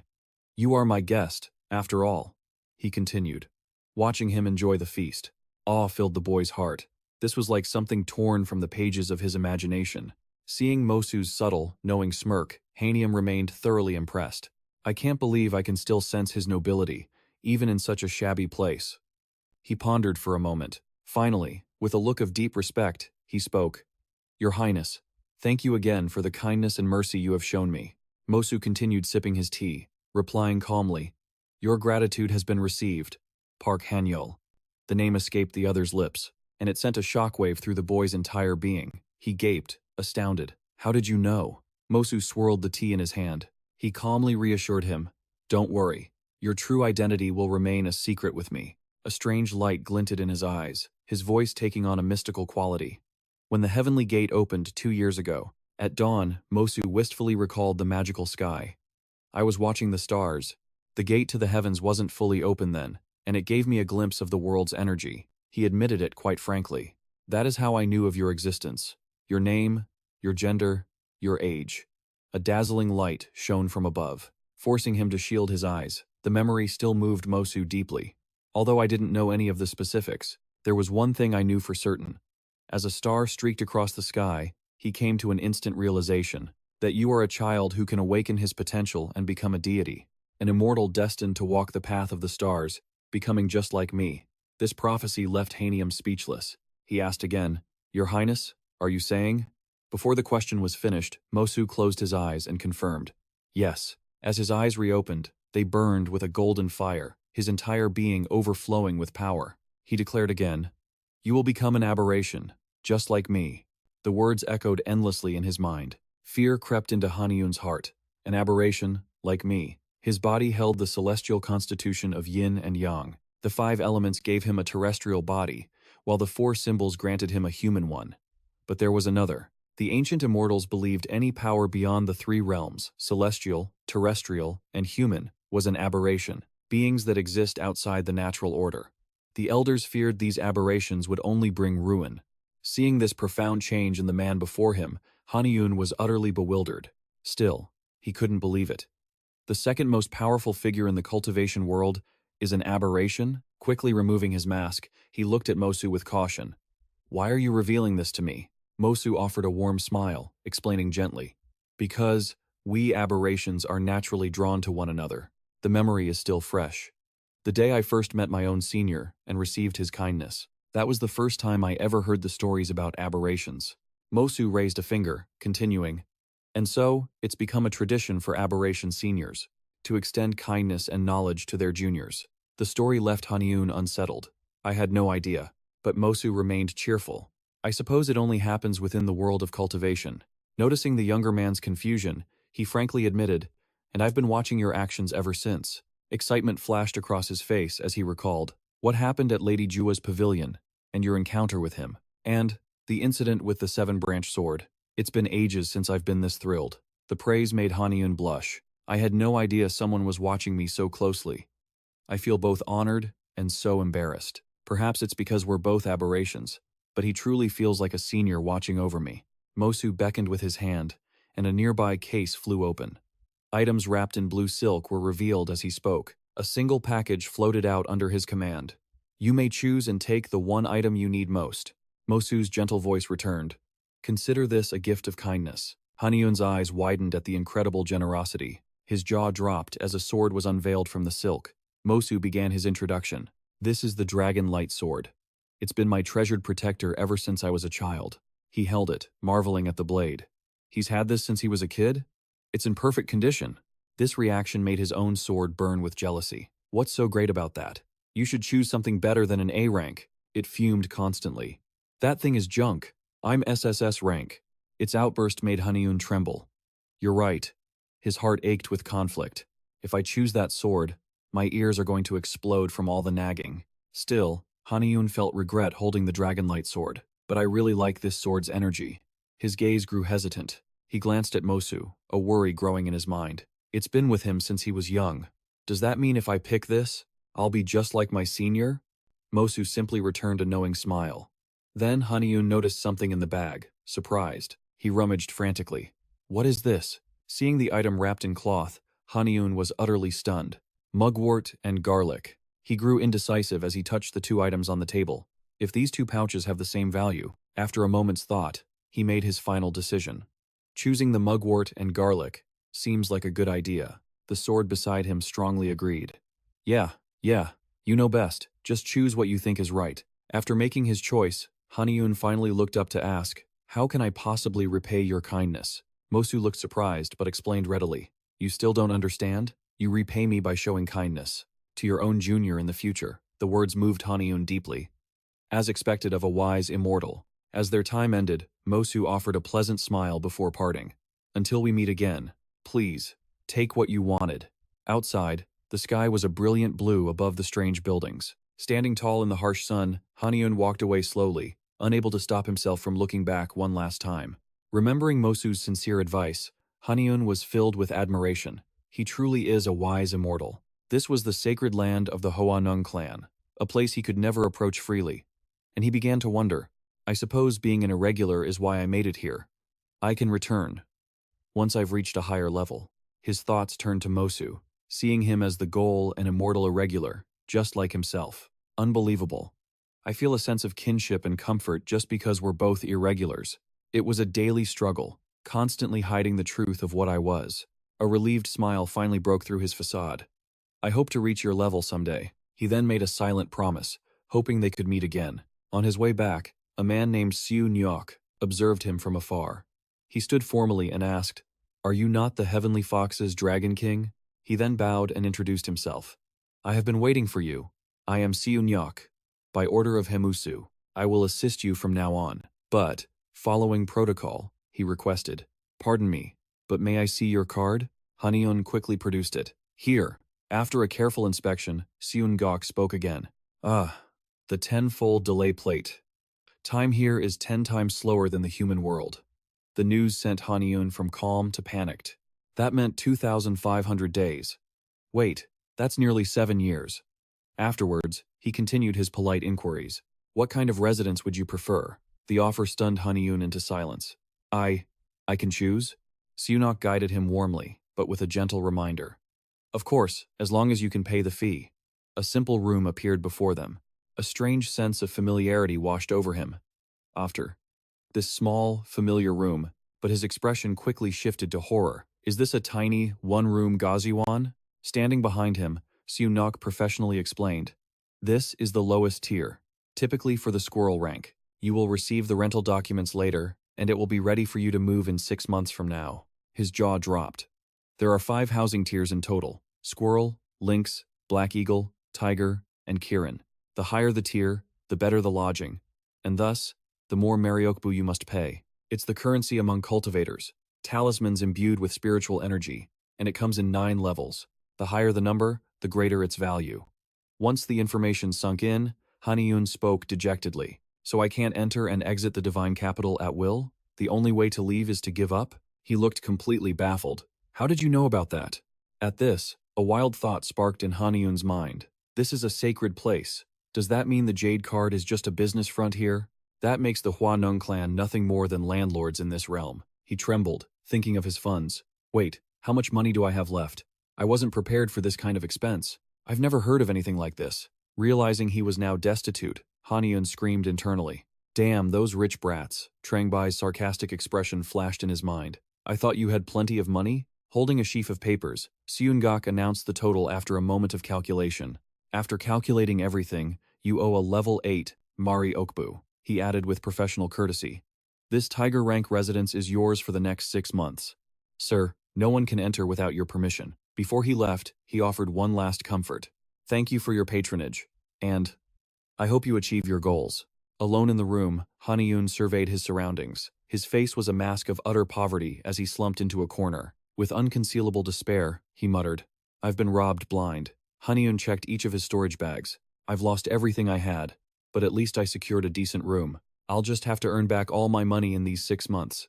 He opened a bag with fierce resolve. "First, I'll plant the garlic and mugwort I got from the sun god." As soon as he smelled the strong scent from a bag, he paused. "This smell is so familiar. It's the fertilizer I bought for my crops. During my cultivation, I was lucky I brought this with me." Haniun thought about its uses, his voice filled with excitement. "While I'm training, I can use this to create something useful. I'll have them work on the crops while I cultivate." He watched the faint light flickering in his palm and whispered, "Now, the atmosphere around me feels much fresher." The feeling made Haniun laugh out loud with joy. "I feel so full of life again." The natural freshness put Haniun at ease. A small smile appeared on his face. "It's tiring to constantly use my water key. Model. I can finally train the starfall breathing technique," Haniun thought, taking a moment to recover. "Let's begin." his entire body focused on the training. I'm currently at the true survivor stage. In the pitch-black void of his mind, a glittering sphere of light formed in Haniun's core. It's just like it was 3 months ago, he slowly recalled, before I became the Dragon King. Even after absorbing the surrounding energy and using half the elixir from Shin Su-min, the disciple of the silver-haired Immortal, Haniun's eyes filled with doubt as he stared at the light in his hand. Why isn't it improving? Is there a problem with me? Watching the light fade, he felt his hope dim. Maybe I just don't have the talent for this. Or perhaps I've already hit my limit, and even an elixir can't help me. I'll just focus on starfall breathing for now. Suddenly, Haniun's eyes shot open. He just realized something. It seemed so long ago now. Seeing the vibrant scenery again brought Haniun a wave of relief. Thankfully, from the darkness, a giant, glowing canopy broke through the gloom, calming his spirit. I don't need to be discouraged just because my skill isn't growing. He couldn't help but marvel at its sheer size. It's massive. Even if it's not tall, this immense presence is my power. Returning to the inn, the treants were hard at work farming. After a moment of thought, Haniun rubbed his chin with a sly grin. Ah, so that's how it happened this time. He beckoned a nearby treant, muttering to himself. I think I've been practicing this breathing technique for quite a while. Looking at its growth rings, he couldn't hide his shock. 1, 2, 5 rings? 5? Then he confirmed it himself.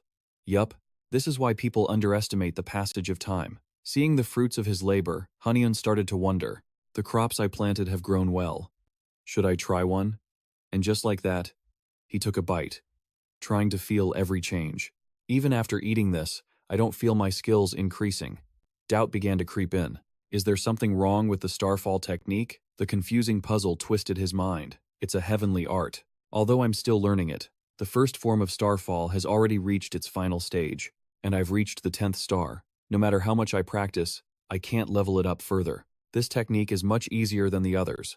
His mind was now filled with unanswered questions. Was this technique made for the true survivor realm, or is it just an incomplete art? Maybe parts of the technique were lost. He mused while finishing the fruit. Then, a bold idea struck him. What if I create a new technique myself? Using all his accumulated knowledge, Haniun began to analyze the heavenly art. There's a skill that requires combining all attributes, but one energy attribute wasn't mentioned there. The wood attribute. If I apply that to the starfall technique. A smirk played on his lips. I think this is worth a shot. He started to formulate a plan. First, I need to fuse all the attributes into the hexagram of the heavenly art. The treant's fruits were quickly gathered. However, Haniun reminded himself, before that, I need to pay the rent again. It's been half a year. He also helped the treants move their things.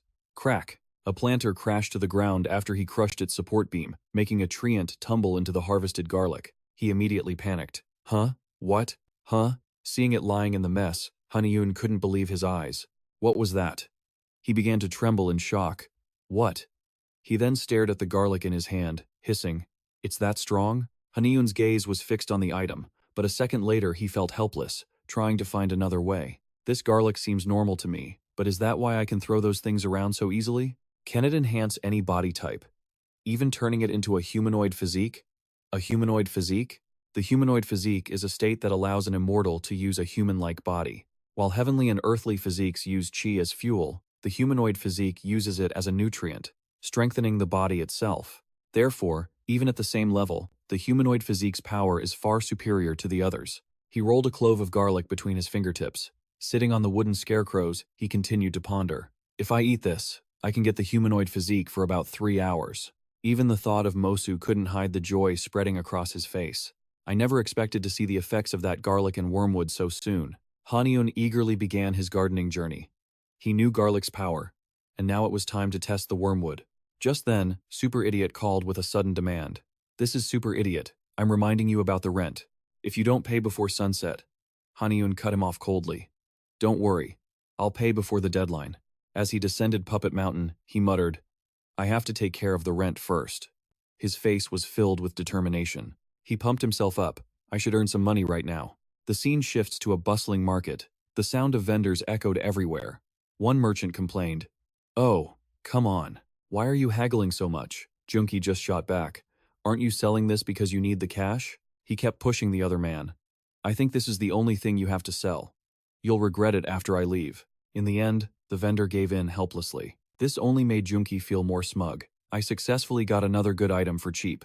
Those who lack money while training in the divine capital are easy targets. But the person setting up next to him made him stop. He watched Haniun lay out his items with a hint of suspicion. This is the first time I've ever seen him. Then he flashed a sly grin to his lackeys, ready to run his old tricks. He looks like he really needs money. Why else come here if you aren't in a hurry? But they were all shocked when they saw the items he brought out. Junkie's group stared with desire. Medicinal herbs. These are vital for cultivators, so they are rarely sold here. Suddenly, his eyes widened in shock as he relentlessly questioned the other man. Impossible. Are you sure you want to sell that? The precious gleam of the longevity root fueled his doubt. Are you sure you're selling that herb? Everyone began to gather around Haniun's stall. Excited whispers spread through the crowd. Look at the root. I think it's at least 500 years old, right? Longevity root is common, but not if it's 500 years old. The crowd grew more excited, looking at the herbs on the table. And there's ginseng too. He also has Romania root and viola. The excitement here was no joke. Junkie and his lackeys had pure greed on their faces. He thought to himself, with just one piece of it, my abilities could truly increase. Then they all shared a wicked smile. But in the end, his only choice is to sell those herbs at a low price, right? At that very moment, Haniun raised his hand and signaled for 1 hour. He gave a business-like smile and explained, write your name and desired price on a piece of paper before the item you want, and I will sell the item to the person with the highest bid. But I only accept Mario. That method of selling made Junkie scream in protest. What? You're holding an auction? That's not how we sell things here. But in response, the boy just looked carefree. But it doesn't violate the laws of the divine capital, right? Haniun gestured toward his precious items and gently continued. I looked around and I didn't see anyone else selling items like mine, so I thought it was worth a try. Besides, I want to give everyone a fair chance. You can bid with the amount you think it's worth. With a professional air and a confident look, he gently made a suggestion. So then, shall we begin? Haniun pointed to the herbs on display. I looked around and didn't see anyone else selling items like mine, so I thought it was worth a try. Besides, I want to give everyone a fair chance. You can bid with the amount you think it's worth. He waved his hand to signal. So then, shall we begin? From below, Junkie couldn't help but yell loudly. This arrogant brat. What nonsense is he spouting? We need to fix that insolent attitude immediately. He was about to charge forward when Thaw quickly stopped him. Wait, he looked at Haniun and said hesitantly, is that the master of the Heavenly Fox? His judgment sent the crowd below into a state of chaos. What? The master of the Heavenly Fox? Wasn't he personally chosen by Hamosu here half a year ago? The questions continued to arise. Has he been training here since then? If so, those herbs are from the Heavenly Fox Palace. The situation quickly fell into chaos. Someone, give me some paper, quickly. Junkie quickly grabbed the collar of the person next to him. Hey, I want a refund on this. The man trembled and replied, what? You just… Others were pushing and shoving to get to the front. Damn it. I should have brought more Mario. Watching his personal items fly around wildly, Haniun sighed to himself. Things are getting out of control. But then, he quickly noticed something unusual. At the back of the crowd, a small figure appeared. That person suddenly. Suddenly, someone appeared. What was all this commotion? He ignored it, and simply changed the subject. You've arrived just in time. While the other person was still dazed, he quickly handed over all his duties. Could you take a look at this? What do you mean? No. I'm busy. Haniun just ran off, leaving only a single sentence behind. I will be right back. Li Ung was now rushing toward the building, his hand just about to reach the door. Then, a voice called from behind him. Excuse me. He turned to see a man standing there with a surprised look. Haniun got straight to the point. Why is someone from the White Flower Pavilion here at this hour? Upon hearing this, the man grew alarmed. White? His eyes filled with terror, and his voice began to tremble. The White Flower Pavilion? Suddenly, Li Ung clenched his teeth, as if trying to suppress a pained groan. His body became uncontrollable, his voice turning frantic. I'm so sick of all of this. Haniun moved forward to calm him. Hey! Suddenly, Li Ung's eyes blazed red, filled with rage and hatred. Do you think I would hand it over to you? That is my family. I won't give it to those evil women. Then he let out a crazed roar as his body began to fail, his eyes slowly glazing over. Finally, Li Ung collapsed right in front of Haniun. He quickly ran to catch him and asked, Are you okay? As he held the man up, he thought, now that I have a closer look, I'm sure of it. He observed him for a moment. A question arose in his mind. He is Senior Li Ung, I'm certain. He's one of the residents of the White Flower Pavilion. But why is he here? He looked at the man lying still, motionless in his arms, he thought, and his reaction earlier was also very strange. What happened here? Haniun glanced at the door before him, then fell into deep thought. First, I need a place to lay him down, but I can't just enter any random room without the owner's permission. But I can't just leave him here either. An idea flashed in his mind. Let's go to my room for now. In Haniun's private quarters, he was busy preparing medicine for Li Ung. Once it was ready, he quickly approached. He neared the place where Li Ung was resting, gently helping him drink the medicine while making a mental calculation. I think this treatment should be enough. Looking at the other man, he grew worried. Should I make some medicine for when he wakes up? Suddenly, Li Ung coughed up blood, which greatly shocked Haniun. His body tensed up, veins popping on his face as his brows furrowed in agony. Haniun cried out in alarm. Is this a symptom of poisoning? He slowly regained his composure and began to analyze it. I didn't use any poisonous herbs. Could he have been poisoned before this? He bit his lip, speculating. If so, when was he poisoned, and who did it? Why would they try to poison Senior Li Ung? Haniun thought of the herbs he carried. I have many kinds of detoxification herbs.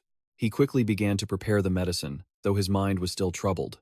If I use the wrong method, it could cause more harm than good. He slowly fed the medicine to Li Ung, spoonful by spoonful, reminding himself to be careful. After he finished, Li Ung's body had no unusual reaction, but he suddenly furrowed his brow. He then coughed up more blood, and his body seemed to be in even more pain, which made Haniun more anxious. Haniun's mood sank. Why does it seem like the situation is getting worse? He watched Li Ung's body tremble in pain. He was extremely worried. I'm just trying to stop the poison from spreading. He looked at the herbs scattered beside them. He became more determined. I'm sure the detoxifying herb worked. If so, my herbs are not the problem. Haniun gently touched the herbs. If I give him a stronger medicine, perhaps I can push the poison out of his body. But the problem is, I don't know what kind of poison it is. The scent of herbs wafted through the room as he began a new treatment. First was Jungwon, followed by other burning medicinal blocks, which were placed in sequence on various locations, Onwon and Singolhyol. Looking at Li Ung, lying motionless, Haniun sighed softly. This is my first time. I hope I'm doing this right. He prayed silently. All right, let's just wait and see. Suddenly, he began to groan, his body trembling non-stop. Nyeh. Unexpectedly, he coughed up a mouthful of blood, followed by intense, bloody spasms as the poison slowly emerged. Seeing its massive size, Haniun was astounded. He stumbled back a few steps and looked up at it. This poison is tainted by a wicked malice. You must be angry at being forced out, aren't you? He calmly extended a hand toward it. The creature lunged, its sharp fangs ready to devour Haniun. Yet, he continued the conversation calmly. You. Where did you come from? He quickly unleashed his power to fight back. The poison surged toward him. But then, it noticed a strange light.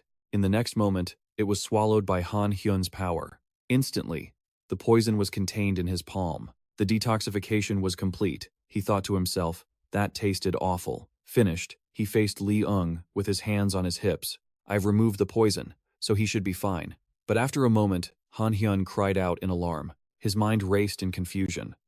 What's wrong with the senior's body? Did I fail? Doubt in his own abilities began to surface. He told himself, I'm sure I removed all the poison. Is he going to die? Suddenly, cracks appeared on Li Ung's face. The fractures spread across his body, followed by a massive explosion that caught Han Hyun off guard. A bright light shot into the sky, and he began to feel worried and completely lost. What's happening? Is something emerging from the senior's body? From within the light, a faint body appeared. The fragments peeled away, finally revealing a complete form that left Han Hyun utterly astonished. He stared intently at the face, only a single question remaining in his mind. No way. Is this Senior Li Ung's true body? The transformation was finally complete. Li Ung landed softly on his feet. He slowly opened his eyes, and was stunned when he saw his new body. What is this? Han Hyun quickly covered Li Ung's bare body with a towel. He gently knelt to explain. You collapsed from poison while we were talking, so I had to examine your body. After hearing this, Li Ung only sighed with sorrow. Seeing his calm expression, Han Hyun was a little surprised. You're not surprised about being poisoned? Did you already know? Li Ung nodded grimly. Yes, my own uncle was the one who cast a deadly poison, imprisoning me for many years. Han Hyun's eyes widened in shock, never anticipating such a twist. Your uncle? Why would he do something so cruel? To make it clear, he began to recount the events. In this world, people call my uncle Seijo. or Sujong. Upon hearing the name, his jaw dropped once more. King Seijo? Hanhyun's shocked expression was frozen on his face. I can't believe the senior just called King Seijo his uncle. While he stood there stunned, Lee Ung calmly added, Ung was a nickname my grandfather gave me. Then, his voice grew firm, Yi Hong Wei, and also, the sixth king, King Danjong. His gaze softened. That is my name. Han Hyun brewed tea while mumbling, I can't believe Senior Lee Ung is actually King Danjong. He then started to speculate. Did he awaken and become immortal during the Korean War? But remembering Lee Ung's terrifying, crazed eyes, he thought of something else. Thinking back, something must have happened at the White Flower Pavilion. And the question now is, did Lady Jua know his real identity? The unanswered questions were giving him a headache. This is so complicated. I wish he would tell me his true identity. He gently placed the tea tray down, his mind swirling with thoughts. If he has nothing to hide, I'll sincerely listen to his story. As if sensing his turmoil, Lee Ung turned and smiled. You seem troubled. He slowly sat down and continued. I will tell you my true identity, because you are my savior. You must be curious about the pavilion, right? It was a long time ago, so he hesitated. Right. Where should I even begin? A hint of sadness flickered in Lee Ung's eyes. Everyone knows I was dethroned when I was just a boy. He slowly began to explain the reason for it all. My uncle didn't launch his coup sooner. Seijo wanted me as his puppet, so he promoted me. But my uncle had other plans. As memories flooded back, the calm voice went on. And to make that happen, Seijo deceived and poisoned me. Lee Ung remembered taking the medicine bowl from a servant, and the moment he drank it without a single doubt. At first, I was unaware of what it was. Then, a sudden sense of dread washed over him. The bowl crashed to the floor, rolling away. The shadows of his past began to coil around him. Every time I drank the poison, my head would spin, and I'd pass out. My body started to break down. That soulless face from the past was seared into Lee Ung's mind. He's trying to defile our bloodline. Raising his teacup, he continued his analysis. They did this because their clan feared someone, even a mortal, might rise up against them. From start to finish, he maintained a perfectly calm facade. And so, Seijo successfully manipulated my uncle, who soon seized control of the throne. But then, my uncle had a change of heart. In the end, he couldn't abandon his ambition for the crown. The past flashed before his eyes again. The outcome was already decided. That is how my uncle became king. The memory of kneeling to accept the poison bowl returned. He punished me with a deadly toxin. He set down his tea and continued. After his punishment, I realized I had become addicted. Haniun sat listening intently to his story. But none of the remedies I tried could purge the poison. Just then, another image surfaced in his mind. When I came to, I found myself buried deep underground. A single arm desperately clawed its way out of the earth. The image of that struggle flooded Lee Ung's mind. Back then, he had slowly looked up, his gaze drawn to the bright, full moon in the sky. He gradually felt the changes within, realizing he'd become immortal. His voice was now laced with sorrow. Failing to protect my clan and my people left me in despair. I considered ending my own life many times. At this, his eyes fell. Until Master Songjam discovered me. Haniun asked in shock. Songjam? Lee Ung answered honestly. Songjam is my savior, my master, and my friend. Under Songjam, he used the name Kim Sai-up. He instantly recalled a legendary figure he knew of, Kim Sai-up. He is one of the most famous figures in all of history. After King Danjong abdicated, he left his official duties and lived in seclusion. His face now held a deep longing for his old friend. He taught me cultivation and became my master. He warned me to hide my identity, as it was dangerous if Seijo's men knew I still lived. His tone was filled with immense gratitude. I'm sure it was difficult for Sai-up to care for me, a poisoned man no different than a criminal. As he spoke, his hands clasped together, like a symbol of their unbreakable bond. Every time we met, he always gave me money and elixirs. Lee Ung remembered Songjam grasping his hand, his voice filled with passion. Your Highness, you will absolutely reclaim your rightful throne. His face was filled with complete confidence. I am certain that it will happen. Back then, he could only stand there in shock before bowing his head, sobbing. I thought I had nothing left. But then he fell to his knees before him, overcome with emotion. Thank you, Sai-up. Time flew by. After centuries of cultivation, it seems I absorbed Sai-up's very essence, because only I kept my youthful appearance. This miracle was contrasted by another sorrow, as he aged so quickly. Speaking of this time, his emotions overflowed. Knowing his time was short, he worked relentlessly to become a master at Beihua Pavilion, and he saved a place there for me. That is how I became Li Ung, the disciple of Sai Up. But then, he let out a heavy sigh. In the end, I could do nothing for my supporters and had to say goodbye. After listening, Haniun finally voiced his doubt. If you stayed hidden safely all that time, how were you captured? To answer that, Li Ung began his story again. It was a few months ago, after the Battle of the Seven-Branched Sword. He was respectfully bowing before the woman on the high platform. "My greetings to you, Lady Duhua." She glanced at him, her question probing. "You are Songjam's disciple? Do you know any of his relatives?" Li Ung answered with honesty. "I apologize, but I do not know any of his relatives." She rubbed her chin thoughtfully. "Is that so?"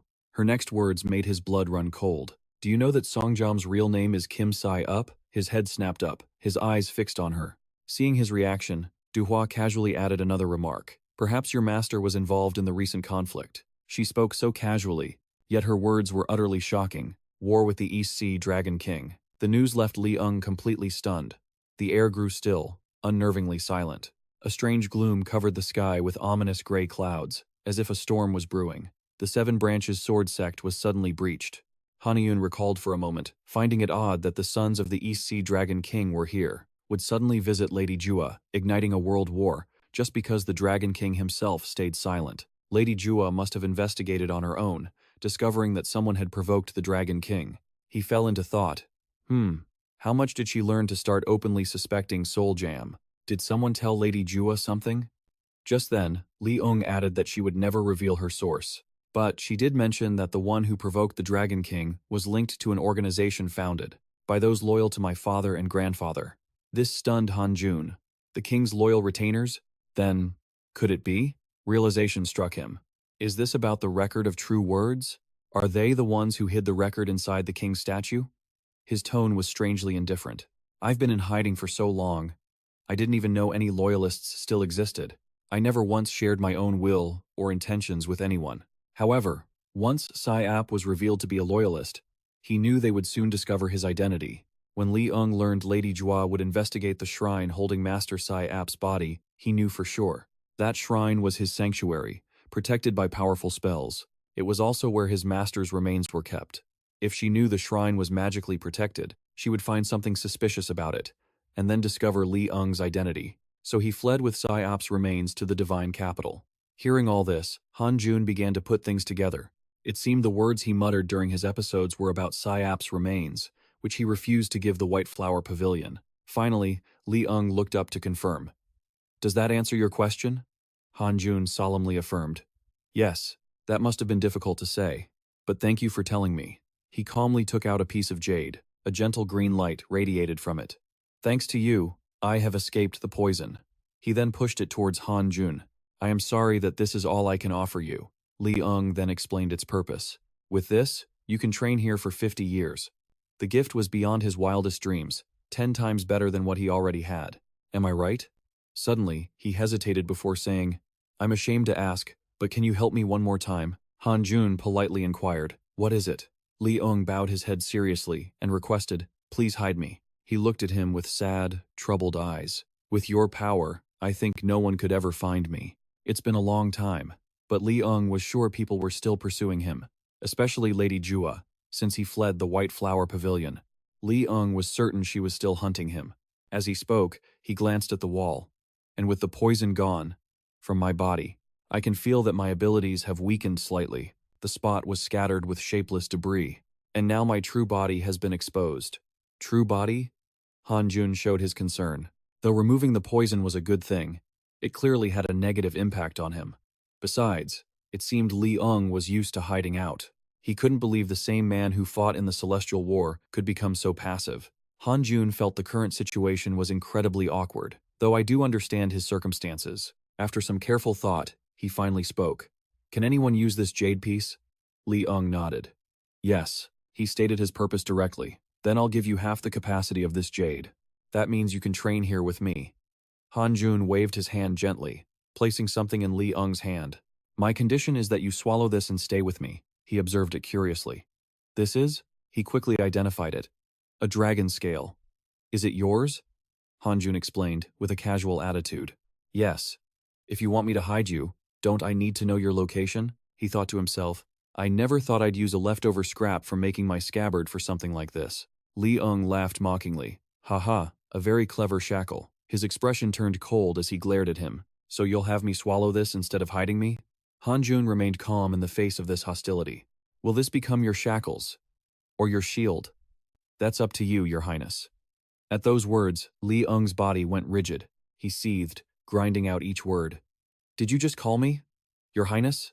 Losing control, Li Ung shot up, slamming the table in fury. You know what happened to me. And you still call me that? I ended up this way. Because of my royal blood. Suddenly, Hanjun grabbed his collar, pulling him close, eye to eye with Li Ung. Have you ever considered why your loyal followers protect you so fiercely? He twisted the knife without mercy. The only thing you could do for them was run and hide, calling them master and friend? Li Ung stood frozen, every cruel word landing like a blow. Stop making excuses. Have you ever achieved anything on your own, or have you always been someone's puppet? Haniun offered Li Ung a new path. If you want to live, then fight. Fight with everything you have. Think of the friends who died for you. Li Ung shut his eyes, turning away, unable to face the truth. He couldn't admit it. He couldn't face his own weakness. Clenching his fists, he struggled to speak. What you said is true. Li Ung's form seemed to shrink. I was just letting others lead me around. Seeing this, Haniun seemed to relent and let go. Li Ung made a silent vow, picking up the tea-soaked dragon scale. I can't waste any more time like this. With new respect, Li Ung was ready to finally change himself. For my dearest friend. From the bottom of his heart, he whispered, thank you. Without another word, he put it in his mouth. I will forge my own path. Moments later, a magnificent pavilion appeared. Gasps of awe filled the air. Wow, the architecture is so intricate, all in a classical style. A voice filled with wonder asked, is this the Keelan rank room? Haniun grinned, completely satisfied. Well, it's the best room, isn't it? That kid did a great job. Not long ago, Super Idiot had reported to him, his eyes filled with tears. Sir, why were you so late? I finished the auction. Seeing his pitiful state, Haniun had sighed. Oh dear. Back in the present, Haniun turned to instruct him. We need to focus on our cultivation now. Let's try not to disturb each other. Li Ung's expression remained blank. He refused to meet his gaze. Yes. Haniun bit his lip, frustrated.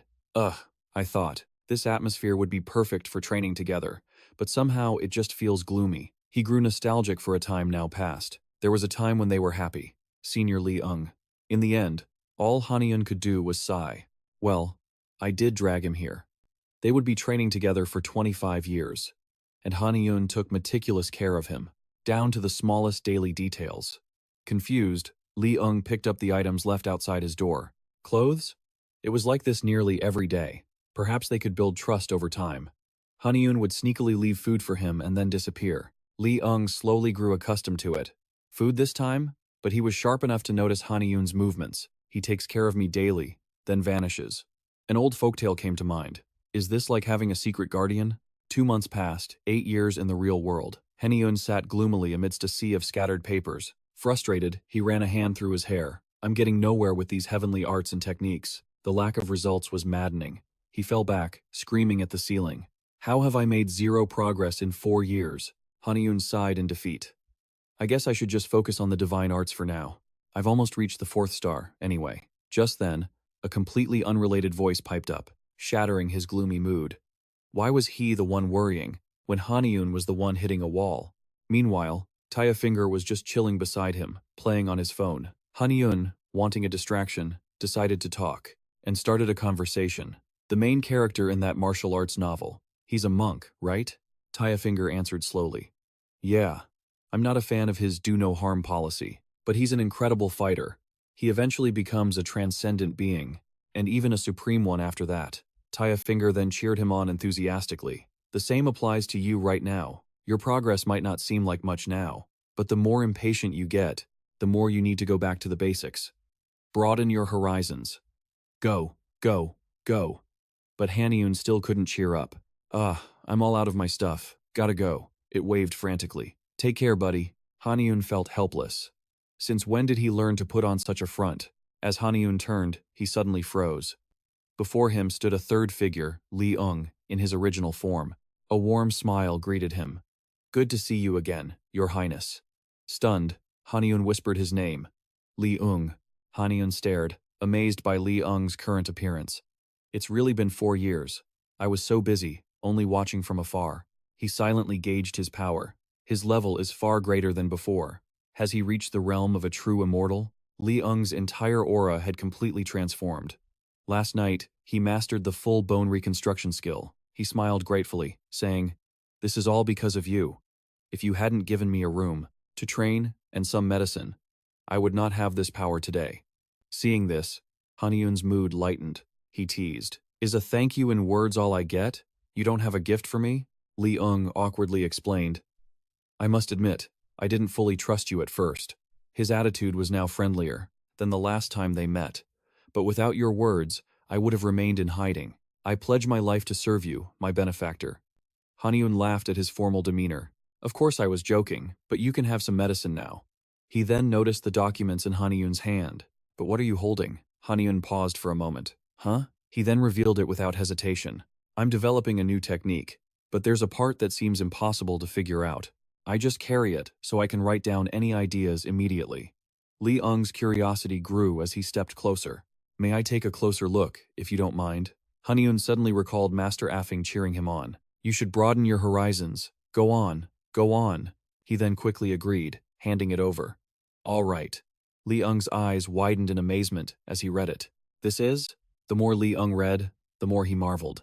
It was a new art, born from fusing 2 techniques. Just arranging 2 arts is already difficult, yet you forged a completely new one by combining them? This is a magnificent achievement. Congratulations, Your Highness. His words left Haniun even more stunned.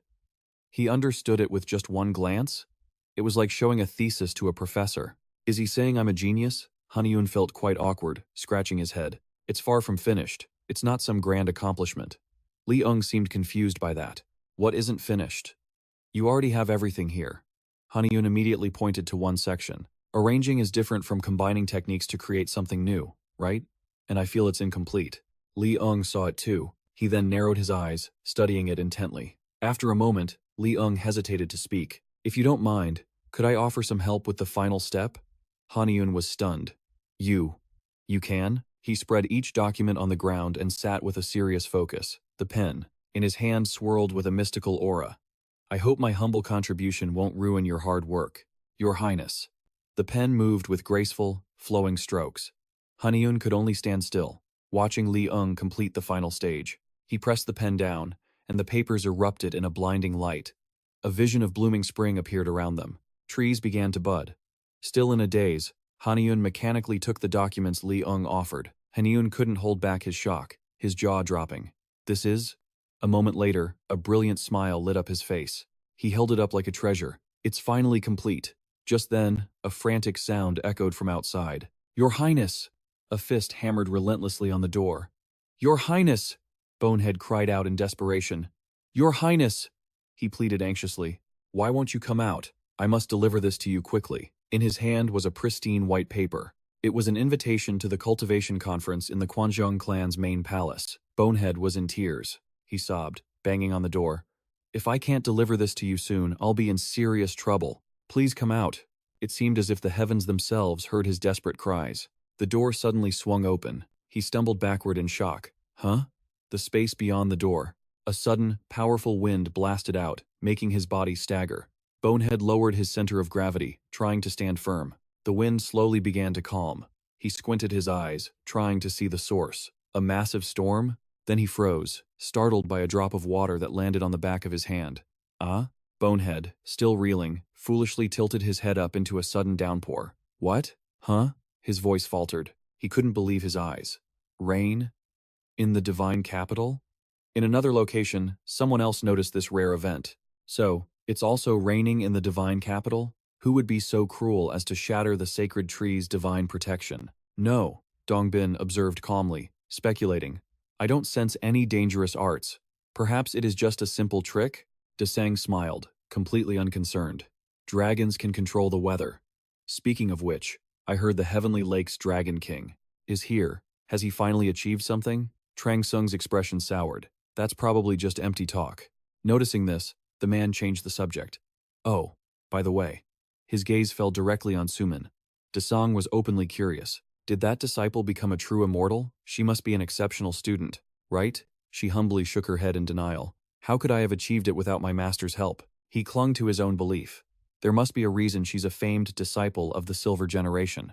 The fact that her master treats her so well is proof of her incredible skill, is it not? The others smirked at his confident statement. Besides, thanks to her subduing the River King, we disciples from the 8 great divine mountains are now the special disciples of the 7 great divine mountains, excluding Heavenly King Neutra and his followers. Don't you think this is glorious? A fog clouded Suman's eyes as a nameless sorrow slowly descended. She swallowed her emotions. Actually, the one who subdued the River King wasn't me, and compared to him, I. Just then, a voice announced their arrival. We have been waiting for you. Please come inside. The sky was a mournful ash gray, as a cold, relentless rain began to fall. The group quietly followed their guide, their footsteps echoing. Desang led with a solemn authority. The air of a leader was clear. Inside, the hall buzzed with the whispers of a dense crowd. He eagerly scanned the surroundings. This meeting is to discuss the conquest of the East Sea.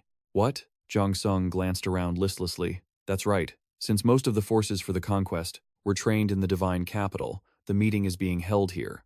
After sizing up those present, Desang smirked with arrogance. As expected, no one here can defeat us. The 7 great disciples. A clear voice drew his attention. Please be seated.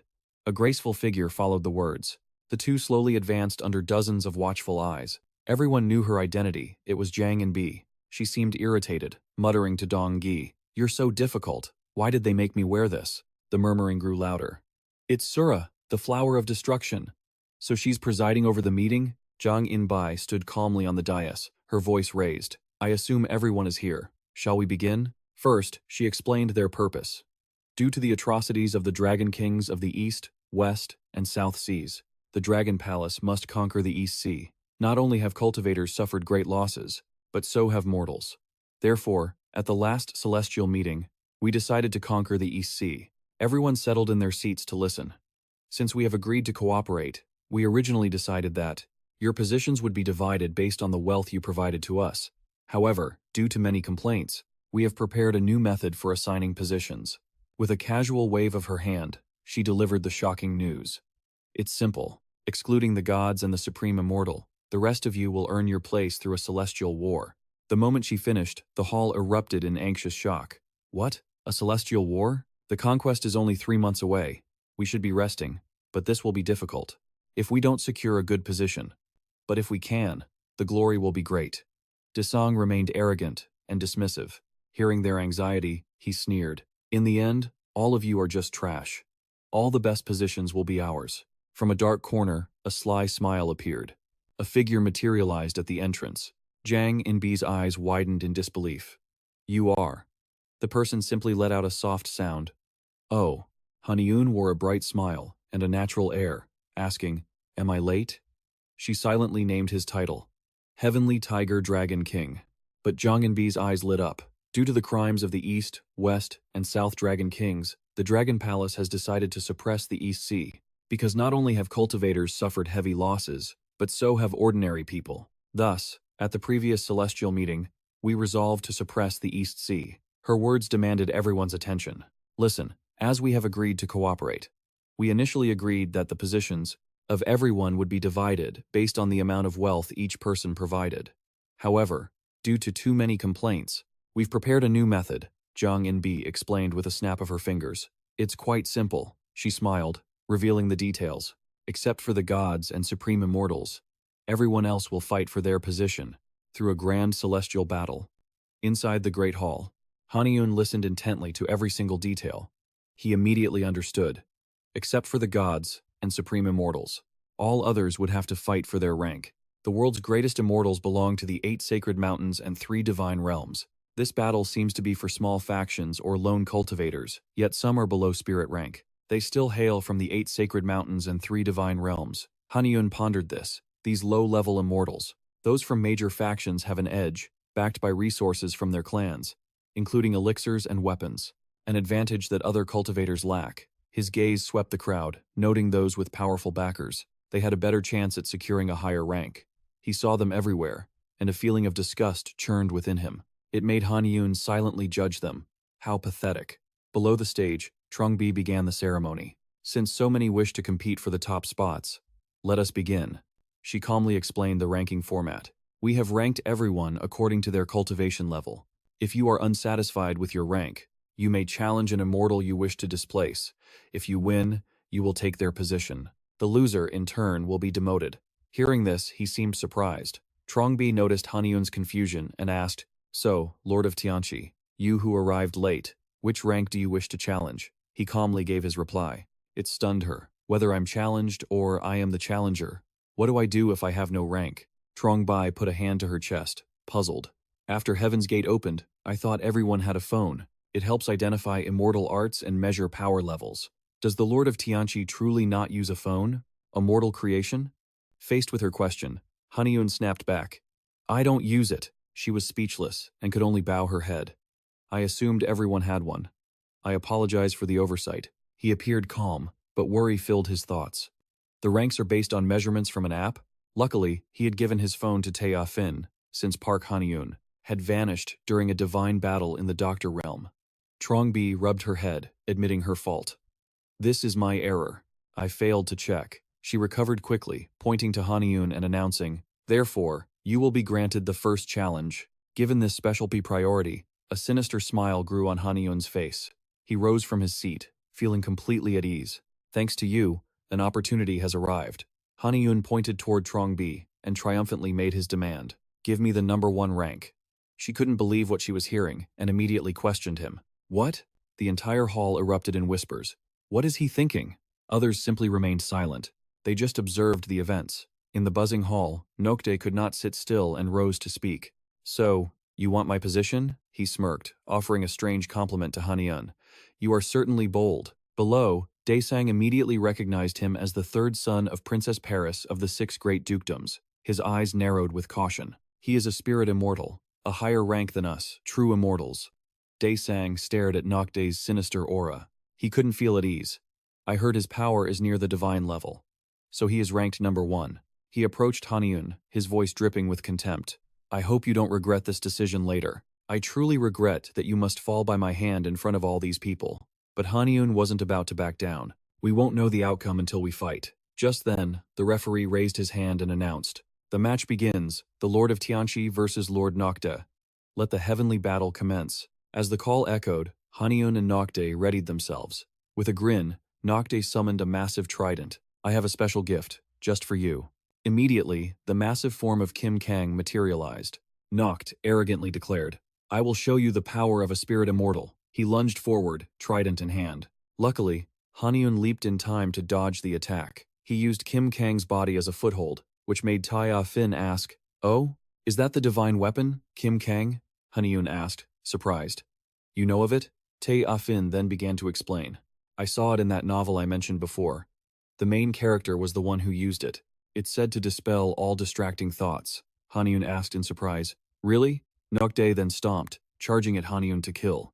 Not bad. Haniun praised his opponent's boldness. He formed an energy sphere in his hand, speaking with regret. But that sphere of water gathered more and more energy, instantly growing larger in size. He didn't hesitate, unleashing a fierce torrent of water toward Kim Chang. Instantly, the trident crackled with lightning. The blow jolted Nokte. Haniun calmly approached the weapon wielder to explain. He revealed the man's true motive, but his mind seemed heavy with concern. Nokte clutched his wounded arm, admitting his error with a bitter laugh. I underestimated you. Still, he poured more power into his trident, refusing to back down. However, Nokte then called out to the assassin behind him. Haniun's tone turned serious. I won't hold back any longer. He sensed something amiss and glanced back. With lightning reflexes, Haniun dodged the blow but was still utterly shocked. So fast. Is he stronger now because he's pouring all his energy into this strike? As Kim Kang's fist neared his face, he knew. The brute's powerful strikes couldn't match Haniun's agile footwork. He leaped high to face Kim Kang head-on, thinking to himself, this won't be enough to stop me. Haniun lunged forward, swinging his blade. Kim Kang's hand was engulfed by a torrent of water, leaving it covered in cuts. At that same moment, Nokte received the exact same wounds. Looking down, he made his assessment. He has a powerful talisman, but no idea how to wield it, like a newly ascended immortal. Waves of agony made him question everything. I used all my spiritual power. Yet I'm completely overwhelmed. While he hasn't even used a single talisman? Gazing up, Nokde recognized the technique. It was the divine dragon art, once used by the true monarch Beryong. Chombi's voice cut in with a reminder. Do you finally understand? What's most important is reaching the top on your own, not with artifacts. He gritted his teeth and snarled, Don't mock me. Enraged, Nokde revealed the Sura destruction flower. This isn't over. It had long since withered in his palm. Seeing it, Chombi cried out, What? How does he have that? She cursed under her breath. Damn it all. Princess Berry? To show gratitude to the one who helped her? Among the Saintess's visitors, anyone was allowed to pick a flower. But among the thousands of blossoms was one that held special power, demanding a life in exchange for its touch. Nokta clenched his fist, crushing the Sura destruction flower. His rage finally exploded. I will not be defeated. His eyes burned with pure hatred. In an instant, Kim Kang appeared right behind Haniun, completely unnoticed. He whipped his head around. What? Haniun's eyes widened in shock as the giant attacked. Before he could react, Kim Kang's massive fist slammed into him, sending him to the ground. He threw up a guard, wondering, have the giant's wounds healed already? The beast unleashed a barrage of terrifying punches, forcing him to dodge frantically. He looks much better now. Seeing how Lady Chonbi cursed Princess Berry, he must have gotten that charm from her. Deadly attacks flew right past him. Luckily, Haniun's fluid movements allowed for a safe landing. He focused on the killing intent from the giant and Nokte, and then saw the problem. It was a legendary talisman that could greatly amplify its user's power. He calmly stood before his opponent. Tsh! Haniun froze, completely stunned. Wait, this is actually a talisman? Seeing his distraction, Chonbi cried out, Lord of the Heavenly Pool, be careful. She reminded him sternly. It's difficult for anyone but me to use, but you hold a flower of immense power. Haniun recalled Nokde crushing the Sura destruction flower, and it clicked. A flower? So that's it. Tear one petal, and you can destroy an entire army. Tear two petals, and you can annihilate a whole kingdom. And, with three petals, you could destroy the world. Drowning it in blood, he wondered, just how powerful is Chombi to deserve a flower like that? Just then, his enemy ambushed him from behind. Suddenly, Ah Ching's warning came. Hey, look behind you. Haniun quickly glanced back. Fortunately, he managed to block the attack with his sword just in time. Still, Haniun was stunned by his opponent's speed. When did he even get behind me?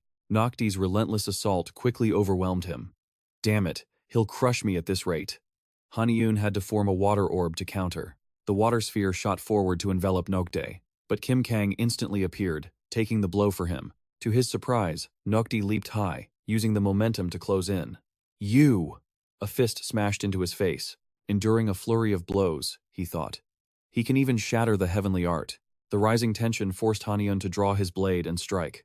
To think this was the same man he once so easily defeated. At that thought, a mysterious, dangerous smile crossed his face. That's right. You'd better be this strong, so I can truly test my new power. A thing's arm thrashed wildly, refusing to cooperate with Haniun. Let me go, I'll cut them all down. Haniun instantly knew the reason. You were too busy reading novels to watch me develop my new technique, weren't you?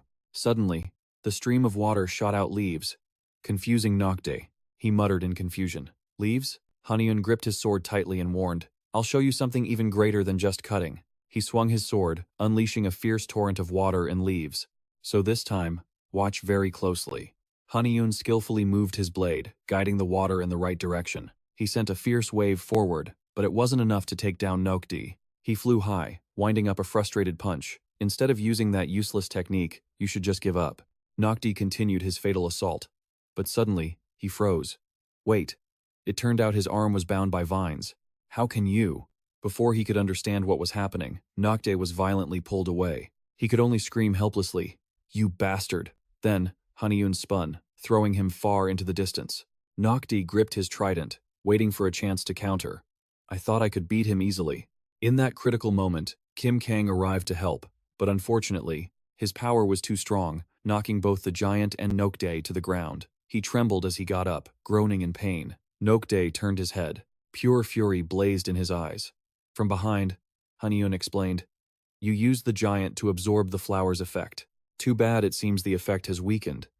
He calmly asked his opponent, Do you understand now? Haniun swung his blade for the final blow, not forgetting a final reminder. You can't always depend on your talismans. He calmly swung his sword, sending waves of water toward him. Before Nocte could even stand, he was crushed to the ground by Haniun's power. He roared in defiance. I still have the strength to fight. Ignoring Nocte's words, he coldly swung his sword, submerging him completely. Haniun pointed his sword forward, proving this was the end. Below, Nocte trembled, completely exhausted. Tree branches quickly began to sprout. Realizing it was too late, he begged, "No, it can't be. Spare me." The branches grew at a startling rate, shooting toward the sky. They twisted together, forming enormous waves. Soon after, they formed a massive, ancient tree covered in beautiful blossoms. Everyone who witnessed it was stunned. "Oh my God." Whispers erupted. "Is the Lord of the Heavenly Pond that powerful?" The murmurs grew even louder. Did he even shatter the barrier on the ceiling? If he's this strong, shouldn't he rank higher than the undying immortals? But Haniun paid them no mind, staring at a large crack above. A Fing asked with excitement, "What was that? Is that the technique you were working on?" It exclaimed in awe. "Look at that. That wave of water must have seriously damaged his nose." Haniun could only sigh in response. "Good thing I'm the only one who can hear you." Because this scabbard is made from Haniun's horn, it's connected to his draconic power. He tried creating a technique based on this. And luckily, the sword made it easier to fuse the heavenly art and the Starwind flag. Only now could Trongbi speak with relief. "I should have known I didn't need to worry about him. The Lord of the Heavenly Pond is surely the victor." Suddenly, falling flowers made her pause for a moment. Trongbi looked around and saw flowers and petals everywhere. Where are they coming from? She looked up in disbelief. It's impossible. The great tree, full of life, made Trongbi exclaim with joy, "The tree of life is blooming." Haniun, overjoyed, moved closer to inspect it. Flowers bloomed from the tree of life. It seems my technique had an effect. Suddenly, his foot hit a strange object. Haniun picked it up and recognized it instantly. Did this belong to the Great Land Duke? Just then, Dongmyung appeared from behind. "Heavenly Pool Lord." His tone was serious. "Please follow me to the main hall." A sense of unease began to stir within him. Dongmyung knows a divine manager, and he wants me in the Guanxiong clan's main hall? Haniun strode down the ornate hallway, following closely behind Dongmyung, but his mind raced. Why was he summoned to the main hall? Was this related to the blooming tree of life? Driven by curiosity, Haniun scanned the corridor as he wondered, "Wait, the palace ceiling is incredibly high." His eyes fell on a wall mural so brilliant, he wondered if they raised the ceiling just for the art. Just then, Haniun noticed something strange. "Wait, this painting." He stared in awe, facing an unbelievable sight. It was moving. He touched the wall to check. A mural of magical beasts? No, wait. This is... After observing the mural closely, he realized it was the classic of mountains and seas. Old memories resurfaced. A library book once said the Baekdu Mountain and Sea Classic described ancient creatures. Those beings were actually from other realms, and they came to dominate this world. But the book said more. According to his memory, our ancestors, those who awakened immortality, stopped them and sealed the celestial gate. Haniun's hand grazed the wall, his heart filled with awe. Without the sacrifice of those immortals, this world would have fallen long ago. Thinking of gods reminded him of the ones today. However, the celestial gate has now opened once more, but the current immortal gods are too busy protecting their own interests and power. Just then, Dongmyung noticed Haniun had fallen behind. He walked back, asking, "What are you doing, not following me?" "So you were observing the foreign gods." He then turned his head and asked, "So they are called the foreign gods?" Dongmyung explained that the immortals who made great contributions in their era were called great sages. Hearing this, Haniun's gaze returned to the painting, now with more questions. If they were great sages, they must have been powerful immortals. But where did they go after the celestial gate reopened? Suddenly, beneath his touch, the mural became more vivid, showing a human fighting a bizarre creature. His eyes were drawn to a familiar, defining feature, that giant flower. Wasn't that the secret art, the Sungyang incantation, that I used before? Seeing Haniun dazed, Dongmyung spoke. "You are looking at the Yan Emperor Shenong." Beneath the mask, his expression was baffled. The Yan Emperor Shenong? But wasn't he a legendary figure among the 3 sovereigns and 5 emperors of ancient China, the one who created agriculture? He was utterly confused now. Was he the immortal who used that technique? Haniun's memory flashed back to the old room, where he faced the system window. But this is the first time I've sensed it. Suddenly, He thought of a move, the star wind. Haniun struck the mural in shock, and it surpasses the 10-star level. His eyes were glued to the figure in the mural, a burning desire rising within. More, show me more. The Yan Emperor was gathering a sphere of light in his hand. His heart urged it on. The sphere grew larger, absorbing the surrounding energy. But then, the image suddenly reset to the beginning, leaving Haniun disappointed. He continued to study the mural. It started over again. Is it just replaying a single scene? Then, a faint smile appeared on his face. Is this the immortal who created the star wind technique? I never thought I'd find star wind here, and now I have a clue to its 10-star level. Haniun then asked Dongmyong with excitement. Are there any descendants who carry his bloodline? He casually replied. No immortals are associated with him. But who knows? If we dig deeper, we might find something. This answer left Haniun a bit dejected. I understand. Dongmyong, seeming not to care, urged, let's go. Haniun had no choice but to follow, but his thoughts didn't stop. No one could know unless they were an ancient being like Wanung. I wish they had left some relics behind. Still, his mood had slightly improved. But I'm glad I found a clue about Starwind, and that it reaches the 10-star level. A while later, Dongmyong suddenly stopped. He announced to Haniun, we have arrived. Before them was a glowing object, placed in the center of a vast space. Looking at it, he already had a guess. That root. Is it a root of the Tree of Life? At that moment, Dongmyong formally introduced himself again. You must already know, I am Ha Dongmyong, leader of the Kwanhung clan. As he finished, his gaze on Haniun turned dark and heavy. Then, with arrogance, he issued a command. From this moment, you will only speak the truth. Dongmyong's gaze was piercing. What did you do to the Tree of Life? Haniun now felt the sheer gravity of the situation he was facing. The atmosphere had shifted entirely. So, you'll act as the Hwanung tribe's leader? So, the Tree of Life blooming is unusual? Outwardly, he remained calm. I can make flowers bloom, but I'm not sure if it affects the tree. Hearing Haniun's explanation, Dongmyong stroked his chin, considering the words. So the energy from your fight reached the Tree of Life? Like a wood dragon, or the azure dragon? He glanced at the tree's roots, impressed. To think you could improve my father's condition. This is something I haven't seen in 1,000 years. The information stunned Haniun. Did he just say, father? He was truly floored now. The Tree of Life. All is Wano. Dongmyong, unaware of Haniun's shock, began to speak. My father took root here to absorb the mountain's life force, evolving into a supreme being. He continued on passionately. My elder brother is the only one who can hear the tree's enlightenment. Only Hamosu can hear the tree's words. His hand gently caressed a root. Everything we have, including this single root, was a gift from Hamosu. Dongmyong's confession left Haniun bewildered. Isn't this a clan secret? Why is he telling me all this? Dongmyong took the cup from under the root. I believe you are now worthy. He then slowly approached Haniun. The sacred blood our father gave us is the bond that unites our tribe. The clear liquid reflected Haniun's image as Dongmyong offered an invitation. If you accept this sacred blood, you will touch our father's power. Accept this, and you'll be reborn as one of our clan. Your strength will surpass what it is now. The cup in his hand seemed to gleam, making Haniun hesitate. Dongmyong's invitation was relentless. You can accept this. The sacred blood will complete you. You will stand equal to my brothers. He had to politely refuse. I know drinking this will make me stronger, but I must decline. Dongmyong's patience was clearly wearing thin. This isn't something you can refuse. You should just agree. Now Haniun had to be more cautious. He subtly scanned the others seated around them. I can't escape because of these immortals.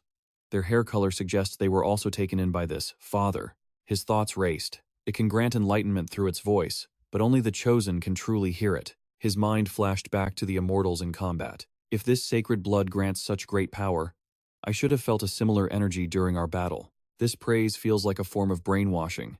Imagining himself, Suho, and Kei together happily sent a shiver down his spine. Brainwashed until we're all one tribe, chatting with father? I'd rather die. He slowly reached for the cup from Dongmyong. The tree's energy would certainly make him stronger, but their brainwashing process is suspicious. If I can ignore that part, I'll gain the Hwanung clan's power. Though his hand was extended, Haniun was still hesitant. He wants me to drink this? What if it's poison? Or the brainwashing itself? His hand finally took the cup. Even if I drink this divine blood, my proud face hidden by this mask won't lose its confidence. I will not become what you want me to be. With that, he drained the cup. Suddenly, Haniun began to choke. He clutched his head, coughing, stumbling so badly he dropped the cup. His mind was in absolute chaos. He was losing his composure. The pain. It felt like his entire body was shattering to its core. A sound surrounded Haniun, but he couldn't make it out. What is he saying? Ah, my head is going to explode. The voice seemed to understand his state, weaving through his thoughts. Strange. I didn't know this language, but now I understand it. At last, he could hear it clearly. Offer yourself to the gods. He subconsciously muttered the words. The gods. The voice was trying to hypnotize him. Because of the gate, he collapsed, clutching his head. A powerful light erupted from his body, forcing Dong Myong back in shock. Impossible! But then, Haniun let out a faint smile, just as I expected. My judgment was correct. The massive light hidden in his abdomen was still glowing. Luckily, my liver purified the sacred blood. The space around him grew strange as the whispers of the immortals appeared. His hair hasn't turned white? What is happening? He drank the sacred blood just like us. But at that moment, the immortals and Dong Myong all had the same thought. His appearance is unchanged, and he can still connect to the great tree. They were baffled, feeling the clear link between Haniun and the tree of life. How could this be possible? Suddenly, Dong Myong grabbed the artery in his neck. He gritted his teeth, demanding, "You! What did you do?" Though Haniun felt the danger, he remained calm. "Didn't I already tell you? I will not become what you want me to be." The man's face darkened as he analyzed the situation. If he made a move, his own link to the tree would vanish. So Dong Myong released him, forming his own explanation. "Perhaps it's taking longer because our clan has never had a dragon." Haniun froze after being released. He couldn't believe he was still conscious. What the hell? But Dong Myong declared it with certainty. "No matter what, the blood you received is enough to rival a descendant of a main family like me." His arrogant expression didn't change as he made the declaration. "From now on, I will treat you as my youngest brother." Haniun's calculating face was hidden by a mask, his words obedient. "I am in your care, senior brother." Elsewhere, an arena roared with cheers. So he's still a true immortal. He has potential. Haniun's figure was seen entering the grand stage. The ranking match was still underway. The referee's voice echoed. "The Lord of the Heavenly Lake is in the lead." The second place position has changed. Even Haniun was stunned. "Huh? Li Ung?" He quickly approached his side. "Did you get what you wanted?" the man weakly whispered. "My lord." In the end, Haniun couldn't help but support Li Ung. "You're covered in wounds. Let's go back." The man nearly fainted. "Yes, thank you." He looked at the exhausted man with admiration. I never told him to take second place, yet he still ranked right below me. Li Ung's exhausted face was visible under his mask. Haniun was truly amazed. This guy is pretty stubborn. Several days had passed by the time Haniun returned to the Jade Palace. He checked his body, thinking, "I've been monitoring the sacred blood's effects, but it doesn't seem to affect me much." He then saw Li Ung training hard. Li Ung had also recovered quickly. Next, Haniun pulled out a notice. "The rankings for the Eastern Sea expedition have been decided. We will discuss the details at the next meeting." He studied the paper carefully, making his calculations.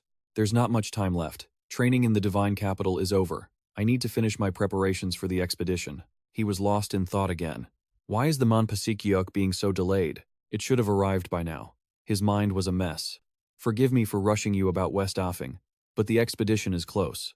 We should check." With that thought, Haniun went to call Li Ung.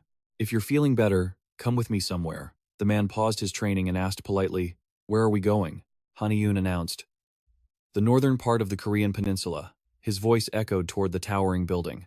"I'm going to meet General Hwa Deok." As soon as they arrived, Taehyun ran out to greet them. "My lord." Haniun got straight to the point. "I am a descendant of General Hwa Deok, the master of West Affing." "Where is the general now?" The man answered, panting for breath. "Sir, the master is currently handling official business." Haniun continued his questioning. "Have you received news about the item I ordered?" At that, Taehyun hesitated. "About that. We have a slight problem." He immediately shot back. "A problem?" The man's demeanor grew serious. "Please follow me." Bright sunlight filled the luxurious room. Once inside, Taehyun gave them a brief introduction. "This is the sleeping chamber of the true immortal Hwadeok." While he searched for something, Haniun wondered, "Why are we here?" And then, he saw something that left him completely stunned. At the location Taehyun was searching, a glowing sigil appeared. The entrusted artifact was here. He then explained, "The servant is unsure what happened, but the Baekwa pavilion suddenly took the master away." His gaze fell on the shining item. Before the master was taken, he hid all the artifacts here, but we could do nothing. He ordered us to simply wait. Seeing this, Li Ung murmured thoughtfully, "Let's see." In a serious tone, he said, "Only you can break this sigil. Your Highness." Taehyun was stunned. What? Even Haniun couldn't believe it. Li Ung began to analyze rapidly. If one uses an opposing element like water, the seal can be easily broken. As planned, Haniun asked to confirm. "So we can open it right now?" He had to remind them, "Yes, but it must be activated in a specific order. Your Highness, allow me to guide you." Haniun agreed. "All right, let's begin." Witnessing this, Taehyun watched them with deep admiration. None of the disciples could break the seal, yet their leader instantly saw the solution. Haniun's image in his mind was now overwhelmingly cool. As expected, of the Dragon King. Aswa, my savior. He must be incredibly handsome. At the same time, Haniun and Li Ung combined their power. The room filled with its immense energy, and the sigil finally vanished completely. When they opened the container, they saw the artifact inside. So this was the Manpashik joke. Taehyun was endlessly curious. "Is this what you needed?" Li Ung concluded. This was worth hiding before he was taken. Only Haniun remained silent, thinking, "I thought I would receive this properly from the general. Why would Lady Jua let Beihua Pavilion capture the general?" Li Ung then produced something from his sleeve. "Master, there's a piece of paper." This caught his attention. Huh? It bore just one word, sparking his suspicion. Daiwangum. This scant information left Haniun confused. Did the general know where he was going? Or is there a hidden meaning? He turned to his advisor. "Do you know of Daewangum?" Li Ung slowly replied, "Daewangum." He then provided a crucial piece of intel. It is the tomb of King Munmu, the 30th king of Silla, and son of King Kim Chunchu. He ended the Silatang War and was the great king who unified the three kingdoms. Herox, as if recalling something, spoke of King Munmu. Soon, he revealed new information. He was a guardian of the dragon god, famous among those possessing the Sintamani. The story then shifted to the object in Haniun's hand. When the king died, he wished to become a dragon of the sea, leaving behind the Manpashik Jok. He said this right after the war with the Silla dynasty ended. After the war between Silla and the Tang dynasty concluded, the Tang army withdrew after 7 long years. But the Tang emperor, Gaozong, refused to accept defeat. He unleashed something that should never have been touched. It swept across the Korean peninsula, seemingly unstoppable.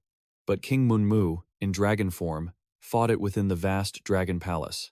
Herox's voice echoed, "Though history doesn't record it, I heard it was destroyed." Rumors of a man becoming a dragon spread, and seekers of this power caused chaos. Finally, he revealed the core of the legend. It's rumored that General Hua Daok knows that very technique, but no one knows the details. Grasping the situation, Haniun speculated. "So, the general knows how to become a dragon? Is that why Lady Jua made her move?" An image of a half-dragon, half-human creature flashed in his mind. To create a dragon she could control at will. The scene shifts to a prison, where Lady Jua and a servant stand outside a cell. "Now then, when do you plan to talk?" Opposite them, a man knelt in silence. The one being interrogated was none other than General Hua Diok. She paid his attitude no mind. "So, you've chosen silence. Will you speak? Or should I bring your family here?" Hua Diok remained defiant. "I know nothing." But her patience was wearing thin. She was growing annoyed. "I knew threatening his family wouldn't work. I need a better way. Without making a mess, there's only one option left." A cunning smile spread across Jua's face as she uttered a threat. To a craftsman, their hands are quite precious, aren't they? Jua gave the final, brutal command. "Cut them off! Immediately!" Hwadeok's face turned to stone. He struggled in a panic. No. No. But no matter how he fought, demonic hands reached for him. Haniun stroked his chin, deep in thought. Does this mean the general really can transform into a dragon? Could that be the reason Lady Jua acted? He was lost in his analysis of the situation. To create a dragon she could control, she spent years establishing her influence among the people. And then, Haniun considered a grim possibility. So after Lady Jua finishes the dragon training, she'll declare Beihua Pavilion the next dragon king. There's no solid news. But he must be getting ready. Haniun stared at the paper in his hand, a theory forming.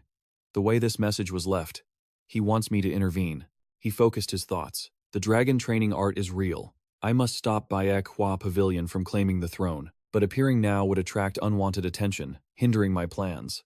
Thinking of the silver and super idiot, he sighed in relief. Thankfully, I can use my connections to handle this immediately. Then, the images of two others surfaced in Haniun's mind. But the problem is, no one knows Great King Mumu's dragon transformation art, and Baekwa Pavilion has the influence to get any information they want.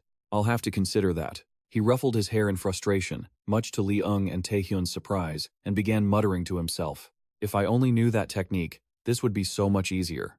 Knowing it would make flipping the tables simple. Suddenly, an idea struck Haniun. Soon, he stood before the fruit-laden peach tree. There's always something to point toward the answer. Haniun removed his mask, inhaling the sweet fragrance on the wind. That's nice. He slowly stepped forward. So, you've absorbed all the mana beasts I gave you before. Haniun plucked a peach, cradling it in his palm. It's finally borne fruit. 5 stars. There it is. He was filled with uncontrollable excitement. I wonder what this gift will be? As the nutrients were absorbed, his eyes shot open. Light erupted from his body, racking Haniun with pain, for this was the elixir peach of immortality. When he came to, his eyes widened in utter disbelief. This feeling, Haniun had gained a mortal body with the metal attribute. Joy washed over his face. First water, and now metal. He stared intently at his own hand, thinking, but this still isn't enough. My opponent is Baekwa Pavilion, after all. Haniun's gaze drifted back to the peaches. I wonder if there are any special ones among these. But really, he just wanted to find a tastier fruit. Soon, he had nearly stripped the tree bare. Man, these are incredible. He then muttered to himself about his water abilities, optimizing his liver's detoxification, but that was nothing compared to the 2 dragon horns sprouting from his head. Haniun recalled the words of Guan Yue. The effects of the peaches from the immortality tree increase as it matures. He gazed up at the massive trunk, lost in thought. But my immortality tree hasn't grown for a while now. He reflected with a hint of regret. Maybe this place isn't suitable for its growth anymore? Haniun grew frustrated enough to curse. This damn tree! It even had a self-defense shield. Finding a new place won't be easy. Why can't I just expand this space? A sudden idea flashed through his mind, and Haniun gasped. Wait! Space! Instantly, he pulled out a shimmering spatial ring, unable to hide his excitement. Of course I have one. The item in his hand reminded Haniun of Jun-san. This is the spatial tool I took from him. The spatial ring hovered over his palm, crackling with golden lightning, and he wondered with excitement, if I channel a little energy into it, will it work? It immediately shot into the air, shining brilliantly and enveloping the tree, forming a protective barrier. Haniun watched from below, hands on his hips, and sighed in relief. Well, that solves the space issue for the immortality tree's growth. He held his mask, a refreshed smile on his face. Now, let's go change the soil. Days later, Haniun bent down, crumbling a handful of dirt in his palm. He examined it closely, then exclaimed, as expected, from the vast Naju Plains, one of the Korean peninsula's most vital breadbaskets. Haniun couldn't help but exclaim excitedly. Hong Vicky's suggestion was perfect. He recalled his advice.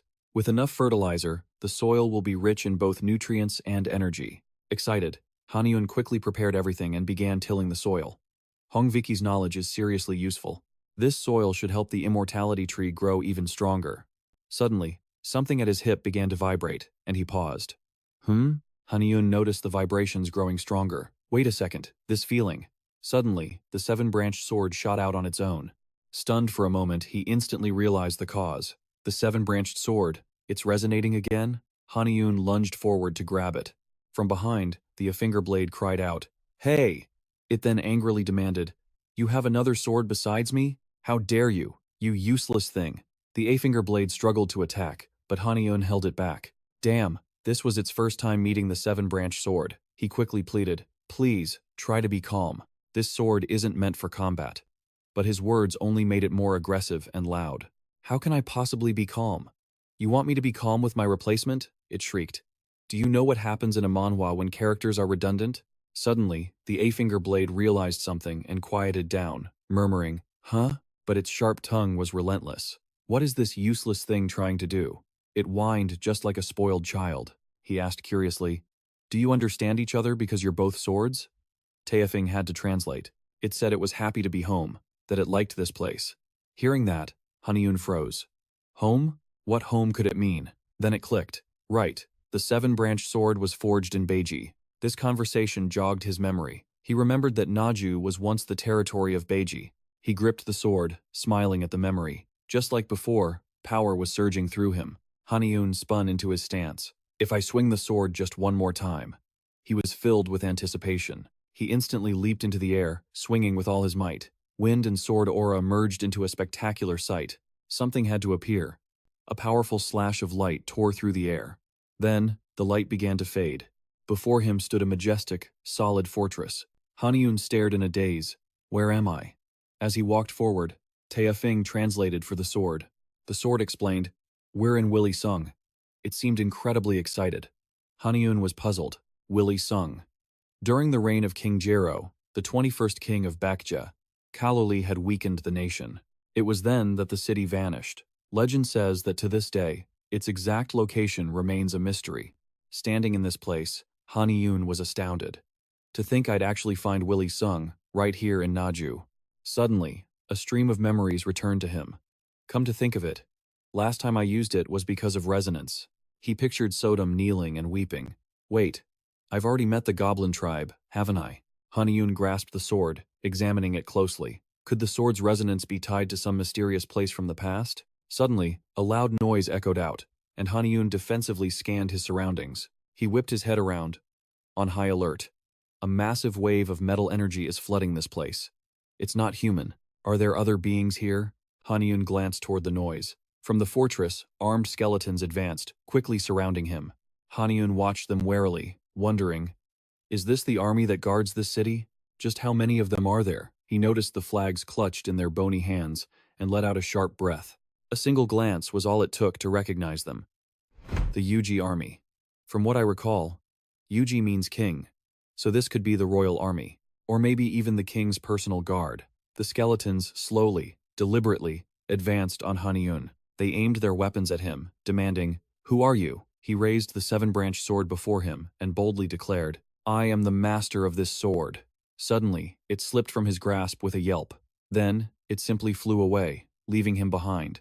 Haniun scrambled after it, yelling, Hey, where are you going? Witnessing this chaotic scene, Taefeng gloated to Haniun. Where are you looking?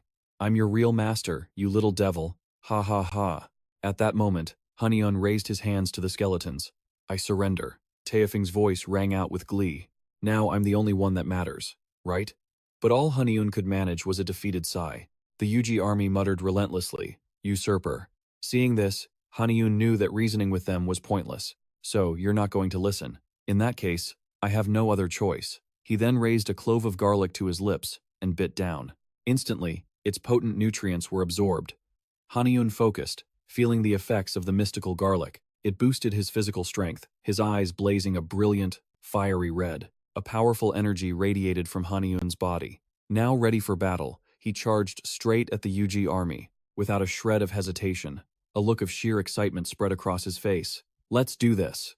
The sword in his hand began to glow. Countless lotus, jade herb, leaves appeared with a torrent of water. They fused into a colossal vine that shot toward the Yuji army. Before the skeletons could even react, the massive vine ensnared them, while the water amplified the assault. The entire Yuji army was now completely restrained.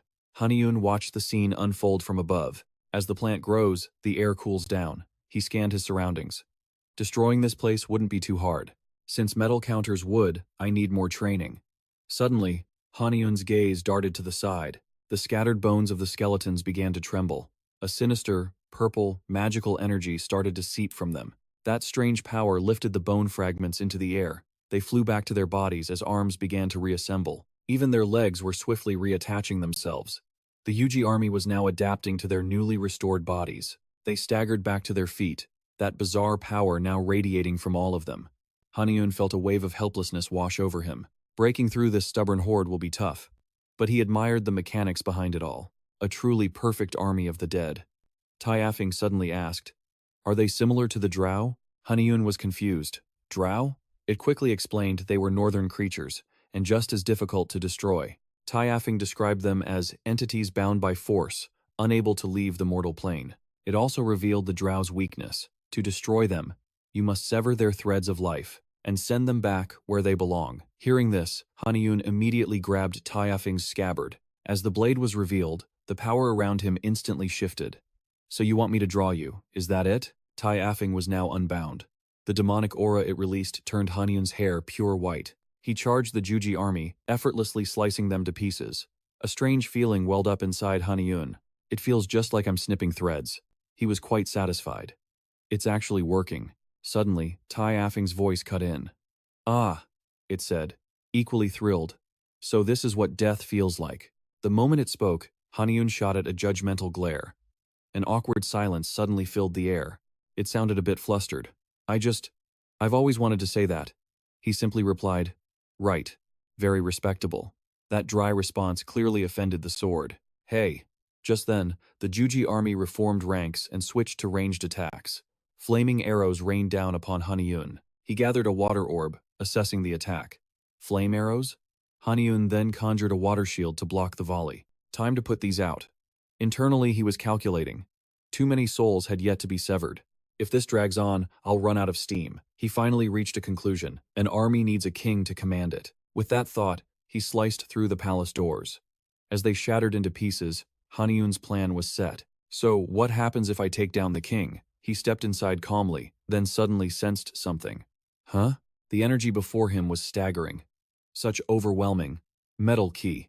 He moved closer to get a better look. Is that the king? His clothes seemed plain, but the seven-branched sword lay right there. Then there's no doubt he's the king. The skeletal figure of Garo on the throne sparked Haniun's curiosity. What kind of king was he? Suddenly, a purple light blazed from his empty eye sockets. Garo suddenly looked up. I sensed the aura of the Go clan. Haniun raised a hand, innocently pointing to himself. Me? You mean me? I was at the White Flower Pavilion for a while, but how did you know? But the king suddenly erupted in fury. You're the bastard who stole my seven-branched sword and destroyed Baekja. Haniun realized something was wrong. Turning back, he saw the Juji had already swarmed the doorway. Garo was commanding them to surround him. Because of you, I have endured this unjust punishment. The king then staggered to his feet. I will seize your body and reclaim my throne, he commanded. Surrender your vessel to me. Instantly, the Juji army lunged at Haniun, but he effortlessly dodged their coordinated assault.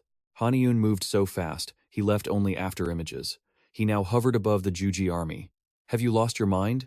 Haniun looked ready to summon something. It's understandable, being trapped here so long. If I were you, I'd probably go crazy too. He flicked open his fan and glanced down. In that instant, Haniun summoned Heitai and Bulgasari. I won't be holding back, Your Majesty. He smiled, thrilled. Now then, it's been a while, hasn't it? Haniun gave the order, wipe them out. At his command, Heitai and Bulgasari charged forward. The Juji formed ranks to attack, but before they could act, Heitei's claws tore them to pieces. It quickly gained the upper hand with its fluid, deadly attacks. Meanwhile, Bulgasari stood on the pavilion roof, fascinated by the iron weapons it had gathered. Watching Bulgasari dance with joy, Tai Affing was speechless. Isn't that thing a little overgrown? Haniun just laughed awkwardly. Haha, well, he's in his growth spurt. Consider this battle his personal buffet. Bulgasari, a legendary creature of the metal element. Its body grew vast as an ocean from absorbing metal. It's called Bulgasari because it is nearly invincible, or so the records of Jimsoni claim. A Bulgasari can be born from a handful of rice left before the body of a dying monk, or from rice left for an elderly couple. Legend says they can appear in the most peculiar places. To combat a tenacious spirit, sages throughout history tried to create the Bulgasari, but every attempt failed. So, when Jimsoni learned of a Bulgasari in the Ogu kingdom, it was like finding a creature of myth, a true hobgoblin. Yet somehow, Jimsoni himself discovered the answer. The Bulgasari is a legend, born for humanity in chaotic times, but not by human hands. The people suffered while the king ignored their cries, and officials grew rich on their misery. The Bulgasari is born from hatred, anger, loneliness, and other dark emotions. When a nation's despair and resentment peaks, that suffering forges the Bulgasari's egg. Haniun recalled that the mother he once met used that very book to summon the Bulgasari. Just then, Yuji soldiers drew their bows and unleashed a volley of fire arrows at the creature. Haniun couldn't react in time and could only shout, "Wait!" The fiery barrage struck the Bulgasari, instantly enraging it and erasing its playful mood. The Bulgasari took a deep breath and unleashed a ferocious torrent of flames. The Yuji troops, still confused, were caught in the massive blast, utterly consumed by the inferno. The Heitai and Bulgasari then teamed up, their different powers syncing perfectly to annihilate the Yuji army. Seeing this, Haniun turned to leave, assured, "No need to worry." The Heitai bounded over cheerfully. He tilted his head. "Are you done playing?" Haniun was a bit curious. Where did the Bulgasari go? His eyes then caught a tiny figure rushing toward him. Huh? The Bulgasari had reverted to its original form, looking dejected. Haniun trembled, trying to suppress his laughter. Weren't you huge just now? Why so tiny? He patted its head. So, you shrink when you use up what you've eaten? I should feed you more metal. You'll need strength for the next fight. He then recalled it into his subspace. You've eaten enough. Go back. A sound from behind caught Haniun's attention. Garo dragged his skeletal body closer. Goguryeo. You're from the Goguryeo clan? He kept muttering. Give me your body.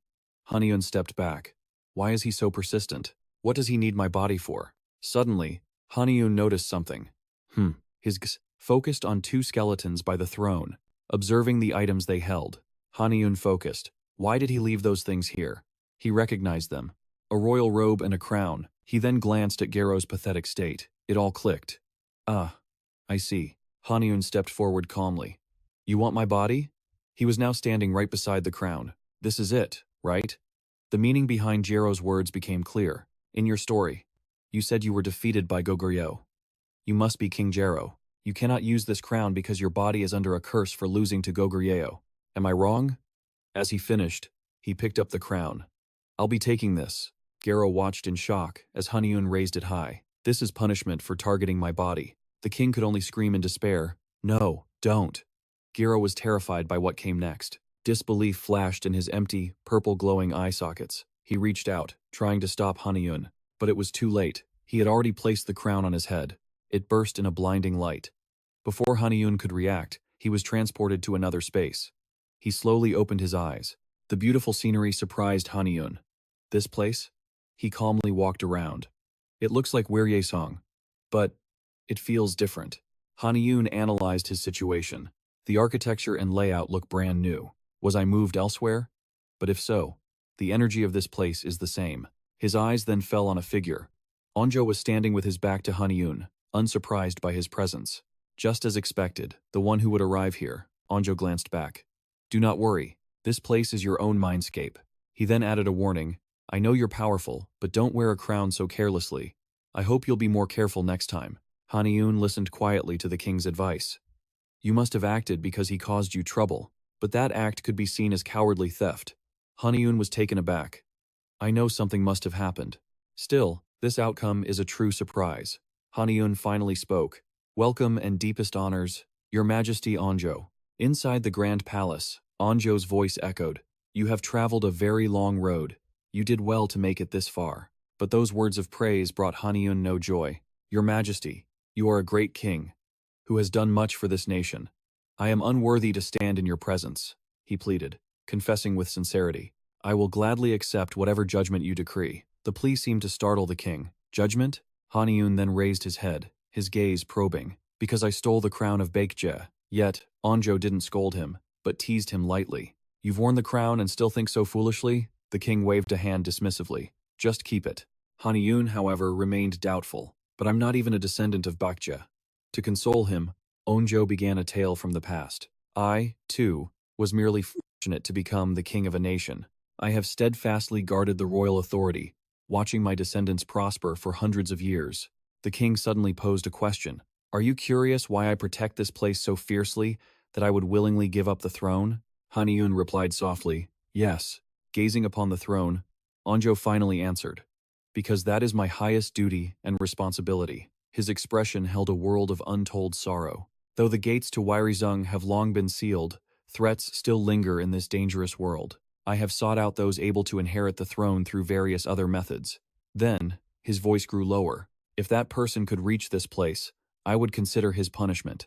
This sparked Haniun's curiosity. The person you speak of is? Before he could wonder, the king stated, you have met him before. Following that clue, realization dawned instantly. So, it was King Garo. Onjo continued to add more detail. Because he cannot wear the crown himself, he must have trained in the dark arts, intending to possess another's body to claim it. And that is why he still lingers here. He is obsessed with seizing this position. After listening intently, Haniun grasped the main point. Dark arts? Then, the king turned to him sharply. Park Haniun, I am the same as you.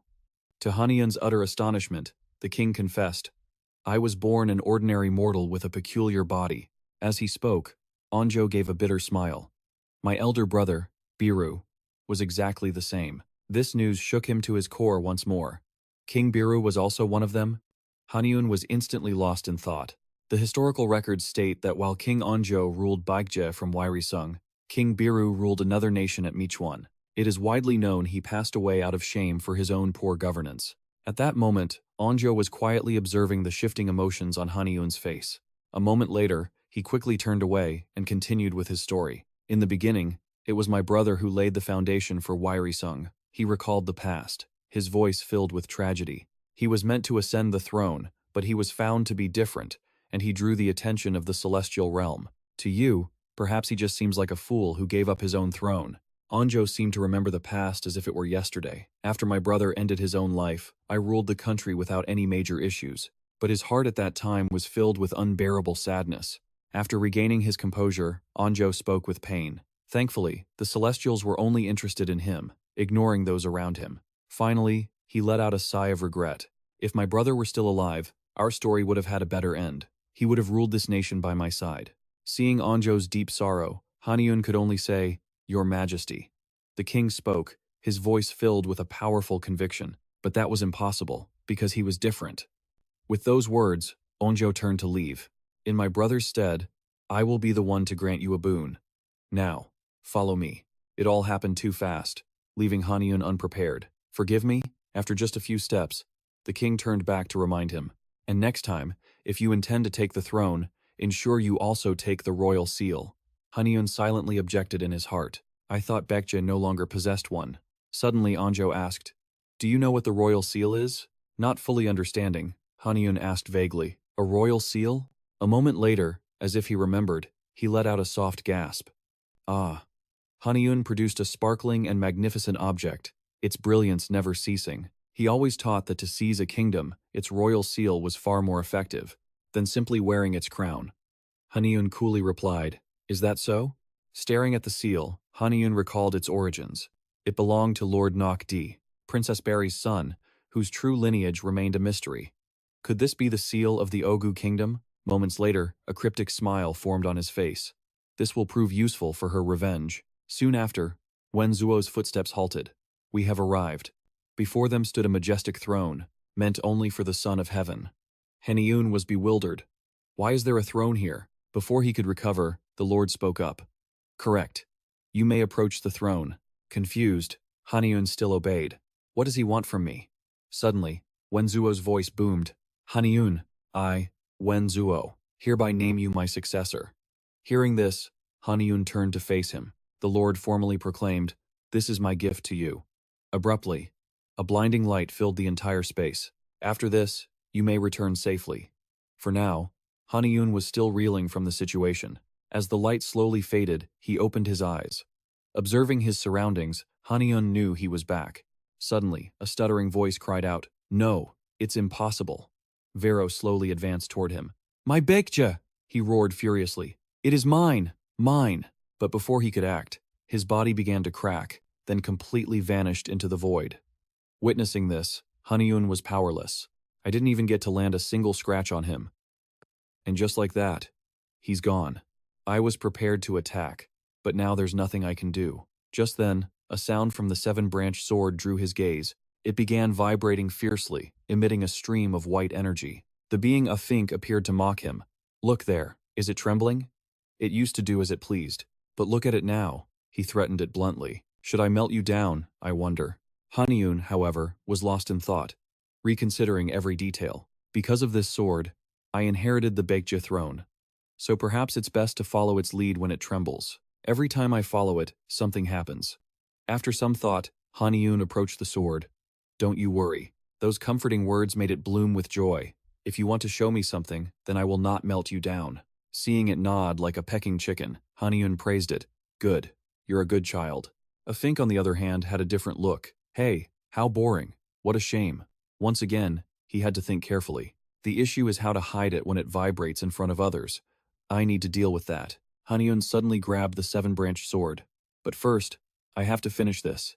He raised it high for all to see. "Hear me," Haniun declared before the Juji army. "From this day forward, I am Haniun, the king of Willisung Park." A powerful aura radiated all around him. "I am your new king." At that, they all responded with passionate support. At that moment, news was spreading in the city. Have you seen the report on Lady Jua raising a dragon? The news was broadcast live. Murmurs echoed everywhere. That lady really seems to love the camera. Maybe she just enjoys the attention. Two patrons discussed endlessly. I heard King Jumong could become a dragon, but thinking about it, I've never actually seen his face. I've never heard that before. But there's a legend that he stepped on the head of an imperial dragon and rode it to the heavens. On the subway, people were also glued to the news on their phones. The ceremony is near the Gyeongdu area, isn't it? When is it? Someone curiously clicked on a live stream. This one. After reading the title, he realized, it's today. On a solitary island, people were gathering before a stage. John C. held his camera and looked to the sky. It's starting to rain. Beside him, Taejun looked around nervously. But I have a bad feeling about this. The seats in front of them were packed. There's an unwritten rule here. The immortals always get the front row, not the high-ranking politicians. The debate then became heated. Bei Kwa. Those who want to win the people's favor are brazenly creating class divides. Should I use a headline like that? If we do that, and anger her, I fear we'll disappear without a trace. Mortals like us can do nothing to resist. John C. suddenly sighed. But this event is truly strange. He knew all the prominent faces here. The 7 stars. The divine immortals from Asadan had also appeared. Taejun wondered, looking at the group ahead. So those are the immortals from the Asadan Society? A tall figure caught his attention. I've never heard of another male immortal, besides Dan Gun, among Asadan's high immortals. The other man looked and agreed. You're right. I've never seen him. How strange. He resembles Ungyeo. Just then, something appeared in the sky, leaving them breathless. A dragon thrashed in the rain. Before reaching the ground, it transformed into 2 masked figures. Someone quickly recognized the Heavenly Lake Lord. Haniun landed softly, his voice booming with a grand announcement. Listen well. The successor to King Onjo has arrived. As he spoke, a murmur swept through the crowd. The Heavenly Lake Lord is the new king of Baekje? The guards erupted in chaos. What? From Baekje? They drew their swords and charged aggressively. Where is he? A Baekje brat dares come here? Watching the scene, Haniun thought, it's complete chaos. Amid the tension, a figure calmly approached. Garyon stood before him, suspicious. Are you the king of Baekje? Without waiting for a reply, he declared arrogantly, I am the one who took the head of Baekje's previous king. The words left Haniun momentarily stunned. He was momentarily speechless. Then, another voice cut through the tense confrontation between them. What is the meaning of this? Damdeok's voice boomed, questioning everyone. We are here for a sacred ceremony. We should be welcoming them with dignity. Why are your weapons drawn? Treat him as our guest. The guard tried to explain, but Damdeok then turned to admonish his son. Before leaving, the son whispered a threat. It's a shame I can't take your head right now. But just wait. He watched Garyon's retreating back. Haniun silently committed the name to memory. Go Garyon. In his memories, after this man took the throne, he becomes King Jungsu, the man who disposes of King Garo.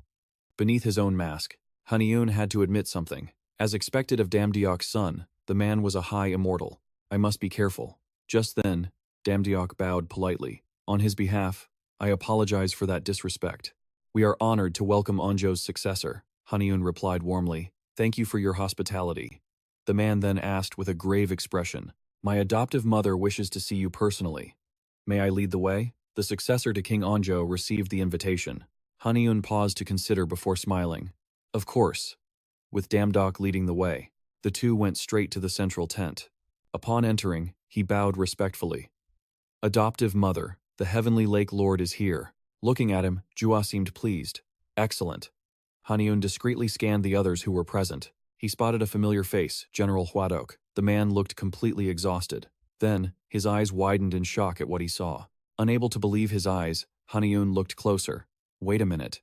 Beneath the tattered clothes, a white bandage was visible, filling him with dread. His right hand.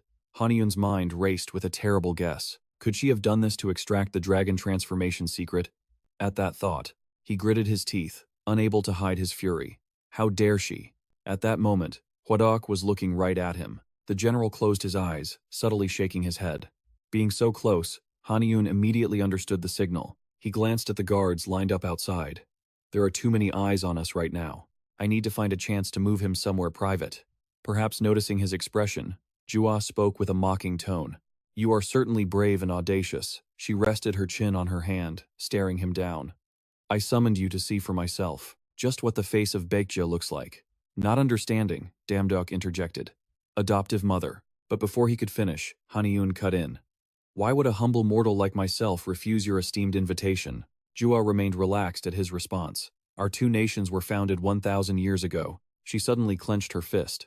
In a mere 1,000 years, did you think we would forget how Baekja destroy our family's great work? Despite the sharp tone, Haniun calmly negotiated.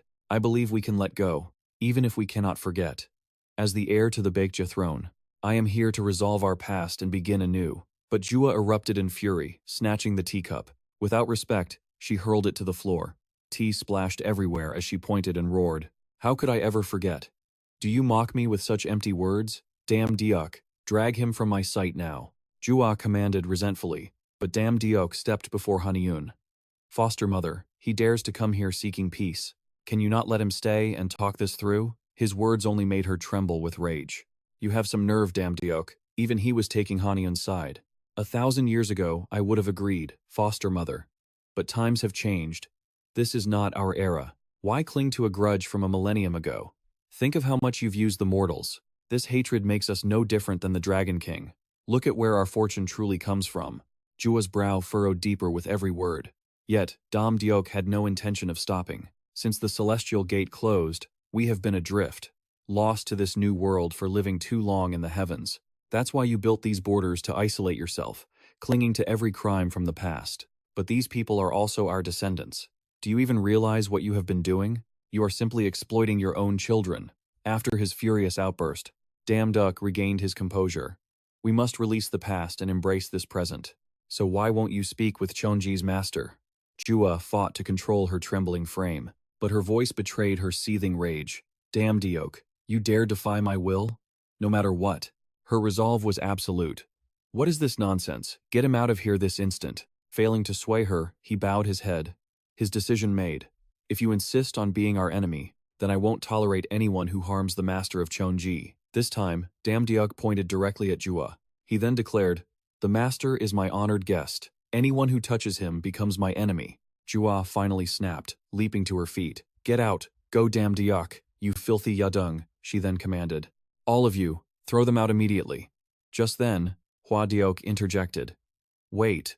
He leaned in to whisper to Jua. As they whispered, Haniun wondered, what is General Hua Diok planning to do? After their talk, Jua's expression softened. Indeed, we shouldn't make a scene on this joyous day. She waved a hand. I will not lose face over this. Now, leave. Damdiok politely obeyed. Yes. As he turned to go, she called out, Damdiok. Her parting words were a cryptic warning. Soon, you will understand my meaning. Soon, everyone gathered for the ceremony. Jua stood center stage and began, Today, I give my thanks. All of you have gathered on this momentous day, the day a true dragon is born at Baekwagak, to protect this land from demons. She pointed to the rocks before them, then grandly declared, the secret art the great emperor used 1,000 years ago will now be used again to summon the true dragon, and the one to become the dragon. The moment Jua spoke, a cart was wheeled out. She pointed to the person lying within. Is my son, Go Jumong. At her words, a chilling wail erupted from him, shocking the entire hall. Is that a baby crying? What is going on? They watched her dote on the cart, bewildered. Could that be coming from Jumong? On stage, Jua cooed softly. Hush now, my love. Just wait a bit. Her eyes were filled with pure affection. Soon, my love, you'll be reborn as a true dragon. You don't want a meaningless death, do you? But Sua's expression grew cold. The crowd watched, stunned. What in the world is happening? Haniun couldn't believe it. She's forcing a dead soul to linger on this earth. She's meddling with forbidden arts. This maternal love is so twisted. A moment passed. Hua Diok appeared and approached Jua. Her expression turned serious as she commanded, Begin. He left the stage, walking toward the coast. He gazed at the calm sea, then began chanting in an ancient tongue. Opposite him, the rocks at sea began to glow. As he chanted, the waves began to churn violently. Massive waves crashed against the stone. At its center, a swirling vortex began to form below. The moment the chant ended, a giant seaweed erupted from the rock, sending water flying in all directions. Its long fronds slowly twisted and coiled, forming the trunk of a great, ancient tree at its peak. Suddenly, a small green bundle appeared. Before everyone's eyes, it grew rapidly. The immortals watched in amazement. A fruit wrapped in seaweed? The branch gently lowered. Hua Deok raised a hand to receive it, but Jua rushed forward from behind. She eagerly snatched it from his grasp. So this was what he truly wanted. Jua then displayed the dragon fruit for all to witness. Everyone, look, this is the dragon fruit, the key to rebirth as a dragon. Its bizarre appearance filled Haniun with dread. I can feel immense energy from it, but why does this feel so wrong? He couldn't help but wonder, is this truly the dragon fruit? Her introduction finished, she approached the cart with satisfaction. Excellent. She held the fruit before Jumong, whispering, Mion. But he remained completely still, so Jua had to forcefully pry his mouth open. The time had come. She hastily shoved the dragon fruit into Jumong's mouth. This sudden action stunned Haniun. He cried out from the crowd, Wait! What are you doing? Stop! As Haniun's sharp voice rang out, Jumong bit down hard. Instantly, the motionless body began to scream and thrash violently. After a few minutes, the sound began to fade. The scene that followed left everyone terrified. A monstrous vine suddenly erupted from his mouth. It grew with an unnatural speed. Staring at the sight, Jua didn't understand what was happening, blankly calling out, Myun. At that moment, a loud laugh rang out, snapping Jua from her stupor. Blinded by greed, you pushed your own son into hell, without even confirming the truth? Her confusion was palpable. That bewilderment only made Hwadeok laugh harder. Did you really believe my late friend, King Mumu, or rather Belbin, could become a dragon? The more he spoke, the more animated he became. How do I know of the Manpasikyok? King Mumu himself told me of it. It is a divine artifact used to purge one who has lost their way, after they consume the dragon fruit and are possessed by an outer god, Mako. Each word struck Jua like a dagger. The dragon fruit turns humans into monsters. Right now, the vines on Jumong are growing larger. Hwadeok's words were a condemnation. Consider it an honor. Your son, a living corpse, has received that power. He had just finished speaking when a sword pierced him from behind. It was Garyon who had struck. Insolence! How dare you cause a disturbance at the Bayak. He then violently pulled his sword free. Hwadeok's body slowly collapsed to the ground. The sudden attack left Haniun unable to react. He leaped onto the stage, catching the man's trembling body and shouting, Wake up, General! After looking directly into his eyes, Hwadeok whispered something unexpected. I was manipulated by a woman blinded by greed. She even stole my greatest pride. As a master artisan, this is the least I could do for my revenge. His eyes radiated sincerity. For the sake of this vengeance, I have a request, Your Majesty. In return, I will grant you a charm. It works against the great dragon clan and the mighty outer gods. His words grew weaker and more broken.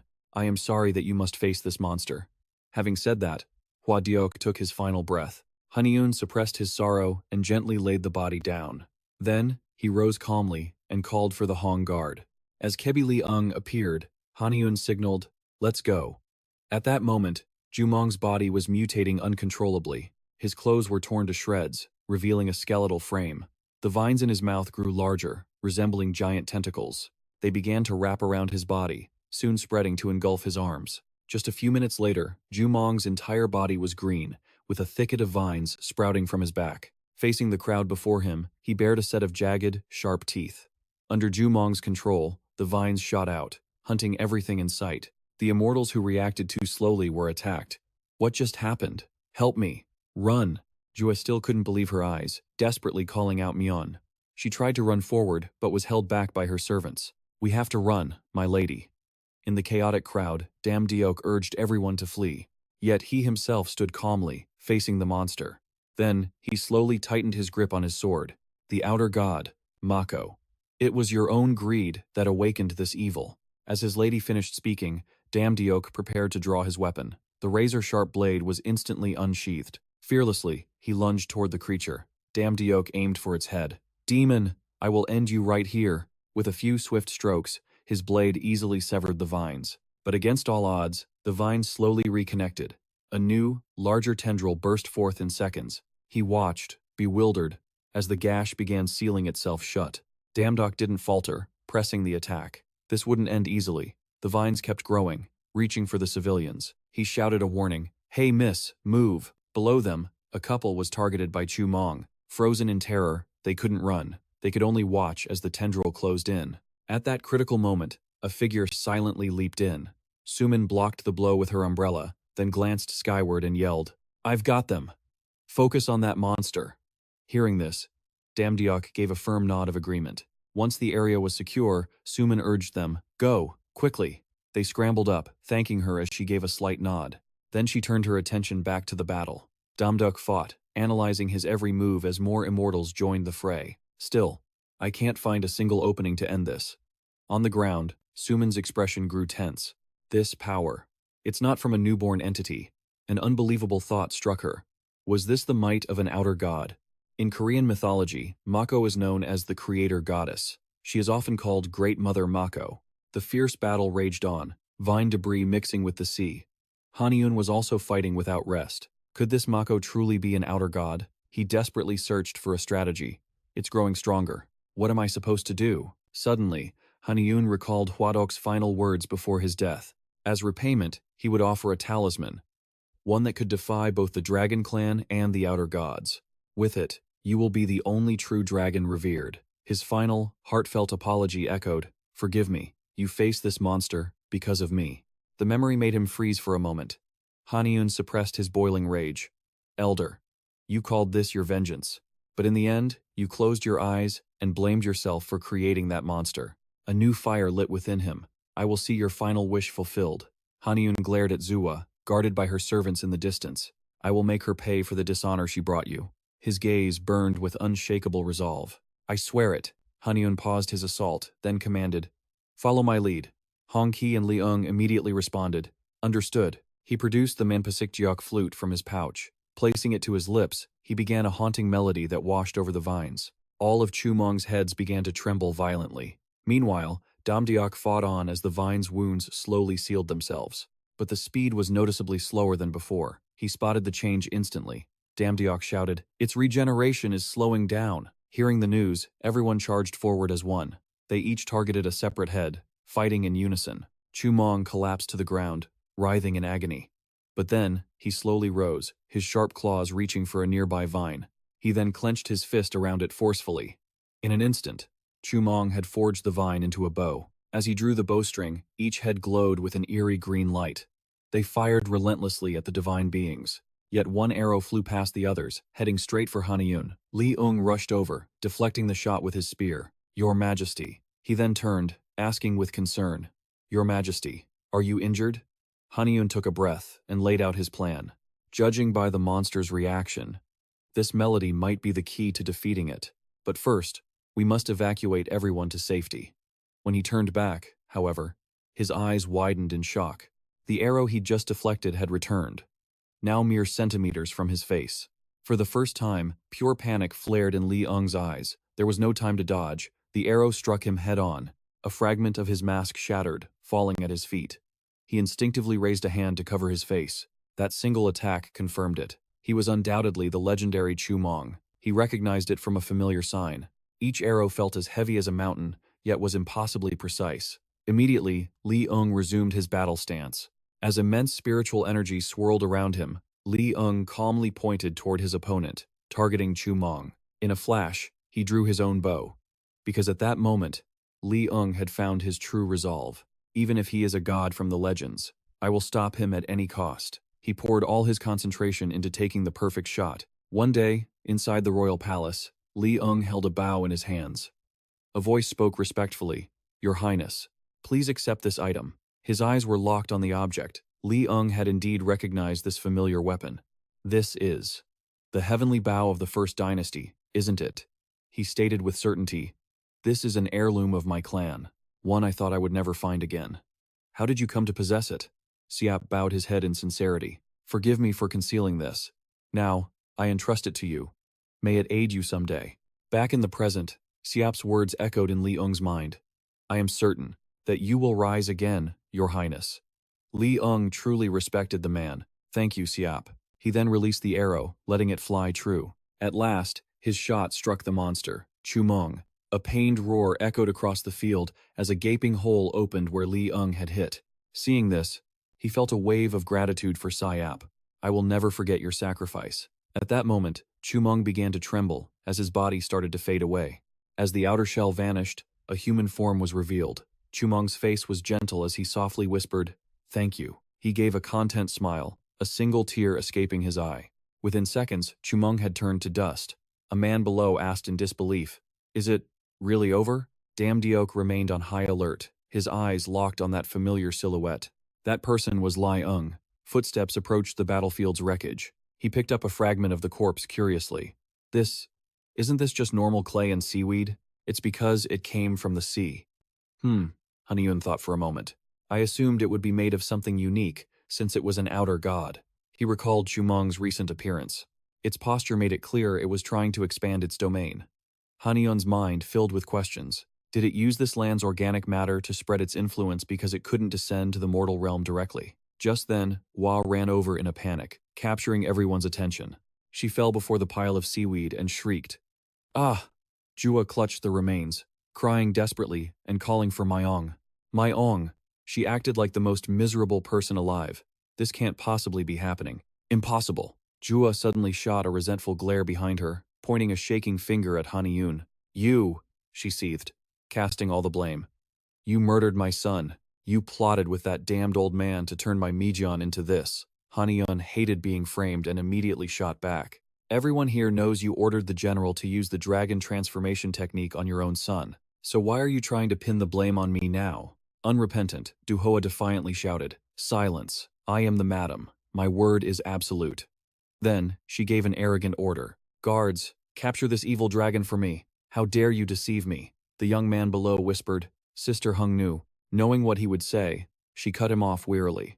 "She is one of the 3 celestial gods. If we resist her now, we will be killed instantly." She was well aware of the consequences. Even though everyone knows the truth, if Madame Jua says something, it becomes the truth. "I know this is unfair to him." Jua was still shouting orders from above. "What are you waiting for? Seize him now." The low-ranking soldiers were in an impossible situation, forced to just stand there. A tense silence fell over the area. The soldiers finally stepped forward with reluctance. "Forgive us, Your Highness." Liang watched, enraged, his hand moving to his sword to teach them all a lesson. "You ungrateful wretches, have you forgotten His Majesty's grace?" Suddenly, Haniun was shocked to see who dared to move against the soldiers. "I will not allow this." Damdiuk rose boldly, declaring war. "I will not let you do as you please, stepmother." His choice made Duhoa's blood boil. "Damduk, is it you again?" "Right here," Damdiok announced. "I will not stand by while Bak Hoa Kak commits these crimes." His voice was as hard as steel. "Even though the blood of Ha Bitch also runs in my veins, the same as yours, stepmother." Damdiok struck his own face, the steaming red wound like a solemn vow. "I will stop you and Bak Hoa Kak, and I will bear this sin alone." Then he announced majestically, "Everyone, hear me." He issued a perfectly clear declaration. "What you have seen and heard today must be remembered and retold without change. All must know who is right. I, Damdiok, and Bak Hoa Kak will punish anyone who distorts this truth." Thwarted, Duhoa seethed with fury. "Damdiok, what gives you the right to say that?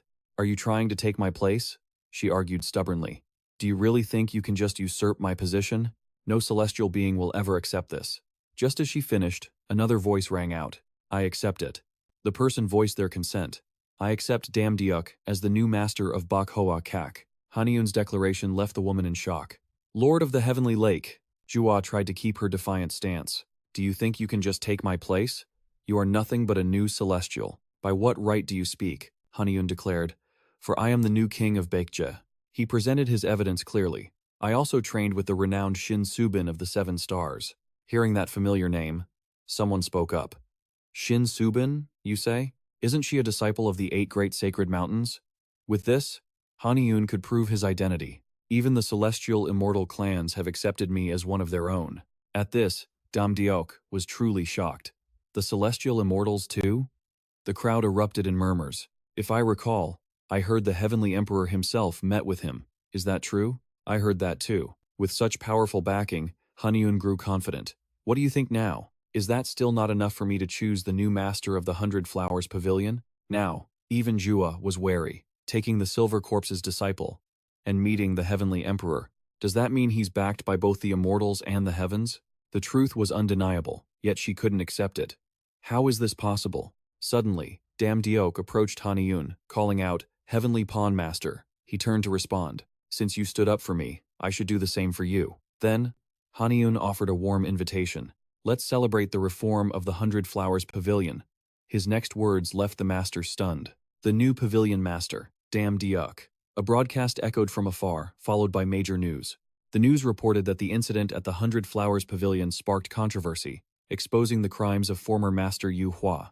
On a distant rooftop, Haniun's silhouette could be seen listening to the broadcast. In response, the pavilion has officially dethroned Immortal Yu Hua, and has also confirmed that Immortal Dam Diuk will take full responsibility for those harmed during her corrupt reign. The trial for this case will be held in the court of King Yama.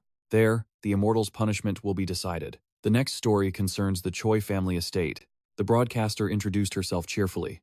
Hello, I'm Siri, and thanks for tuning in today. Tae Afing, who had been watching, exclaimed in awe, my goodness, you've become so famous. Do you like it? However, Haniun simply remarked, it's nothing special. Tae Afing was confused. Huh? At that moment, a crowd was swarming below. Please, let me see the Heavenly Pond Master. I was first. Let me see him. Witnessing the scene, Tae Afing was puzzled. What are all those people doing? Haniun explained. Rumors that the Silver Corpse Immortal and Shindo are backing me have spread, so they've come to curry favor. Understanding now, it burst out laughing. Oh, so mortals and awakened immortals are drawn to a rogue like you? Ha ha ha. Tae Afing wanted to confirm one more thing. There's a rumor you're a high immortal.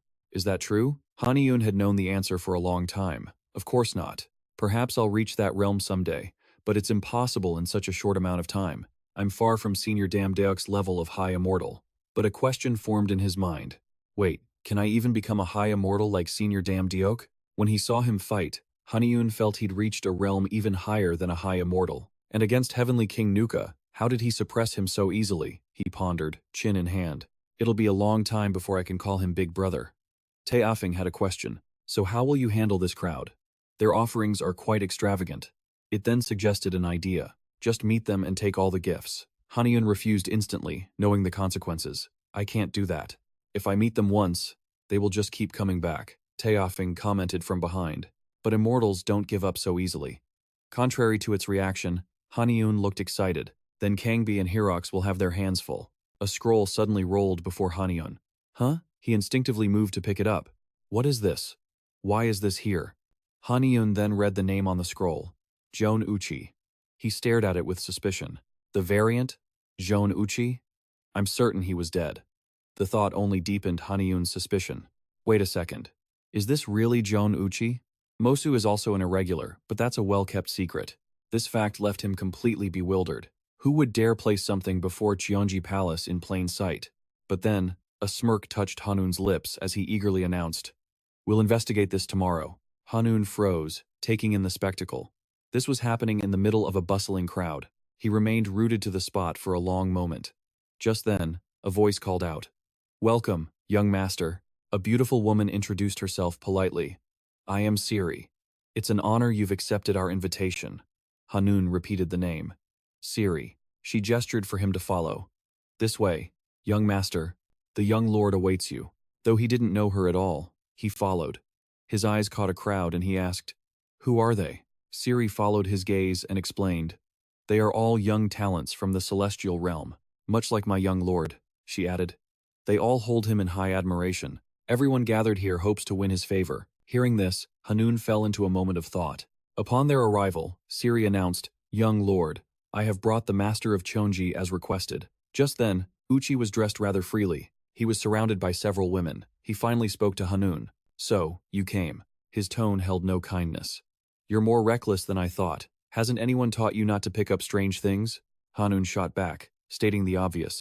Weren't you the one who left the scroll, essentially summoning me here? But Uchi argued back with absurd logic. You could have simply ignored it. But you chose to open it. Haniun silently thought. What kind of twisted logic is this? Then Uchi revealed a startling truth. Your unique constitution gives you an incredible resistance to poison, doesn't it? This statement piqued Hanun's curiosity. How did you know about my constitution? Uchi's explanation was simple. You opened the scroll without a second thought. And because my name was on it. A name famous for having its own unique constitution. Uchi, looking to stir up trouble, sneered. Ah, did you come here to arrest me for being an irregular? He leaned back smugly. I'm afraid that won't be easy. Because every celestial here knows. You're an irregular too, aren't you? But if I ask them to, they will keep your little secret safe. So, before I expose you in front of everyone, he let his glass drop and shatter as he commanded. Kneel. At those words, Haniun finally understood. So, this was a threat.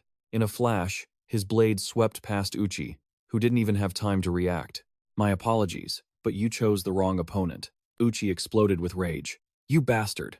You think that power lets you fight everyone here? Without a trace of fear, Haniun remained perfectly calm. Yes, but the only one I need to defeat here is you, correct? Seeing him like this, Haniun couldn't resist a taunt. So what will you do with that clumsy transformation art of yours? It couldn't even harm a fly. Exposed so suddenly, Uchi flinched in shock. How? How did you know? Haniun continued his verbal assault. You should at least be more creative with your illusions. Haniun had seen the flaw in a single glance.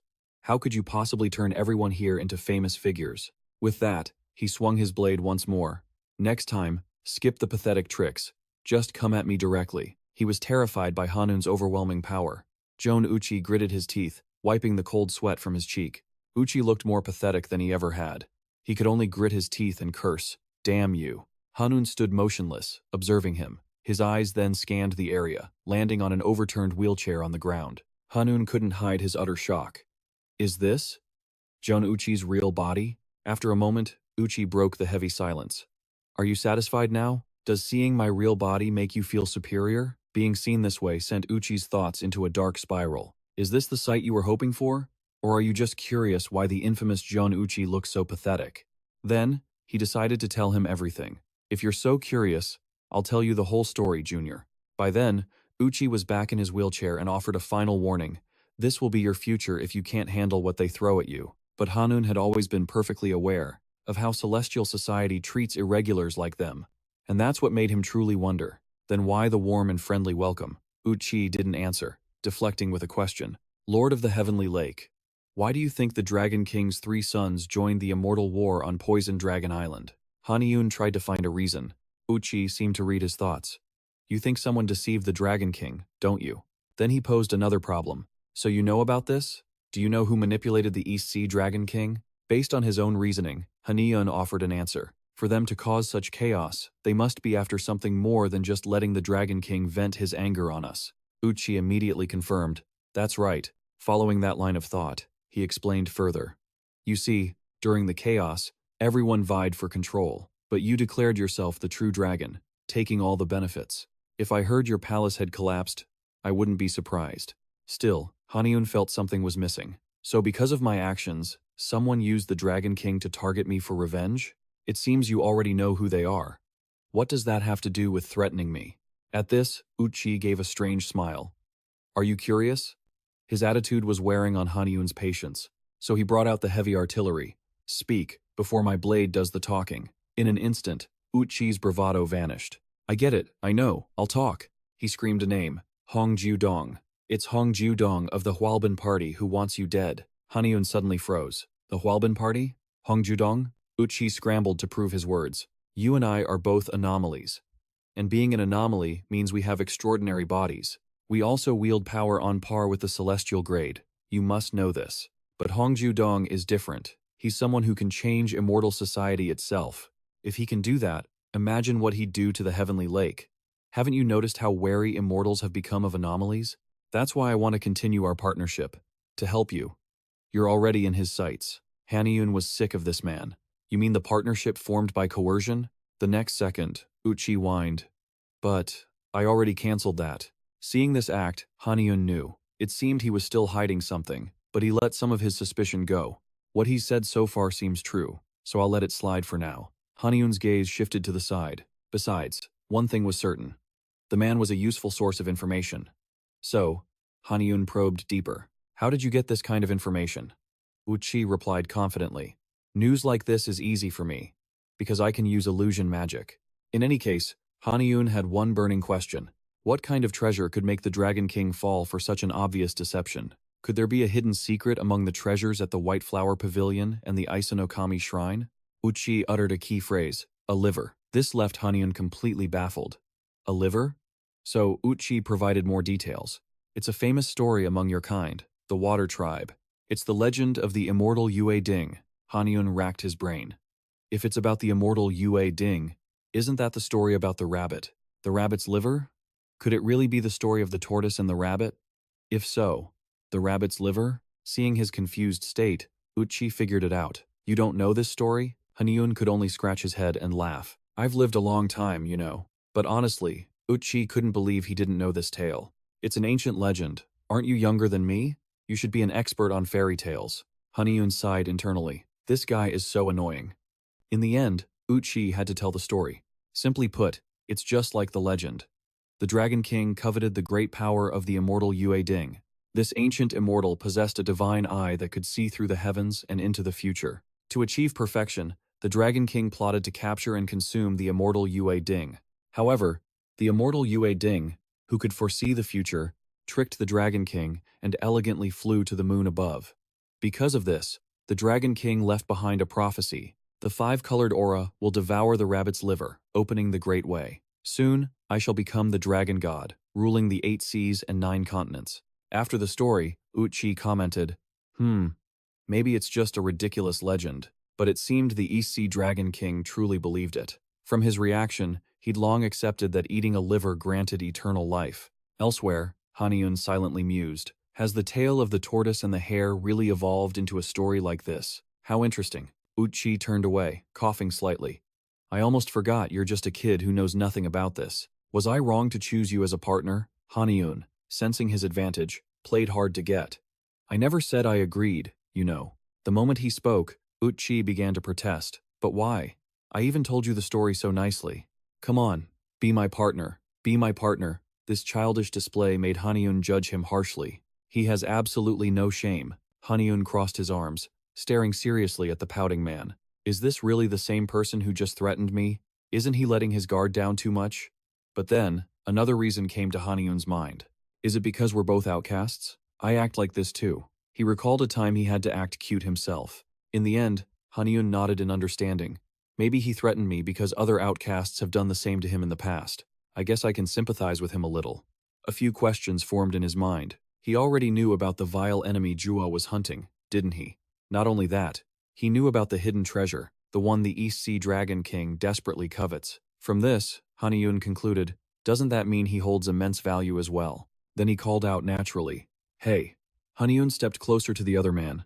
Let me ask you something. Why didn't you just tell me? He cut straight to the point. The real reason you approached me. Hearing this, Uchi burst into laughter. Meanwhile, in another place, a voice rang out, find him now. Li Ung pointed, ordering his men. He couldn't have gotten far. The soldiers immediately obeyed. Li Ung was absolutely furious. That bastard dared to trick us and kidnap our master from right inside the Dragon Palace. Suddenly, Haniun fell from above, surprising him. Is he in a daze, sitting on a scroll? Li Ung immediately made a crude demand. This could be a fake to trick us. Check him. The other two rushed forward to obey, while Haniun was still confused about what was happening. They surrounded Haniun, causing him to scream in fear. Stop, it's me, don't check me anymore. It's me! It's me! The Dragon King of Cheonji. After a brief struggle, Li Ung spoke softly. So, did you meet Jion Uchi? He sat across from Haniun and shared his thoughts. I was sure he was dead. I never thought he was still alive, Haniun answered as expected. That's right. Li Ung gave a stern warning. Whatever he said on this scroll, you mustn't listen to him. Should I just tear this up? Haniun quickly waved his hands, reassuring him. It's fine. It's fine. I already made him swallow a piece of my horn. Hearing this, Li Ung let out a sigh of relief. Then that should be fine for now. He added a reminder. If you're ready, we should get going. Haniun, meanwhile, was still frozen in a daze. Li Ung took out a piece of paper and announced, it's time for the great assembly to be held. Haniun suddenly fell silent for a long moment. After the Seoul Stadium was destroyed in a monster raid following the opening of Heaven's Gate, the cultivation world established a new gathering place called the Wisteria Star Palace. Haniun entered, his mind filled with thoughts. It feels like just yesterday I was here watching thrilling matches, but now this place has changed beyond recognition. I thought the cultivators' assembly would be held before the subjugation campaign. I didn't expect it to be so soon. He seriously considered their intentions. They're suddenly holding the assembly. They must want to quickly solidify their positions. Before the Baekwa Pavilion can recover its strength, The Bakwa Pavilion must have suffered heavy losses in the last incident. After a few steps, he noticed something. Is that my seat? Suddenly, behind Haniun, a dense, killing intent arose. That sinister aura came from Barry. She stared at him with sharp eyes, as if observing her prey. Haniun faced her without fear, assessing her silently. That's Princess Barry. She wasn't allowed into the Seochan flower garden for no reason. Her strength is nearly on par with Senior Dam Diok. He continued to get lost in his own thoughts. She's also a guest of the flower garden. Is that why Princess Zuga wants to recruit her for Bakwa Pavilion? Could it be that she and Senior Dam Diok have already become friends? While deep in thought, he suddenly felt someone staring at him. After looking left and right, Haniun identified the person. It's Guanak. He was scowling at him without blinking, and when he was caught, he looked away angrily. Seeing this, Haniun smiled to himself. He recovered his strength safely. I'm glad he's okay. Seeing Guanak's serious face somehow lifted his spirits. It's been a while, Senior Guanak. As everyone gathered, the host began to speak. The Grand Assembly will begin shortly. Suddenly, a figure caught Han Ji-yoon's eye. He slowly recognized them. Senior Bong Bek. A past memory surfaced. He once thought he was Jua's underling. When he asked Senior Guan Ak, he'd gotten an earful. Then, he saw who was with Bong Bek. Beside him stood Usa and Barry. Han Ji-yoon felt a sudden surge of intense admiration. They were supreme beings, holding ultimate power and status. Truly incredible. These immortals needed no faction to reach such heights. Usa addressed the assembly. Today, I thank all the assembled immortals for their presence in the celestial realm. He then began to explain the situation. We last gathered at the capital for your convenience. You were all preparing for the Great War. But it seems the Wisteria Palace will be our new, regular meeting place. Then, with a snap, Usa declared, "Let the assembly begin." A holographic map materialized, surrounded by mystical rings of shimmering light. He began by recapping key points from the previous assembly. We discussed the East Sea Dragon King's calamity and finalized the subjugation force. Usa then moved to the main issue. As you know, a great battle erupted at the Hundred Blossom Pavilion. That incident caused a serious problem. Their forces have been severely weakened. Murmurs spread through the crowd. Immortal Dam Diok had exiled the rebels from there. Many immortals left, so personnel must be reassigned to other squads. The hall grew louder with concerned voices. The defense force would soon be depleted. Who would even want to join them now? Usa's cold voice cut through the noise. Therefore, he fixed his gaze on Han Ji-yoon, Lord of Chonji. Why not join the Hundred Blossom Pavilion? Cornered, Han Ji-yoon remained calm. I was assigned to the vanguard by the power ranking system, and now you want me to join their defense unit? Challenged, Usa tried to persuade him. I have personally witnessed your strength. You and your team are strong enough to fill their defensive gap. The vanguard has many experts. Why not help a weaker team? Before he could finish, Chongbi shot up. What is this nonsense? She boldly demanded justice for Han Ji-yoon. How can you remove him from a position he earned himself? There are other strong immortals. Why pick him? Usa replied softly. It is merely a recommendation. His answer only enraged her. A recommendation? Do you think every immortal will accept your recommendation? But contrary to Chongbi's fierce protest, Han Ji-yoon accepted. I'll do it. She couldn't believe it. What? He then stated his condition to Usa. Instead, I will defend the entire Korean peninsula alone. His demand was both shocking and confusing. Guanak's eyes went wide in disbelief. Alone? The entire hall was stunned, even Usa. As silence fell, Barry shot forward to object. Nonsense. I know you have BU's backing. How can you be so arrogant? Han Ji-yoon replied coolly. Arrogant? His expression turned grim. With an iron voice, he asked them all. Do you know of the Dragon's Path? His words struck a nerve in them all. To walk the great way, what have you sacrificed? How many agonizing years did it take to forge your spirit? Han Ji-yoon's voice grew dangerously sharp, but this was the reality they faced. You may be a myth to mortals, but at your core, you are only human. Hearing him, Barry presented the worst-case scenario. What if you fail to protect the peninsula? Her voice was light, but held a sharp, threatening edge.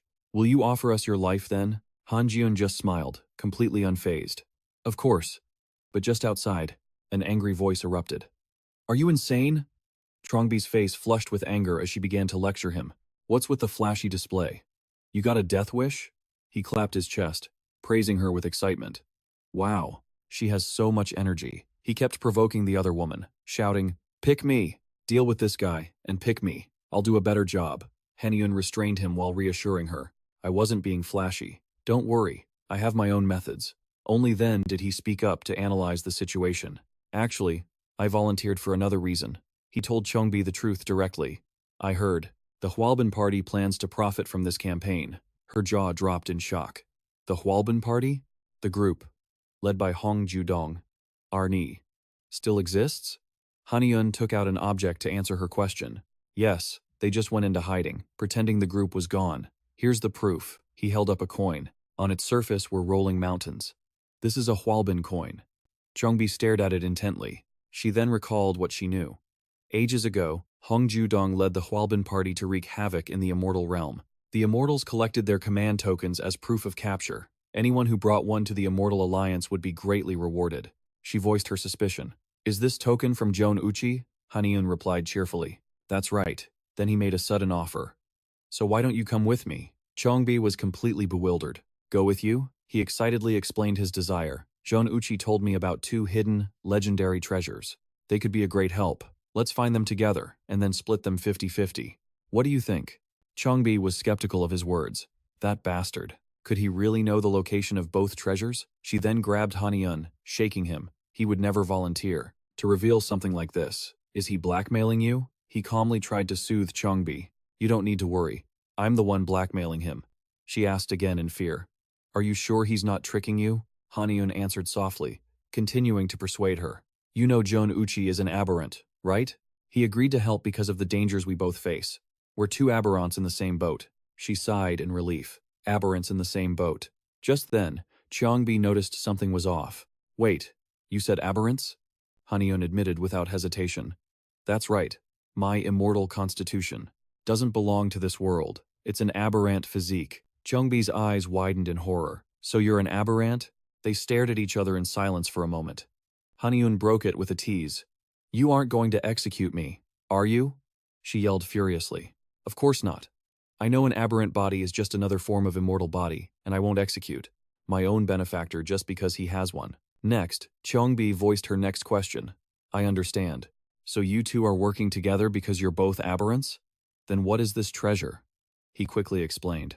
It is the treasure that Scylla's last crown prince, Mao Yi, took with him to the underworld. She was stunned, unable to believe her ears. Excuse me? The underworld? She then started to question him. The underworld isn't a place you can just visit, you know that, right? Haniun replied naively. But didn't you also set foot in the underworld when you visited the flower garden of Cheochan?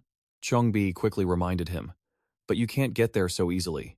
She then began to explain. I was permitted to enter the flower garden of Cheochan by its guardian. But if you want to go to the underworld, you actually have to die. She then began to school Haniun. The underworld is the world of the dead. It's where human souls go after death. It's divided into layers based on distance from the human world. The farther the distance, the harder it is to enter and leave. Chongbi clarified more about the so-called underworld. The first layer is near the human realm, but is a separate territory, like a capital or a divine city. She continued, describing other areas. The second layer has scenery and creatures similar to the human world, but its spiritual energy is far weaker. Then she pointed out the differences between the places.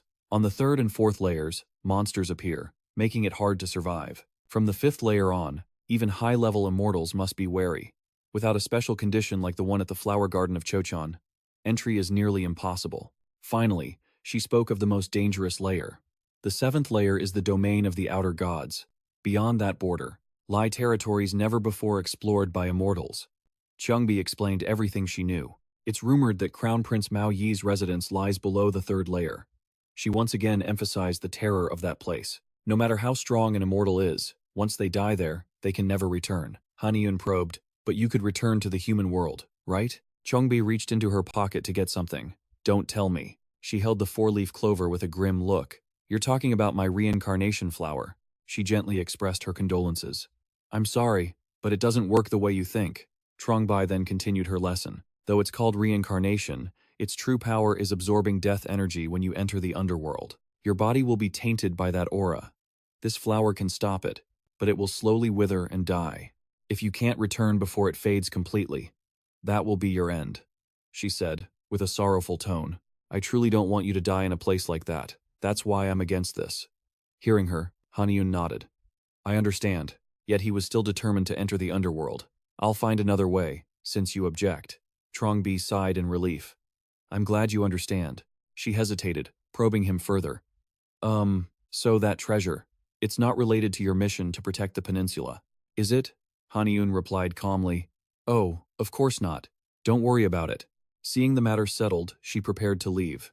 Then I'll be heading back now. Just call if you need anything. He raised a hand politely. All right, travel safely. After Trongbi left, he remained there, lost in thought.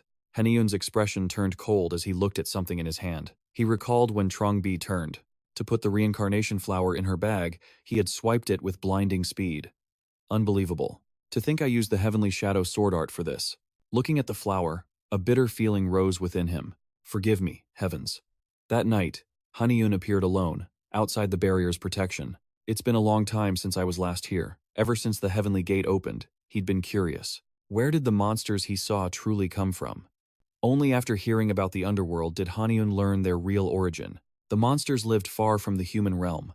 They came from the underworld, near the domain of the outer gods. Haniun was now contemplating something.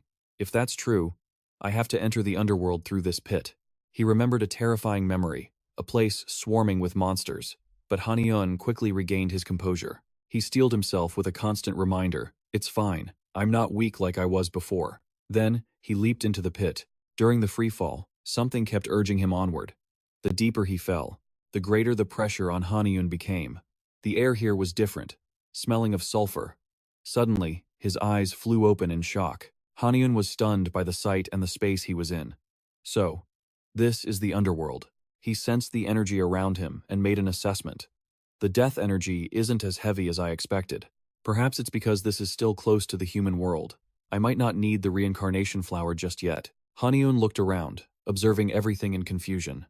But how do I find Crown Prince Mao Yi in this wasteland? Suddenly, a Fink's hand spoke up. Hey, this piece of scrap metal says it has a connection to this place too. A brilliant, dazzling light flashed from inside his bag. Haniun couldn't hide the astonishment in his eyes. The seven-branched sword was resonating. He grew serious. So, the seven-branched sword is also linked to the underworld? A grin spread across his face. All right then. Gripping the hilt, Haniun announced, let's check this area first. He swung the seven-branched sword, unleashing a blade of light as he yelled, then we'll take on the rest of the underworld. Huh? Wyden was stunned by the loud noise. Haniun's face was now filled with confusion. Huh? Their bewildered sounds overlapped. Huh?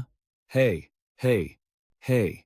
All Wydan could see was the hero's brilliant aura. Suddenly, the little girl lunged at him, tears and snot streaming down her face. Haniun barely had time to react. What the heck? The girl's hysterical sobs were unintelligible, while he kept shouting, Ah, get away from me! Though Wydan was still sobbing, she had calmed down a bit. Your Majesty! Your Majesty! I missed you so much. I've waited for you for so long, Haniun thought with a sense of helplessness. So, I'm not exactly the one she wanted to see. He lowered his voice to talk. So, you were waiting for the King of Baga?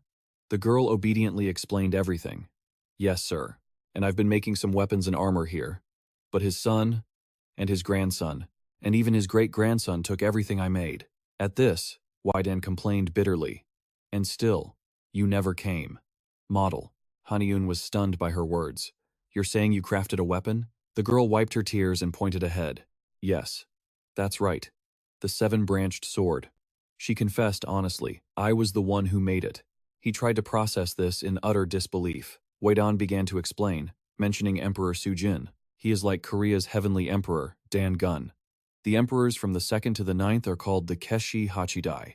Their deaths were barely recorded, making them seem like figures who suddenly appeared in myth. He raised a hand to stop her. Wait, do we really need a deep dive into Japanese history? He scratched his head, hesitating. Wydan, I want to know more, but could you make it a bit more concise? Hearing this, the girl got straight to the point. Well, my family serves the Tenno clan, and we are descendants of a god. Everyone expected us to inherit the form of our divine ancestor. As she spoke, a shadow of sadness crossed her face. But unlike my siblings, I was born without a divine body. Just this mortal form. My father was so disappointed he was going to execute me. So I ran away. Wydan recalled her painful past. Then, her face lit up, remembering her savior. I met His Highness, King Onjo. Her tone suddenly became cheerful. He truly understood me, as if we'd been friends for over a decade. She continued with her story. Since then, I have served the Onjo clan as a smith, crafting weapons and armor. Wyden's mood was a roller coaster of joy and sorrow. But now, she just looked lost. Lost. Then one day, he just stopped coming. Reality seemed to crash down on her once more. Wyden's eyes welled with tears. I thought I'd never see you again, she yelled at Haniun. Why did you only come now? He felt awkward, unsure how to respond. Well, Baekje is currently in a state of surprise. Wydan moved closer, confusing Haniun. What is it? She pointed to his robe. The quality of this material is just awful. This left him completely dumbfounded. Huh? My clothes? She eyed the red pouch at his waist. I need to alter and reinforce the fabric. Are you carrying any raw materials I can use? Haniun looked lost. I don't think I have any. Despite that, Wyden snatched the pouch and emptied it, making him panic. Hey, Wyden!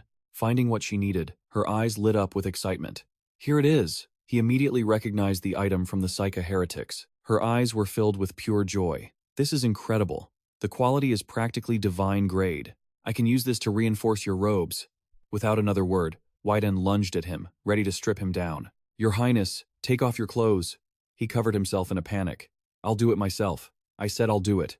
A short while later, Haniun reappeared, looking impossibly handsome thanks to Wyden's divine craftsmanship. His appearance had been elevated to a whole new level. Haniun examined his new gear with interest. Oh, I was wondering how my other treasures could be used, so it's possible to apply them like this. He smiled, touching an earring. And it's pretty cool that I can wear my guardian jewel as an accessory. Hey, Atheling spoke up, drawing his attention. According to the seven-branched sword, this kid's family carries the direct bloodline of the smithing god Amatsumara. It praised Wydan endlessly, as expected from a direct descendant. Her craftsmanship is truly extraordinary. Look, I'm ridiculously cool now. The girl watched it with an expectant gaze. If only I could use that sword. Perhaps I could have fulfilled King Onjo's wish. Hearing this, Haniun clutched Atheling tightly. I'm sorry, but this sword is too precious to me.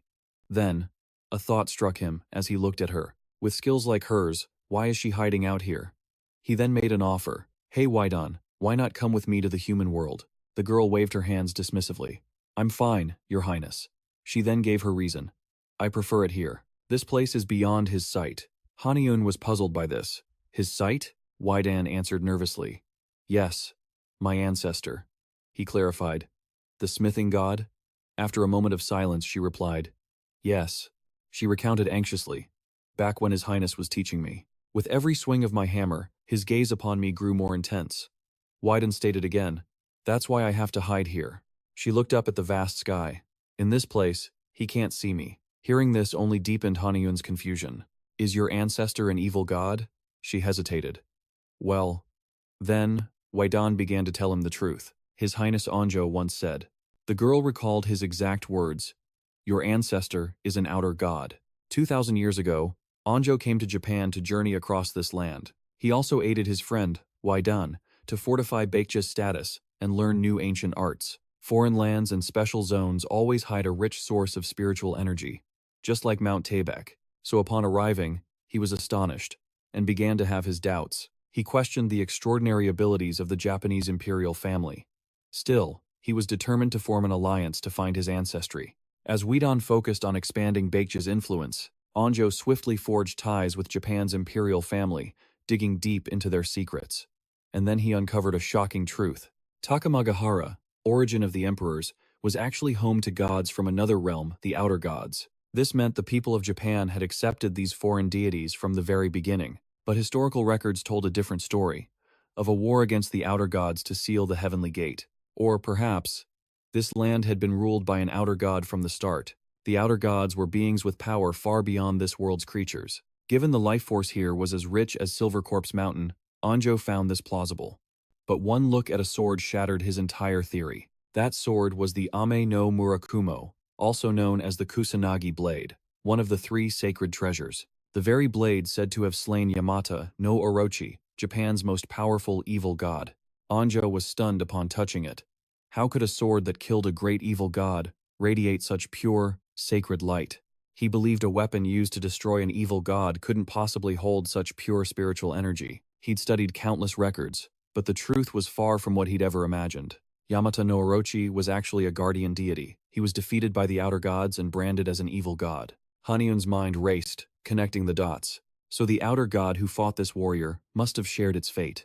Does that mean Orochi, the great warrior, fell to an outer god? His conviction grew stronger. It made perfect sense, since outer gods had posed as creator deities in Korea before. It was impossible to fully trust history or folklore. Weedan offered her own theory based on Prince Onjo's words. It seems Japan's gods knew the heavenly gate would soon close. She then revealed another piece of the puzzle. When the gate closed, they divided Orochi's 8 heads to amplify their land's power. They abandoned their immortal followers, training mortals to oppose Orochi. Prince Onjo secretly recovered Orochi's 10 remaining bodies. She even presented concrete proof. He absorbed Orochi's power, formed an alliance, and sent the 7-branched sword to another kingdom through King Gunchogo. That's why I carved a path to 3 different locations on the sword. Haniun's expression turned grim. Lady Jua's rebellion threw everything into chaos, leading to Baekje's downfall. King Onjo must have kept this secret, wanting him to discover the truth through the sword. The weight of responsibility settled upon him. I have so much to learn as the heir to Baekje's restoration. When the heavenly gate opens, he expects me to use their power for the next invasion. I won't let him down. He then asked for the key information he needed. Do you know of Crown Prince Maui? Weedan answered immediately. Crown Prince Maui? Yes. I've heard customers mention him when they place orders here. Then, a thought struck her, and her mood soured. But I don't want to make things for anyone but you now. Haniun tried to soothe her. All right. Once she composed herself, Weedan continued.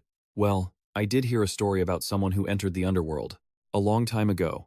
That person was found somewhere. He pressed urgently. Where? She thought for a moment. In the territory given to King Ugu's queen. Haniun's eyes widened. Princess Bari has a domain in the underworld? A place where the sky and scenery were stained with a bleak color. Even the vast ocean was shrouded in that same gloom. In the distance, a lone figure could be seen rowing a boat across the water. Waves lapped against the boat's hull. Suddenly, something caught Haniun's attention. He stared, astonished at the sight before him. This was a land covered in only 2 colors, black and white. Minutes later, Haniun set foot on that mysterious shore. He took only a few steps before freezing in place. This bizarre landscape made Haniun gasp. Is this the border between realms? This truly feels like the underworld. He decided to test something. As his hand touched the mysterious space, it instantly began to change. A chilling hypothesis formed in his mind. My instincts are screaming. Once color vanishes here, it can never return. That single thought sent a wave of tension through Haniun like never before. He gazed upon the land before him, a realm granted by the god of death to the queen of the Ogu kingdom. Haniun searched his memories. Rumor had it they were incredibly close with the great king of the underworld. Was that why this was allowed to happen? The thought sent a chill down his spine. What was Princess Bari plotting? But Haniun couldn't afford to back down. He was running out of time. I have to hurry. He clutched the reincarnation flower in his hand. Then, without hesitation, Haniun charged straight in. Against the bleak black and white, his radiant form stood out dramatically. Haniun moved like a swift squirrel through the trees, finally reaching his destination. So this is the waterfall Weiden mentioned. Haniun then found a cave right beside it. As he appeared, a voice called out, It's been a long time since I've seen a hint of color. Haniun was slightly startled. A name flashed in his mind. Could it be Sila's last crown prince, Prince Maui? Before Haniun could process it, Maui spoke again. So, you are a dragon king. I can feel the spiritual power of the Beal clan flowing from you. Since he was exposed, Haniun saw no reason to hide it. Yes, though I was not born into the Beal clan, but my ancestor, Onjo, granted me the right of succession. He admitted frankly, I came here to retrieve 2 treasures, belonging to the last crown prince of Sila. Before Haniun could finish, Maui interrupted. Then, shouldn't I just give them to you? This threw the tense Haniun completely off balance. Huh? Why? It seemed the old prince expected his reaction. You ask why? You wonder why I would so easily hand over treasures I worked so hard to bring to the underworld? Just then, Maui slowly turned to face him. The first glance left Haniun stunned. His colors. But Maui gave him no time to wonder. They are in this box. Just take it. Although he didn't know the reason. Haniun had gotten what he came for. Inside the unique box were the treasures. The golden staff and the fire spirit orb, forged by the great queen Sion Diok, who drained her kingdom's resources in a quest for immortality and enlightenment. Though her true purpose is a mystery, I believe the fire spirit orb holds such a power. Because it was so easy, Haniun was still a bit worried. Is this really okay? In response, Maui let out a relieved sigh. Perhaps in the outside world, a great deal of time has passed. His figure suddenly seemed lonely. Sela fell long ago, and a new era has begun. What reason is there to keep these things now? Maui's voice was filled with peace, as if a great burden was lifted. So, whoever comes seeking my treasures, I will give them. Hearing those words, Haniun's heart ached. But as he spoke, he suddenly stopped. Across from him, Maui sensed the disturbance too. It seems someone has come for you. I didn't intend to say farewell so soon. Then, visibly, his body began to slowly fade away. But good luck, successor of the Beale clan. Maui vanished so quickly Haniun could only cry out, "Wait!" The next second, the cave was blown apart. An arrogant voice echoed, "I heard someone with the colors of the living world snuck in here." Hook made a dramatic entrance. "So I came to see. I didn't expect to find you." His face was lit with unconcealed excitement. "It is an honor to meet you, young master." Haniun, however, was unimpressed. "Who are you?" It was only then that Hook remembered. "Ah, right. This is our first meeting. I should introduce myself." He looked down with pure arrogance. "I am the fifth son of the Queen of the Ogu Kingdom, Grand Prince Hook." His gaze turned dark and menacing. "I'm sure you understand why I am so delighted to see you, don't you?" It finally clicked for Haniun. "You're here for your brother's revenge?" This casual attitude enraged Hook. He immediately summoned the surrounding evil spirits. "I should inform my mother that the Divine Council needs to be reconvened." He ordered them to attack Haniun, but they were far too weak. They couldn't even touch him. Next, Haniun launched a counterattack. Hook sneered at the seemingly harmless technique. "Is that all the power you have?" With that, he returned an attack twice as powerful. "You are not worthy of that title." Blow after blow rained down, leaving Haniun with no room to dodge. After a fierce struggle, a thought struck him. "Damn it, my powers are suppressed. Is it because this realm is different from the human world?" Seeing his pathetic state, Hook was smug.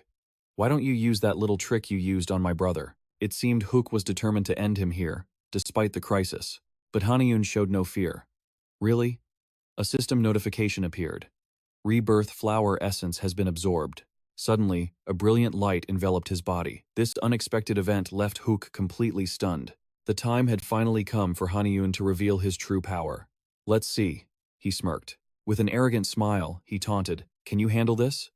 The sight unfolding before Hook was utterly shocking. So, that was the rebirth flower from the Seocheon garden. Still, his arrogance remained. "I don't know how you got it, but let's fight." As Hook spoke, something stirred in the darkness. Something began to move within the shadows. An instant later, a hand with razor-sharp claws shot out from the void. Then, countless spirit familiars materialized, lunging toward Haniun, like starved beasts sensing their prey. But a gruesome end awaited them. This was something Hook never expected. He was shocked, speechless. "How?" "My spirit familiars." Hook refused to accept this defeat. He resolved to fight Haniun to the death. Hook's actions terrified his subordinates behind him. "Wait, stop, Grand Prince!" Before Hook could finish, his men screamed in agony, their bodies convulsing as if crushed by an unseen force. Haniun couldn't believe his eyes. The men who were alive just moments ago had their life force drained. Their soulless corpses then transformed into ferocious spirits. Hook then roared his command. "Go, crush that bastard. Turn him into fertilizer for my garden." Instantly, the horde of spirits rushed at Haniun. A horrifying thought crossed his mind. Are these true dark spirits? Unbelievable. You murder living people to create familiars. The thought filled Haniun with fury. Every time I see this kind of dark art, it disgusts me. His sharp blade flashed, tearing through the charging spirits. Nothing could stop Haniun now. Hook couldn't believe his eyes. "How? How could you wipe out all my spirit familiars?" Haniun answered with a smirk. "It's been a while since I met a fool like you." He rested his hand on his sword's hilt. "Should I test the power of the demon waterfall sword now?" As he spoke, the blade, flowing with grace, like water, slid from its sheath. Without a second thought, Haniun instantly struck Hook with devastating power.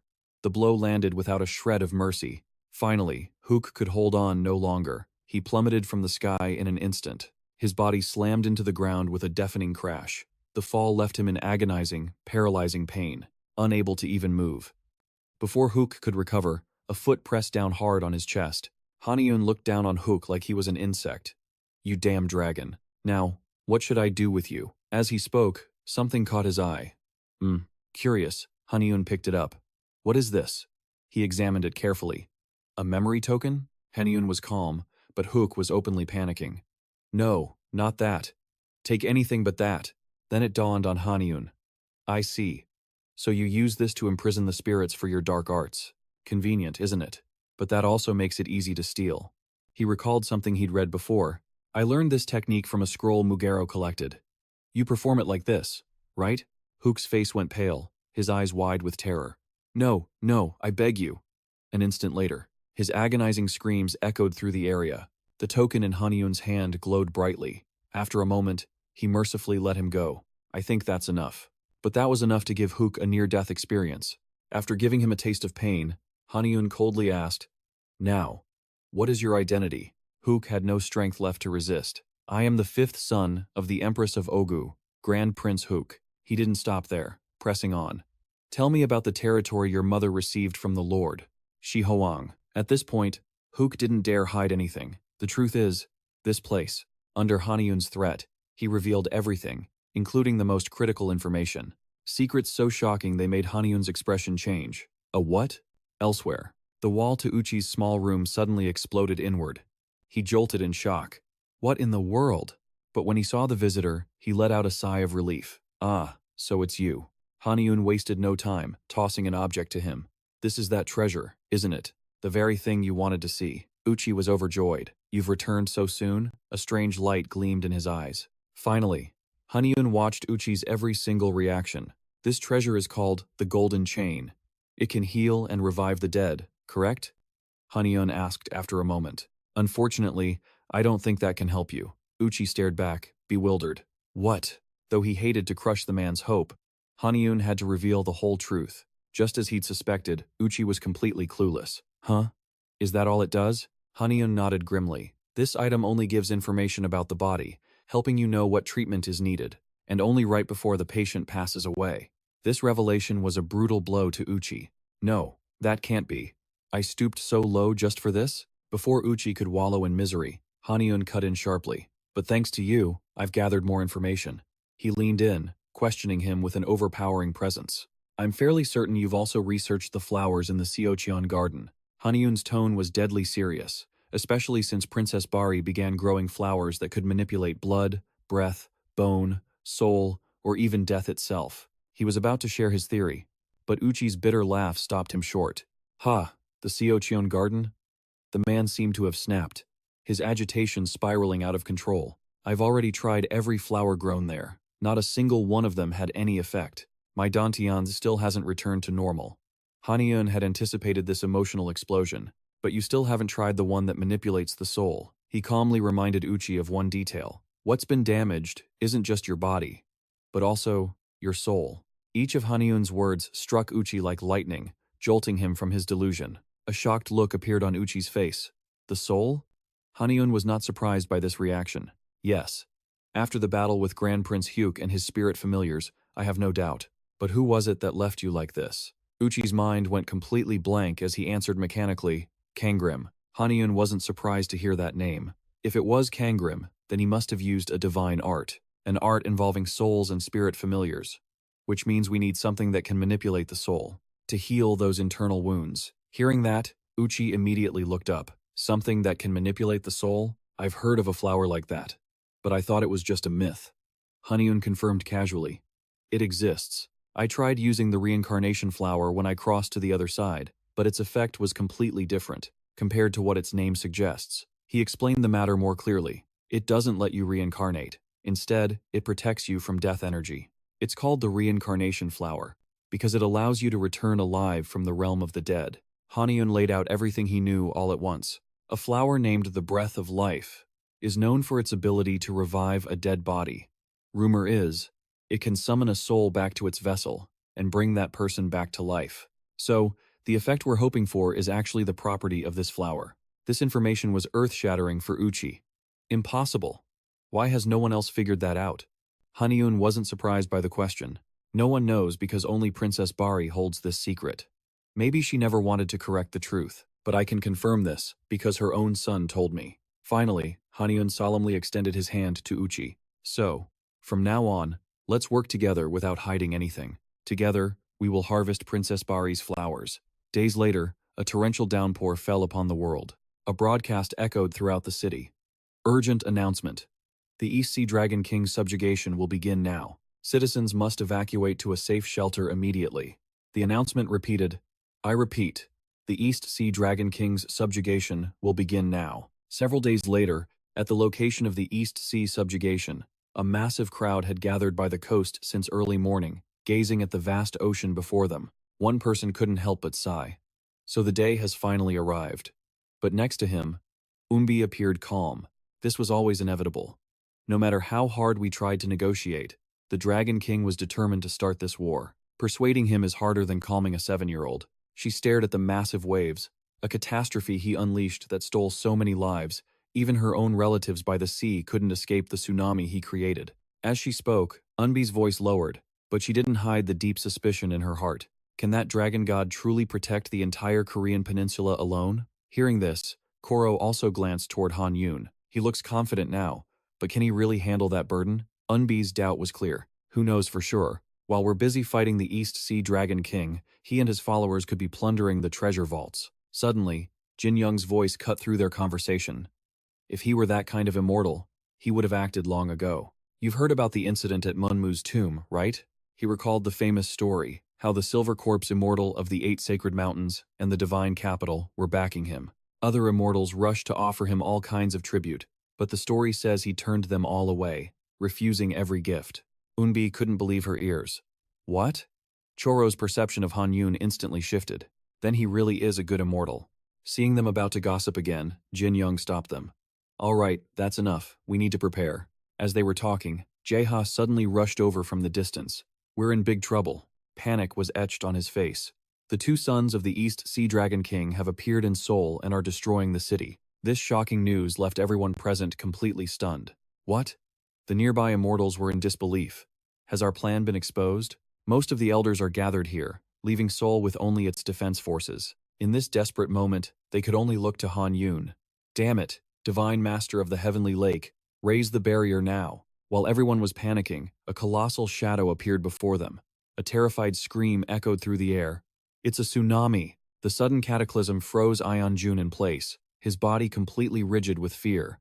All he could do was shut his eyes and brace for the horrific impact. In that perilous moment, a pair of eyes flashed. A full minute passed, yet the world remained peaceful. Ion-jun slowly found the courage to peek open his eyes. No, the sight that met him left him utterly stunned. The tsunami has stopped. Just then, a powerful current of water appeared, followed by countless others, all flowing toward a single point. They gathered in the palm of one man's hand. In this dire moment, it was Hanyun who stood to protect them all. Good thing I prepared this before the subjugation began. The sight was so surreal, no one could believe it was real. He just stopped a tsunami. But Hanyun wasn't finished yet. Now, golden energy. A powerful force immediately radiated in all directions. Those who witnessed the scene were struck speechless with awe. Suddenly, something seemed to stir beneath the ground. A skeletal hand erupted, followed by a full skeleton, appearing brazenly as the crowd watched in horror. A few brave souls moved closer to inspect it. What the hell? A skeleton. A wooden skeleton. As confusion spread, the skeleton opened its mouth and emitted a series of sounds. Upon hearing it, someone recognized the melody. Is that the sound of the manpasikjuk? The manpasikjuk is a traditional Korean musical instrument, similar to a flute. After listening for a moment, Jaha suddenly exclaimed, Isn't that the sound of the manpasikjuk that the Divine Master of the Heavenly Lake created at Munmu's tomb? While still confused, he received a report that a wooden skeleton had also appeared in Ulsan, playing the same sound. Jaha was completely shocked. What? Reports from key cities began pouring in. They've also appeared in Daegu. It seems everyone is seeing the same thing. And Daejeon, the wooden skeletons are there too. The reports were all identical. The sound of the manpasikjuk was now echoing across the entire country. Jaha robotically repeated what he was hearing. Every region has been covered by the wooden skeletons created by the Divine Master. Daejeon couldn't believe it. What? He shot a glance at Hanyun. Is he broadcasting the sound of the manpasikjuk? Du Jiang watched him craft wooden skeletons with his power, and a deep admiration began to stir. Other immortals only feared he would threaten their power, trying every way to bring him down. Despite his immense strength, he never showed off, quietly fulfilling his duty. He stared intently at the masked face of Haniun, who was now in Seoul. Trongbi ran over from a distance. "Divine Master," she asked, utterly confused.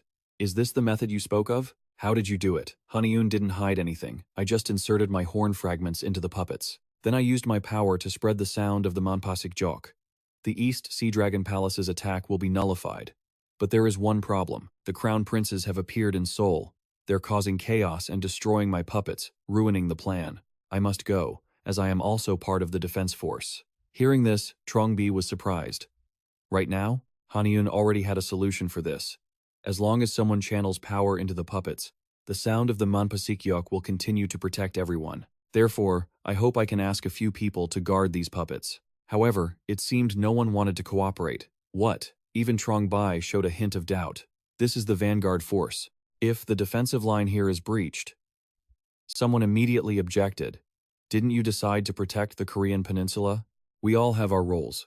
Any changes before the attack will just create chaos." He patiently explained, "As long as the puppets are intact, the flute's sound will continue." Still, not everyone was reassured. This evasive attitude directly angered Trongbi. "All of you. Is it so hard to channel your power?" But everyone had their own reasons. "But we need to consolidate our strength.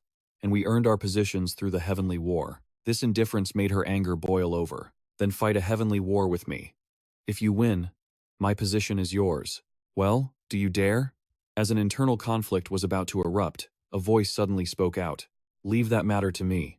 This statement successfully drew everyone's attention.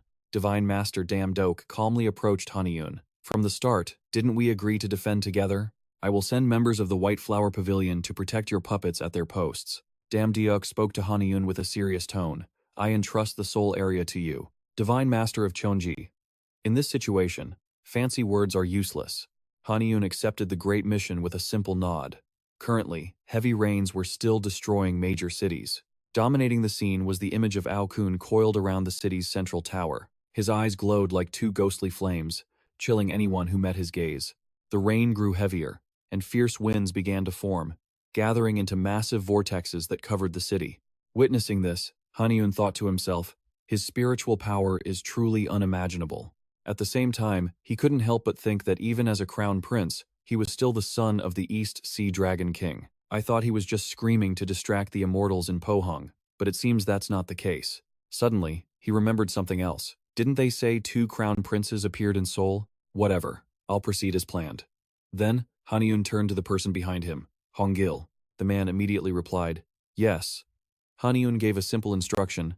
"I'm going down there. You take this and handle the situation up here with the other immortals." He took the flute, confused.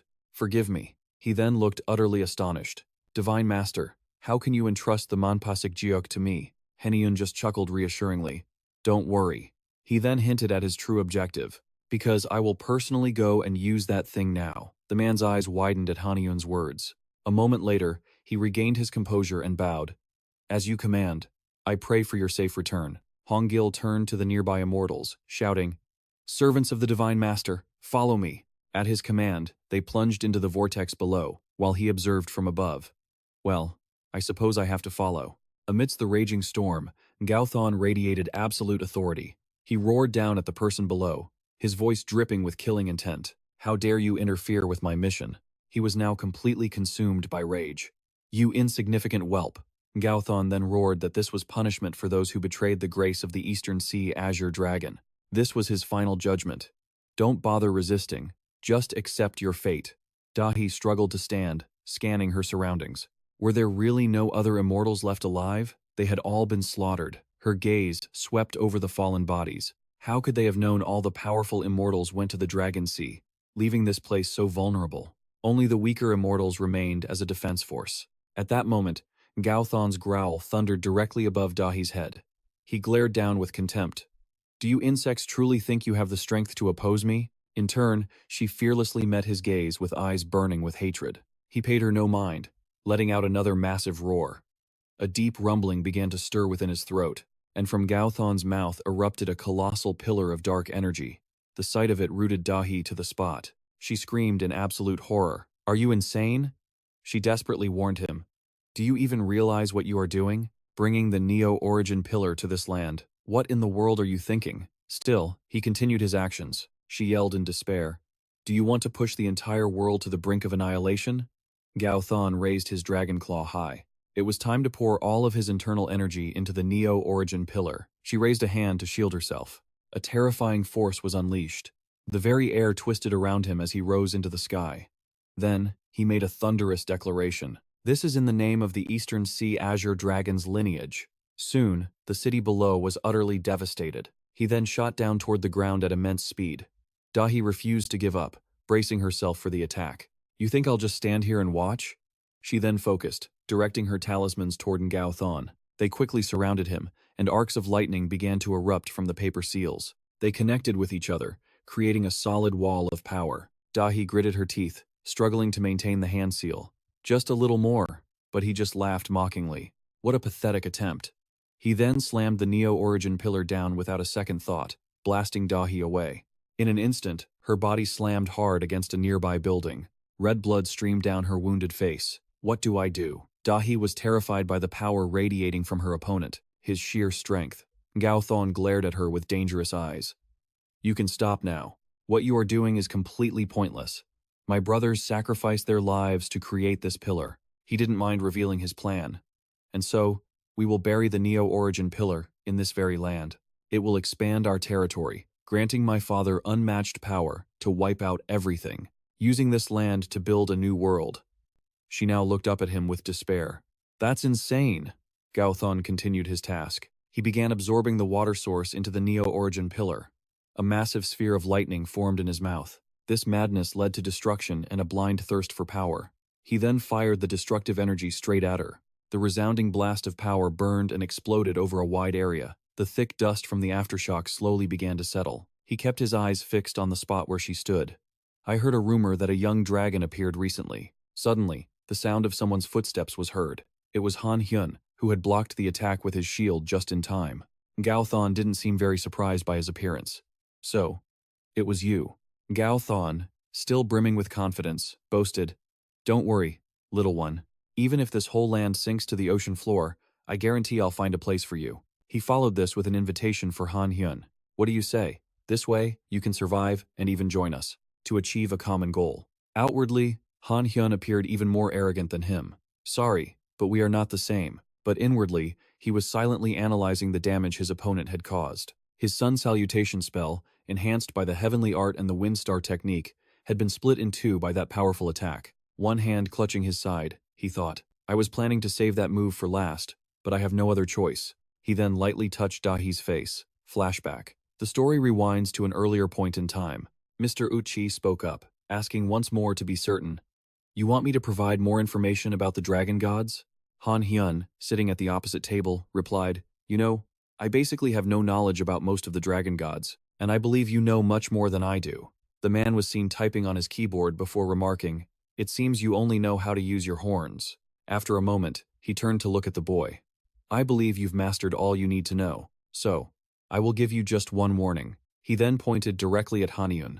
If you want to live, protect your divine dragon scale. He continued with his explanation. Since you are now a dragon god, you probably subconsciously protect a part of your body, the place known as the divine dragon scale. When you're at your absolute limit, you can use it. Instinctively, Haniun's hand moved toward that very spot. Just then, a spark of lightning grazed that area. Immense power began to radiate from Haniun, but he stood his ground, unleashing his strength. Arcs of lightning flashed across his face as a voice echoed from within. Your power will be unleashed. Haniun's body was now clad in awesome dragon god armor. With a fierce growl, he charged toward Ngao Thon. A flash of light shot straight across Ngao Thon's torso. The attack caught Ngao Thon completely by surprise. You? Haniun retreated backward at maximum speed. A suspicion formed in Ngao Thon's mind. It's obvious. You used the divine dragon scale? But Ngao Thon suddenly sneered. Ha ha, so you're looking for a quick trip to the underworld? You have a death wish? Even with the divine dragon scale, it will only send you to your grave faster. With that, he lunged straight for Haniun. Haniun smirked. Yes, you have a point. He quickly unfurled a scroll, and the characters upon it began to glow. At his command, demonic masks materialized from thin air. He now faced his opponent with renewed confidence. I might be heading for the underworld, as Haniun yelled, the masks fired beams at Ngao Thon. But I'm taking you with me. One after another, he cut down the man's clones. They let out faint cries before vanishing completely. Seizing the opening, Haniun flew toward his foe. Burning with rage, Ngao Thon roared furiously, "You!" As the clones swarmed Haniun from all sides, Ngao Thon realized something was wrong.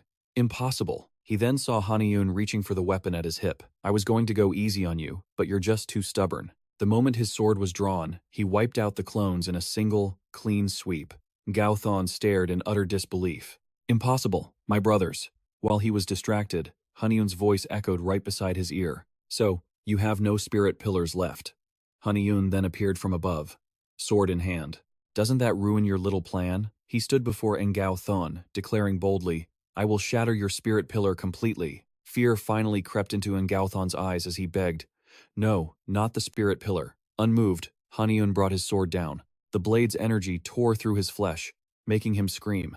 The sharp sword plunged deep as Haniun spoke in an ice-cold tone. "You thought I couldn't destroy the spirit pillar alone?" A brilliant light began to glow from the wound. His voice rose in fury as he screamed, "How do you like this now?" His eyes were now filled with pure killing intent. The points of light spread rapidly. Countless wooden vines erupted from the wound, binding Ngao Thon's body and forming a massive pillar. Completely drained, Haniun now had to lean on his sword for support. Ngao Thon could only stand there, completely immobilized. "Unbelievable. You used your divine dragon scale. Just to stop me?" Haniun simply nodded in response. Of course. As his strength returned, he immediately stood up straight. "I'm not the only one willing to risk it all for this land." But as he turned his thoughts elsewhere, up there, they must be finished by now. Then, from behind him, a sinister laugh erupted. "Hey, you!" Ngao Thon couldn't hide his triumphant glee as he taunted. "Did you really think we would only attack this area?" Haniun started to feel a sense of dread. What? Suddenly, the wooden pillar beneath him shook violently. A terrible feeling washed over Haniun. His intuition screamed that the waters were in turmoil. Somewhere far away, a land was beginning to sink. The moment he spoke, massive spikes erupted from the ground. Vines shot out, ensnaring the unconscious Ngao Thon. Haniun's eyes darted around, assessing the situation. The spiritual energy from the East Sea, it's growing stronger. "I have to stop this before it's too late." A sudden agony shot through his side, forcing Haniun to grimace. Seeing him collapse, Dahi flew to his side, crying out anxiously, "My lord!" She landed, rushing to him. "My lord, are you all right?" Clutching his stomach, he trembled and whispered, "I'm fine." Then, Haniun sensed something. He looked up, startled, into Dahi's empty, crystal blue eyes. They held a deep sorrow. This woman, he thought, her cold expression flashing in his mind once more. Haniun realized with horror. She was the one who tried to kill him before. His hands wouldn't stop shaking for even a moment. Cold sweat poured down like a waterfall. "I'm not wearing my mask." Haniun stared at the woman before him as if she were a demon. "If she recognizes me." His chaotic mind pictured Dahi reaching out, her eyes as sharp as blades. "She's going to kill me." As terror seized him, she grabbed his shoulder. "My lord," Dahi cried, seeing his shocked face. "Please, just a moment." She began searching for something on the ground. "You must have used too much spiritual power. I will begin your treatment immediately. Please, wait a moment." He watched her, confused. "Doesn't she recognize me?" Dahi stared at the pill in her hand. This isn't enough. But then, Haniun saw his own reflection on her blade. Finally, it all clicked. "Ah, I see. Using the divine dragon scale must have changed my body." Haniun's tense heart finally eased. "I'm so glad she doesn't recognize me." But Dahi offered the pill. "My lord, this is from the Azure Serpent." "My lord!" Li Ung shouted, leaping down. "Are you all right?" Haniun staggered to his feet. "I'm fine. So you stopped the other princes from placing the spirit pillars." His exhausted body was supported by Hong Yi. "And you must have felt it too. Something is happening far away. We must return to Pohang and investigate at once." Dahi stood up impatiently. "Wait, my lord, I need to treat you." She was met with Haniun's furious expression. "We don't have time for this." While we stand here talking, the East Sea Dragon King grows even stronger. A tidal wave twisted into a giant waterspout, ravaging the coast. Bodies fell like straw dolls. Even skeletons were shattered and mixed among the motionless forms. Amid the swirling vortex, only Trong Bi remained standing. Sweat mixed with the water streaming down her face, staring at the storm of waterspouts. She couldn't understand. What in the world is happening? The vortexes twisted into the sky, weaving together as Trong B wondered. How did he suddenly get so strong? Before she could figure it out, Haniun and the others arrived. Seeing her reinforcements, she quickly stood. "My lord, prophet, thank goodness you're safe. Is the situation in Seoul handled?" He answered immediately. "Yes. And now we know their true plan." Haniun's face grew grim as he revealed the heartbreaking truth. The Dragon King sacrificed his own sons to sink this land and expand the East Sea's territory. Hearing this, Trong-bi was horrified. She asked, confused, "But I'm sure I just felt an earthquake. How exactly are they planning to sink the land?" Haniun stroked his chin thoughtfully. He mentioned a pillar. From behind, Dahi added, "The origin spirit pillar." Her face was serious. "It's the very thing you stopped him from burying." Just then, the seawater and waterspouts surged toward them. Watching the deluge, he concluded grimly, "The East Sea Dragon King isn't finished yet." Trong-bi bowed her head respectfully. "Thanks to you, Seoul wasn't buried. But this place was nearly wiped out. I wish I could dive in and fight them myself." He didn't answer, clutching his side as the pain suddenly returned. Despite the pain in his side, Haniun declared, "I'm going to the Dragon King's palace." Her eyes widened in alarm. "What?" Immediately, Dahi grabbed his arm to stop him. "No, you can't. You just fought the East Sea's crown prince. You need to treat your wounds first." Haniun yanked his arm away. "I'm the only one here who can face the Dragon King. I'll go alone." His eyes fell, hiding his true intentions. "Besides, I have to do this alone." Suddenly, a figure rushed forward. It was the heavily injured Quan Nyach. He gripped Haniun's shoulder, panting heavily. "My friend, you're pushing yourself too far again." Worry etched itself onto Quan Nyach's face. "You can't go there alone. It's a death sentence." "Weak," he still insisted. "Let me go with you." He then coughed up fresh blood. The horrifying sight made Dahi scream. "Immortal Quan Nyach, please be careful with your wound." Haniun felt a pang of jealousy seeing Dahi's concern. So, she's still as kind and warm as ever. He could clearly see the worry in her eyes. "But now that she's involved with immortals, my unique nature will only hold her back." He coldly pushed Quan Nyach's hand off his shoulder. "Let me go. I will go alone." "It's like you don't understand." Haniun didn't answer, instead ordering Li Ung, "I'm leaving everything here in your hands." He immediately replied, "As you command." Quan Nyach tried to run forward but was blocked. He could only watch, completely powerless. Haniun walked into the raging waves and waterspouts. Quan Nyach screamed desperately, "No, stop!" As he cried out, Haniun vanished into the sea. He suddenly stopped, as if something stunning had appeared before his eyes. It was a magnificent, brilliant palace. So this was the East Sea Dragon Palace, but strange. For such a vast place, there wasn't a single soul in sight. Haniun walked on the white tiles, surveying his surroundings. It was completely empty. The more he looked around, the heavier his heart became. Was it because all the princes sacrificed themselves for the new spirit pillar? Why did they desire power that much? Haniun glanced at the upper floors. There was more than one suspicious thing here. I thought there would be something to stop me from entering the Dragon Palace. But there's nothing. A faint stream of energy brushed past him, and this spiritual power. It seemed to be guiding him somewhere. It was clearly wood energy, but it felt very strange. And this place. He burst through the doors to a room filled with plants. Why is there such abundant wood energy here? Then, the scene before him left Haniun absolutely stunned. These were vines, wrapped tightly around bodies scattered on the floor, as if draining their life force. What happened to these people? Haniun felt the wood energy in the air. Looking at their auras, it seems they only recently awakened as immortals, gaining their undying bodies. Memories of the public outcry flashed through his mind. No way. Are these the sacrifices for the East Sea Dragon King? And the protest was against sacrificing to immortals. Haniun's hand touched a thick vine nearby. This strange wood energy, he finally understood. So that's it. Haniun's gaze swept over the motionless bodies. The East Sea Dragon King experimented on his sacrifices, but something still bothered him. But why? Haniun's gaze fell upon a mortar on the table. He walked toward the mess of medical texts and herbs. Was he conducting drug experiments here too? Then, he curiously stroked a soul fragment. What is this statue doing here? Haniun picked it up to examine it. I can feel a faint wood energy inside. Could this be their research subject?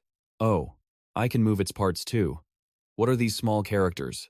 Haniun turned the soul fragment over and read the engraved text. Yan Emperor Shenong. He recoiled in shock. The Yan Emperor, Shennong? Legends instantly flashed through his mind. If it's the Yan Emperor Shennong, he's the one who created the spirit-sealing arts using wood energy. A storm of speculation rushed through him. So the East Sea Dragon King is also researching wood energy? I'll take this for now. Suddenly, a weak voice cried, "Save! Save me!" The immortals on the floor began to groan. "Help, please." Haniun's hand tightened on the soul fragment as he replied in a low voice, "I'm sorry. Right now, there's nothing I can do for you." His brow furrowed in deep thought. Once they return to land and regain their power, they can surely break free from this strange wood energy, and their immortal bodies will return to normal. He looked up at the ceiling with determination. In that case, I should accept the Dragon King's invitation. Soon after, Haniun entered a vast hall. He couldn't help but startle at the sight before him. A massive tangle of vines was flowing across the floor. This is the wood energy surrounding those vines. The Dragon King? Haniun was stunned, sensing the flow around it. They're just plants, but they all share the same wood energy? Affing, at his side, couldn't seem to believe it. This is insane. So, this is the Dragon King? It trembled non-stop, sensing the strange life force. This isn't just one body of the Dragon King. These plants, each one is a living creature. Look at the giant vines. It formed a mass reaching the ceiling. Affing guessed. 1,000,000? 10,000,000? Even more than that. His eyes shot open in shock. Huh? Suddenly, they split apart, and a deep, raspy voice called out, "I have been waiting, little dragon." At that moment, Ao Guang appeared in his form as the Dragon King. Haniun looked up at the giant creature. "You are Ao Guang, the Dragon King of the East Sea, correct? Why would you welcome me?" He ignored the boy, asking a cryptic question instead.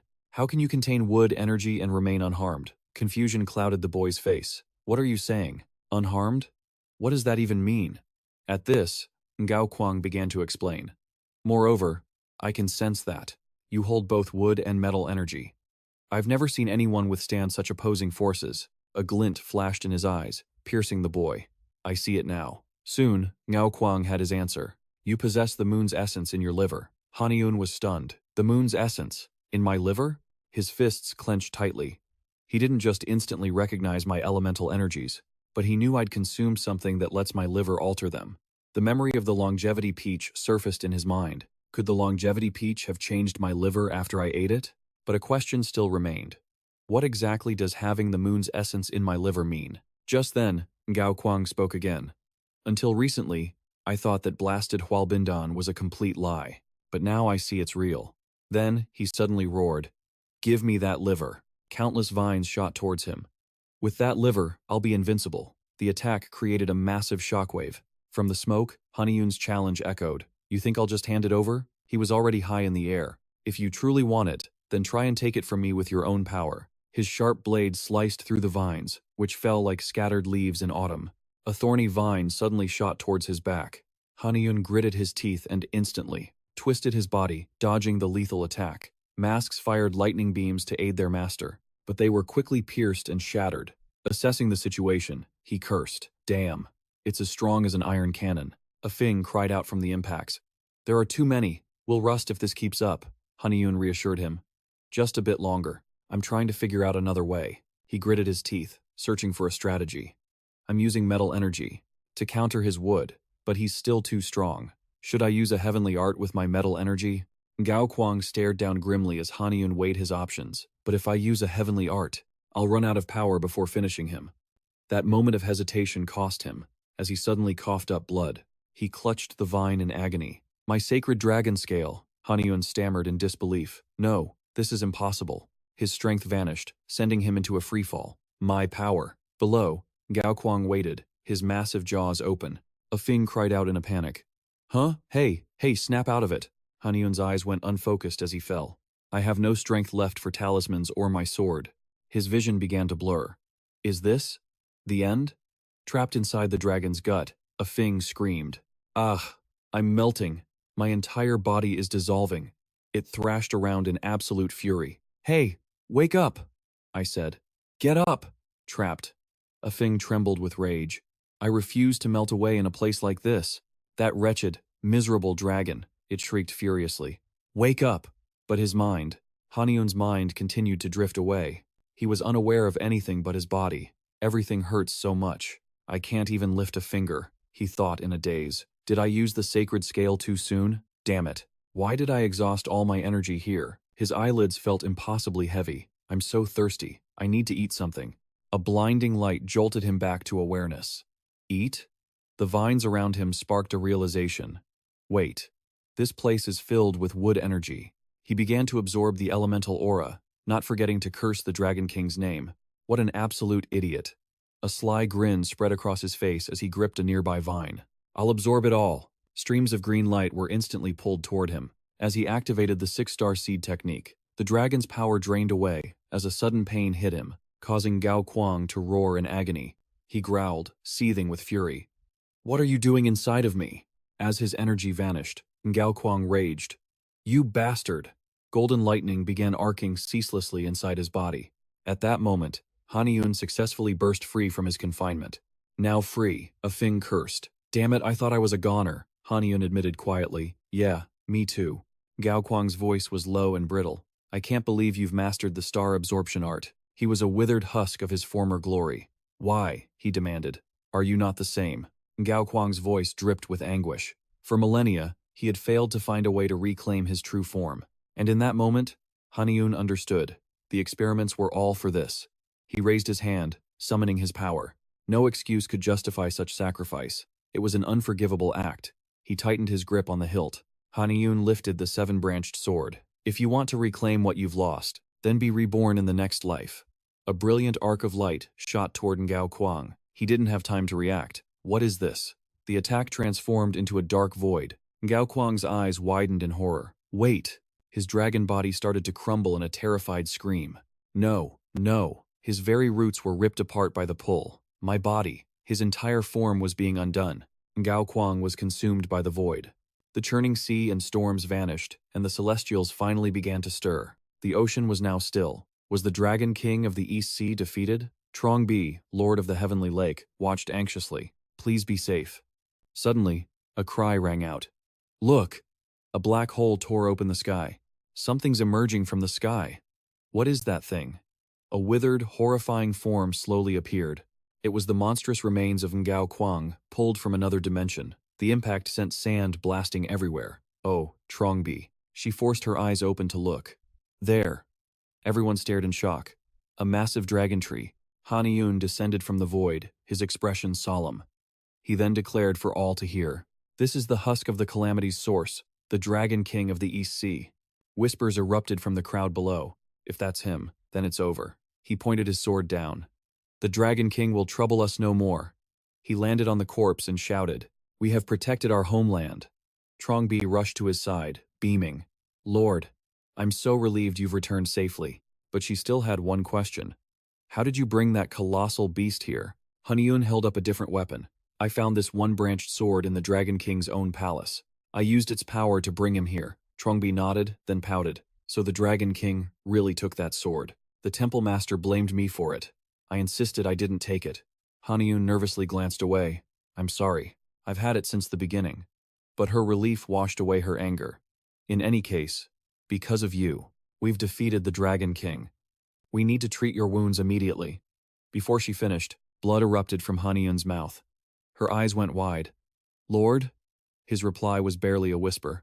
I think it's too late. More blood spilled from his lips. The dark power in his eyes faded away. Horror consumed her expression. Lord! Li Ung desperately ran to him. Lord! He caught Haniun as he fell. You've lost too much power. Please, take mine. He stubbornly refused the offer. No, you'll burn yourself out. I cannot take it from you. Li Ung pleaded. But sir, a memory echoed in his thoughts. When you've reached your absolute limit and truly need to use it, your final ounce of strength, your power will erupt. But after that power explodes. A faint smile formed on Haniun's lips. He placed a hand on his shoulder. Li Ung and slowly spoke the command. Return to the source. Before he vanished, Haniun offered a gentle request. Please take care of what comes next. With those words, he crumbled into dust, carried away by the wind. Trong Bi's world went dark. Lord? She stammered, trembling. She turned to Li Ung in desperation. This is a joke, right? It's not true, right? But when he turned to her, the Lord of the Heavenly Lake spoke the brutal truth. He exhausted all his power and has perished. Hearing those words and seeing the dragon's corpse, a shaken voice cried out, "Lord, the Lord of the Heavenly Lake is gone!" In front of everyone, not a single person could accept it. Trongbi couldn't process the words. "Did you say he's dead?" The crowd began to panic. "What? But he just saved us from the Dragon King." "Oh, by the heavens." Meanwhile, Barry froze hearing the news. "Wait a second. What happens to the East Sea's treasure? The Lord of the Heavenly Lake killed the Dragon King. So who gets the treasure now?" She couldn't hold back her rage. "This is ridiculous." Barry turned and demanded, "You claimed the Lord was all-powerful, on par with the East Sea's Dragon King? How could a dragon who only rules the Heavenly Lake on Baekdu Mountain ever be equal to the dragon who rules the entire East Sea?" She then reached her own conclusion. This must be a scheme by the Master of the Heavenly Lake to steal all the East Sea's treasures. Dahi then approached with a sour look. "Princess Bari, are you going to deny everything the young master has done?" Then, she angrily pointed at the corpse ahead. "What about the body lying right there?" Dahi's face darkened. "Don't deny it when the proof is so clear. I was a witness too." But Bari was clearly displeased, even giving her a meaningful glare. Dahi's voice turned firm, each word sharp. "I saw the power of the Heavenly Lake's master myself." The scene flashed back as she spoke. In an instant, his power surged, and he slaughtered the Dragon King's son. "I don't know much about dragon energy, but I suspect the Master of the Heavenly Lake hid that power, because using it would endanger his own life." Dahi looked up, her gaze resolute. She stared straight ahead. "Is that right, subordinate of the Heavenly Lake's master?" Kangbai scoffed in contempt. "Hey, old woman, you act so smart just because you've lived long? You're only human." Just then, Li Ung revealed that from the start, the Master of the Heavenly Lake planned to share the treasure. His words made Bari suspicious. "What?" But Dahi was left completely stunned. Then why join the East Sea conquest? He thought to himself. "I heard it was to defeat the Dragon King and gain power equal to the 8 great divine, mountains and heavenly 3. But I don't need to tell them the whole truth." So, Li Ung simply summarized it in one sentence. It was all for the sake of humanity. Immediately, whispers erupted. "My gosh, how could someone so noble, unlike the others?" Bari sneered. "Ha, for humanity?" She roared with fury. "How dare you lie like that? You're not telling the truth, are you?" Bari's eyes now burned with hatred. "He even killed my son just to raise his rank in the celestial war at the divine capital. If he had no hidden motives, he wouldn't have wanted that spirit pillar." Those words enraged Kang Bi, who cut her off with a growl. "Hey!" Her face darkened with fury. Her anger radiated outwards. "How dare you speak nonsense about a hero who risked his life? If you keep spouting lies, even someone like you won't be safe." Immediately, everyone else prepared to strike her down. Facing this, Bari had no choice but to shut up and turn away. Meanwhile, Li Ung glanced at the 7-branched sword. Without hesitation, he pulled it out. The Master of the Heavenly Lake wanted to give everyone the East Sea's treasure. He then raised it high and declared, "But to honor him, I will only take the 7-branched sword, the blade that received his final power." Kang Bi was completely bewildered. "What? That's a little." Before she could finish, Li Ung interrupted. "Isn't this also one of the treasures that fell into the Dragon King's hands, so I can keep it, right?" She quickly tried to reason with him. "But that's a divine artifact, currently disputed by the Divine Temple's master." She tried to stop him. "I know the master's contributions were great, but this is a diplomatic issue." Just then, someone else approached. "I will take responsibility for that." All eyes turned to the newcomer, Lord Damdiuk. She took a step forward, her voice strained with tension. "No, you can't. The Hall of 100 Flowers is already in a terrible state. If the Divine Temple pressures us further, you'll be responsible for this." But he remained unfazed. "There's no need to worry." Next, Damdiuk calmly analyzed the issue. "Didn't they say the Dragon King would use the Spirit Pillar to sink this land and expand the East Sea?" Kangbi replied, stunned. "That's right." He then continued, "If we hadn't stopped that pillar, Japan would be in chaos right now. Let's claim ownership of the 7-branched sword for that reason." As he finished, her eyes widened. "What?" she exclaimed, deep in thought. "I knew this wouldn't be simple. We're talking about a divine amulet that once ignited a war in the heavens." After a moment, she calmed herself, turning to the 7-branched sword. But the image of a lone silhouette lingered. Haniun, their savior, flashed through her mind. This was to honor the master of the heavenly pond, who made the ultimate sacrifice. It seemed Kangbi had reached a decision. Her voice was firm. "All right. I will lend you my aid as well." Damdiok offered his deepest gratitude. He then turned his gaze to the other, offering the same words. Facing Li Ung, he received only a stern, silent glare. That name sent a shock through Zhang Bi. Li Ung? Duck spoke again. With Lady Yuhua exiled, all hunts ordered against you are now cancelled. I know this is shameless to ask. But will you return to the Beihua Pavilion? His identity exposed, Li Ung no longer hid it. My lord, I appreciate that you value my skills enough to ask. But he refused outright. The old me might have accepted your offer. Li Ung's voice was firm. But the Heavenly Pool Master showed me my true path, so I cannot return to the Beihua Pavilion. Duke was stunned by his reply. A strained smile appeared. The Heavenly Pool Master. His kindness extended to the very end. Duke did not press him further. If fate wills it, we shall meet again. My deepest thanks, Lord Duke. Then they flew off, as everyone watched from below. Overcome with emotion, Zhang Bi watched them disappear into the distance. Everyone watched until Li Ung vanished. Hongnyo glanced worriedly at Guak Nok, but he remained perfectly calm. I'm all right, sister. Soon his sharp eyes spotted a figure crash into Hyoryok. That kid, he's still alive. Meanwhile, Haniun's voice was faint. After using the heavenly escape sword art, I can't even lift a finger. You did well, master, Li Ung praised. Han-Eun recalled their earlier conversation, a time filled with worry. If I use the divine dragon scale, will I die? Uchi's reply was blunt. Huh. You won't die instantly. Han-Eun was confused. Huh? Seeing his blank stare, he clarified. You'll lose your dragon form, reverting to your state before passing the dragon gate. It's why those with dragon blood never dare use the divine scale. No one wants to restart centuries of training. This was precisely why Han-Eun faked his death. After using the scale, he could return as Park Han-Eun, not as the dragon he had become. Back in the present, he lay exhausted in bed. Han-Eun finally awoke to the dim light of dawn. He began to eat, his spirits high. Food tastes best after a hard day's work, he muttered to himself. I've also claimed the seven-branched sword. Park Han-Eun doesn't need to hide anymore. He then admired the orb in his hand. Han-Eun's memory sparked. And of course, I have the Yoiju I took from the East Sea Dragon King's dragon vein.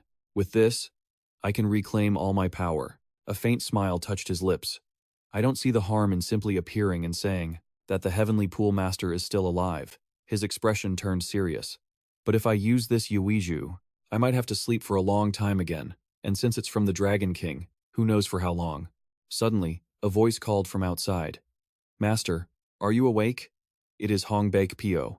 Han-Eun heard and replied, Ah, come in. Moments later, Li Ung entered and began his report. All arrangements have been completed. His tone was grave. Per your orders, Kang Bi and Heo Ryok have successfully received the Heavenly Pool's essence. They are now the masters of the Heavenly Pool Palace. Han-Eun was pleased. Thank you for your work. It seems you endured many hardships for my sake. Even without me, Kangbai and Heo Ryok can now manage the palace. Li Ung caught the hidden meaning at once. You plan to leave the Heavenly Pool Palace? Han-Eun was startled that he knew. He confessed his plan. Everyone thinks I'm dead, but if they learn the Heavenly Pool's essence is still tied to me, they'll know I'm alive. I have another plan in motion, so it's better to entrust it to them. Li Ung understood immediately. In that case, his next words left Han-Eun utterly speechless. I will be leaving as well. Han-Eun immediately panicked. Leaving? Where are you going to go? Li Ung spoke slowly. For your plan to succeed. Wouldn't my presence here simply be a hindrance? Han-Eun's voice grew frantic. What are you saying? Did I overwork you? Do you dislike my medicine? Li Ung held up a hand. Haha, it's nothing like that. He then shared his own intentions. Gaining experience under you was valuable, but as you move forward, so must I. His determination was absolute. I want to follow Master Saap's path as best I can. Li Ung paused for a moment before continuing. While helping you, I discovered a way to restore my clan's secret arts. He had stumbled upon an ancient text. I have found a place where the secret arts of the Yuan and Ming dynasties still exist, the very source of the Li clan's techniques. Finally, as if a great weight had been lifted, Li Ung revealed everything. So I will go to the Central Plains to study the path of the immortals. Haniun was stunned by his words. He fell silent, a sad thought crossing his mind. Just as I feared, it's time to say goodbye. Hiding his true feelings, Haniun looked up with a strained smile. I don't believe I'm worthy of your praise. Li Ung's voice grew serious. That's not true. I never imagined I would learn so much from you. And when we first met, I never dreamed we would form such a close bond. Every word sent a thrill through Haniun. Well, I was pretty forward from the start. But Li Ung quickly clarified. No, I mean when I saw you at the Green Flower House. This shocked Haniun, who parted the curtain and demanded, How long have you known? How long? Li Ung looked at Haniun, smiling gently as he slowly revealed the truth. When I first saw you, you looked so different that I didn't recognize you. A memory of the past flashed clearly in his mind, the Haniun of that time. I remember the scent of tea, Haniun pressed anxiously. So you've known from the very beginning? As he remembered their past interactions, Haniun's heart churned. How could I have done all those things to my senior? And how could he just let me?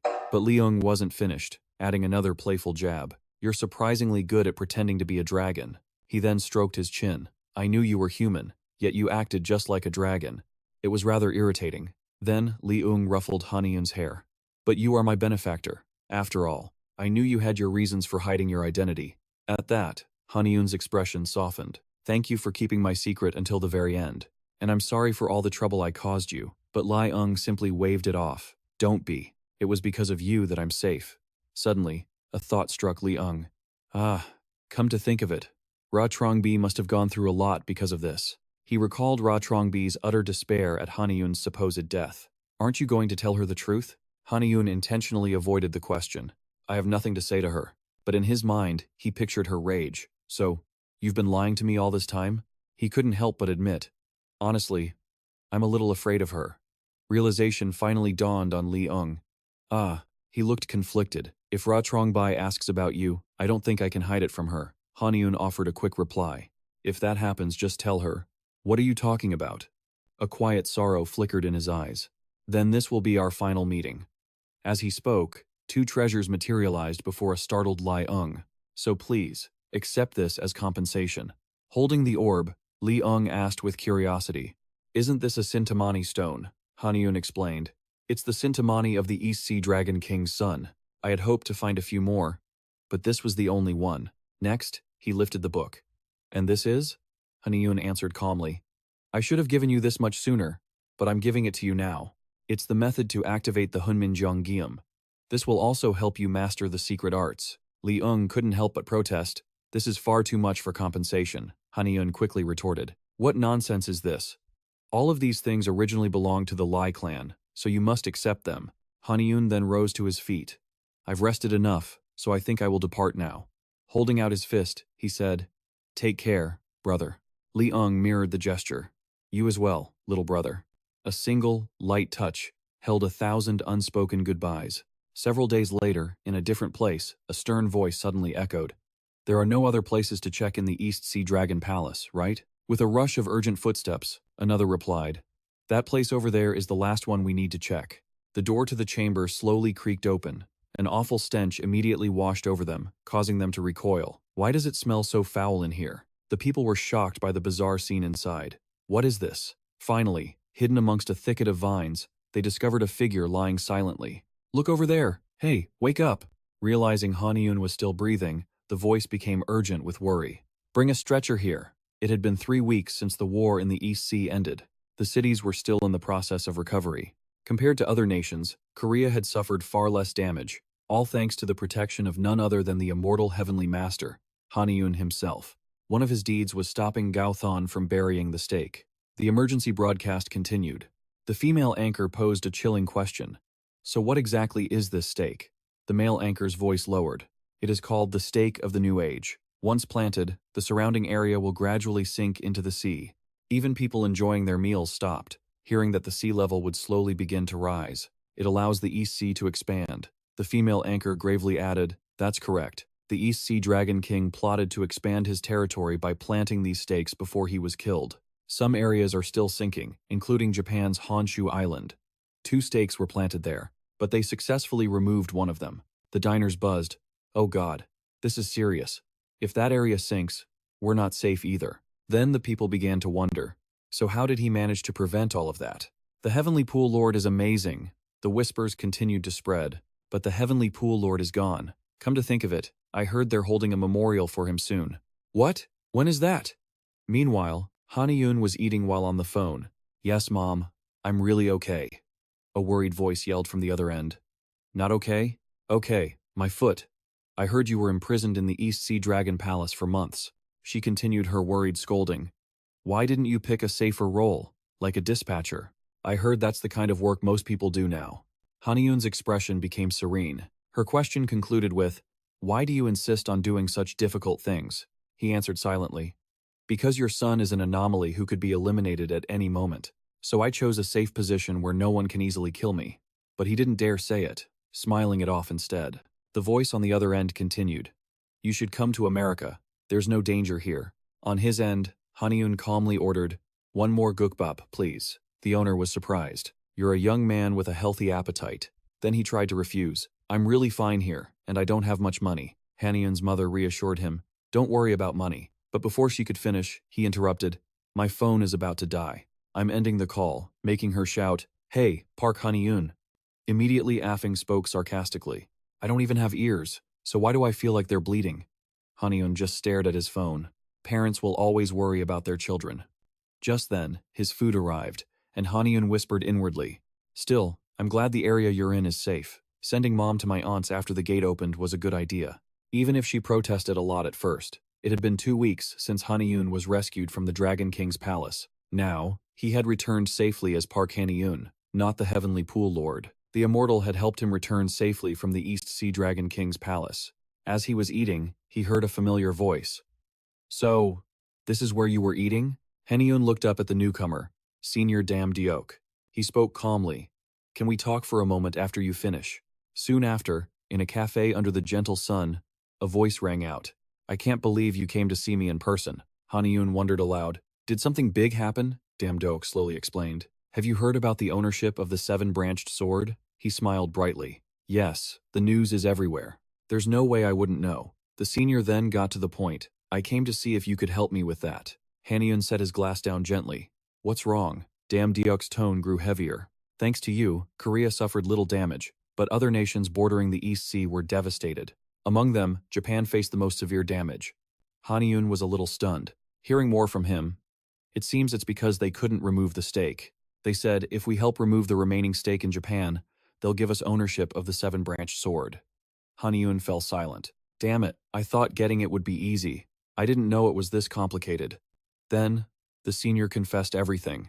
I wanted to go myself, but circumstances prevent me, so I couldn't help but think of asking you. If needed, I will provide potions or talismans to boost your power. Can you help me? Hearing this, Haniun thought to himself, I should have handled this myself, rather than entrusting it to another, only to second-guess them. What about the other immortals? Will anyone else accompany me? Damduak replied without hesitation. Yes. We have invited a select few who proved their mettle in worldly conquest and battle. If you can secure the artifact, we will prepare a reward befitting your accomplishment. As he spoke, a knowing smile crossed his face. I won't just get the seven-branched sword, but another prize as well. Of course, I'll go, he agreed instantly. When do I depart? After learning his departure date, Haniul immediately checked the schedule. The day I leave for Japan is the day after my own memorial service. He moved through the crowd, lost in a storm of thoughts. I always planned to visit Japan someday, to claim the seven-branched sword and search for the remains of Orochi. But I never imagined an opportunity like this. His expression turned grim, pondering why he returned in this form. As Park Haniul. Because I cannot enter Japan as the master of the Heavenly Pond. Shortly after the Heavenly Gate opened, all nations forbade their ancestors from freely crossing borders. It was to stop the world from descending into chaos, especially with immortals who had waged war across history. The measure was more necessary than ever. The Immortal Management Committee became incredibly strict. Even for a dragon, changing their stationed nation was absolutely impossible. So while immortals can travel abroad, obtaining a visa is harder than for any mortal. That's why he returned as Park Haniul, unsure if he could even leave the country, let alone be paid for it. Haniul gazed at the jewel before him, musing. Now that I've handled that complicated issue, I can finally take my time using this Yoiju. He stroked his chin, deep in thought. Is there a way to shorten the absorption time? Ultimately, Haniul decided he should ask Hirox and Kangbi. Before long, he reached their location. At the news, Kangbi rushed out. My lord, had you informed us of your arrival, we would have prepared a proper welcome. Haniul felt a bit awkward. Did I arrive at a bad time? Kangbi answered with deep respect. No, not at all. You are welcome here at any time. As they entered, Haniul glanced around the area. By the way, where is Hirox? Kangbi's voice was low. Ah, Herox. He then led Haniul toward his location. He is focusing his entire will to absorb the Yoiju of the East Sea Dragon Prince that you bestowed upon us. The scene before him was staggering. A battle of wills? Seeing Haniul's expression, he elaborated. Is this your first time witnessing this? A clash with the original owner's will is inevitable. When absorbing a Yoiju, one slowly analyzes it, as its power was gathered over eons to create a dragon. The original owner's consciousness persists, and it will not relinquish its power easily, even in death. He then asked with curiosity, So how long will it take? Kangbi replied softly, It will not take long for Herox, my lord. He will quickly overcome this trial and absorb the Yoiju's full power. Hearing this, Haniul was lost in thought. I don't recall this happening when I absorbed the Yoiju after fighting that ninja. Then why did I fall into such a deep sleep? He recalled the past event. Then again, I was nearly crushed to death. Was that long sleep a recovery from an all-out spiritual battle of my own? Haniul glanced at the orb again.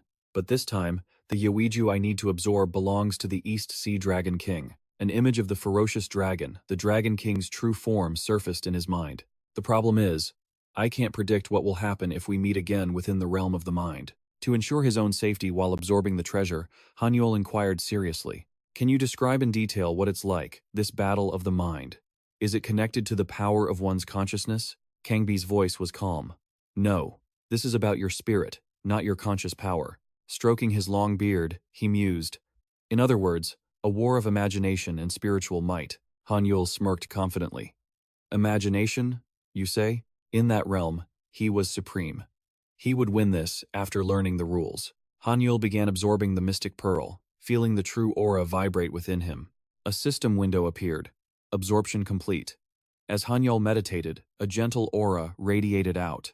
Just then, a figure appeared. It was none other than Gao Kuang. So arrogant now, are we? Haniul thought, facing the powerful presence. No fear showed in the azure dragon's eyes as he scanned the empty void. Haniul stood within a vast, endless space. So this is what my mind looks like. Gao Kuang saw his calm and sneered. It seems you took herbs to fortify your mind. His eyes instantly turned to ice. Did you anticipate this when you stole my pearl? But trying to swallow what is mine was a fatal mistake. With that, Gao Kuang lunged at Haniul. This body is more than just a mental phantom. He struck at once, unleashing a killing technique. His aura took the form of a water dragon, surging forward with immense pressure. But Haniul was not panicked, leaping back and twisting mid-air to dodge the deadly assault. Staggering from the shockwave, he regained his footing and stood firm. Not backing down, Haniul prepared to counter. But Gao Kuang attacked from behind. A whirlpool immediately formed, trapping Haniul at its very center. The crushing pressure tightened his chest, suppressing his spiritual power. Damn it, Haniul cursed inwardly. I could see his attacks clearly when he was using his wood abilities. But with water, I can't see a thing. His body tensed. He's far stronger with water energy. Gao Kuang had only just started, and Haniul was already in a desperate situation. Is this the true power of the Azure Dragon? But he held on, his gaze never wavering. This power is on a whole other level. He couldn't believe he'd once killed such a creature. Seeing Haniul still standing, Gao Kuang offered faint praise. You're holding up surprisingly well. His eyes then flashed with menace. I was being gentle. Gao Kuang snapped his fingers. Water droplets gathered, then shot toward Haniul like arrows at blinding speed. The attack shattered his defenses, forcing him to spit blood. Haniul clutched his wound, staggering. He fought to stay up, thinking, strange. I ordered an attack, but my body won't respond. Gao Kuang seemed to read his mind. Frightened that your own body won't obey you? He explained, the body mirrors the spirit. Call it an illusion, but for you, this pain is real. Haniul was stunned by the revelation. These injuries, they affect my real body. He forced himself to focus. Calm down. Even as a human, this is my mindscape. His divine sense flared, and he took his half-dragon form. I know a dragon's ultimate power. The thought became his anchor. And I'll use it to fight him. Without pause, Gao Kuang attacked again. You wish! Haniul not only evaded with ease but shot towards him at top speed. Gao Kuang simply sidestepped. Ha! You think you can hit me? He then threw a fist at Haniul. This is how true power feels. The attack was too fast. Haniul was hit squarely. Gao Kuang then unleashed a merciless combination. Ha ha ha. A pathetic bug like you can't do a thing.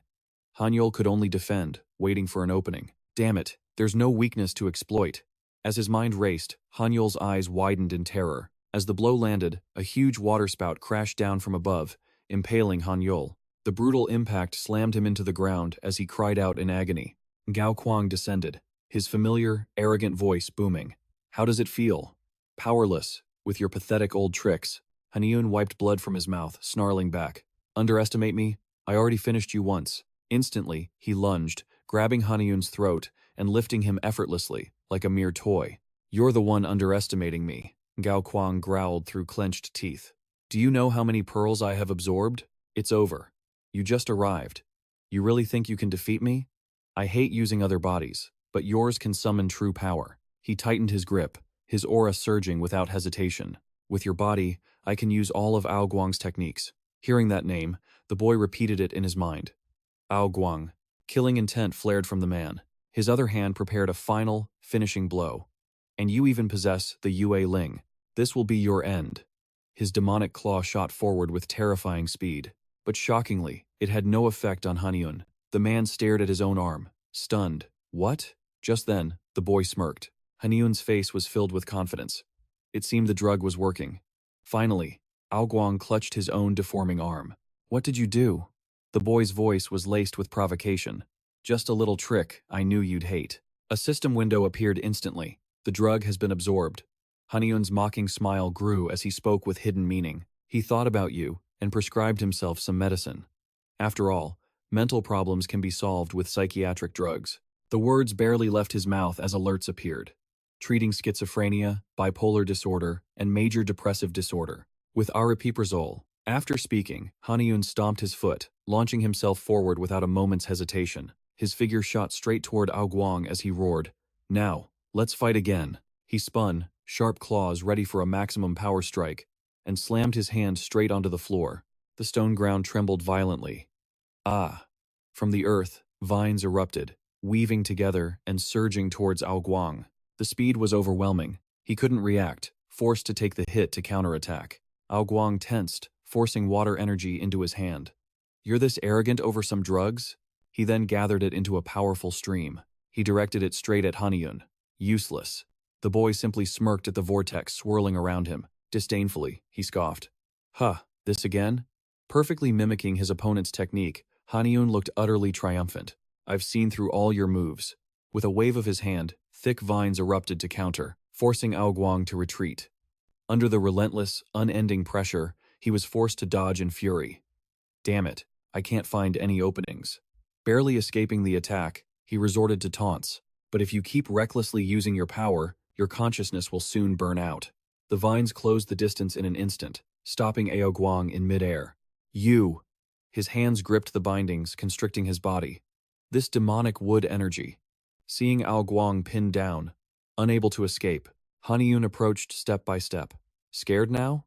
He then grabbed a vine and explained, It's because I can use as much wood energy as I want. But you can't use it fully, even after all your human experiments, right? Then he yanked the man straight towards him. If you're so scared, why not join them? Haniun declared coldly. After a month of consideration, I've thought it over. I've been far too merciful with you. He tightened the vines, his decision made. So I'll make you pay the price, right here, right now. The moment he spoke, the plants moved, leaving Ao Guang stunned. What? He stared blankly as blood erupted from his own body. A moment later, a horrific scream echoed through the air. Throughout it all, Haniun's expression remained ice-cold as he watched the man's agony. After a violent struggle, Ao Guang collapsed to the ground in pain. However, he wasn't defeated yet, spitting defiantly. I will never accept this loss. He glared intently at the boy, his voice dripping with scorn. I can't lose to a snot-nosed brat like you. This is my life's work. Haniun raised a hand, summoning a stream of water. Don't worry. Then, unleashing a fatal blow, I will take everything you've built. A single technique was enough to make Ao Guang dissolve. You damn bastard. The boy said nothing more. He just silently watched as that body turned to dust. A moment later, Haniun left his deep subconscious and returned to reality. Waking up, he opened his eyes with a satisfied smile. Don't underestimate me. The next day, at the memorial gate, for the victims of the East Sea pacification. From the stage, a clear, commanding voice rang out. The East Sea Dragon King blindly pursued power, bringing chaos to this world, Yusa declared with passion. As a result, Our hero, the Heavenly Lake Sovereign, sacrificed himself to suppress the East Sea Dragon King and saved the world. The crowd below listened to every word in silence. Today, I have invited you all here to pay our respects to the sacrifice of the Heavenly Lake Sovereign. Down below, Zhongbi listened, furious. Those bastards talk a big game, but they didn't do a damn thing. Beside her, Danda frowned, signaling for Zhongbi to be quiet. She could only click her tongue in annoyance. He broke into a cold sweat, thinking to himself, of course, if the three heavenly gods had just allocated members for the attack and defense teams, the Heavenly Pawn's master wouldn't have had to make such a sacrifice. His gaze fell upon Usa, who stood on the stage, but arguing with them would only cause more trouble. His mind was already calculating. First, he had to solve the problem in Japan. Usa continued speaking, unaware of the disturbance in the water. Now, let's hear the opening speeches from the 8 great sacred mountains. Suddenly, a violent torrent of water erupted into the sky, stunning everyone in attendance. Huh? What was that? From the raging vortex, a colossal figure with glowing eyes emerged. The immortals screamed in terror. A dragon! It's a dragon! A buzz went through the crowd. Wasn't the East Sea Dragon King already defeated? Could it be a new Dragon King? What are the guards doing? Or have the West and South Sea Kings betrayed us? As everyone scattered in panic, Guan Yu remained seated, completely unfazed. Without a word, he just smiled with amusement. Suddenly, a voice from the water stunned everyone present. A memorial for me is great, but shouldn't we deal with this wreckage first? As the figure landed, a shocked Usa stammered, "See, could it be?" Damdiok also froze, his face filled with doubt. That voice? The rest of the crowd was stunned. Impossible! They stared at the figure before them, filled with suspicion. Heavenly Pond Master. Haniun's appearance left Usa completely bewildered. You're alive? But I clearly saw you perish. To that, he replied with a casual air. Just before my body rotted, my subordinate took me to the East Sea Dragon Palace and revived me with the water root. There, he scanned each person's face before speaking slowly. In the process, I bonded with the East Sea's water root. Would it be fine if I took over the East Sea? At this, someone cried out, "What?" They began to whisper. Bonded with the East Sea? Doesn't that make him the new East Sea Dragon King? While the crowd was still stunned, a man stepped forward. Do you really believe he's the Heavenly Pawn Master? Seeing the man stride forward, the square erupted. It's one of the 8 great sacred mountain immortals, Bayan Gang. He frowned, approaching to challenge him. How can you prove you're the Heavenly Pawn Master while wearing that mask? At this skepticism, Trongbi retorted, what are you implying? Just look at his sparkling face. It's obvious. I'm sure it's him. Haniun heard this and deadpanned. Sparkling? He turned to her, recalling her excitement. So, Trongbi, you know the Heavenly Pawn Master, don't you? Enough to defy the 3 realms? You must be overjoyed that he's still alive, right? Facing Byun-gang's doubt, he was unfazed, confirming. So you want proof of my identity? Then he rubbed his chin thoughtfully. It's understandable, since most of you here saw me die with your own eyes. After a moment's thought, he grinned, having made his decision. In that case, Haniun extended a hand in invitation. Why don't you test my strength in a fight? An ink streak cut the sky as a challenging voice echoed. Very well, Byun-gang. He gripped his weapon, his face full of arrogance. Don't cry when you're exposed. With that, he slashed his brush in powerful strokes. From those chaotic ink strokes, a living white tiger materialized with a roar. It then charged forward to pounce on its target. Against the furious assault, Haniun shot upward, hovering in midair. A white tiger. Huh. I like people like you. Instantly, he summoned a current of water to wrap around his body. Let's play. The tiger was startled by this unusual reaction. The water swirled rapidly, compressing into dense orbs, giving the opponent no time to react. Haniun immediately launched them all, bombarding the white tiger. The crowd watched the intense clash between the 2 fighters. As the impact threw debris everywhere, Damdiok quickly raised a hand, blocking a fragment from hitting someone nearby. Without hesitation, he shouted a warning. Get back! It's too dangerous with all this flying debris. The man who was saved nodded frantically. Right. Thank you. Zhang Bi approached with his arms crossed, complaining, couldn't they have chosen a safer place to fight?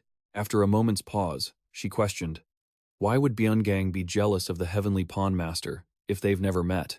Damdiok turned and began to explain. According to the rumors, he experimented with his arts and involved the East Sea. Hearing this, Hanlun's mind started to race. What exactly did he do involving the East Sea? Watching the intense fight, suspicion grew in his heart. Could it be? Amid the relentless battle, Hanlun quietly considered the possibility. Do you truly think a divine beast of this level can defeat me? As he focused on the white tiger, a dark vortex silently formed behind him, revealing someone from the Great Saint Mountain. This one is pretty weak. Before he finished his thought, a vermilion bird appeared, briefly stunning Haniun. It narrowed its sharp eyes as waves of intense heat, thick with the smell of fire, rushed toward Haniun. He moved in a flash, appearing behind it, eagerly gathering water in his hands as he shouted, "You will not win." A torrent of water immediately crashed down, enveloping the vermilion bird as it shrieked madly. In an instant, the fiery body was completely devoured and fell, powerless to resist. Seizing Haniun's opening, the white tiger lunged from behind for a surprise attack, but its movements were already in his sights. He quickly flew up to evade. The conflicting energies of the beasts forced him to a realization. I didn't expect your divine beasts to have opposing attributes. A golden white tiger and a fire-based phoenix. Haniun observed intently, realizing it must have taken immense effort to achieve this. Yet he saw Pyongyang drawing relentlessly. For a small celestial battle, you're using that? In that moment, his pupils blazed red. His aura instantly turned incredibly serious. He pushed the massive scroll forward and growled, "Come forth!" Immediately, the ink swirled violently, materializing as Pyongyang called its name. Azure Dragon. Seeing its form made Haniun skeptical. A dragon? In that very instant, Haniun seemed to grasp the entire truth. So that's it. That's the real reason you want me dead. Thinking this, he immediately exposed him. Since you're going all out, it seems you joined this battle, not to confirm whether I am the Lord of the Heavenly Pond. The words hit a nerve with Pyongyang. He roared in absolute fury. Silence. Because of you, my entire plan has been ruined. Haniun paused all his actions to ask what he truly wondered. You only want the East Sea's water core? After all, only a true dragon can possess such a thing. He then probed his enemy's real motive. Or with your pathetic talent, are you trying to create a dragon and give it the water core? Is that it? After that, Haniun said no more, simply awaiting Pyongyang's reply. Seeing his silence, Haniun continued. You must have put a lot of effort into creating a divine beast, but I took the core before you could, so I understand your anger. And then he recalled an old memory. It would certainly be useful. With the water core and that rebirth technique, Lady Zuga wouldn't have had to sacrifice her child. Hearing this, Pyongyang ground his teeth in rage. You bastard! A quiet energy radiated from the earring Haniun wore. He said with amusement, I will show you. A sharp sword materialized in his hand. As he declared, you don't have enough skill. He suddenly released a ferocious energy, drawing on the water core's power. The East Sea's core. Raging currents obeyed Haniun's command, instantly forming the shape of a dragon. It charged straight for Pyongyang, but the Azure Dragon managed to intercept, taking the damage with its own body. Unfortunately, Haniun's power was not so easily blocked. In a flash, it cleanly split the Azure Dragon in two, but from behind, two more suddenly appeared. They roared in unison, lunging forward with overwhelming speed. Attacked so suddenly, the water dragon couldn't react. One cannot fight many. It was swiftly bitten from both sides. Then it collapsed, utterly shocking the people below. Ah! The crowd panicked, watching the enormous figure. It's going to fall on us. With no time to run, they could only stand and brace for it. A terrified scream rang out. Ah! At that moment, long branches shot out from below. The powerful surge of water was completely stopped. Haniun himself had acted, creating a shield from dense branches. He frowned in annoyance, questioning him, how can you be so careless about your surroundings? But Pyongyang just laughed mockingly. To a dragon king in the celestial realm, others are merely insects, and only the strong hold the advantage. Worrying about things like that will get you killed first. Now his two azure dragons stood before Haniun, growling menacingly. Hearing those words, he muttered to himself, you just said insects. I see. That vile insult made him seethe with rage as he cursed the wretched immortal. Pyongyang. Pyongyang gripped his weapon, roaring. Let's see you block this. At his word, ink strokes swirled in the air, forming the black tortoise, a hybrid of snake and turtle. The two heads roared upon forming, lunging forward as if to devour Haniun whole.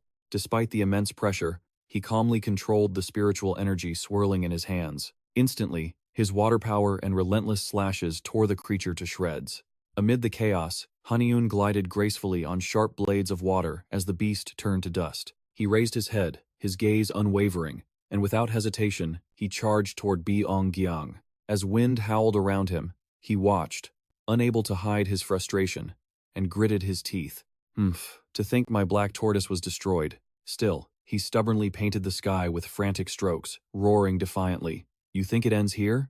But in that moment, tree roots suddenly coiled around his brush, stunning him completely. What? Byongjiang stared at his restrained weapon in utter disbelief. How is this possible? Since when? As he stood stunned, a powerful shockwave struck. Before his opponent could react, Haniun kicked straight through the weapon's guard. The decisive blow shattered his defense, slamming directly into his body. Byongjiang and his broken brush were sent flying. As he struggled up, he screamed in his mind, "Damn it, my treasure is destroyed, and he's just too fast." Watching Haniun approach, he wondered if this human could truly be this powerful. Seeing him trembling amid the ruins, Haniun asked in a calm voice, "Why not just stop now?" Though his body ached, Byongjiang glanced at his broken brush, then grabbed it, defiantly shouting, "No!" He raised it high in fury. "I will not let it end here." He slammed it to the ground, and two black lines shot out. In an instant, the ink began to boil menacingly.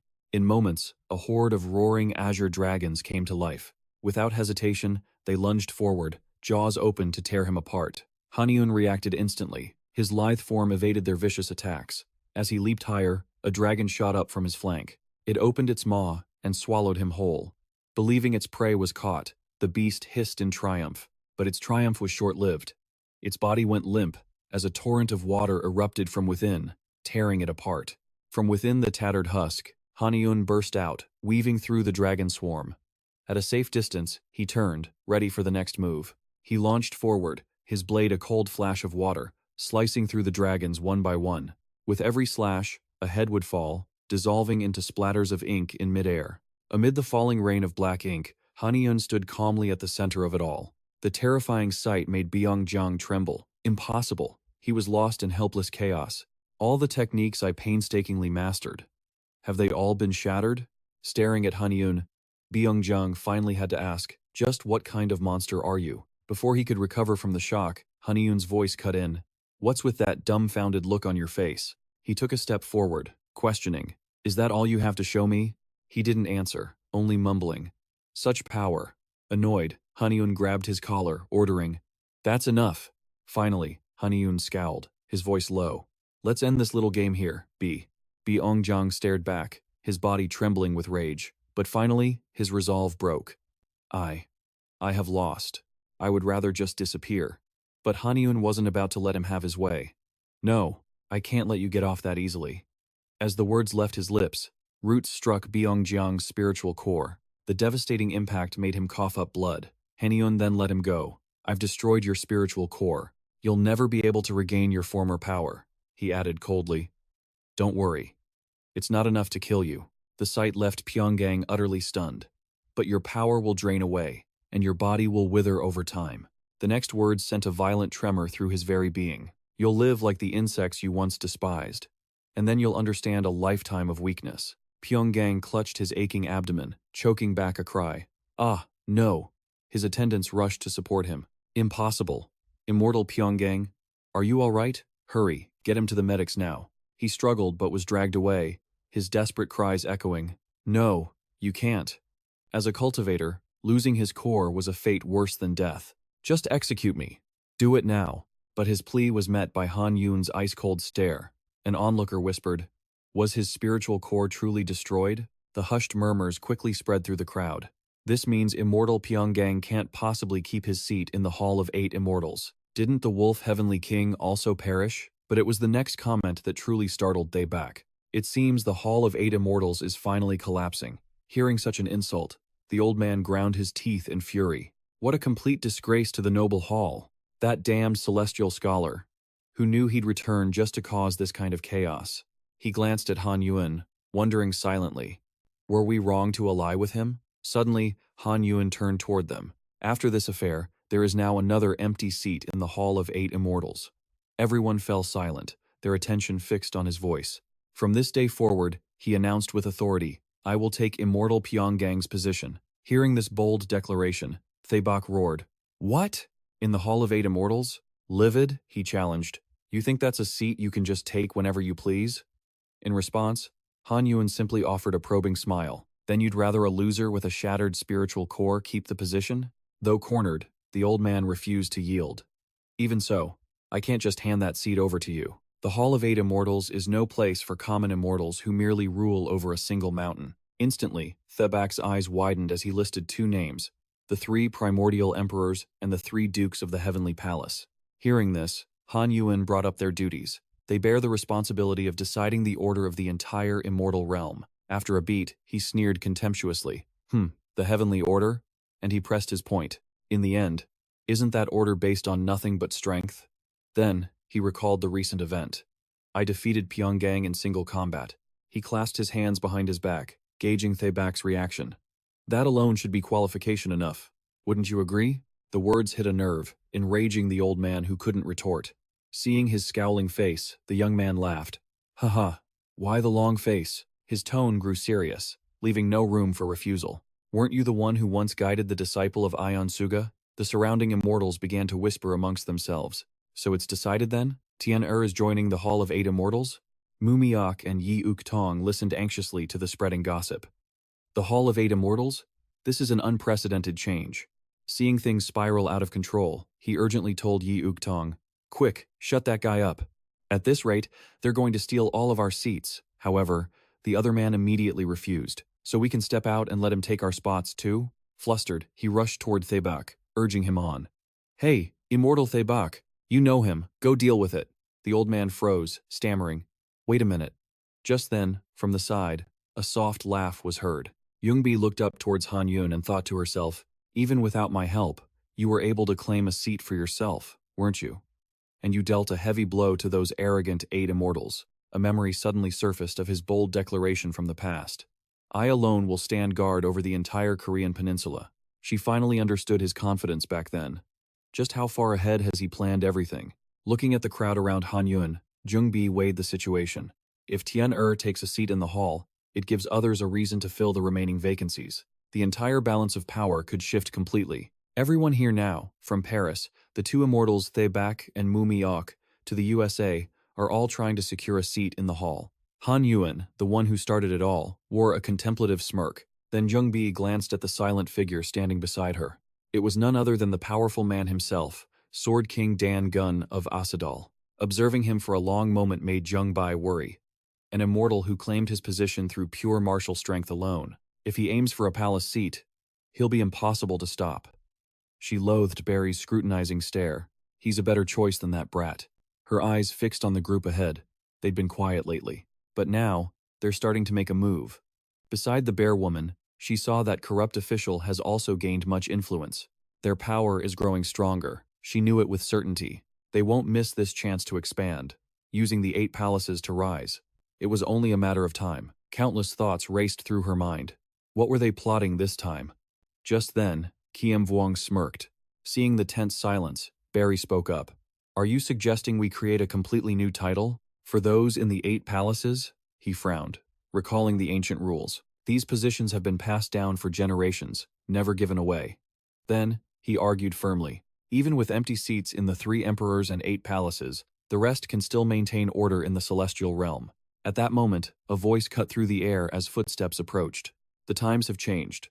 Kiem Vuong and his 2 companions interjected as they arrived. For the celestial realm to thrive, new blood must fill those empty seats. She recognized the newcomer. The back confirmed in shock. Kiem Vuong? Barry, enraged, tried to stop him. This is an internal matter of the 8 palaces. Outsiders should not interfere, he immediately countered. Calling this your private affair isn't right. Our interests are deeply intertwined. He then glanced around. Besides, isn't there already a vacant seat right here? Barry's face soured as Kiem Vuong stepped in. He then continued with enthusiasm. Let's continue where we left off. We shall decide together. He faced Haniun, emphasizing every word. Should we grant that position to the new East Sea Dragon King, the one who defeated the immortal Pyongyang? Time passed in the cool air. Taefink spoke with doubt. I never thought the back would agree. Haniun chatted as he moved. They must value my power more than their pride. How pragmatic. As he said this, he smiled to himself. After all the struggles, he looked at the hands that achieved it all. His heart raced with excitement. He'd finally done it, reaching the rank of the 8 palaces. His eyes gleamed with determination. Finally, he stood on the same level as the celestial maiden Duaka, the one who once tried to kill him. Now, even if they discover he's a monster, they can't easily move against him. Suddenly, Tae Afing's voice cut through his thoughts. Didn't they say the other seats would remain open for worthy candidates? Haniun, startled, replied, "Ah, yes, that's right." He landed before his palace and responded, "I hope the next ones are kind sages, but I have no say in the matter." Hearing this, it asked curiously, "Why not just storm the meeting hall?" And then, a sound of clashing power. Not wanting to discuss it further, he changed the subject. "First, let's check out my new place." He threw open the doors. He froze instantly. He stared from one corner to the next, leaving Tae Afing confused. "This is my new home?" He saw nothing but a bare floor, stripped of all its treasures. "Were you scammed into this place?" Haniun couldn't understand it either. Of course not. There's no way an empty shell, once a treasure, would fall to a nobody. Picking up the only thing left, he sighed in frustration. The only item was a block of stone. He roamed the palace. Haniun began to marvel. The Sky Dragon Palace was huge, but this place is even grander. He thought of his friends. Kangbi and Hirox must be busy. "I wish Hongviki were here," Taefink questioned. "Don't you know anyone else?" His question was met with a chilling silence. It pressed on. "Don't tell me you have no other friends," he snapped back. "Shut up!" After exploring for a while, Haniun scratched his head anxiously. "Suddenly having a palace this big, I don't know where to start. At least at the Sky Dragon Palace, Hirox and Kangbi managed everything." His own grumbling echoed, "I guess I'll have to hire a sage to manage this place." His keen senses detected a strange spiritual energy outside. Haniun quickly put on his mask and called out, "Who's there?" A pair of small, unfamiliar feet slowly emerged. Dory greeted him timidly. "It's an honor to meet you. My name is Dory." Seeing her official robes, Haniun grew suspicious. An official's uniform. Did she used to live here? He finally asked. "The lord of this palace has changed. What is your purpose here?" At his question, she pleaded desperately. "I've come to ask you to take me as your subordinate." He found this odd, and sought to confirm. "You know I destroyed this palace's former master, and you still ask this of me?" Dory stammered nervously. "Why, yes. That is exactly why I'm here," she eagerly stated her reason. "Because the new Dragon King is my family's benefactor." Hearing this, Haniun pointed to himself, confused. "Me?" Dory started to explain the entire story. She considered him her family's savior. The Dragon clan's succession is unique, passing through bloodline heirs called the Dragon Seeds. Haniun sat down opposite Dory, listening closely. They are born children of the dragon and treated as nothing more than weapons. Thus, the Dragon clan has countless descendants, but very few are true Dragon Seeds, which is why they took many concubines. Gao Kuang also coveted countless souls to be his concubines. As she spoke, her mother's tragic image appeared. Sorrow shadowed her expression. Among them was my mother. But she continued her story clearly. "For generations, our family served as the East Dragon Palace's Grand Vizier. The memory of the cruel hand that brought her family such misery remained painfully vivid. My father, who deeply loved my mother, protested her becoming the Lord's concubine, and so, he was branded a traitor, leading to our family's downfall."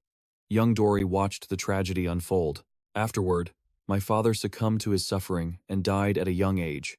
My mother was the same. Consumed by grief, she left me behind. She sobbed, glancing back for a moment. Looking at that dragon, Dory saw only a dark future. "I thought I'd spend the rest of my life in bitter despair, under Ngao Kuang's cruel rule. But now, Dory was filled with absolute joy. But then, the Dragon King defeated him." Her story left Haniun completely stunned. He thought, "Ngao Kuang, just how depraved were you?" He studied her face and figured this kid wasn't lying. He made a choice. "It's no loss to me. I suppose I'll give her a try." So Haniun spoke to Dory. "This palace is in a wretched state because of the land dwellers. Can you do it?" She beamed, replying instantly, "Of course, leave it to me. I have faith in my parents' teachings." But a second later, Dory froze solid. The vast, empty hall was deathly silent. She stammered, unable to speak. Haniun glanced down, feeling defeated. She's clearly overwhelmed, so much for that. But without him noticing, Dory dashed off. "Huh?" He looked up to see her near a chasm's edge. "Ah, that way." He followed, calling out a warning. "Get too close and you're dead." Startled, Dory apologized, then asked, "My lord, have you reached the inner part yet?" Haniun considered her words. The inner part? He looked over and saw it. The water within was boiling violently. The volcanic sea trench. The sight made him question it. How could anyone enter a place that hot? But Dory pressed the issue. "Can you get inside, my lord?" Haniun was confused. Why did she suddenly recall that? According to my father, something is hidden there. Something Gao Kuang coveted his entire life. Her words made him thoughtful. Something Gao Kuang desired? He pressed her for more. Something he couldn't get? What is it? Dory hesitated, then said, well, my father said the intersection is where Trungji Om Dioquang practiced alchemy. Haniun was startled by the unfamiliar name. Trungji Om Dioquang? Seeing his confusion, she clarified. That's right. That was the title of the East Sea's previous Dragon King. Gao Kuang usurped his throne, but he could never access that place. Again, Haniun was stunned by this revelation. A previous Dragon King? But he quickly pieced it together. So, Gao Kuang killed his own father to usurp the throne? But Dory quickly corrected him. No. Gao Kuang was not his direct descendant. He was merely one of his retainers. She shared what she had heard. The previous Dragon King didn't just rule the East, but Japan and other great seas as well. The true ruler, Charlie Ion Dior Wang, O Wang. Haniun thought to himself, O Wang. The name triggered a memory of something Gao Kuang had said. With your body, you could use O Wang's arts. Despite this, Haniun focused on her story. However, in a much earlier age, he was gravely injured fighting a foreign god. Gao Kuang seized that chance to usurp the throne, but he only had enough power to maintain it. The East Sea gave Haniun much to consider. So O Wang was the Grand Master who battled the outer gods? He recalled Ngao Kuang's form during their fight. So Ngao Kuang must have cultivated wood energy to truly become like O Wang and rule the East Sea. Dory's voice suddenly broke his train of thought. But wood energy can be toxic to those with blood, and she had more vital information for Haniun. That was why Ngao Kuang's body had transformed. He stole the arts of the previous, pure-blooded Wood Dragon King. For that power to flow in one's body is incredibly rare, yet you were born with it. A surprise? Dory continued, describing O Wang's true power. O Wang originally possessed an affinity for water and wood, but as time passed, he mastered the 5 elements of yin and yang, and even the essence of one's very being, making him extraordinary. She even mentioned the rumors. They say he possessed 8 heads, each with a different nature. Haniun was so stunned he repeated her words. An 8-headed dragon? He stroked his chin, thinking, wait a minute, I've heard of an 8-headed dragon somewhere. Suddenly, an image flashed in his mind. Orochi, screaming in rage. Then he remembered the old tale. The palace where Ngao Kuang betrayed O Wang and was purged by the outer gods was in Japan.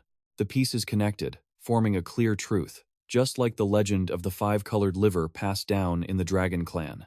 It was a reference to O Wang, whose own liver could transform its nature, just like him.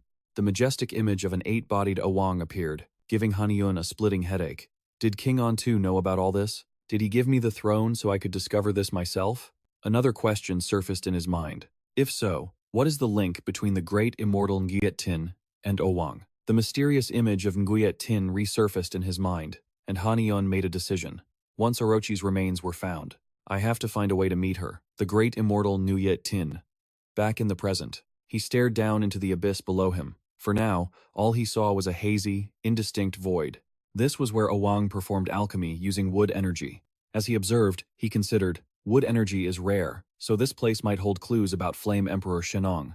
I can't just leave. Haniun decided to take a gamble. Then I'll leave this place in your care, all right? Dory immediately responded with conviction. Yes. While you are away, I will clean and reorganize the palace. Seeing her excitement, Haniun paused. As he approached the edge, he reassured himself. She's not as skilled as Hirox and Gongbi, but it's better than having nothing. He then jumped straight into the seething chasm, hurtling down along the barren rock walls. The extreme environment made him exclaim, so hot! If not for the East Sea's bloodline protection, I would be in serious trouble. Afing's ears popped up to complain. I feel like I'm going to melt. It's too hot. Haniun encouraged him. Just hold on a little longer. Flying endlessly with no destination in sight, he wondered. There's no bottom. How far must we go? But the next second, Haniun slammed into some kind of barrier and was thrown back. Whoa! He stared in amazement at the scene. What is this place? Inside the barrier was a lush green space. A forest instead of volcanic lava. The vibrant green vegetation appeared out of nowhere. Even the leaves on the trees were exceptionally fresh. The barrier before him made Haniun exclaim, the wood energy here is insane. He flew down, scanning the area. There's enough wood energy here to make trees grow this tall. Haniun seemed uneasy as sweat beaded on his forehead. I can feel an even stronger energy below. I should head deeper inside. As he pondered this, his eyes widened in shock. The surrounding trees seemed to be opening hundreds of eyes. Staring intently at him, they radiated a strange and ominous danger.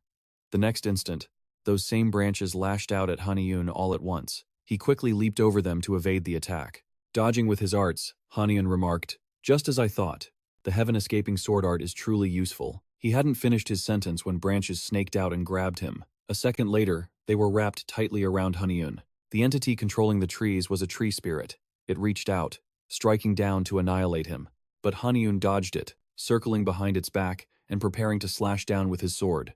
But he was startled by the feeling of hundreds of eyes watching him from behind. The tree spirit seized the opening. It slammed a powerful blow where Haniun had just stood. Luckily, he backed away in time, narrowly escaping. Damn these tree spirits.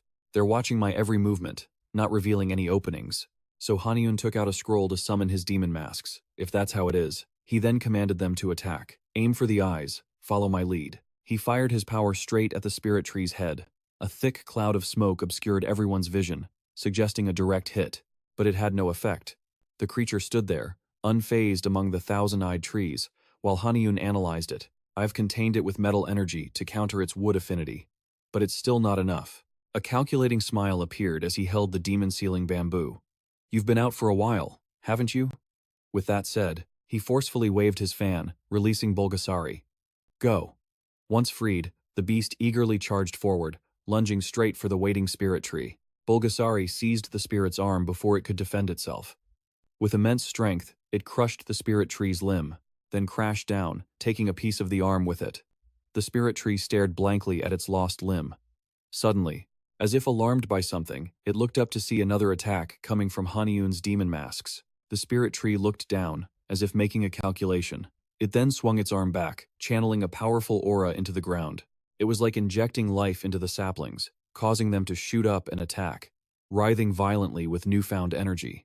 The spirit tree looked up with anticipation, seeing its saplings aiming directly for Haniun. While dodging the ghostly branches, he thought, this is endless.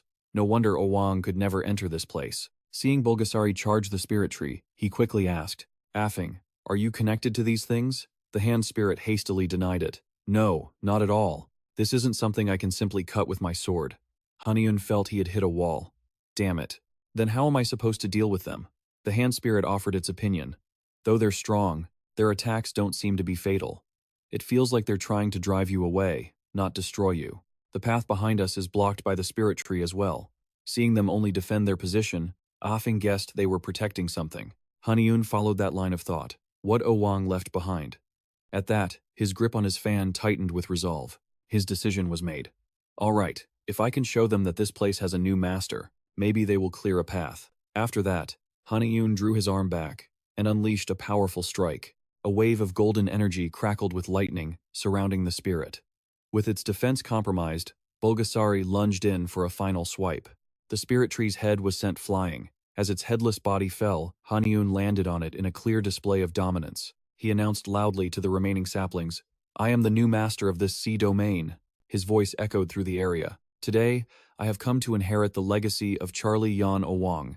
Show me what you have been protecting. As if they understood, the trees slowly parted to create a gap, but they were still hesitant to fully open the way. This made Haniun anxious. Is this still not enough? Suddenly, the ground rumbled violently, making him exclaim, Whoa! The saplings moved more vigorously than before, splitting apart to form a clear path. He hesitantly stepped forward. Haniun asked, You want me to take this path? He looked around, praising it. This place is vast and magnificent. Was this path made just for Owang? It seemed Haniun had reached the end. Before him was a large, splendid structure. A palace? At the sound of his voice, the gates opened, revealing a luxurious and grand scene inside. He couldn't help but cry out, Unbelievable. Standing in the vast hall, he was in total disbelief. How can a mere resting place be this luxurious? Haniun was still unable to process it. He marveled. It's as lavish as a noble lady's chambers. Did he have a wife? He approached a crystal door. He was still completely overwhelmed. How much must Owang have loved a woman to hide her away so securely? And she's still alive, even after Zhang Ni, who loved Owang, died? While his thoughts were racing, the door in front of him slowly creaked open. Behind it was Iowa, completely enveloped by the wood element. Lady Iowa suddenly spoke, but her voice was weak, and the words were unclear. Ah. Uttering just a few words seemed to exhaust her. Iowa's gaze met Haniun's. Why? Her lips parted slightly, forming an incomprehensible syllable. At last, Iowa managed to explain her own condition. Regaining my voice is troublesome. Meanwhile, he secretly wondered, just like Owang, did she end up like this while mastering Owang's technique? Just then, she suddenly leaned her head down to speak more clearly. What is your name?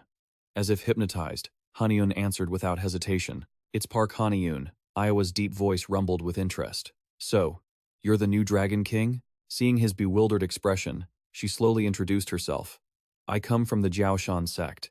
I am Iowa, the daughter of the Flame Emperor. She held her head high with the grace of a noble. Haniun broke into a cold sweat, his mind reeling. The Flame Emperor, a descendant of Flame Emperor Shenong, one of the three sovereigns? He searched his memory for answers. He remembered a short tale about Shenong's journey at sea, how he sank and became a bird. From this new information, he could only draw one conclusion. Is she Owang's wife? But Iowa's current form was nothing like he had imagined. Her entire body had sprouted roots, anchoring her deep into the ground. Just then, Iowa sighed heavily. At last, I can finally speak freely. She then looked to the sky, lamenting her own fate. I sensed a great disaster would soon befall my husband. But as you can see, I have been rooted here for ages, completely unable to help. Haniun quickly pressed for answers. Do you know what happened? The roots on Iowa's body twitched. Even in this body, I have lived long enough to sense certain things. Hearing this, he touched his ear without hesitation. A pulse of magical light appeared instantly. While searching for Owang's items, Haniun presented the soul fragment, probing, I found this. Is it yours? As expected, she recognized it. Ah, it has been so long since I've seen that. Yes, within that object lies a part of the Shennong Pharmacopoeia. He was shocked by her words. The Shennong Pharmacopoeia? Iowa explained further. It is the very spiritual art that you are learning. So, Haniun held a treasure in his hands without even knowing. The essence wind and everything above level 10 is contained in here. Meanwhile, she was lost in a wave of old memories. Seeing it makes me so nostalgic. Overcome with emotion, Iowa opened her heart to share. My husband was my savior. Long ago, Emperor Xuanyuan revealed his ambition. But instead of punishing him, my father sent my sister, Nuro, to form an alliance. However, even my sister could not calm Xuanyuan's ambition. In the end, my father and Xuanyuan dueled for control over the Central Plains. After Xuanyuan leaped into the air, he delivered a surprise blow, sending the Flame Emperor staggering back. Heavily injured, he could only kneel, enduring the pain. While the Flame Emperor faltered, Xuanyuan appeared before him, cold and merciless. Iowa would never forget the scene that followed. Xuanyuan was defeated in honor, yet he still took my father's head. Not only that, he then set his greedy eyes on my sisters and me. Facing him, she was paralyzed by fear. I refused to fall into that enemy's hands. And so, I made a grave decision. I gathered all of my father's relics and fled from the Central Plains, as far as I could run. While Iowa was adrift at sea, disaster struck. As I was fleeing Xuanyuan's pursuers, their ships closed in to attack. There she is, capture her. We must bring her before Lord Xuanyuan. Her attendant sacrificed himself to block their path, shouting, Please, run, Lady Iowa. In that desperate moment, her mind was in turmoil. I have to protect my father's relics. But where can I possibly run? Just then, a ferocious wave, 10 meters high, rose from the sea. Everyone aboard the ship screamed in pure terror. A massive tidal wave, and Iowa was no exception. Faced with its power, she could only stand frozen on the deck. In a single moment, her body was swallowed by the deep, dark ocean. Just as Iowa thought her fate was sealed, a hand reached out, startling her awake. She saw Owang standing before her. The one who saved me from that terrible situation was none other than Owang, my husband. He gently held out his hand to her. At that moment, Iowa felt no fear, only trust, as she took it. She remembered her time with Owang. After he rescued me, he stayed by my side until I had recovered. During their walks together, Iowa realized one thing: he was incredibly kind. Soon, the two of them grew much closer. I couldn't stop myself from falling in love with him. Because of that, she made a fateful choice, so I gifted him my father's technique, the Shennong Pharmacopoeia. The item that Iowa gave to Owang was the very soul fragment that Haniun had found. Back in the present, her expression filled with sorrow. My husband completely mastered the Shennong Pharmacopoeia, but this is the fate I received. Once I gather enough wood ki, the power in my dantian begins to surge. Model. An uncontrollable rage seeped into Iowa's voice. That creature, Ao Guang, stole my husband's palace. He tried to seize his power and ended up like this. The fool was utterly arrogant. Hearing this, Haniun had a revelation. So that's why only the first 10 levels of the Shenong Pharmacopoeia were passed down by Jingfeng. Instantly, a smug grin spread across his face. I already have wood ki. I can master it completely. He then confidently made his demand to Iowa. I'm here to learn everything beyond level 10. Will you teach me all of its scriptures? However, she was not one to be easily swayed. Iowa let out a soft laugh, then laid down a condition. Then bring me his head. He didn't hear clearly and exclaimed, "What?" She then revealed her hidden pain. I remain here for a vengeance I cannot claim. Iowa's gaze drifted into the distance. My body is bound like this.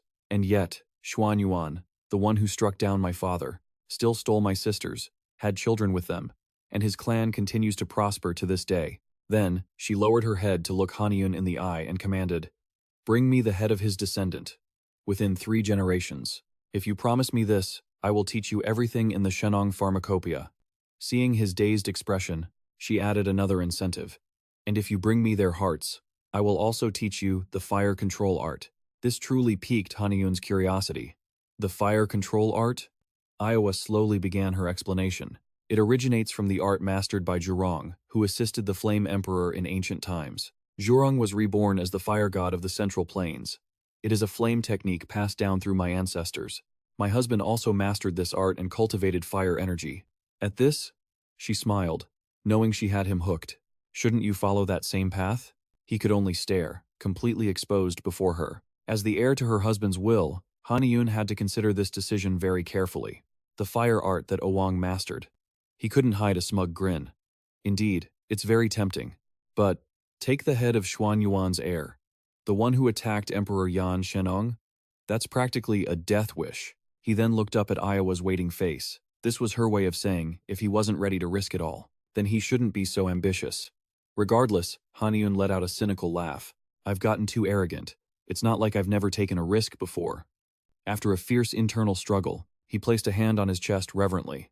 All right, I will succeed. She was clearly pleased with his decision. She leaned down to whisper, I'm looking forward to it. New Dragon King.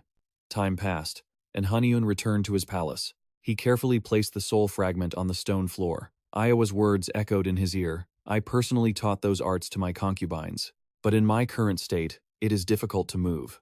Instead, I will teach you using that soul fragment. Haniun's gaze remained fixed on it. He then backed away, having already mastered the 10 classic primary essences. Channel your ki into the soul fragment, starting with the first essence. The statue itself remained completely motionless. According to her instructions, it would then react and recite the next verse for him. Now, Haniun began in earnest. Time to begin my training. As he formed a hand seal, an aura of energy enveloped him. Starting with the first essence breathing, that ethereal bubble also enveloped the soul fragment. A flower bud quickly formed on the back of his hand. Shifting to the second essence, a change occurred at the soles of his feet. Next came taking root, as sprouts grew from Haniun's arms, then shedding leaves and sowing seeds. The entire cultivation process was like a tree stretching toward the brilliant sunlight. And finally, as he reached the peak, the aura around him grew more radiant. The 10 essences resonated as one. Haniun's eyes snapped open as he realized something. The soul fragment had truly sensed his power. Instantly, it struck a martial arts pose, as if challenging him. Witnessing this sight, Haniun was momentarily stunned. I've read of this in the classic of mountains and seas. He then eagerly took his stance. Finally, I'll witness what lies beyond the 10 true essences. One large, one small. They faced off in the silent void. As Haniun spun, his spiritual power surged. Then he raised his right leg, leaning back before striking as his foot landed. The number just kept climbing. His body screamed with exhaustion, but the soul fragment held its fighting stance. Haniun's feet staggered to the side. He fought just to regain his balance. Sweat poured down his face as he nearly collapsed.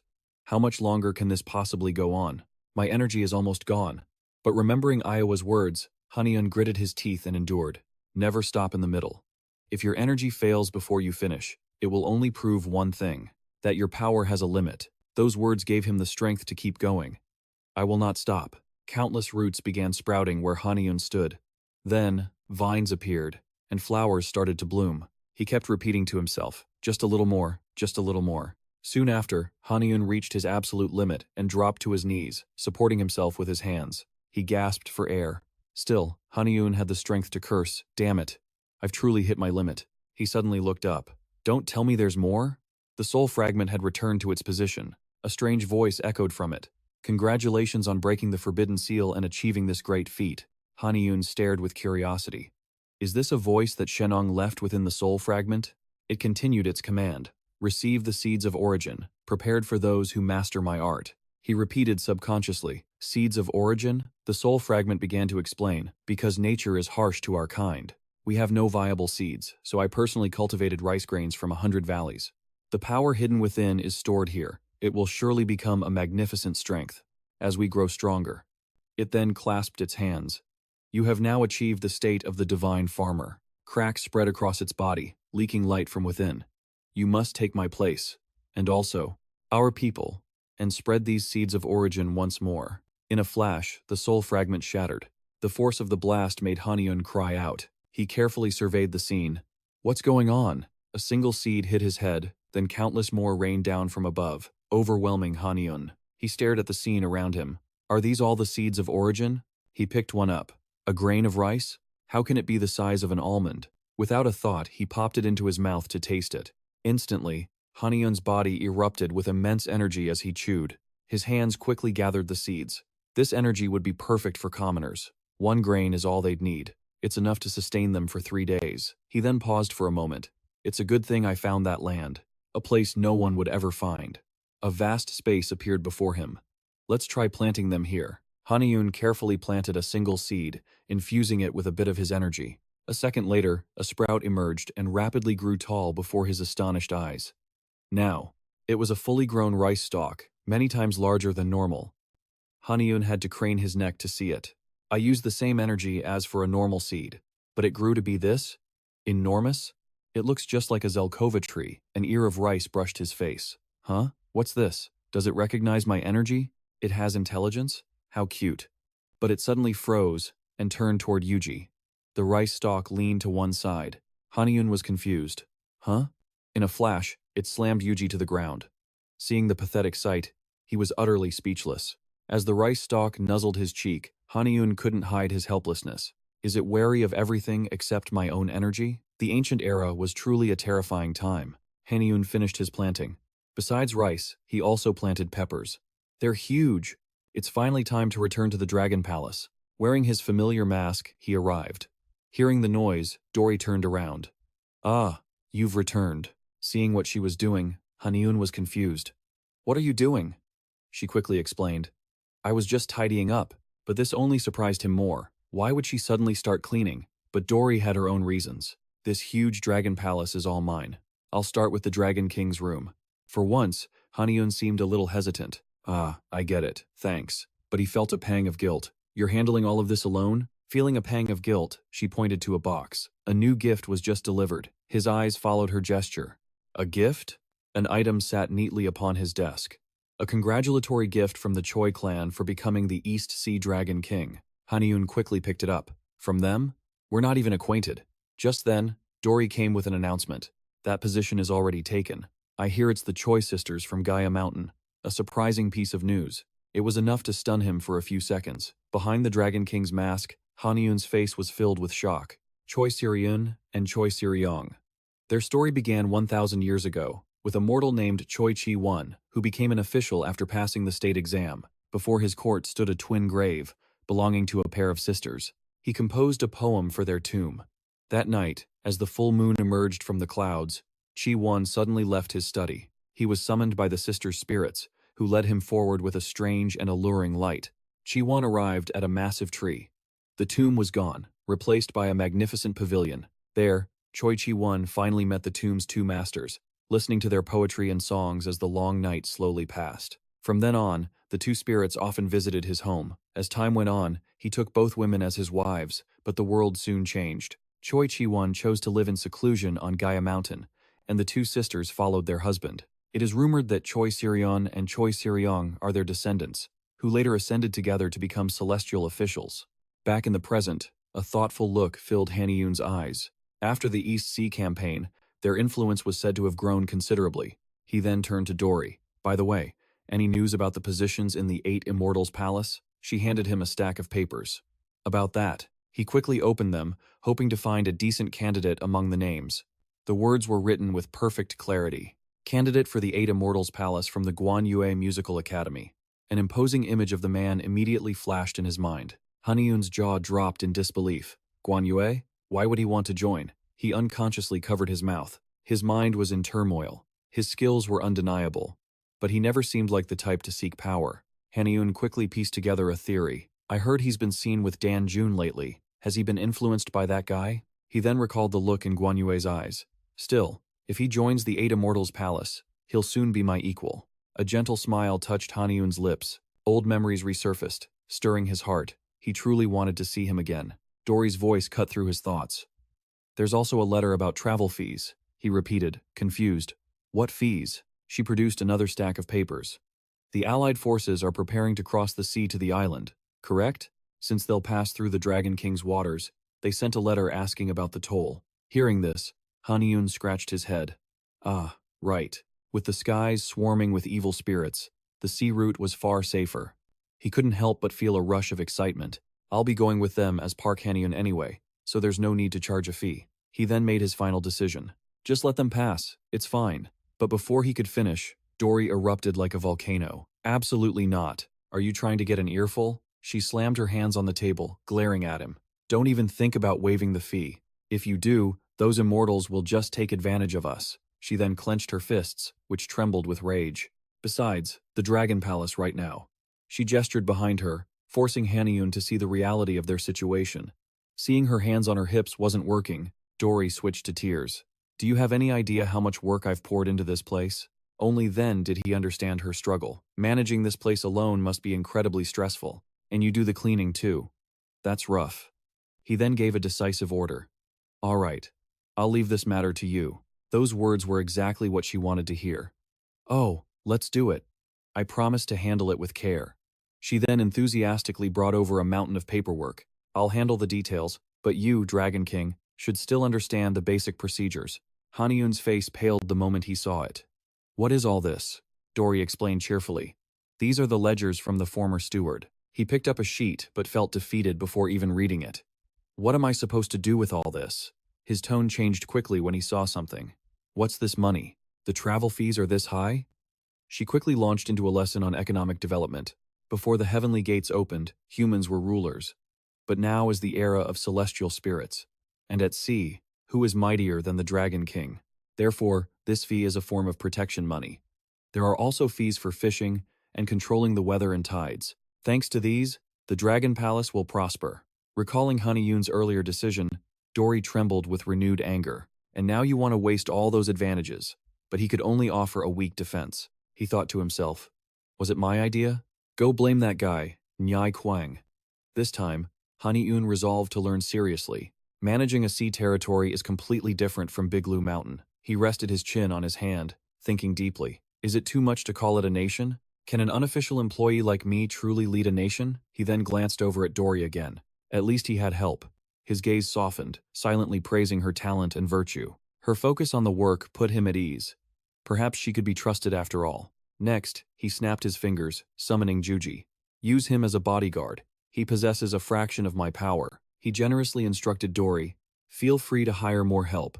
Don't try to clean all by yourself. Her face was a mask of disbelief after hearing Haniun's decision. She was now the head housekeeper. I'm counting on you. A huge smile bloomed on Dory's face as she eagerly declared her oath. It is my honor to serve you, Your Majesty. He was pleased. Then a crucial thought struck him. Haniun sank back into thought. Wait, but if I attend as Park Haniun, won't I need the Dragon King's power? Another problem arose. He would have to find a stand-in. His eyes shifted as he recalled something. Japan. That guy's involved, isn't he? He decided to bring her along. Soon, in a remote mountain region, Sodom let out a joyous roar. She tackled Haniun, exclaiming, I missed you.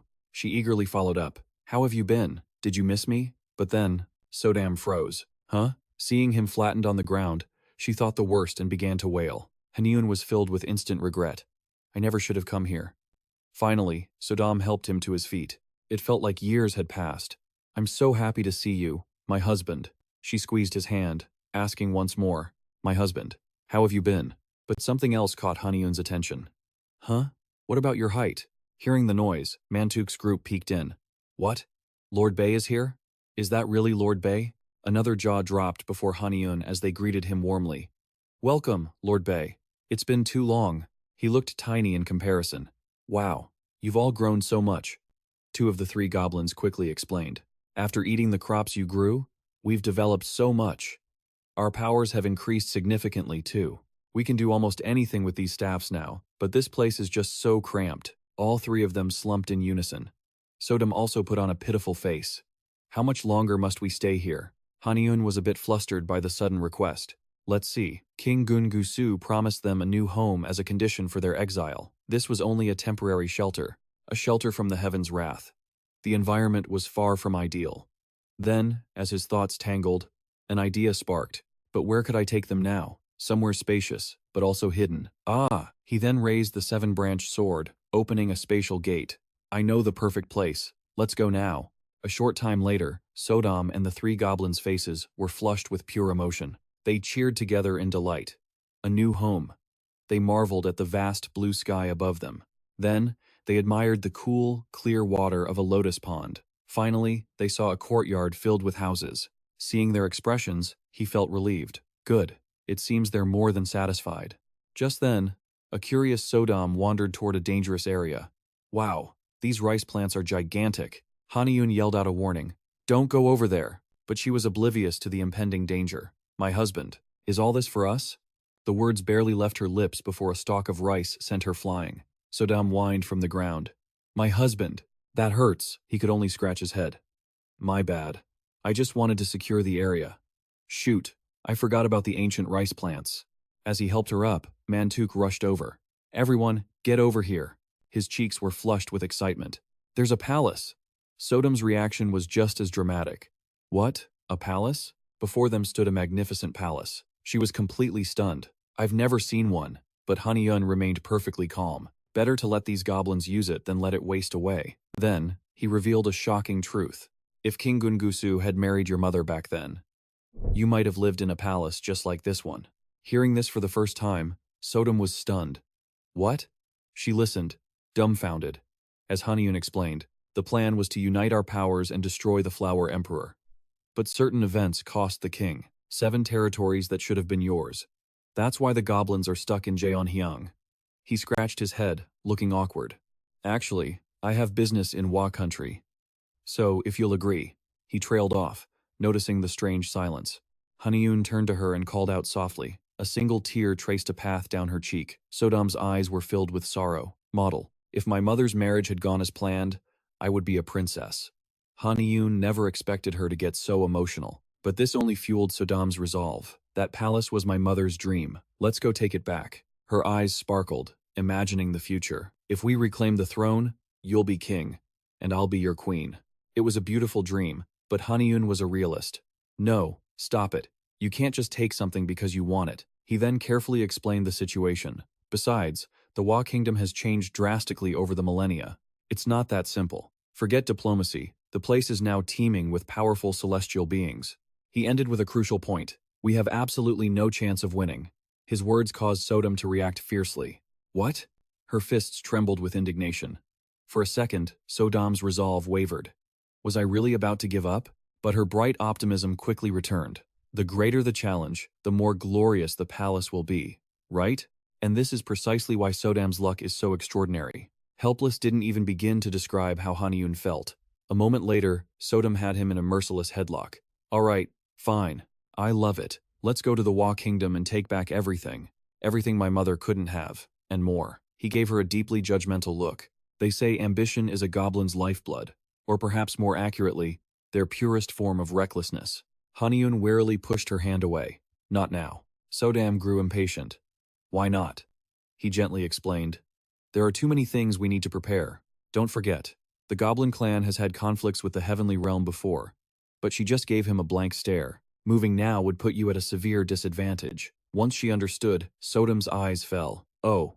Haniun pressed for more information. Do you know the reason for that conflict? She scratched her head, flustered. Mom told me never to tell anyone. The next second, she was beaming, forming a heart with her hands. But I'll tell you, since you're going to marry me. He couldn't help but sigh internally. One day, you're going to get scammed. Remembering the precious treasure, Sodom began her story. Those beings, they hated us, because when they demanded my aunt's dowry, my grandmother refused to hand it over, and so, they resorted to force. Haniun blurted out, "Your aunt?" She nodded sagely. "Yep. Mom complains about her constantly, because my aunt lived like a princess. My mother always swore she'd become a princess on her own terms." Sodam's tone was sharp, "But I don't hate my aunt. Her husband, on the other hand, is hideous. Even his name is awful. If he had a bull's head, you could call him the Bull Demon King." At that, Haniun's jaw dropped in absolute shock. The Bull Demon King? With that one piece of information, Haniun connected all the dots. Then that person must be Princess Iron Fan. Don't tell me the dowry was the legendary treasure that can summon storms. One wave summons gales to blow away all things, a second brings rains to drown a continent, and the third unleashes a tempest to shake the heavens. The banana leaf fan. Her eyes lit up at his realization. That's the one. My grandmother had to use it just to drive away all of her daughter's suitors. That's how the rumors started, catching the heavenly realm's attention. One fan became my aunt's dowry, and we have the other. But they feared my aunt's husband, so they shifted their focus to our fan. She then sighed in frustration. I think it was passed to my great-grandmother to control the fire in my great-grandfather's alchemy furnace. Haniun continued to probe. Her great-grandfather? Then she revealed another shocking secret. My great-grandmother worked for someone named Taishang Laojun. The name struck Haniun like a bolt of lightning.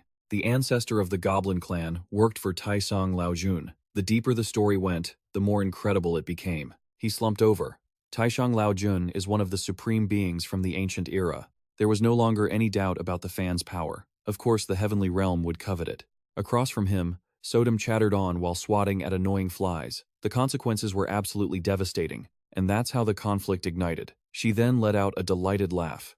Truthfully, we were just planning to hide the fan, until they left. But if it's for you, she said sweetly, I'm sure Grandma and Mom would understand if I brought it out. So, can we go now? Haniun refused flatly. Not yet. You're far too conspicuous. No one would ever mistake you for a human. He pointed to her fiery red hair, causing her to raise an eyebrow. Oh, Sodam grinned, pulling something out. Don't worry. Watch this. As she spoke, thick green smoke erupted from where she stood. Haniun shielded his eyes. When the smoke cleared, he dared to look. What? Sodam's form had completely changed. She'd become a human girl. It's been a while since I've used this body, she said with a playful smile. Now no one can say I'm not human, right? Sodam's gaze immediately locked onto Haniun. He stood frozen for a few seconds.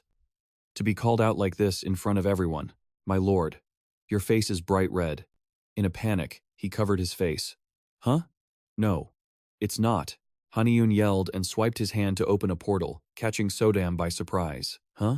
My lord, where are you off to now? She pouted, as he struggled to regain his composure. Damn it. Why does she have to be my perfect type? But at that moment, in the South Sea Dragon Palace, Orion couldn't hide his amusement. So, the tribute from the East Sea has arrived? He then mocked the serpent in the jar. You actually know the laws of the sea? For him to tame that beast, he can't be a pushover. Yes. Then, with a snap of his fingers. All right.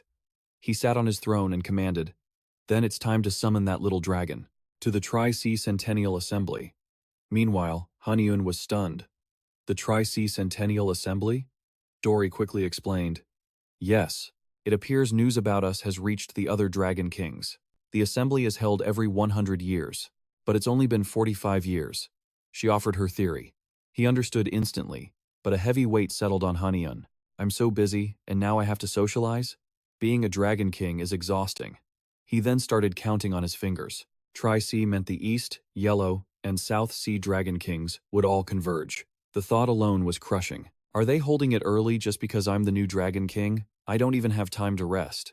So he decided to learn more. Tell me about the Yellow and South Sea Dragon Kings. Dory immediately obeyed. Yes, my lord. She then reported everything she knew. Regarding the Yellow Sea Dragon King, across the three seas, he is known as the Red Dragon, Ao Shen of the Yellow Sea. His domain is between China's east coast and the Korean peninsula, she added. They say Asin is the most worshipped Dragon King. Even Dory showed some reverence. He commands the laws of Henan, Shanghai, Guilin, and other coastal regions. With the pride of a true Dragon King, he has a terrible relationship with Ao Guang, the bastard who usurped the throne. The more Haniun listened, the more he sank into thought. Because of that, Lord Osin will surely look down on you. Dory then began discussing Orion. Next is the South Sea Dragon King, the Red Dragon Orion. Though his influence on the Korean peninsula is limited and offerings are few, his own sea territory is vast. So he influences many nations, though it's said he rarely interacts with them. Long ago, when Lord Aoguang still reigned, Orion was humble and respectful, often sending tribute. Even so, he is a formidable rival. Not just anyone could manage a domain that large, for so many countless years. Back in the present, Haniun was still deep in thought. Both of them sound incredibly tough. Behind the Dragon King's mask was a face filled with anxiety. They are from the ancient era, so their power must be immense. What if they try to conquer my sea? But hearing his inner turmoil, Dory tried to reassure him. Still, this is a banquet to welcome the new king. They probably won't make things difficult for you. But he was still confused. Why? She quickly explained. Because Lord Orion himself proposed it. If he wanted to invade the East Sea, Ao Guang would have been gone long ago. It seemed Dory was an expert in politics, and if Osin wanted to invade, he'd have to cross Orion's waters. So he is more cautious. Haniun absorbed every word she said. I hear the relationship between those two has recently not been good. So, this banquet is likely a test to see which side the new king will choose. Only then could he manage a small smile. A decision had already formed in his mind. If I can win Orion's favor, he'll help me fend off Osin. But Haniun was still wrestling with the thought. And create a pincer formation between the three kings. But that's easier said than done. A simple show of force will do nothing. But while he was lost in thought, Dory noticed the fruit on the table and asked out of pure curiosity, My lord, what are those things? He was pulled back to reality. These? He then reached over to sift through them. Just some food I grew myself. He then held up an enormous chili pepper. Ah, but these are all from the surface. So of course you wouldn't recognize them. Haniun even described it carefully. Red, plump, and fragrant. But Dory's guess was tragically wrong. An apple? Is this really an apple? Haniun was left completely stunned. Huh? Seeing her eager face, Haniun paused his explanation. No, not quite. He then switched on his charm to lure her in. Want a bite? Without a hint of suspicion, she agreed instantly. Yes, please. Then she let out a little giggle. Huh. This is my first time eating an apple. I heard they're all delicious and sweet. As she spoke, Dory opened her mouth wide. He immediately checked on her. How is it? Is it good? Chewing loudly, she replied. Yes, it's good, but not as sweet as I thought. Mid-sentence, Dory's face flushed crimson before she threw her head back and screamed fire. Amidst Haniun's hearty laughter, she managed only a short comment before descending into chaos. Spicy, super spicy. Seeing this, he laughed even harder. It's actually called the heartbreak herb. Just as the name implies, this plant was said to tear out the insides of those who ate it, but it's now bred as a spice, a fresh chili pepper. After his successful prank, Haniun crossed his arms and pondered. According to ancient records, the heartbreak herb came from another world. The story began long ago. In the war against aliens, the Flame Emperor fell into the six hells and was slowly corroded. That is, until he discovered a strange fruit nearby. Before him were countless heartbreak herbs, growing thick on the vine. It had an irresistible taste and aroma, its flesh full of nutrients, but it came with gut-wrenching, soul-tearing pain. By overcoming that agony, the Flame Emperor restored his power and returned to the mortal realm. Back in the present, Haniun was examining the chili in his hand. This heartbreak herb was widely promoted because it was believed to have a stimulating effect, a way to fight back against the aliens. He gently squeezed the fruit. They even tried to separate it into two types, one for food, the other for medicine. However, they failed, creating the chili we have today. Then, he looked over at Dory. She was tilting her head back, gulping down water. Come to think of it, the old records also mentioned a technique using the herb's heat. Thanks to that, a wicked idea sparked in Haniun's mind. What if he used that technique on Orion? He quickly turned to Dory. Is there a large vat around here? Though her mouth was swollen, she answered clearly. Yes. It's used to cook for the servants. She then questioned Haniun's intentions. But why do you suddenly need it? He flashed a very sly grin. I just want to press a little oil. At that same moment, Sodom was waiting eagerly on a rooftop. I wonder when they'll get here. As Haniun secretly harvested peppers, both he and Dory suddenly looked up in shock. Before them was the adorable, satisfied face of a stingray. It being used as a carriage was a huge surprise. Is this the vehicle we're taking? The girl could only facepalm in defeat. Normally, it would be a large seahorse, but most of them have been stolen. So now, it's a stingray. Sodom suddenly appeared, jumping for joy. It was supposed to be a seahorse. Huh? A feast is a feast. Ignoring it, she cheered happily. We're going to eat lots of yummy food. She then turned to Haniun with a serious question. Dragon King, who is this person? Haniun rubbed his neck, embarrassed, and replied, she's my future wife. It's a big event, so I thought I should bring her along. Dory's jaw dropped, in utter disbelief. What? For real? It all started when he was caught harvesting, and Sodom suddenly shouted from the rooftop. Husband! Back in the present, she eagerly approached Dory to introduce herself. It's a pleasure to meet you. Sodom was stunned and bewildered. Then she clasped her hands and introduced herself. I am the Dragon King's current emissary. When she heard the formal address, my queen, it was like being struck by lightning. Her whole body trembled as she tried to compose herself. Whoa, a queen. Dory was utterly confused by this scene. Sodom, not even seeking an answer, cupped her face in delight. I'm a queen? Then she excitedly hugged the little girl. You have a strange smell, but you seem like a nice person. Dory weakly protested. What do you mean, a strange smell? Haniun just snickered. That's probably the smell of suspicion. She cuddled the girl for a while, then looked up. Oh, right, husband. Next, she glanced at the young man who had been silent. But who is this? The emotionless guard stood frozen, holding a sword. The atmosphere was quite tense. Dory quickly answered for him. The Samhee banquet is being held this time, so this is a guard sent by the peninsula's leaders to help. Although the Dragon Kings are sure the East Sea won't be attacked, but we don't know what might happen to the new Dragon King. Haniun then turned towards the man, speculating silently. Sending a guard. Are they feeling guilty for stealing the Dragon Palace? Beneath his mask, a smirk spread across his face. Well, it makes sense. If the East Sea Dragon King, the ones who defeated the bandits they couldn't handle, yet were somehow beaten elsewhere, their pride must be deeply wounded. Just then, Dory leaned in to whisper, the investigation suggests the Immortal won't cause any major problems. What should we do? Should we really bring this person along? The guards noticed the watcher and glared. Haniun met their gaze with equal intensity before concluding, it seems there isn't a problem. Finally, he turned away, declaring, just bring him with us. With steady steps, they boarded the carriage. Once everyone was inside, the stingray attendant began to move. It carried the vehicle, soaring through the citadel's skies. The stingray seemed quite pleased with its task. Inside, Haniun rested his chin on his hand, lost in thought. How much longer do we have to travel? A sudden voice pulled him from his thoughts. Husband, honey. Sodom was gazing excitedly out the window. Look over there. Below them lay a majestic and magnificent fortress. Wow, it's so beautiful.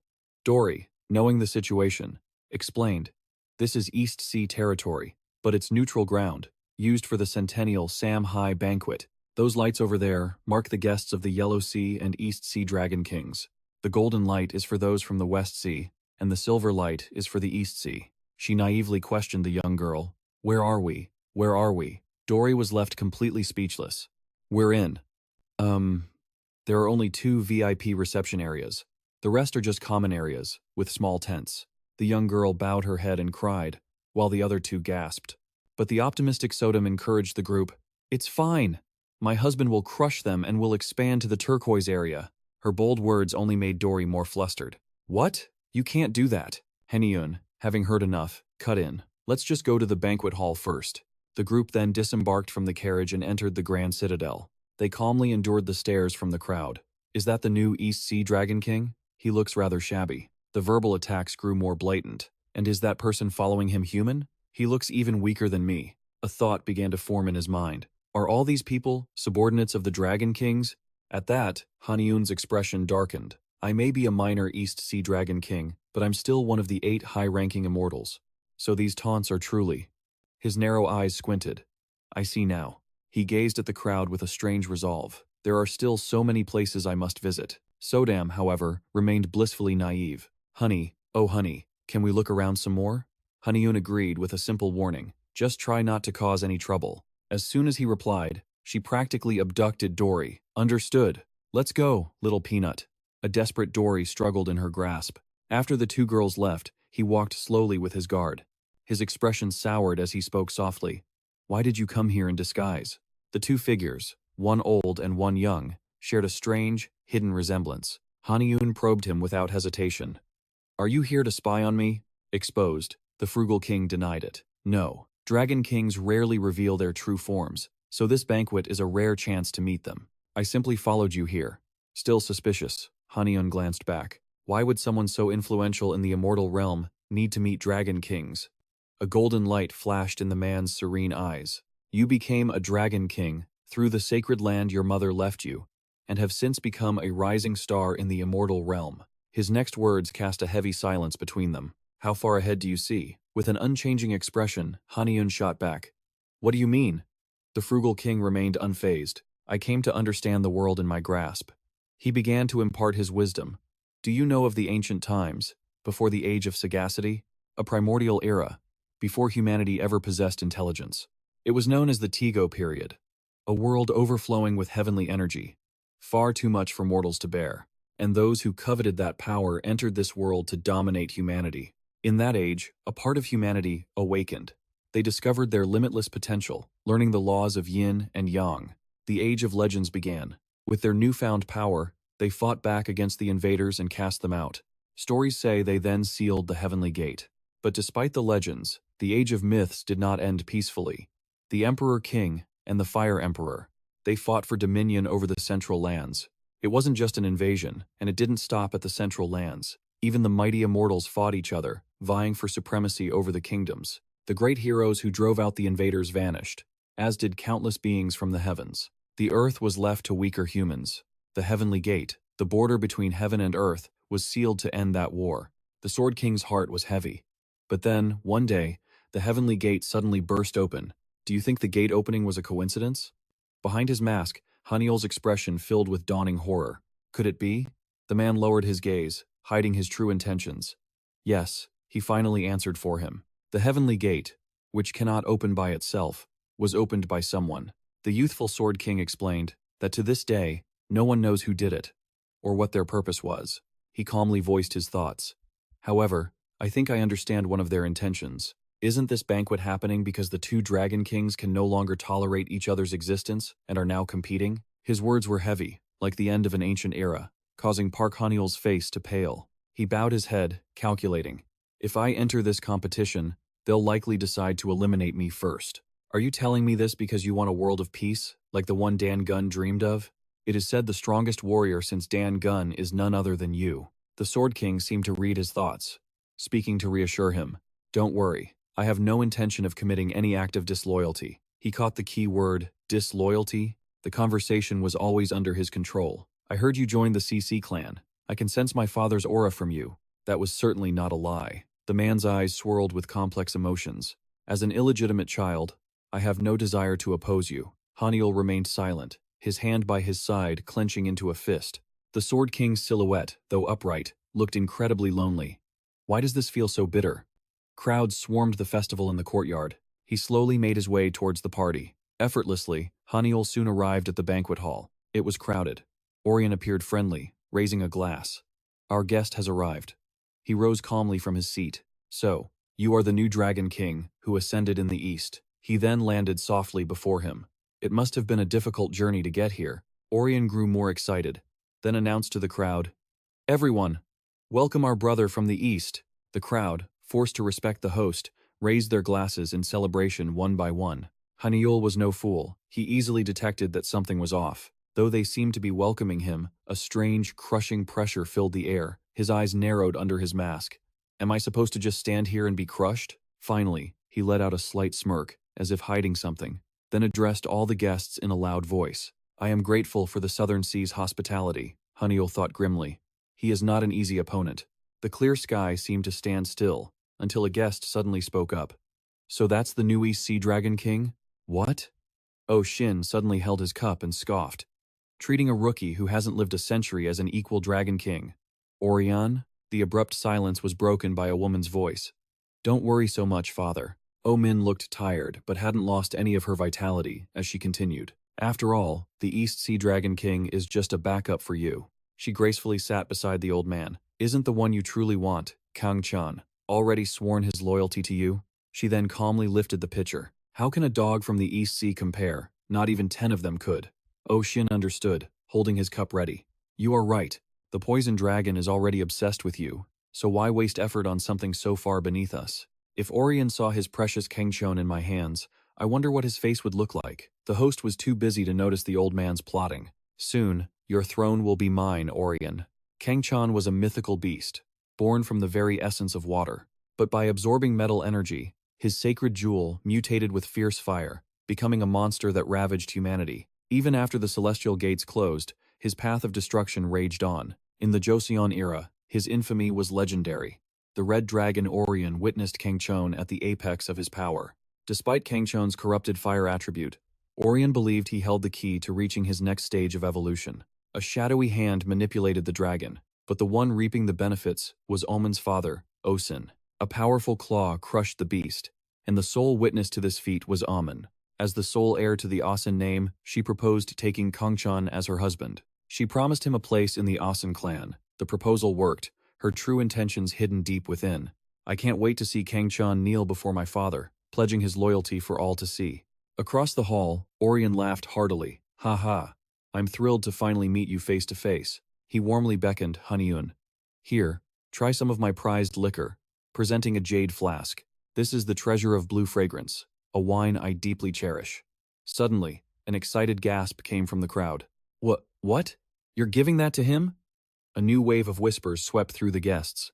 It's brewed from a single cluster of sea grapes from the deepest ocean trench, a legendary ingredient. To prove his sincerity, Orion unsealed the flask himself. An impossibly rich fragrance filled the air. Haniun's eyes widened. What an incredible scent. He analyzed their motive. Is this their attempt to win me over? Still, he accepted the cup and raised it to his lips. Seconds later, Haniun's pupils dilated uncontrollably as he meticulously analyzed its potent effects. This was no ordinary beverage. In fact, it was the perfect concoction for a dragon. The liquid was pure, a vibrant aquamarine. I can't believe so much power is in a single sip. Haniun quickly regained his composure.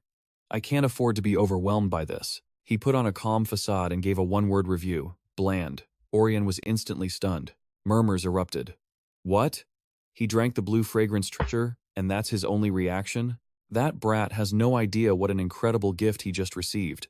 Refusing to be underestimated, Haniun manifested his own jade flask.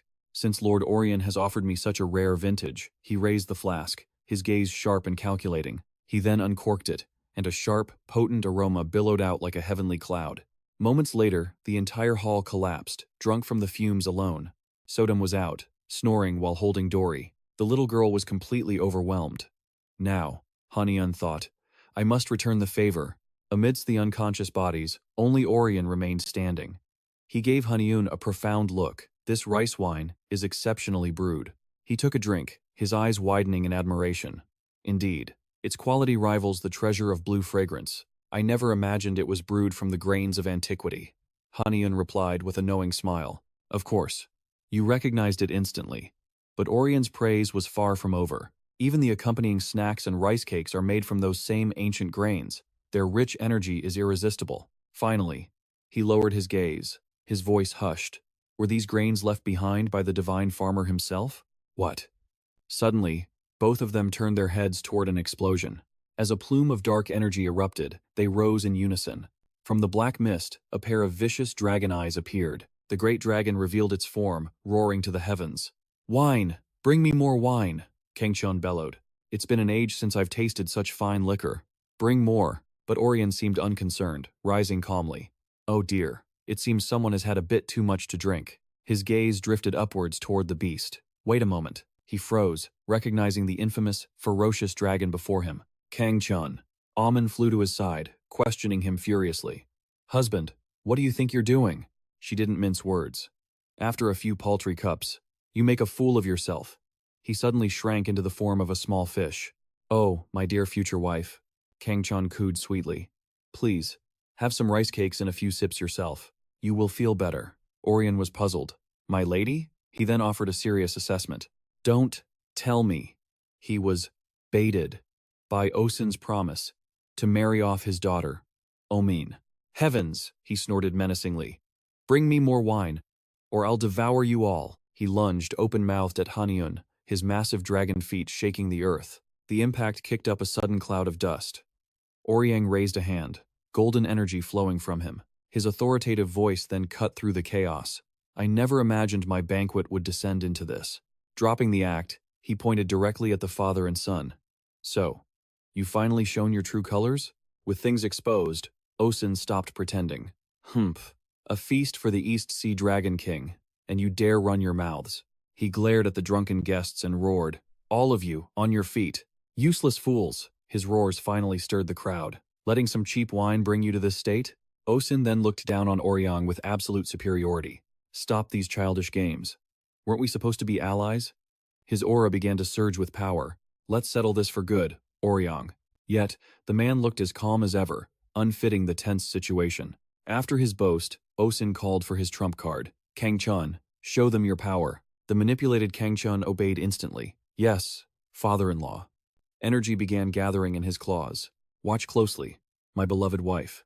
He then spread that enhancement across his entire body. Behold the power of Kangchun. Oryang quickly warned Haniun, East Sea Dragon King, please stand back. I cannot let my guest come to harm. Haniun stepped forward firmly, saying softly, there's no need for all this commotion. He then raised a hand to shield his eyes, a confident smirk playing on his lips. You just need to put that drunkard to sleep. Haniun snapped his long, slender fingers, as if proving his point. The aggressive Kangchun froze, his eyes wide with disbelief. His body began to contort in agony. It wasn't just him. All the guests' faces turned a strange shade of purple. Osin saw it and yelled, poison. He furiously questioned the mastermind. Did you poison the wine? Haniun stood quietly, completely unfazed. A poison that even one immune to all others couldn't neutralize. At that moment, Haniun was feeling quite good. His hand clenched into a determined fist. It was a secret art using capsaicin, deviously extracted from chili peppers. The technique used a potent herbal mixture to completely mask the intense spice. It was so extreme, the spice mimicked the feeling of being poisoned. Osin could only watch helplessly as they all writhed. Like a fool, the old man commanded him, Kangchun, take down that East Sea Dragon King now. Tears streamed down Kangchun's face, but he didn't dare disobey. Yes, father-in-law. It took Kangchun less than 3 seconds to regain his threatening posture. You think everything is going your way? Suddenly, the maiden Sodom dropped from the sky, landing on his head and knocking him out cold. Osin gasped in horror. What? Oryang looked up, a cold sweat breaking on his temple. How is this possible? Even Haniun, who knew her best, was left speechless. Time itself seemed to freeze the moment she took Kangchun down. Half-conscious, Sodam began to curse. You bastard. She stood on his head, raising her club defiantly. What did you do to my husband? Though dizzy, her fighting spirit was blazing. I'll carve you up myself. Oryang quietly put a hand to his forehead, asking Haniun, is she drunk? The man could only guess. Is that drunken boxing?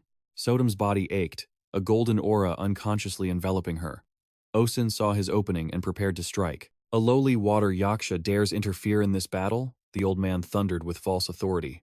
Get out of my sight. But Sodom was all courage and no fear, ready to finish the fight. You're the one who should get lost, you rotten fish. She then swung her spiked club straight at him. Osin sensed the terrifying nature of her technique. He stood frozen as a living black net began to engulf everyone. The guests scattered in terror, but the net's speed was overwhelming. In moments, it consumed them all. Beings from every different species were caught in that one single net.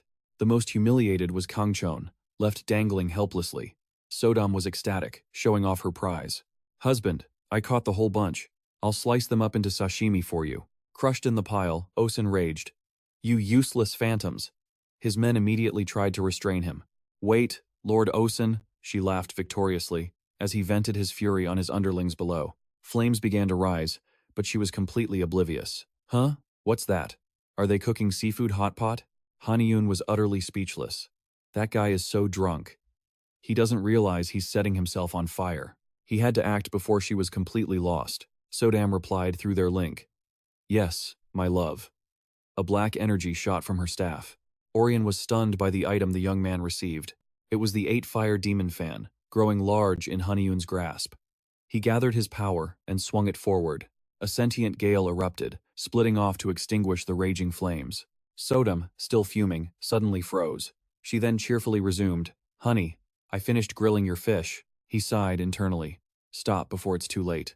Suddenly, a hot flame grazed the girl's face, allowing Oh Shin to escape the net. The Basho fan. "I didn't expect you'd have something so troublesome." The old man timed it perfectly, gathering a fireball in his palm. It seemed a war was about to erupt, but there was only a massive explosion as Orion had rushed in to seize the old man's hand. "Let the young ones fight. Adults should handle adult matters, right?" Oh Shin was furious, his arm now immobilized. He began to counter with his other hand. Veins popped on his aged face. Orion and Kangchan watched the two masters clash from within the net. Now, his father-in-law tried to lift his head, tearing a large hole in the net. "Please wait, I'm coming to help." But a foot blatantly stomped on his head. Haniun had appeared before Kangchan. "Where are you looking?" he taunted coolly. "Your opponent is me." Sodom chimed in from the side. "My love, that fish was a special meal for you." Before she could finish, a golden rope bound her tightly. Oh Min, who had been hiding, finally struck.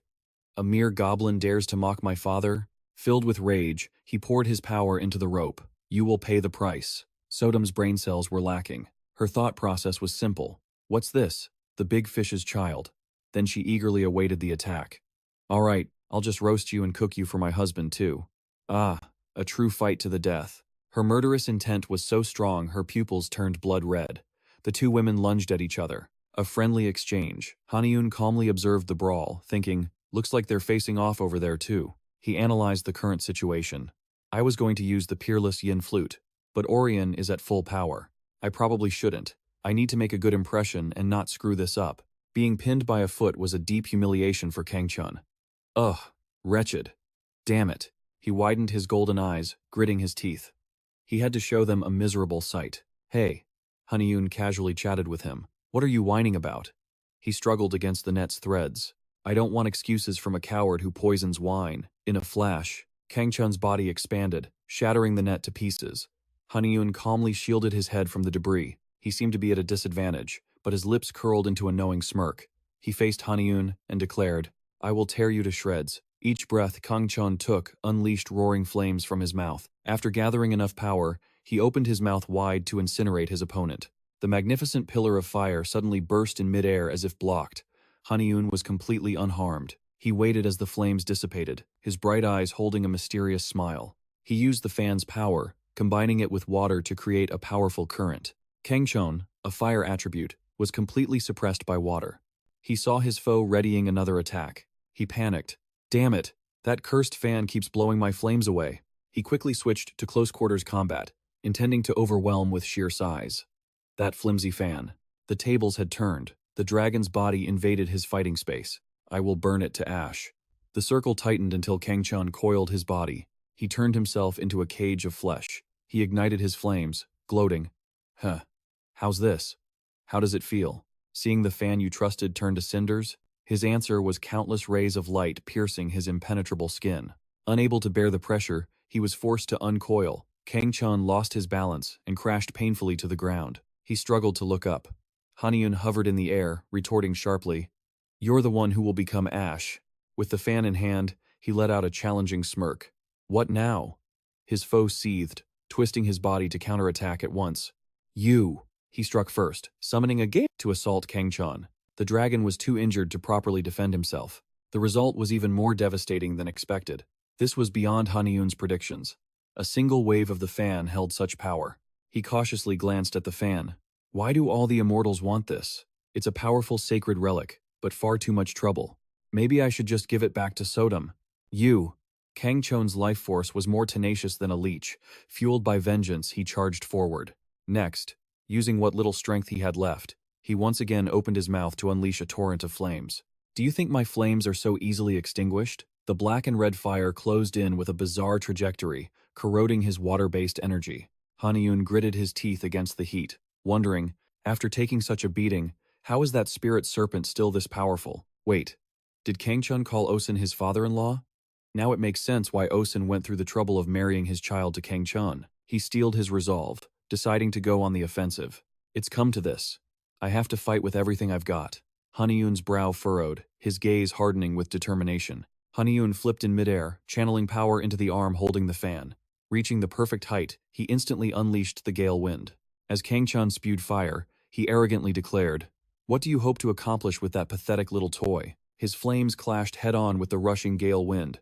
"You don't stand a chance." The two opposing elements collided violently, triggering a massive explosion. Still airborne, he struggled to dodge the aftershock. Haniun's expression was grim as he clenched his teeth, his resolve hardening. If that's the case, then next. He summoned the water element, enveloping the fan with its energy. In the midst of his fierce attack, Kangchan suddenly sensed fire gathering. He realized it too late to react, only able to thrash wildly against the trap. At the same time, Haniun launched another attack, making the beast even more frantic. "No, my spear!" Haniun's eyes burned with the will to win. His power erupted as his technique reached its absolute peak. Kangchan wasn't wounded, but his colossal body retreated instinctively. He struggled to regain his balance, telling himself, "This can't be happening. I can't let myself get swept away like this." From the corner of his eye, he tracked the path of the gale wind. Damn it, if only this cursed vortex wasn't here. His eyes then widened in horror as the water-clad wind struck his belly. Immediately, a barrage of attacks rained down on the dragon's body from every direction. Kangchan resisted for a long while, but his mind and strength finally shattered. My spear! My spear was blown away. The image of the youth standing calmly in midair became a haunting nightmare. I can't lose like this. Finally, when his will could no longer hold, he collapsed weakly onto the ground. Haniun appeared relaxed, but in truth, he had expended a great deal of energy. As he landed, he silently considered it. He's in a Mugi, so it should be fine to seal and use him in the demon-sealing bamboo fan. Taking him should be all right, right? Then, he curiously leaned over to observe the dragon groaning in pain. Haniun heard a faint, barely audible sound coming from him. Deokman? Deokman? He searched his memory for the name. Deokman was the holy mother of King Sejong VI, who poured the nation's entire resources into creating a fire spirit orb for immortality. His mind raced with the new information. It seemed that on the other side of the battlefield, Orion had likely won. Landing nearby, a voice spoke. I never expected to see the fan of the Supreme Elder Lord here. He calmly analyzed the scene. So that's how you got the Haidong Forest Fairy, hmm? It seems I chose the right ally. Haniun replied neutrally. You exaggerate. This made the man beam. Haha, I knew you would say that. Haniun cut through the banter. You defeated Osun, but what about the Western Sea? Orion just grinned widely. Ah, don't worry about it. Next, he glanced at the defeated foe at his feet. I, for one, wish to maintain peace. Only Osun felt differently. Osun trembled with rage, but as the loser, he was powerless. Damn it. Hearing this resolution, Haniun breathed a sigh of relief. At least this will stop Osun from causing trouble for a while. The threat of the Sword King was dealt with, for now. Then his army won't target me. As Orion pulled the old man up for a little chat, he sneered. You act as if bloodline is everything. Go ahead and rely on it. I never thought you'd drag Kangchan into this marriage scheme, Osun. He scoffed coldly. It's meaningless for a second-rate Imugi. Coincidentally, the dragon turned his head and overheard. What? Realizing he had been used, Kangchan erupted in a fit of rage. That foolish old man. He raised his sharp claws high. You were the one who first told me to marry Amun. Before he could act, a vicious slap sent him reeling. Kangchan was knocked flat onto the ground, as the entire area fell silent. Sodam used her dragon head stomp again, this time dragging Amun with her. My dear husband, she chirped, swinging her new prize. Ignoring the horrified crowd, she declared, I caught some tasty fish. Haniun just wanted to disappear. Orion, standing nearby, was crying with laughter at the boy's feisty wife. How utterly delightful. He was so mortified he wanted the ground to swallow him whole. How very kind, he said, wiping a tear from his eye. For a moment, I doubted my own judgment. Perhaps I underestimated you. As Orion began searching his pockets in earnest, he said, I hope we can continue this good relationship. As a token of my gratitude, please accept this. The moment the item appeared, Haniun was utterly captivated. It was a small metal staff in the man's hand, one that looked incredibly familiar, the Ruyi Jingu Bang, a divine weapon that forged the legend of Sun Wukong, the Monkey King. Haniun felt intimidated by its powerful aura. So this is the Ruyi Bang? What? Haniun couldn't understand his growing unease. But why did it have the aura of a Gebe Augmentuk? Exactly. As Haniun struggled, Orion pressed him. You're confused because you sense a familiarity, right? The Gebe Augmentuk was first created by Fuxi. He used it to braid the hair of Pangu, an ancient god who invaded the Central Plains. Ultimately, he used it to restore the devastated land. Orion casually twirled the item between his fingers. But the Ruyi Jingu Bang story goes much deeper. Legend says Taishang Laojun himself carved it from Pangu's bones. He revealed a hidden truth. It originally belonged to the Dragon Palace of the East Sea. Though Fuxi and Nuwa restored the world, they used it as a pillar in the Dragon Palace to control the seas. Haniun quietly processed this, finally asking a question. But then, how did the Monkey King obtain it? The story sounds incredible, but Orion answered nonchalantly. He just begged Owang for it.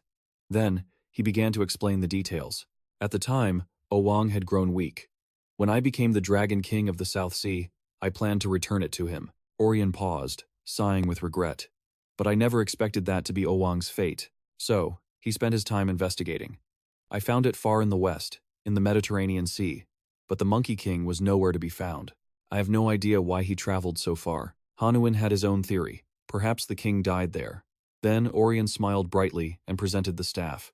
It first belonged to Owang, so now I am giving it to you. The treasure's brilliant light stole his senses as his hand reached out on its own. Then, I gratefully accept. The moment his fingers gripped the staff, his body was yanked forward. With incredible weight, the Ruyi Bang slammed hard into the ground. Utter confusion filled Hanuin's eyes. Orion just gloated, relishing his predicament. No matter how you look at it, that staff weighs over 8,000 kilograms. What did you expect? Haniun could only rub his head in defeat. There weren't many people in the vast pavilion, so he could only curse the treacherous old man under his breath. After enjoying Hanuin's struggle for a moment, Orion finally revealed the secret. If you make it smaller, the weight will decrease dramatically. Its weight is tied to its size. Just say the command to shrink it. Annoyed, Haniun lifted the now weightless staff. You could have told me that earlier. Still, he was truly grateful. Regardless, I will accept this gift. Thank you. But all parties must eventually end. A bright smile spread across Orion's face. I have high hopes for the East Sea's future. I hope to hear good news from you the next time we meet. Haniun replied with genuine warmth. As do I. I hope our next meeting is as true friends. At these words, Orion's expression grew even brighter. Then, his tone grew firm and resolute. Very well. Until we meet again. Soon, the manta ray-drawn chariot was soaring through the vast open sky. While Sodom and Dory were fast asleep, a voice suddenly cut through the silence. What is the proper compensation for this escort? King Dangun, sitting across from him, answered calmly. There is no need for that. It is better to leave no potential risks. The man then spoke to Haniun in a low voice. Confirming this party's attendees has given me an overview of the martial world. That is payment enough. Still, Haniun had to marvel at his action. How incredibly cold. Suddenly, he recalled what the Sword King once said, that an illegitimate child could achieve nothing. Behind the mask, his sharp eyes narrowed in deep thought. After a moment, he decided to pose the question. I am curious, since you're illegitimate, are you bound to Cindy? Surprisingly, the Sword King didn't refuse to answer, but instead began his story. No, I'm not bound or restricted by my parents' commands. They want me to succeed my father, the voice echoed in the carriage, but you must have heard about my mother, the story of the peninsula's most noble bloodline. Just hearing those words, Haniun recalled a tale of a bear who ate mugwort and garlic for 100 days to become human. Without waiting for a reply, the Sword King got straight to the point. Unlike others, my mother's origin wasn't simply a monster or a spirit. He dropped an explosive truth about the bear woman. My mother was once the master protector of the peninsula. Her name was Daejongsa. To be clear, there were two sages, the first Daejongsas to awaken the people. They led humanity and civilization against the god, Mago. Their special forms appeared entirely different in the eyes of mankind. So, the two sages were physically modeled after a bear and a tiger. The power of these two, with the bear woman among them, was terrifying. But as humans, the strength they reached far surpassed Gyson. The Sword King's assessment was startling. If they had succeeded, they would have become gods, Haniun pondered. If they had succeeded, he quickly realized the reason. Was it because of your father? It took a moment for the king to address the matter directly. Because he was not from the peninsula. A sad look crossed the Sword King's sharp features. My mother described him as Hwanung, appearing with a fearsome aura, a sage from another world. That truth was a bombshell that made Haniun's eyes widen.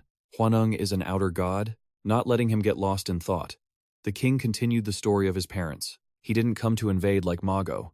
They say he was a refugee, fleeing after a defeat. The situation evolved to where the bear woman and the tiger surpassed communicating with heaven and earth's energy. To become divine spirits, they both sought to collect 10 powers from the outer god for the Cheonbu ritual. Haniun's face now showed an indescribable level of shock. Collect 10 powers from a defeated outer god who could still create myths? But another problem arose as the bear and tiger sought spiritualization, and Hwanung regained his power. The peninsula's power was now lacking, so he proposed a solution. The bear woman and the tiger had to abandon everything for him to protect the peninsula from Mago. But power isn't so easily discarded. The tiger refused without hesitation. However, the maiden-hearted bear woman had feelings for Hwanung. Because the tiger refused, she drove him and his tribe away on Hwanung's behalf. She then ate the artemisia and garlic alone, even lowering her own status and that of her clan, who were almost beyond humanity. Time passed, and Hwanung soon became the divine tree, Sidansu, rooting himself in the peninsula as he wished. He then built Shinshi on Mount Taebek to revive his sect. It should have been a happy ending, but reality dealt the bear woman a cruel blow when Hwanung abandoned her. She traded everything and was left with only a single sword, and the Sword King is their son. After finishing his origin story, he looked up with resolute eyes. This is why I want the peninsula, to spread its fame and power. His steady breath and serious tone proved he was not joking in the slightest. To inherit the will of my mother, the first guardian deity of the Korean peninsula. This depth made Haniun wonder. Or was that a lonely gaze because he was barred from Shinshi, or in memory of his mother? He now understood the situation from this one-sided talk. If he inherits the bear woman's will, Hwanung will surely be displeased. Is the Sword King planning to deal with Cindy? After a soft silence, Haniun mused aloud. It seems my actions at the party left them quite satisfied. King Jeom didn't hesitate to reveal more. To reach my goal, I need those who've been to the Dangsan kingdom. The revelation left Haniun completely stunned. Dangsan? You mean people becoming spirit gods? Such beings are incredibly rare, even in this age. Are you telling me this to find those still in hiding? But King Jeom had it all figured out. It's not that difficult. The lingering spells near Dangsan are enough to find those ready for that path. His tone was calm as he continued. I know of 5. 2 are on your side, which is why I'm sharing my plan. Images of Dam Diuk and the 2 Siri Aong appeared. First, the new owner of the 100 Flowers Pavilion. Next, the Choi sisters from the Choi clan. Just hearing the names left Haniun stunned. Sisters? I heard they went into seclusion long ago. King Jeom then affirmed. They are disciples of Hagong's best student. A cold sweat formed on Haniun. Disciples of Patriarch Subodhi? Sun Wukong's master? I'll need to watch them closely. He then pointed to himself, excited and doubtful. What about me? The king's one reply shattered everything. You are a dragon. But that wasn't all. The image of Gwanak appeared as the king added, and your mother's direct blood relative. My uncle?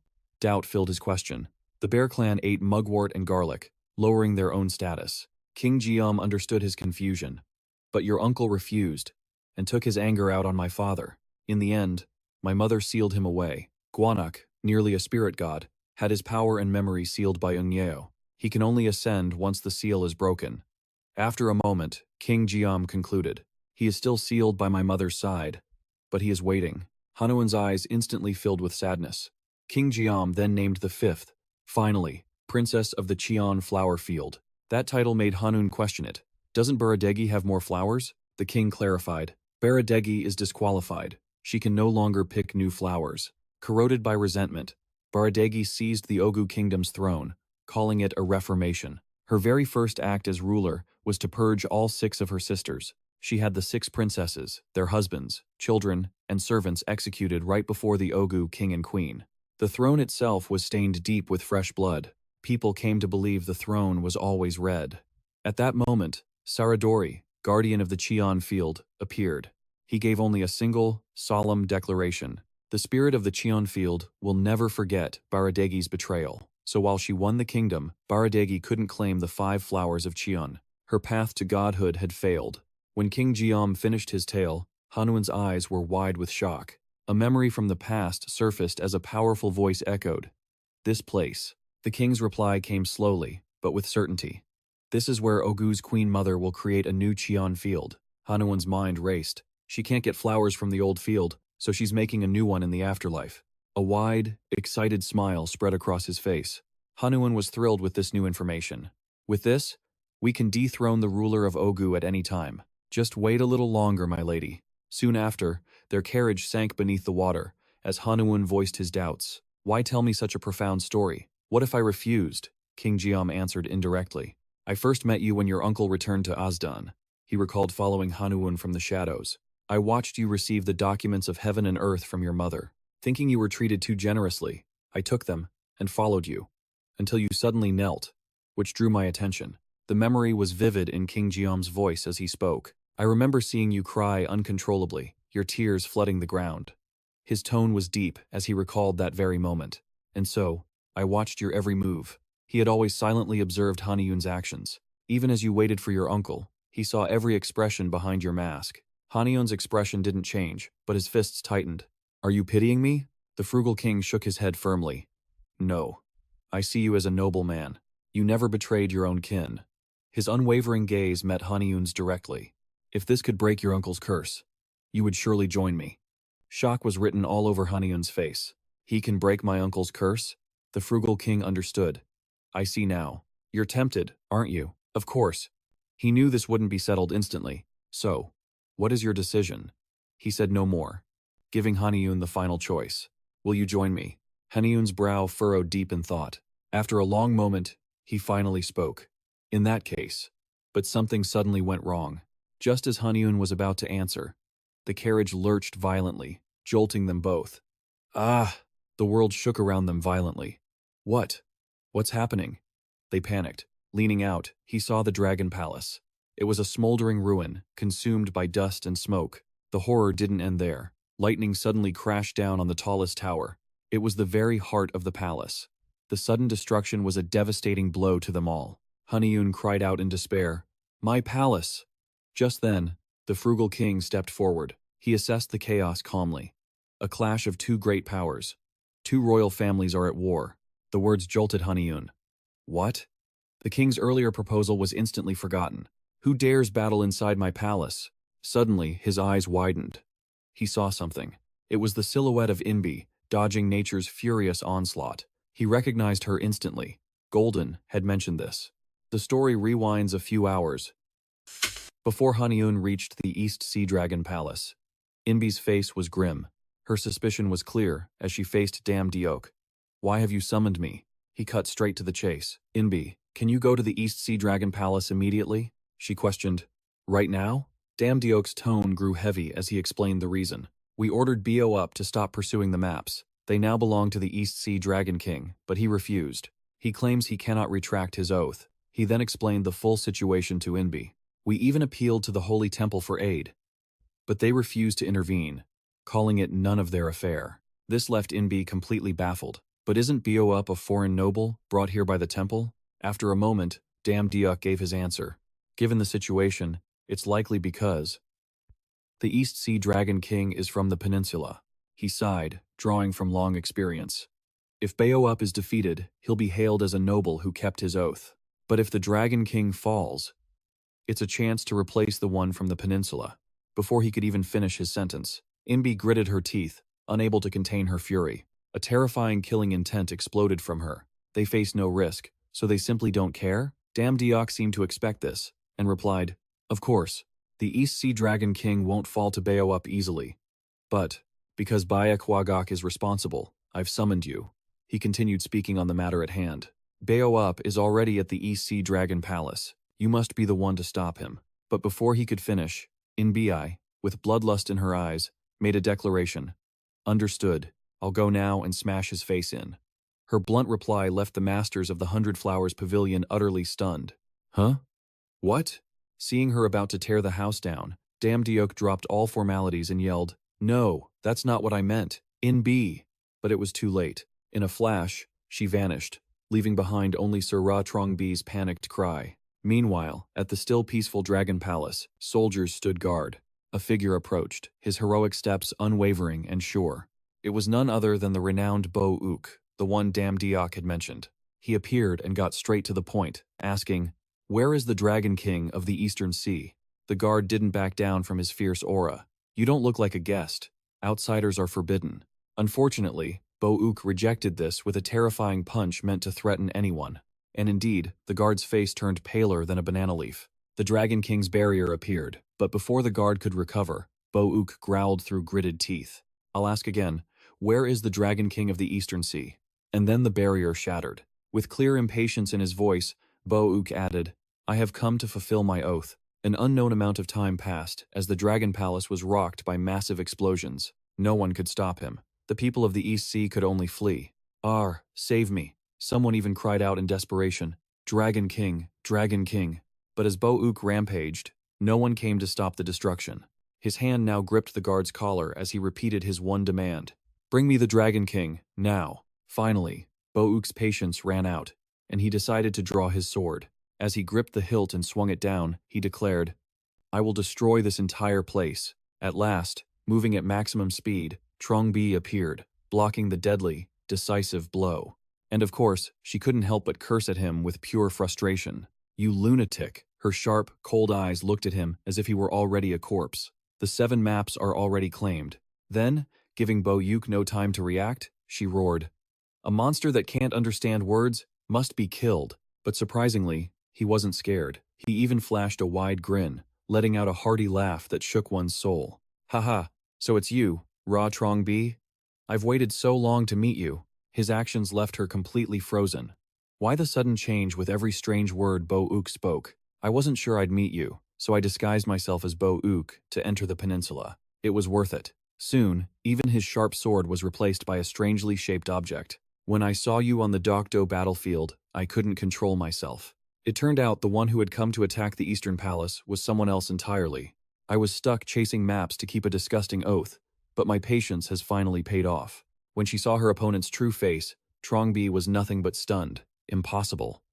"To you?" Her voice shot up in shock as she realized, "Modi Toson, son of the god Thor," and he replied by emphasizing every syllable of her name. "Ra Trong-bi." Madness was etched into his every action and word. "The moment I first saw you, I was drawn to that incredible power. With your power and mine, we can create the strongest child in this world." Modi's mouth spoke words of emotion, but his actions were the complete opposite. "I have traveled from the northwest, to become a warrior pair with you, to be by your side." Trong-bi quickly regained her composure and took her stance. "You!" Two different but equally fierce attacks clashed as she yelled, "You insane bastard!" Sadly, she couldn't harm him, but it didn't seem to affect Trong-bi either. However, her punch accidentally hit Modi's nerve of excitement. "Yes, that's the power." Bolts of lightning were suddenly summoned as he exclaimed in delight, "This is the power of a true warrior." This small clash shook the heavens with one terrifying declaration for Trong-bi. "Become the mother of my child." Naturally, those insane words only fueled her absolute rage. "Have you been beaten senseless?" At that moment, she stopped holding back with physical attacks. "Giving that hammer to a fool like you is such a waste." Her fist clenched, gathering power as she took her fighting stance. A terrifying aura flared as Trong-bi unleashed her signature move, Kwang Diet Hoa. Her lips parted, uttering a single word, "Wogai." Then came a skyward thrust so fierce it could repel anything. It slammed into Modi and his hammer, Mjolnir, which he couldn't evade no matter how he resisted, forcing him to retreat a great distance. But that wasn't all, as she moved with unbelievable speed. A surprise attack. A powerful kick slammed straight into his body as Trong-bi shouted, "Huh!" And it didn't stop there. Modi then experienced a literal barrage of explosive blossoms. Before he could even react, she was already twisting through the air, relying on her vast combat experience. She wouldn't end it with just 2 moves. Thorn, Kite, Storm. As her hand fell, a giant pillar of energy descended, as if judging Modi for his sins. His jaw dropped as the blow sent him flying like a broken kite. But it accomplished nothing. As a god, such techniques were not enough to finish him. Trong-bi wasn't surprised at all. She simply spoke, her voice ice cold. "So?" Her eyes locked onto Modi's face as she snarled, "Are you giving up yet?" But for someone who craved excitement like him, everything that just happened only made Modi burst out laughing. "I love this." He was so frenzied, he couldn't even tell if he was mad with rage or euphoria. Yes, he loved it. His entire body trembled violently. "No matter how much I train, you can still defeat me. You are truly the woman I've chosen." He swung his hammer, Mjolnir, and lightning gathered at his determined command. "Even if the heavens fall, I will take you to the northwest." He brought the hammer down with decisive force. The shattered stone ground cracked even further. Streams of lightning shot out. Their sole target, Trong Bai, like a nest of wicked serpents. But for someone so overwhelmingly strong, it was nothing at all. Such childish tricks. No need for special skills or techniques. A single stomp stopped it all, even sending the lightning arcing back toward him. It didn't even graze her. Trongbi scoffed with contempt. You think that can actually hurt me? But then, something happened that left her completely stunned, momentarily forgetting the battle. She realized the sky above the East Sea had turned unnaturally dark. What in the world is happening? The lightning was no longer just thin tendrils. She was bewildered, unsure of what to do. What is this? Before Trongbi could process it, a massive pillar of lightning crashed down into the sea. The shock wave was so immense, she had to shut her eyes tightly against the blast. When things calmed, she could finally see. What is that bizarre thing before me? Trongbi stammered, finally getting the words out. A giant lightning rod. But at that critical moment, someone slowly approached her. Are you all right? It was none other than Haniun. After seeing the dragon palace in ruins, she cried out, Young master. He got straight to the point. Who is that man? She answered, annoyed. Just some annoying pest who's been following me. Without waiting for a reply, she declared in a tone that left no room for debate. Let me handle this. It's a matter for the 100 Flowers Pavilion. At this point, Haniun could only sigh in resignation. Then go fight outside, you old hag. Meanwhile, Dory cried out in pain. This is our dragon palace. Trongbai jumped, exclaiming, Oh, sorry. Once things were settled, Haniun let out a sigh of relief. With her here, we have nothing to worry about. We'll clean up the palace in the meantime. However, just as he started to relax, a Fink's voice suddenly rang out. Hey. Appearing without explanation, it issued a command. Use me to fight him, just once. This caught him off guard. What? When questioned, he finally revealed Modi's information. The man appeared to be a descendant of Odin. If I get his blood, something good will happen. Hearing those words, Haniun smirked to himself. Something good, huh? It only took a few seconds for him to decide. Fine, I don't know what it is. But absurd things are often true, aside from that fictional stuff. The jab clearly irritated Fink. Let them be fans, why bother with insults? But Haniun wasn't finished, quickly updating Zhongbi. Dung, since this man is in my palace, I will be joining this fight. She looked surprised, about to refuse. What? But his next words were logical and carried undeniable weight. If I leave everything to Dung, what will they think of the East Sea Dragon King? At this, Zhongbi couldn't argue. He had a point. Across from them, Moody was losing patience. What are you two whispering about? His thick brows knitted with clear disgust. Do you really dare interfere in the duel between me and my wildflower? Hearing this, Haniun, who was ready to fight, just froze. Wild flower? Shaking it off, he stepped forward to confront the intruder. Are you the one who invaded my palace? That means if you want to fight Dung, you'll have to defeat me first. Unsurprisingly, those words ignited Moody's obsessive desire for battle. Fine, I'll finish you, you obstacle, and claim my wildflower for myself. Haniun had no more words for a madman like Moody. Whatever.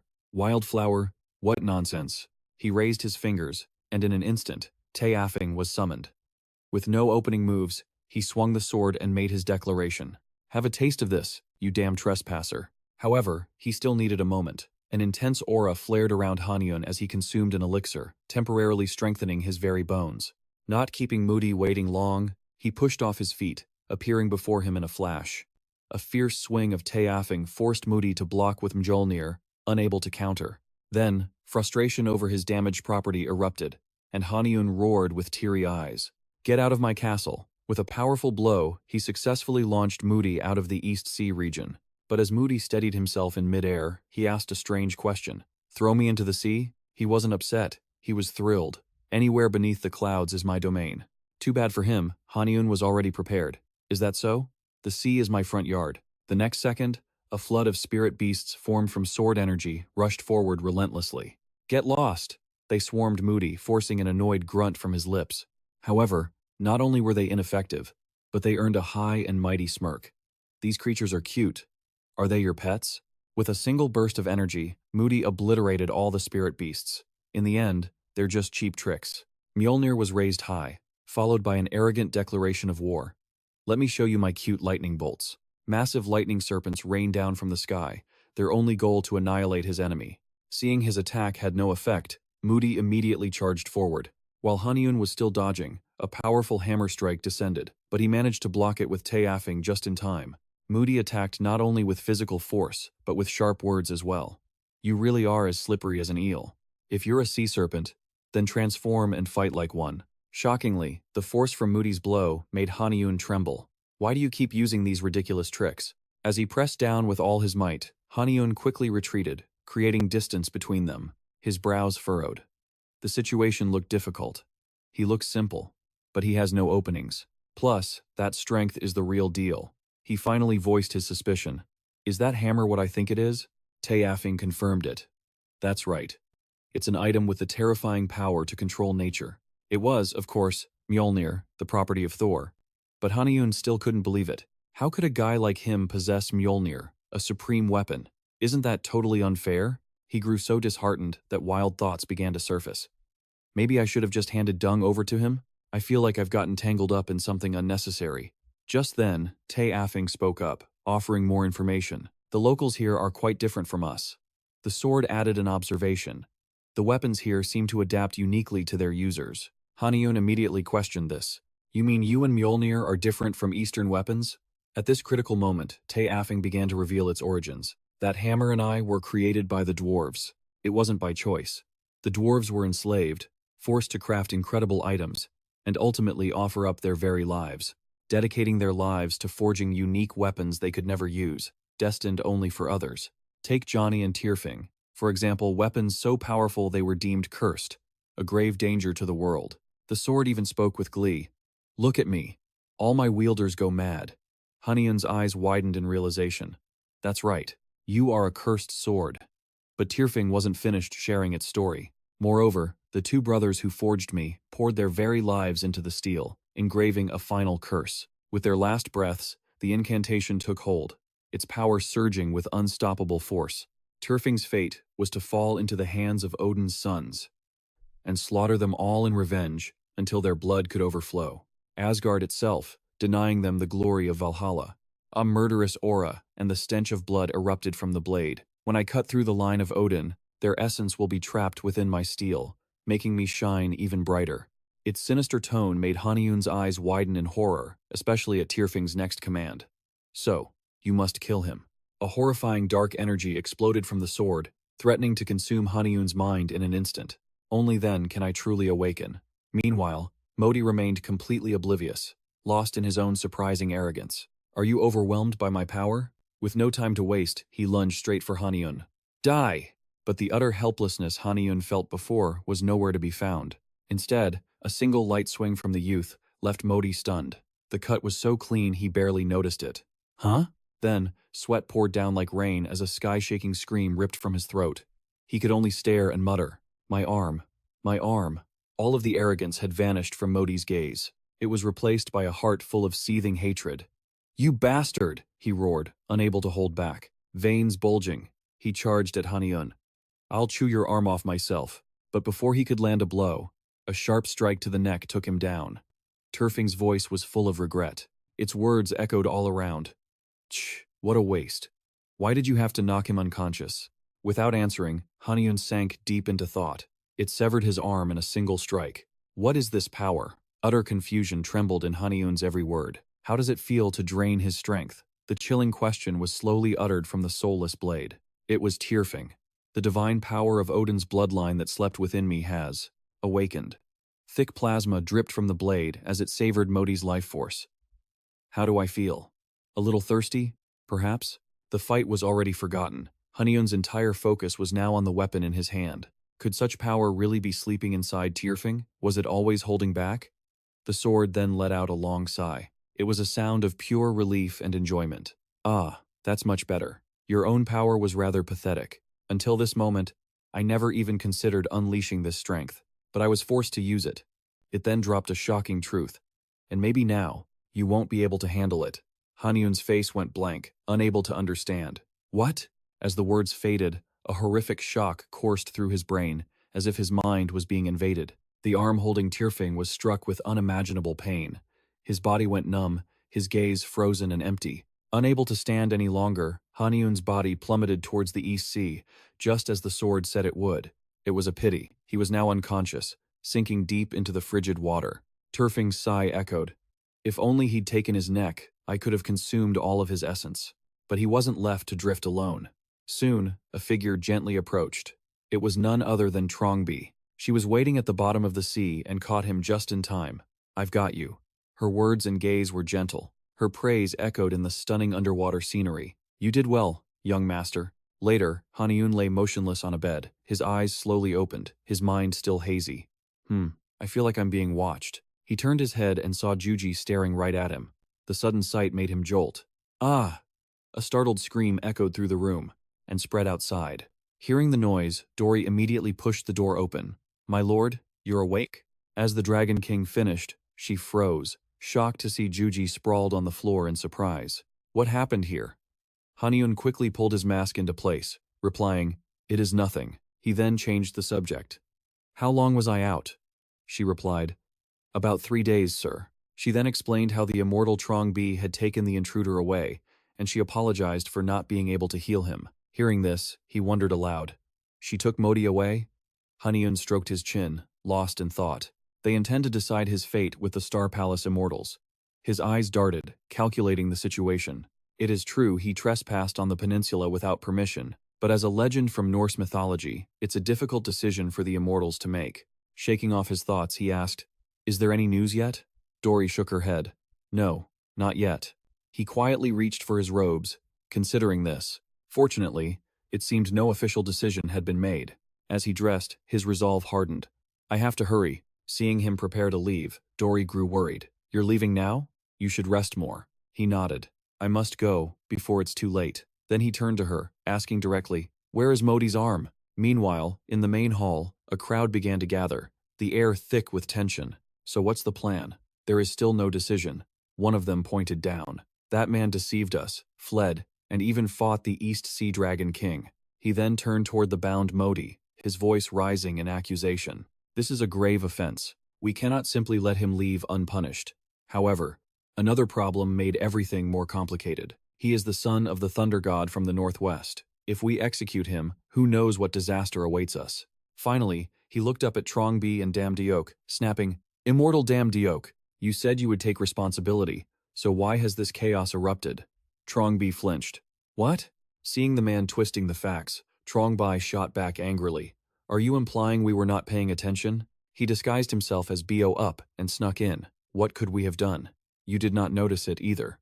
Damdiok calmly intervened. Everyone is busy shifting blame to avoid conflict with the Northwest. She sighed, annoyed. If that happens, other nations' immortals could exploit the chaos. Then, Trongbi's brow furrowed as she carefully analyzed the situation.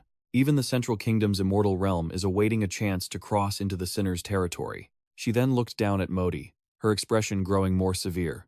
Although we can execute the trespasser, it could be an excuse for them to invade the peninsula. After careful consideration, she offered a proposal. If we just imprison him in the underworld and allow him to live there, the peninsula's honor will remain intact and the situation will be under control. Still, that was just her idea. So, Trongbi sighed softly. If only there were a clear solution. As she worried, Haniun suddenly appeared.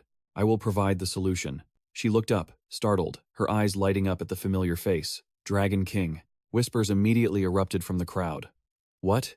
The East Sea Dragon King? Yes. One of the immortals spoke up hesitantly. I heard you were gravely injured in this incident and are still in recovery. Haniun clasped his hands behind his back and slowly answered. Is it right for me to avoid discussing my own country's affairs simply because I am injured? Seated to the side, the back saw him and snapped angrily. Interrupting an active council of immortals is against the law. Hearing the old man's nonsense, Haniun reminded him, You seem to forget, the East Sea is also under my rule. He then glared at the old man, his words sharp. The land he caused trouble in is mine, and I was the one who defeated him. Before the Bak could retort, he unleashed a torrent of questions so why is the peninsula holding a trial for him? Does immortal law permit you to seize another nation's criminal? Facing this barrage, the Bak was rendered speechless, only able to grit his teeth in rage. Done with the argument, Haniun made his decision. Very well. Since he dared to disguise himself as Bo Up and invade the peninsula, I will permit your counsel. He then stressed each word. But that is all. Next, he shouted, asserting his sovereignty. Modi Thorson's fate belongs to me. The powerful declaration stirred the hall, while Trungbi, seated above, revealed a satisfied smile. Just as Haniun seized the upper hand, a cold voice suddenly rang out from behind him. It cut through all the noise. You just interrupted a meeting of the Council of Sages, and your arrogance truly knows no bounds. Bari stepped forward, her words dripping with pressure. I assume you said that because you believe you can take full responsibility for your decision. Am I wrong? She narrowed her eyes, then pushed him coldly. Well, speak. Before Haniun could answer, she cornered him again. What decision of yours could possibly preserve Peninsula's prestige, without causing harm? Hearing that, he smiled, amused, before revealing his plan. I will send Modi Thorson back to the northwest, but I'll expose his actions to the public. He turned his head to ask, I don't know if anyone on the council is aware, but while disguised as Byuk, Modi Thorson frantically searched for me, invading residential areas. Just then, Affing helpfully raised a device high from the side. As he presented his case, these records were fully documented. In the mortal media. Did you all know? The sages erupted in murmurs. Does such a thing really exist? Only a few here had any knowledge of mortal devices. The air was thick with tension. Haniun turned to Bari to explain. Since his actions are already public knowledge, I'll just reveal his true identity, and the fact that he invaded our territory. He then laid out his sharp arguments. Even if the Northwest takes him back, they'll have no choice but to punish him, and they won't be able to defy the judgment of the mortal world. Hearing this, the corner of Bari's mouth curled up slightly. As she walked forward, she murmured with both awe and ridicule, what a peaceful solution. The Northwest sages will punish him while keeping an eye on the mortals. As she passed by Haniun, she paused for a beat and questioned him. You think it'll work out so smoothly? What will happen if the mortals learn about the existence of sages? Her eyes shifted as she voiced her doubt. Mortals are meant to worship and revere us. Does a tiger care just because some ants feel flustered? Summing up her entire argument, Bari pointed her hand with absolute authority. So, don't worry about mortals, show the heavens. What happens when the laws are broken? Drag that criminal to the underworld and torture him until he dies. Staring directly at Modi, she spat out each word like steel. It doesn't matter how prestigious a sage is. The law is the law. Isn't it right to show the world exactly what happens when you break it? Or am I wrong? In the other seats, the Bak and Mukmayoke frowned as the whispers grew around them. As expected of the Mujosin. You don't even blink when you speak your mind so clearly. In front of the very dragon who killed Iogwang. Someone even muttered aloud, but she has a point. Why should we care about the opinions of mortals? The argument from Bari slowly began to sway the consensus. We should handle this according to the law. The Mujozin are right. Seeing the situation turn in her favor, Bari turned slightly with a triumphant smile. Seeing that reaction, Haniun didn't respond, only thinking to himself, you think you can intimidate me? This entire event was incredibly amusing to him. This is exactly as I predicted. He spoke with contempt. Whether you call me a Mujozin or something else. The truth is, your greed makes you even worse than a mortal. Immediately after, Haniun unleashed a barrage of questions. Why do you insist on sending him to the underworld? Could it be that an immortal's body would be good fertilizer for your hidden garden? Hearing Haniun's words, Bari was instantly stunned. Seeing her expression made him more delighted than ever. It's too easy to provoke someone to get their attention. As whispers filled the air, they faced each other in silence. After that tense moment, Bari spoke with suspicion. A hidden flower garden? What are you talking about? Deep inside, a creeping unease sent a chill through her. Don't tell me he knows about the underworld plot. Even if he knows, there's no proof. I just have to feign ignorance. She quickly composed herself, her voice now cold. I may have accessed the Chechon garden in the underworld. But, imprisoning that criminal there, what does that have to do with it? Bari retorted, maintaining her pitiful act. You're linking me to this just because the underworld was mentioned? The immortals below began to whisper. A mere fish gets a seat and now acts like one of us? His effort to grasp our world is admirable, but his views are pure fantasy. With the crowd swayed, Barry smirked, then summoned his hidden forces. What are you waiting for, my sons? She commanded with an arrogant sneer. Silence that fish for disgracing this sacred assembly of immortals. Suddenly, a fierce energy swirled around Haniun, stunning everyone. What is that? They screamed in panic. Is he trying to ascend right here? Run for your lives? Seeing things escalate, Zhongbi stepped in. Wait, Mujoshin. Are you flaunting your power at this council? His imprisonment in the underworld hasn't even been decided yet. But Barry's only response was a haughty glare. Speak now, if you have a better idea. The elder could only clench his fist, speechless with fury. Seeing the man choke on his words, Haniun couldn't resist a sarcastic jab. Look at you. You dislike this and that. But all you can do is complain. No one offered a clear solution. So, she simply returned to her point. All right, let's try again. Barry raised a hand. Remove the guest, then we can have a proper discussion. Seeing Barry refuse to back down, Zhongbi leaped to her feet in fury. You wench! At that moment, Haniun challenged her directly. So, Mujoshin, you think I've lost my way? Correct. He raised a hand to his glowing earring. Do you know the human saying? Instantly, an item materialized in a soft glow. Haniun held it before her. You should let people finish talking. A closer look at the item made Barry's eyes widen. That is my son's memory tablet. Hooks, her shock turned to utter panic. How in the world did you get that? But Haniun ignored her, simply beginning to activate the artifact. Now then, son of Mujoshin, Barry Deji, Grand Duke Hook. Answer my question in full detail. Instantly, dark energy coiled around Hook, forcing him into absolute submission. He enunciated every word. What exactly is Barry Deji doing in the underworld? Powerless against the tablet, Hook was compelled to speak. My mother, the Empress of the Ogu Kingdom. Seeing this, Barry's head snapped up as she screamed. What are you doing? Stop your brother from speaking. Startled, Shiwan immediately rushed to intervene. Brother, stop this. But Hook suddenly began to thrash wildly, letting out a terrible scream. He then lunged forward, forcing Shiwan to dodge back. Damn it, he hissed, unleashing his spiritual power. Seeing Hook lose control, Shiwan tried to calm him. Just hold on, brother. A surge of blue energy erupted, binding Hook instantly. While restraining him, he turned to the others. I'll handle our little brother, so hurry.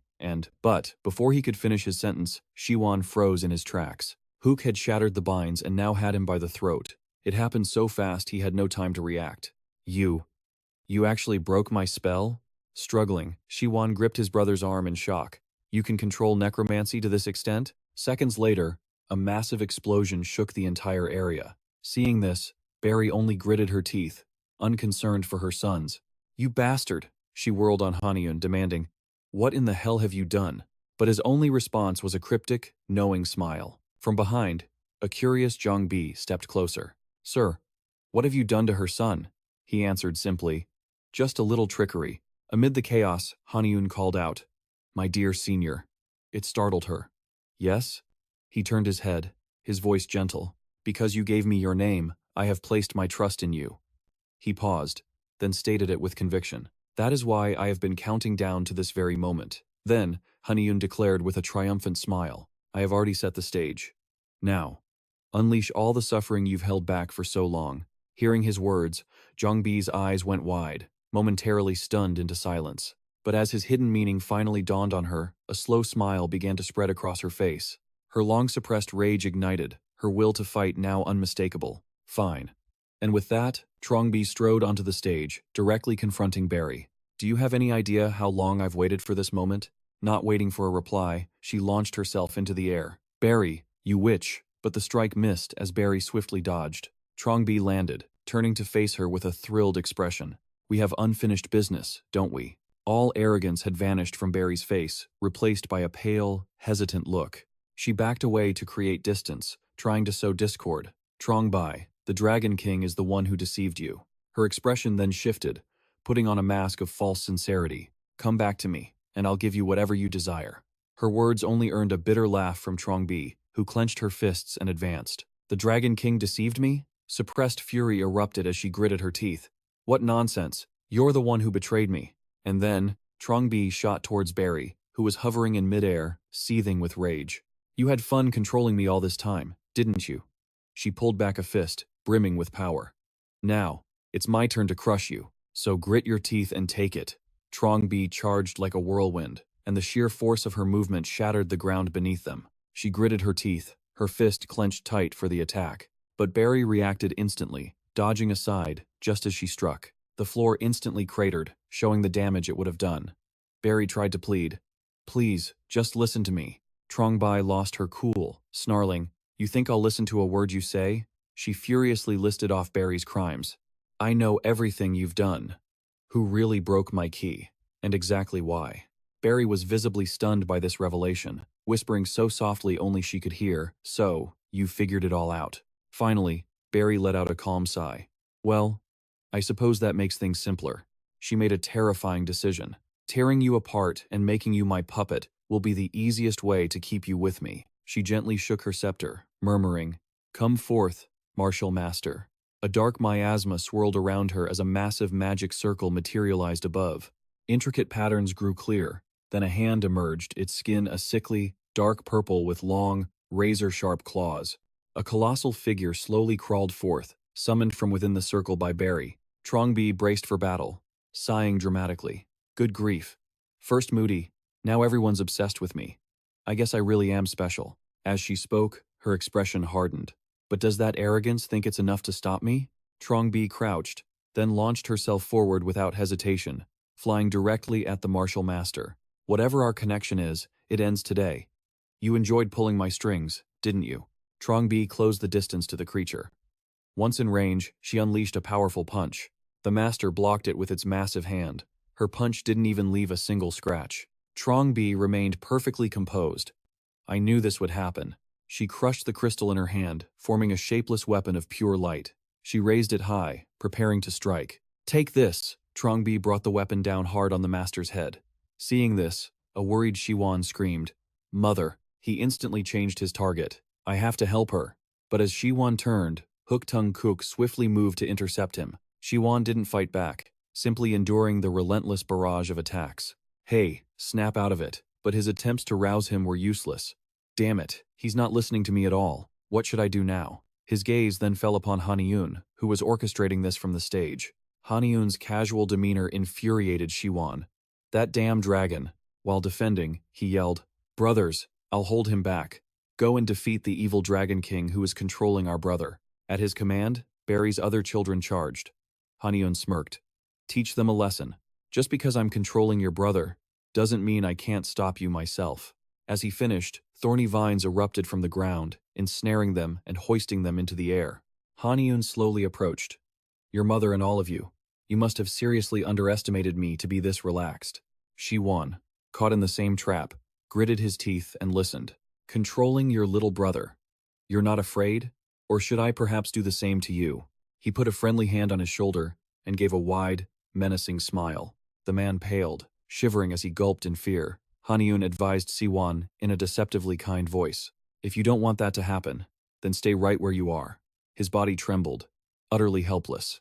"You bastard," Haniun thought calmly. "Bari Deji's little followers have all been dealt with, so while she forces Bari Deji to confess, I can just sit back and enjoy the show." He watched Trongbi's battle intently. Over there, the martial master was fighting furiously. Demonic energy lashed out from his hand, striking directly at her. Knocked back, Trongbi lowered her stance to regain her balance. She was growing tired of this. Enough playing around. Time to end this. Trongbi leaped high into the air. Raising her right leg, she gathered all her power for the finishing blow.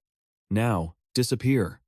He couldn't react, taking the full force of her kick. His body crashed into the ground, a heavy impact shaking the earth. Beside him, Bari finally showed her fear. She stared at Trongbi with caution, then looked up and hesitantly called out, "Che?" The cold, empty look on her face made Bari's voice even weaker. Trongbi demanded to know the truth behind her actions. "Why did you do it?" Trongbi confronted her directly. "Why destroy my key and turn the Umsin game into this mess?" Suppressing her fear, she stammered, trying to explain. "Trongbi," Bari began, feigning sincerity. I just wanted you to be with me." She knew her reasoning was weak. "I just wanted us to tear this unfair world apart together and stand on top. Trongbi had heard enough, cutting her off coldly. "I don't want this world to shatter." A brilliant, righteous aura radiated from her. "Even if I've lived a harsh life, and even if I've been betrayed, I would not sink so low as to kill my own kin. My hatred isn't great enough to seize that throne. If I let those feelings consume me, I would lose myself." Bari's spirit sank with every word from Trongbi. "I am not you, and you are not me." Trongbi ruthlessly shattered Bari's delusion. "Do not impose your twisted ideals on me. Bari Deji." Bari staggered back, as if the foundation of her world had just crumbled. "Trongbi," she pleaded desperately. "Trongbi, please." Sensing the end of the battle, Haniun stepped forward. "So, You found a way to reach the pinnacle of the world. My guess was correct. Hands behind his back, he began his tale. I was once the ruler of Baekje. I had to walk a deadly path because of problems left by the one before me. And there, I happened upon a very strange truth. His voice remained steady, betraying no emotion. As all the immortals here may know, Mujosin is no longer acknowledged by the new flowers of the Cheoncheon garden. Haniun pointed an accusing finger at Bari. That wicked woman found a way to create another Cheoncheon garden in the underworld, so she could have a new one. She even received a land grant from a few of the 10 kings. What do you think would happen if the Huasi Inn, Saradoryong, learned of this? But she still didn't understand her crime. What's wrong with making a new Cheoncheon garden? He simply wanted to use his land as he saw fit. What is the problem with that? Behind his mask, his eyes turned cold.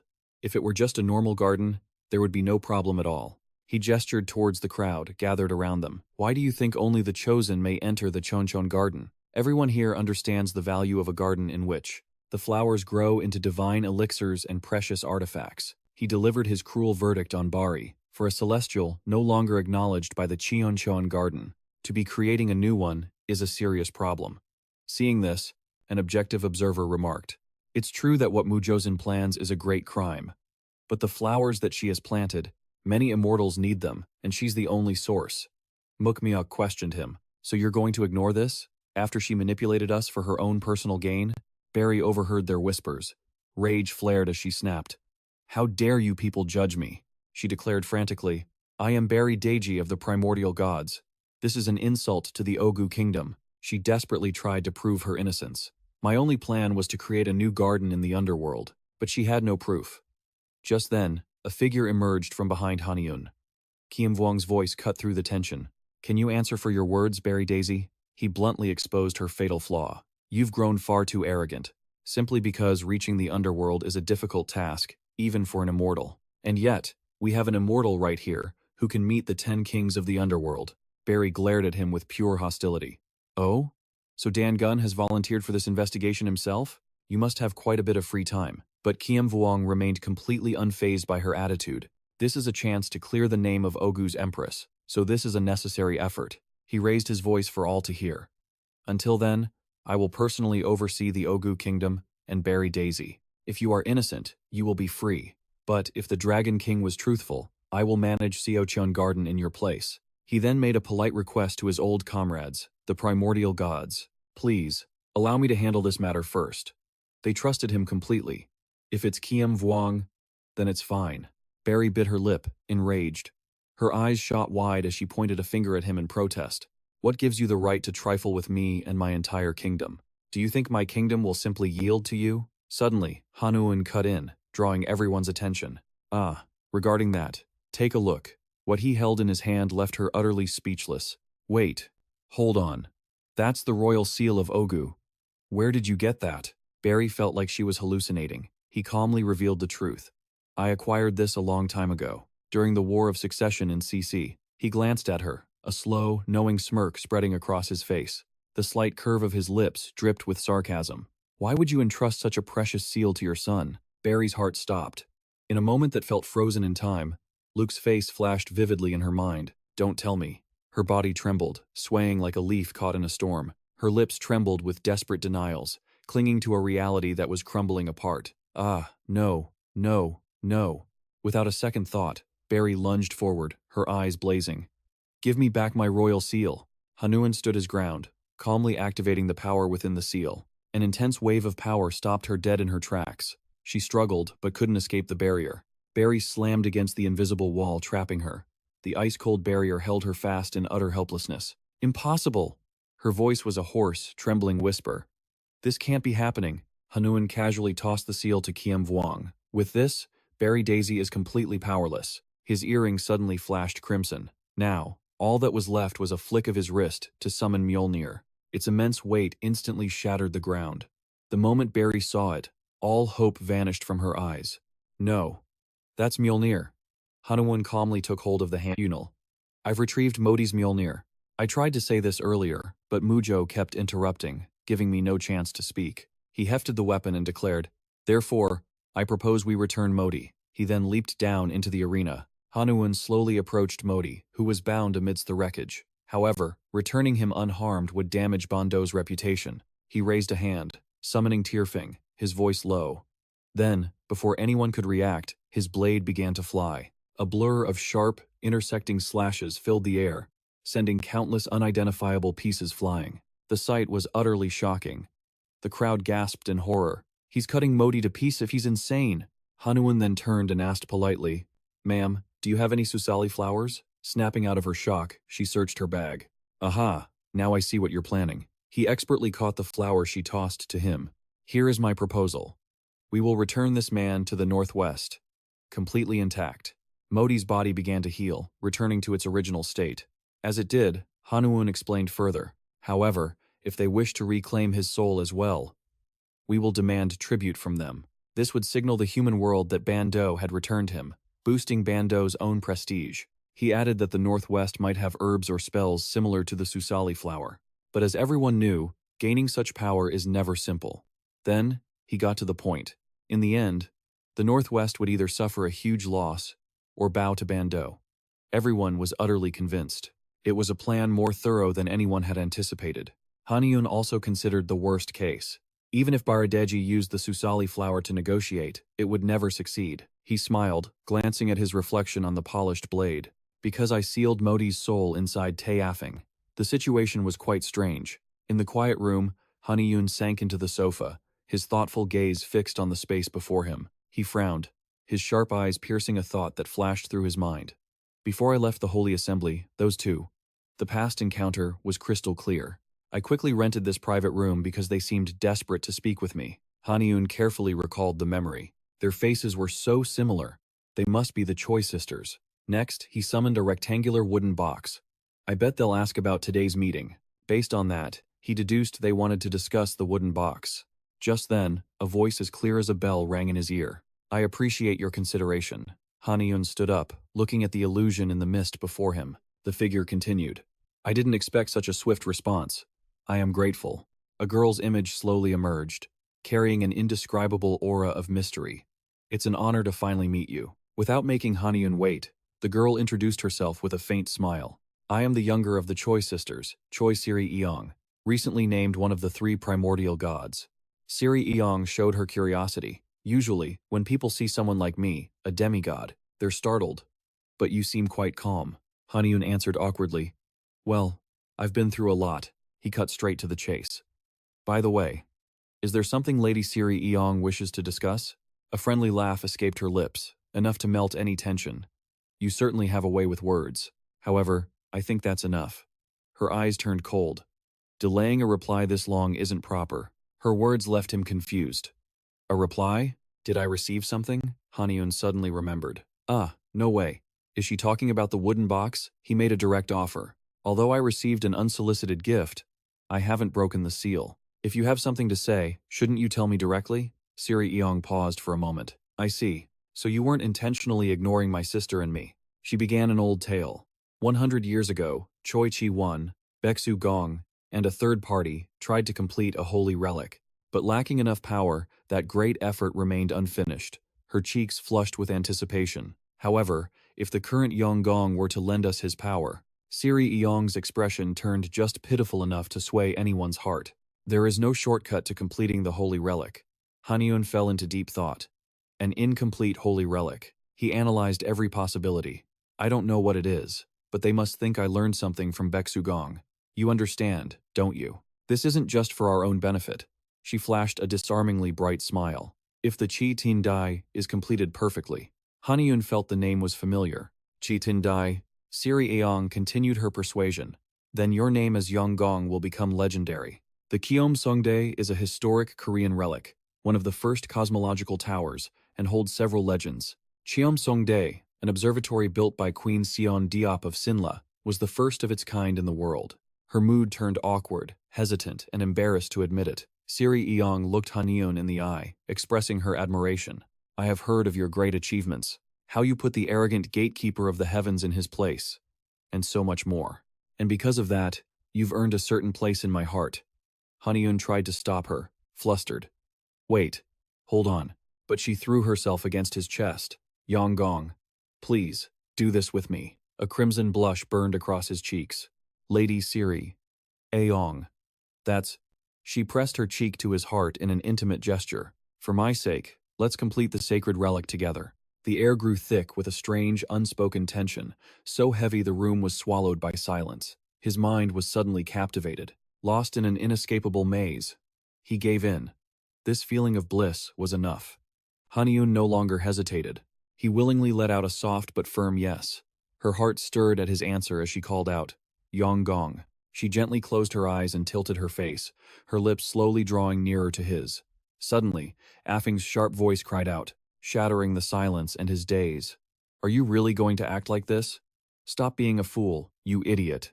It snarled, the harsh words pouring out like an uncontrollable storm of fury. Don't you even realize you've been charmed? As his mind cleared, Haniun froze in his tracks. Affing was already in his hand, cold and ready for battle. He leveled the sharp point of his sword, aiming it precisely at Siri Ayong's throat, causing her to gasp in shock. Gulp. How did you break free? No, that doesn't matter now. Haniun appeared calm, but his tone was laced with anger. After what you just did to me, I have another reason not to help you.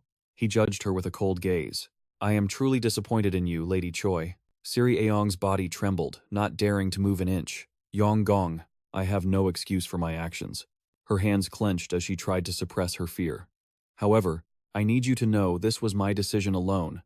It has nothing to do with my sister. She tried to grasp at any pity he had left. My sister truly respects you. His stance was unyielding. Even if you say that, it means nothing now. Haniun then offered a single glimmer of hope. But that doesn't mean I'm going to cut you down. You must remember how I dealt with that person. Just as she regained her composure, she was suddenly startled. Her eyes widened in terror as she pleaded weakly, Yonggong, if it's about that, I want you to. His face was like ice. You have no other choice. With that, his sharpened blade flashed through the air. Siri Aong's glossy black hair was shorn close to her scalp before she could even process it. She desperately clutched at her head, collapsing as she let out a piercing scream. Even Affing seemed to pity her. Wow, that's a bit much. But he wasn't finished. Haniun then delivered a fatal blow. The Choi family sword cuts the very soul, so be careful. Your hair will never grow back again. It seems you use your hair for your illusions, so I've cut that power away as well. He clenched the fallen locks. I'll be taking this with me. Siri Aong's voice trembled as if waking from a nightmare. Yonggong. She hung her head in defeat. Silent tears streamed down her face. This is so humiliating. She began to regret her foolish choice, a punishment worse than death itself. Siri Aong had lost her will to live. Just kill me. Cut my throat. Haniun casually confirmed her fears. Are you asking me to spill your blood just for your honor? She desperately grabbed onto his trousers. Without my hair, I can't use my illusions anymore. Haniun stated her truth without a shred of emotion. So all of your little tricks came from your hair, correct? Siri Aong tearfully admitted. Yes. Please, show me mercy. He calmly separated a small portion and counted it. A total of 50 strands. Haniun had calculated it perfectly. This would be just enough to hide it, to mask the lost hair with your own magic. She awoke from her daze, escaping the fog of despair. She hung on his every word. But I don't intend to give this away for free. You have two options. First, go to your sister in this condition. Siri Aong immediately interrupted. Second, I choose the second option. I'll do anything. Just give my hair back to me. Haniun remained calm and continued. I haven't told you what the second choice is yet. She was resolute. I choose the second option, and I will pay any price. Hearing this, Haniun smirked slightly. Everything was going according to his plan. He held out a dragon scale to Siri Aong. Then swallow this. She agreed instantly, without hesitation. Okay. She took it and decisively put it in her mouth. Siri Aong quickly swallowed. Her eyes turned cold, like a still lake. Seeing the matter was resolved, Haniun gestured. Now, go. She asked again in disbelief. Is it over? He threw the lock of hair at her. Or would you prefer to pay a higher price? Take it and go, before I change my mind. Grateful, Siri Aong vanished into the mist. I will never forget this kindness. Haniun stored the remaining hair in his spatial artifact. Now, to set this aside, he then took out the demon-sealing bamboo slip. I need information on the stargazing tower, and I know just the person who might have it. In the blink of an eye, he stood within a vibrant green realm, where a gentle breeze whispered through the leaves. Haniun searched around. Where could it be? An angry voice suddenly boomed. Stop right there! Kangshan bared his sharp fangs, roaring furiously. You damn fools! His head spun, completely dazed. Enough! I said that's enough. Haniun noticed the commotion. If it was him, he might know about the stargazing tower. Bungasari and Gi Tri playfully chirped, their faces glowing with pure excitement.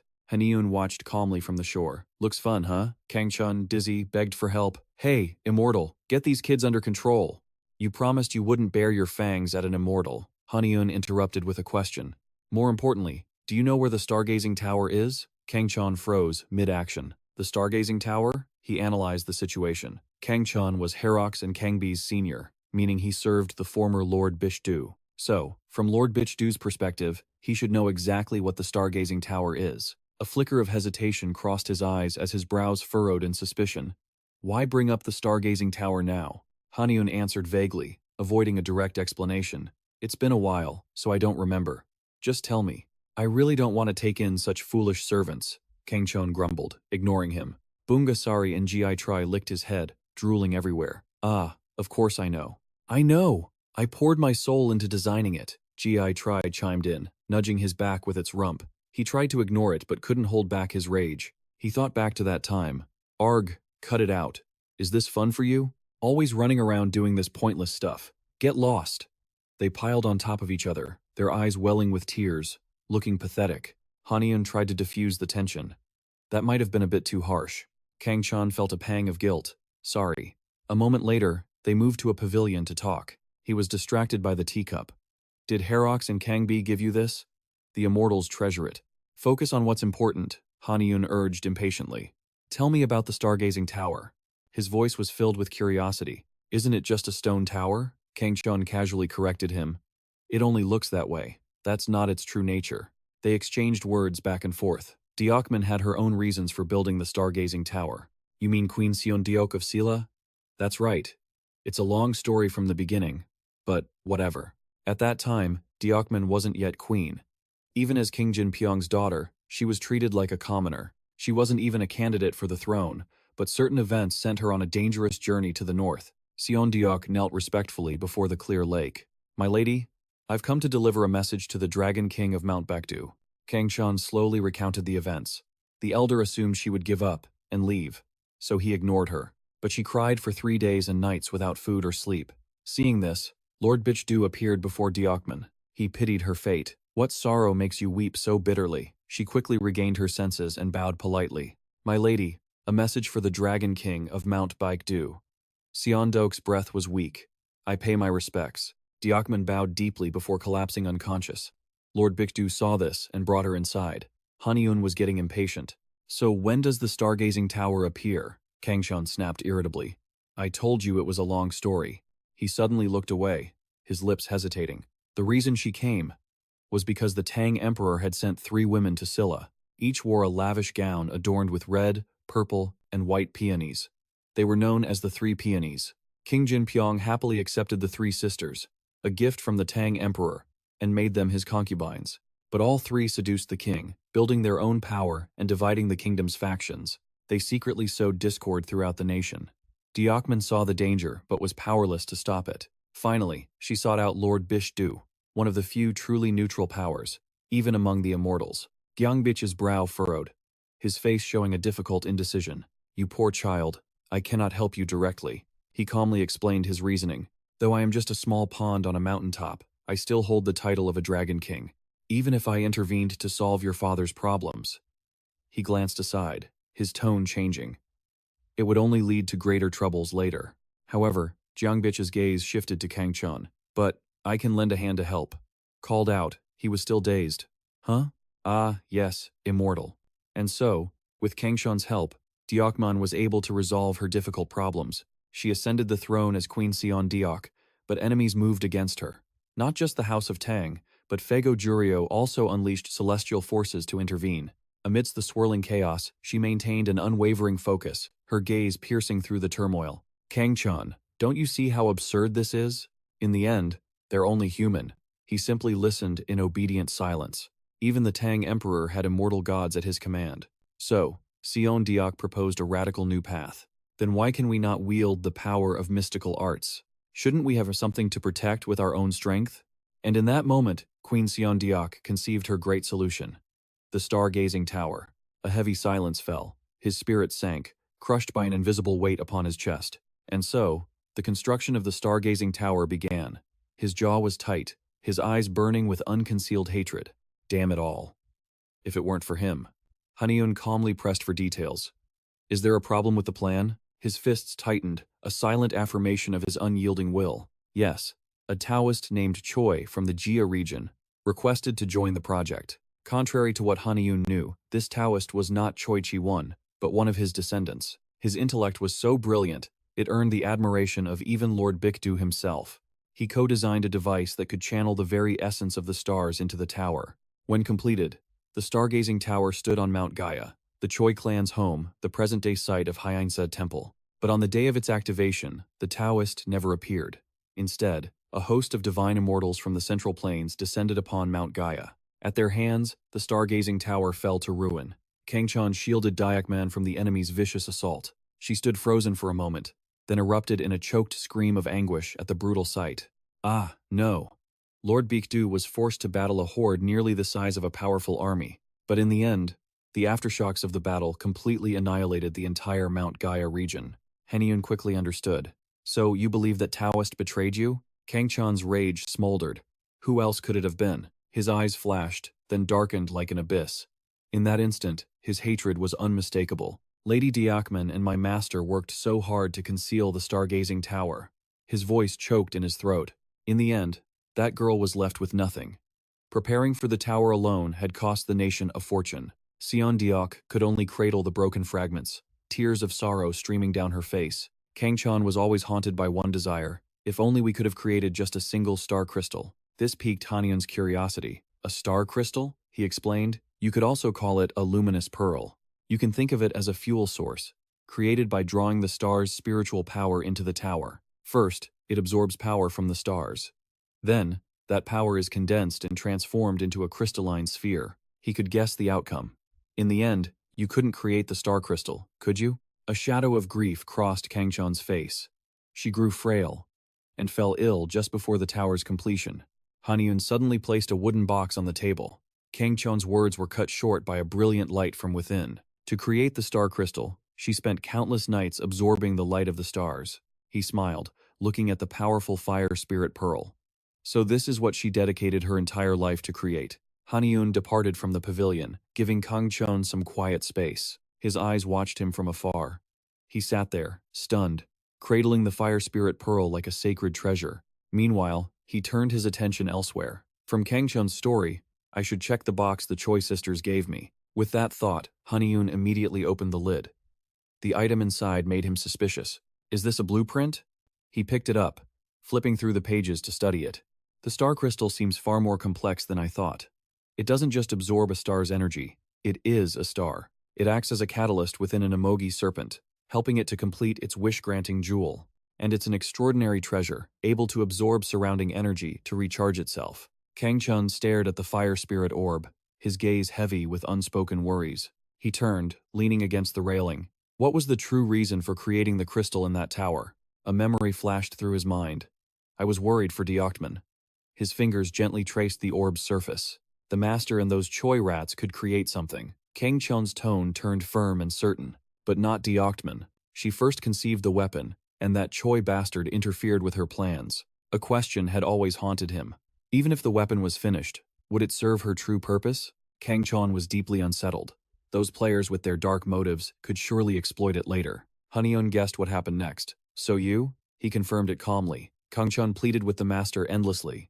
He had to utter the most ungrateful words. That he no longer wished to become a dragon. His voice faltered. Don't tell me. It was for Queen Seondeok? Her bright smile flashed through his memory. Yes. From that moment, he found a new purpose. I wanted to become a weapon for her. Kangchan's resolve was absolute, and Lord Baekdu finally granted his desperate wish. So Lord Baekdu ended Kangchan's path to ascension, devising a new plan to forge him into something else. Not a dragon. The plan's result was the crystal, a treasure that would become Kangchan's alone. An emogi trained in the Ma Chun divine arts, with power that could rival a dragon's. It would forge its own dantian, and then consume the crystal. This was the next step of the plan, building the stargazing tower. Haniun sat, calmly accepting the truth. So that's how it was. That explains why you became a fire being, despite being an emoji, he asked with a hint of curiosity. Besides the crystal, when did you start using something else to refine your body? Kangchun revealed it without hesitation. After the tower's destruction, the Heavenly Realm's wardens severed the bond between me and Deoktman. He recounted his hardship. I began searching for a fire source to replace the crystal. He scoured the central plains, obtaining one of the vermilion bird's eyes. But it wasn't enough. It was far too flawed to replace the power of the original crystal, and Kangchun paid a heavy price for it. He bowed his head, analyzing. If I absorb this crystal, I will gain the true power I've always craved. After all, it is a secret technique that my master refined countless times. As he gazed at the orb, his expression shifted, but Kangchun decisively pushed it back. You take it. Haniun turned, confused. What? What nonsense are you spouting now? Don't give me that pathetic line about not being worthy. He snapped, his voice rising in frustration. Is there some rule against it? He wanted to let go. That woman is no longer of this world, and I'm not the foolish boy I used to be. Spouting nonsense. Haniun shot back a cold dose of reality. You don't sound any more intelligent right at this moment. Haniun's criticism was merciless. If you're going to act tough, at least stand by your own words. The words struck a nerve. Shamed into a rage, he moved to attack. You think you can say anything you want?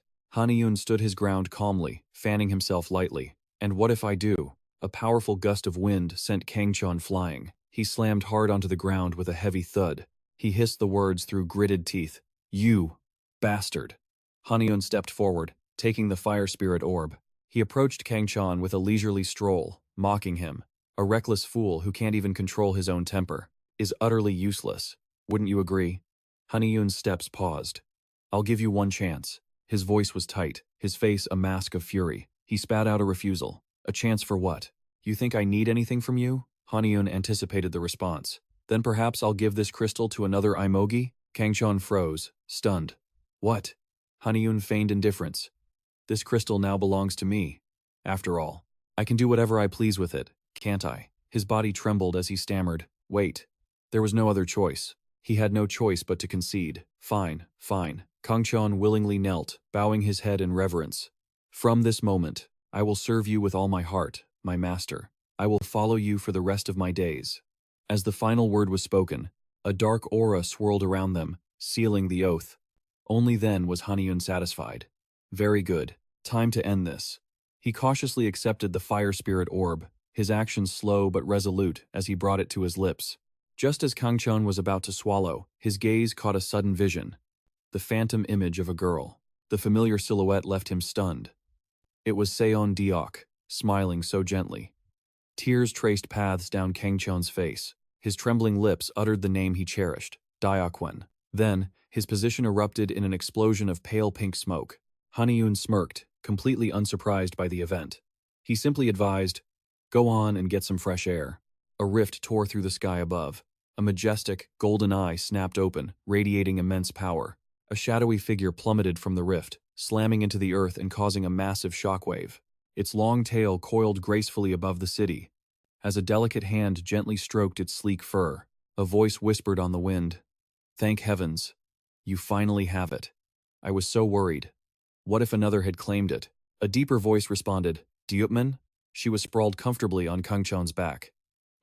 What is it?" he asked with a satisfied smile. In that moment, all his previous hesitation simply melted away. The deployment ceremony for Japan's relief forces had begun, meant to aid territories ravaged by the East Sea War, including Shin Sumin. Already famous, the peninsula's 9 chosen sages had been selected through the legendary Big Do tournament. On the day of the ceremony, a group gathered at the shoreline, where waves crashed violently against the coast. Washington Pong, one of the Big Do tournament's top 8, spoke up with a frown. "You mean we're joining this relief army?"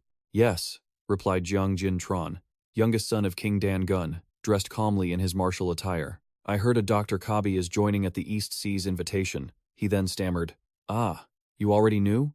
But this Dr. Kabi wasn't just some normal spiritualist. Rumor was, he just stood there, completely unfazed by his surroundings. They say he's on par with Ji Seon himself. The thought left Jin Pyong utterly stunned. "Huh? Oh, right. Ji-seon, of course. He cursed internally. Damn it.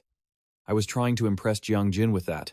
Just then, someone interrupted. Excuse me, senior. He'd picked the worst time, causing Jin Pai-ong to whirl around and roar. What were you doing? Dragging yourself here now.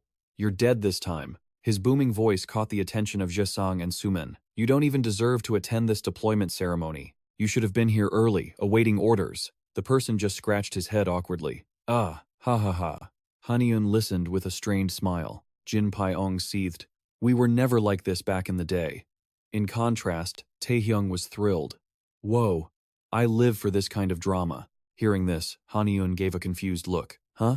A wild scenario began playing in Taehyung's head. He'll drop to his knees, crying and begging Haniun for forgiveness. I was wrong, Taefeng explained with glee. When a hidden master finally reveals their true power after laying low. That's the best part. All the troublemakers get taken out with a single strike. Just, bam, like that. Haniun's eye twitched. Stop your ridiculous fantasies. Seeing his distracted look, Jin Pai-ong exploded, spittle flying from his mouth. Hey, you punk. Are you even listening to me? Another person suddenly cut in. Isn't that enough? He was in the middle of his tirade, jaw jutting out in fury, and being interrupted made him absolutely livid. What? Haniun's brow furrowed in surprise. A powerfully built young man with a bright aura stepped forward. You'll make your junior cry if you keep that up. Jin Pai-ong seemed a little intimidated, reining in his attitude. Do you think this is the right time to interfere? Uturi tried to ease the tension. Besides, the pre-voyage ritual isn't even ready. He lectured well the arrogance of a senior. If you go too easy on him, he'll walk all over you. This man who stepped in for Haniun was the most mysterious of the 9 officially chosen sages. Without overwhelming skill or a powerful backing, no one could dream of reaching the Big Do tournament's main stage. And yet, he crushed the preliminaries with skill that defied all expectations. He fought with unparalleled ferocity, breaking into the top 16 of the main competition and becoming the true champion. Uturi offered a friendly smile, but his tone was firm. As his senior, please be generous and let this matter drop. Jin Pai-ong clicked his tongue. This guy. Yes. The tension forced Jiang Jin to step in with a warning. Silence, he commanded. We are about to perform the ritual to the East Sea Dragon King for a safe voyage. He quickly agreed. Yes, sir. Before backing down, he shot Haniun a hateful glare, muttering, Humph, I wonder if the East Sea Dragon King will even accept a ritual with someone like you in it? In response, Haniun just smiled brightly. The Dragon King of the East Sea, he scoffs. Jin Pai-ong furiously stomps away. Uturi just watches him, arms crossed. Seriously, you're only stronger than me. Because you've swallowed more elixirs. Why make such a big deal? Haniun earnestly expressed his gratitude. Thank you, senior. This is all thanks to you. He let out a humble laugh. What is there to be so thankful for? Then he began spouting his philosophies. If one person exists to break everything, another must stand to mend it. That is how balance is maintained. Does Uturi want to befriend Haniun? By the way, what is your name? He answered the question politely. Ah, I am Park Haniun. He gestured in praise. Park Haniun, a very fine name. Then he introduced himself. I am Uturi. Haniun suddenly recalled Uchi's warning. That man is a leader of the destitute party. Still, he had to respect his courage.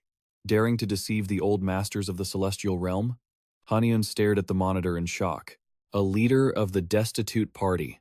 To this Uturi guy, he paused to consider it. Yes, probably. If you don't count Hongju Dong, he's likely the highest-ranking member that I've ever met in person, Uchi boldly speculated. He might even be a founding member. From when the destitute party was first formed. Uturi's image was reflected in his light blue eyes. An anomaly, just like us. Haniun already knew the rest of the story. That legend had been passed down. He commented objectively. Of course, it won't be exactly like the legends say. He is definitely hiding something. How should I put this? He's a lot like you. You understand what I mean, don't you? Back in the present, he sized up his opponent. Even Jion-uchi couldn't guess why Uturi had joined the relief force.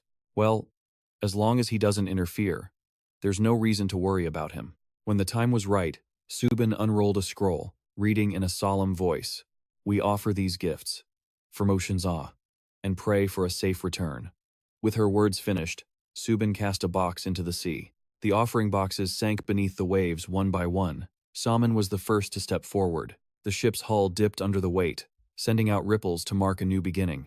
With a look of deep reverence, she bowed her head slowly, her back bent in an offering of complete respect. We are grateful for the Dragon King's favor. Seeing this, the others immediately followed her lead. With the ritual done, she urged them on. All right, let's board the ship quickly, Jin Pyong shouted with excitement. Follow me. It feels like I'm about to become the Pirate King. As the order to weigh anchor echoed, the ship shuddered once, then silently sliced forward. It left a trail of rippling water in its wake. After some time had passed, the sky began to turn grim. Zhongmin looked up with a sense of unease. Jinzhan and the others were also worried. Dark clouds were gathering. We should have reached the archipelago by now. Why is there such an ill omen? The ship was suddenly rocked violently. It threw them off balance. What was that? The surface of the sea was churning fiercely. Someone made a ridiculous guess. An earthquake? Beneath the murky water, a colossal shadow was slowly moving. Everyone's attention was fixed on it. There's something under the sea. The scene descended into chaos. It's surfacing! Hold on tight! Jin Pyong's mouth fell open in terror. The massive figure became clearer. Everyone stammered in fear. A dragon. Next to it, their ship was like a tiny ant. It opened its mouth wide, revealing razor-sharp teeth, letting out a low growl at the intruders. They were all in a state of shock. What in the world is that thing? Even Haniun was caught by surprise. An outer god? Suman broke out in a cold sweat. Ah, is that a yokai? I heard it was defeated. At the cost of the lives of 5 Jishuan-level sages from the archipelago, Duangmin fell to his knees in despair. It's all over. How can we possibly fight that? Ha, Jin Pyong scoffed confidently. Don't worry, a beast like that is no match for us. A spark of hope appeared as the man turned to ask. Do you have a plan? He instructed, mysteriously. Remember how we got here. Then, he slammed his hands together. He fell to his knees on the deck, crying out his pleas. Your Majesty the Dragon King, please help us. We beg you. Haniun clicked his tongue, annoyed. I really hate this. His eyes shifted to the ever-silent Uturi. I want to help, but now is not the time. He decided to continue watching quietly. For now, I want to see the true power of this man from the destitute party. He is someone that Hong Judong acknowledged, after all. And that's all for this video. The above was a summary of the story. Let me know if you have any comments. Let me know in the comments below. And don't forget to like, subscribe, and hit that notification bell. That way you won't miss any more awesome videos. For now, take care and see you next time. Bye-bye.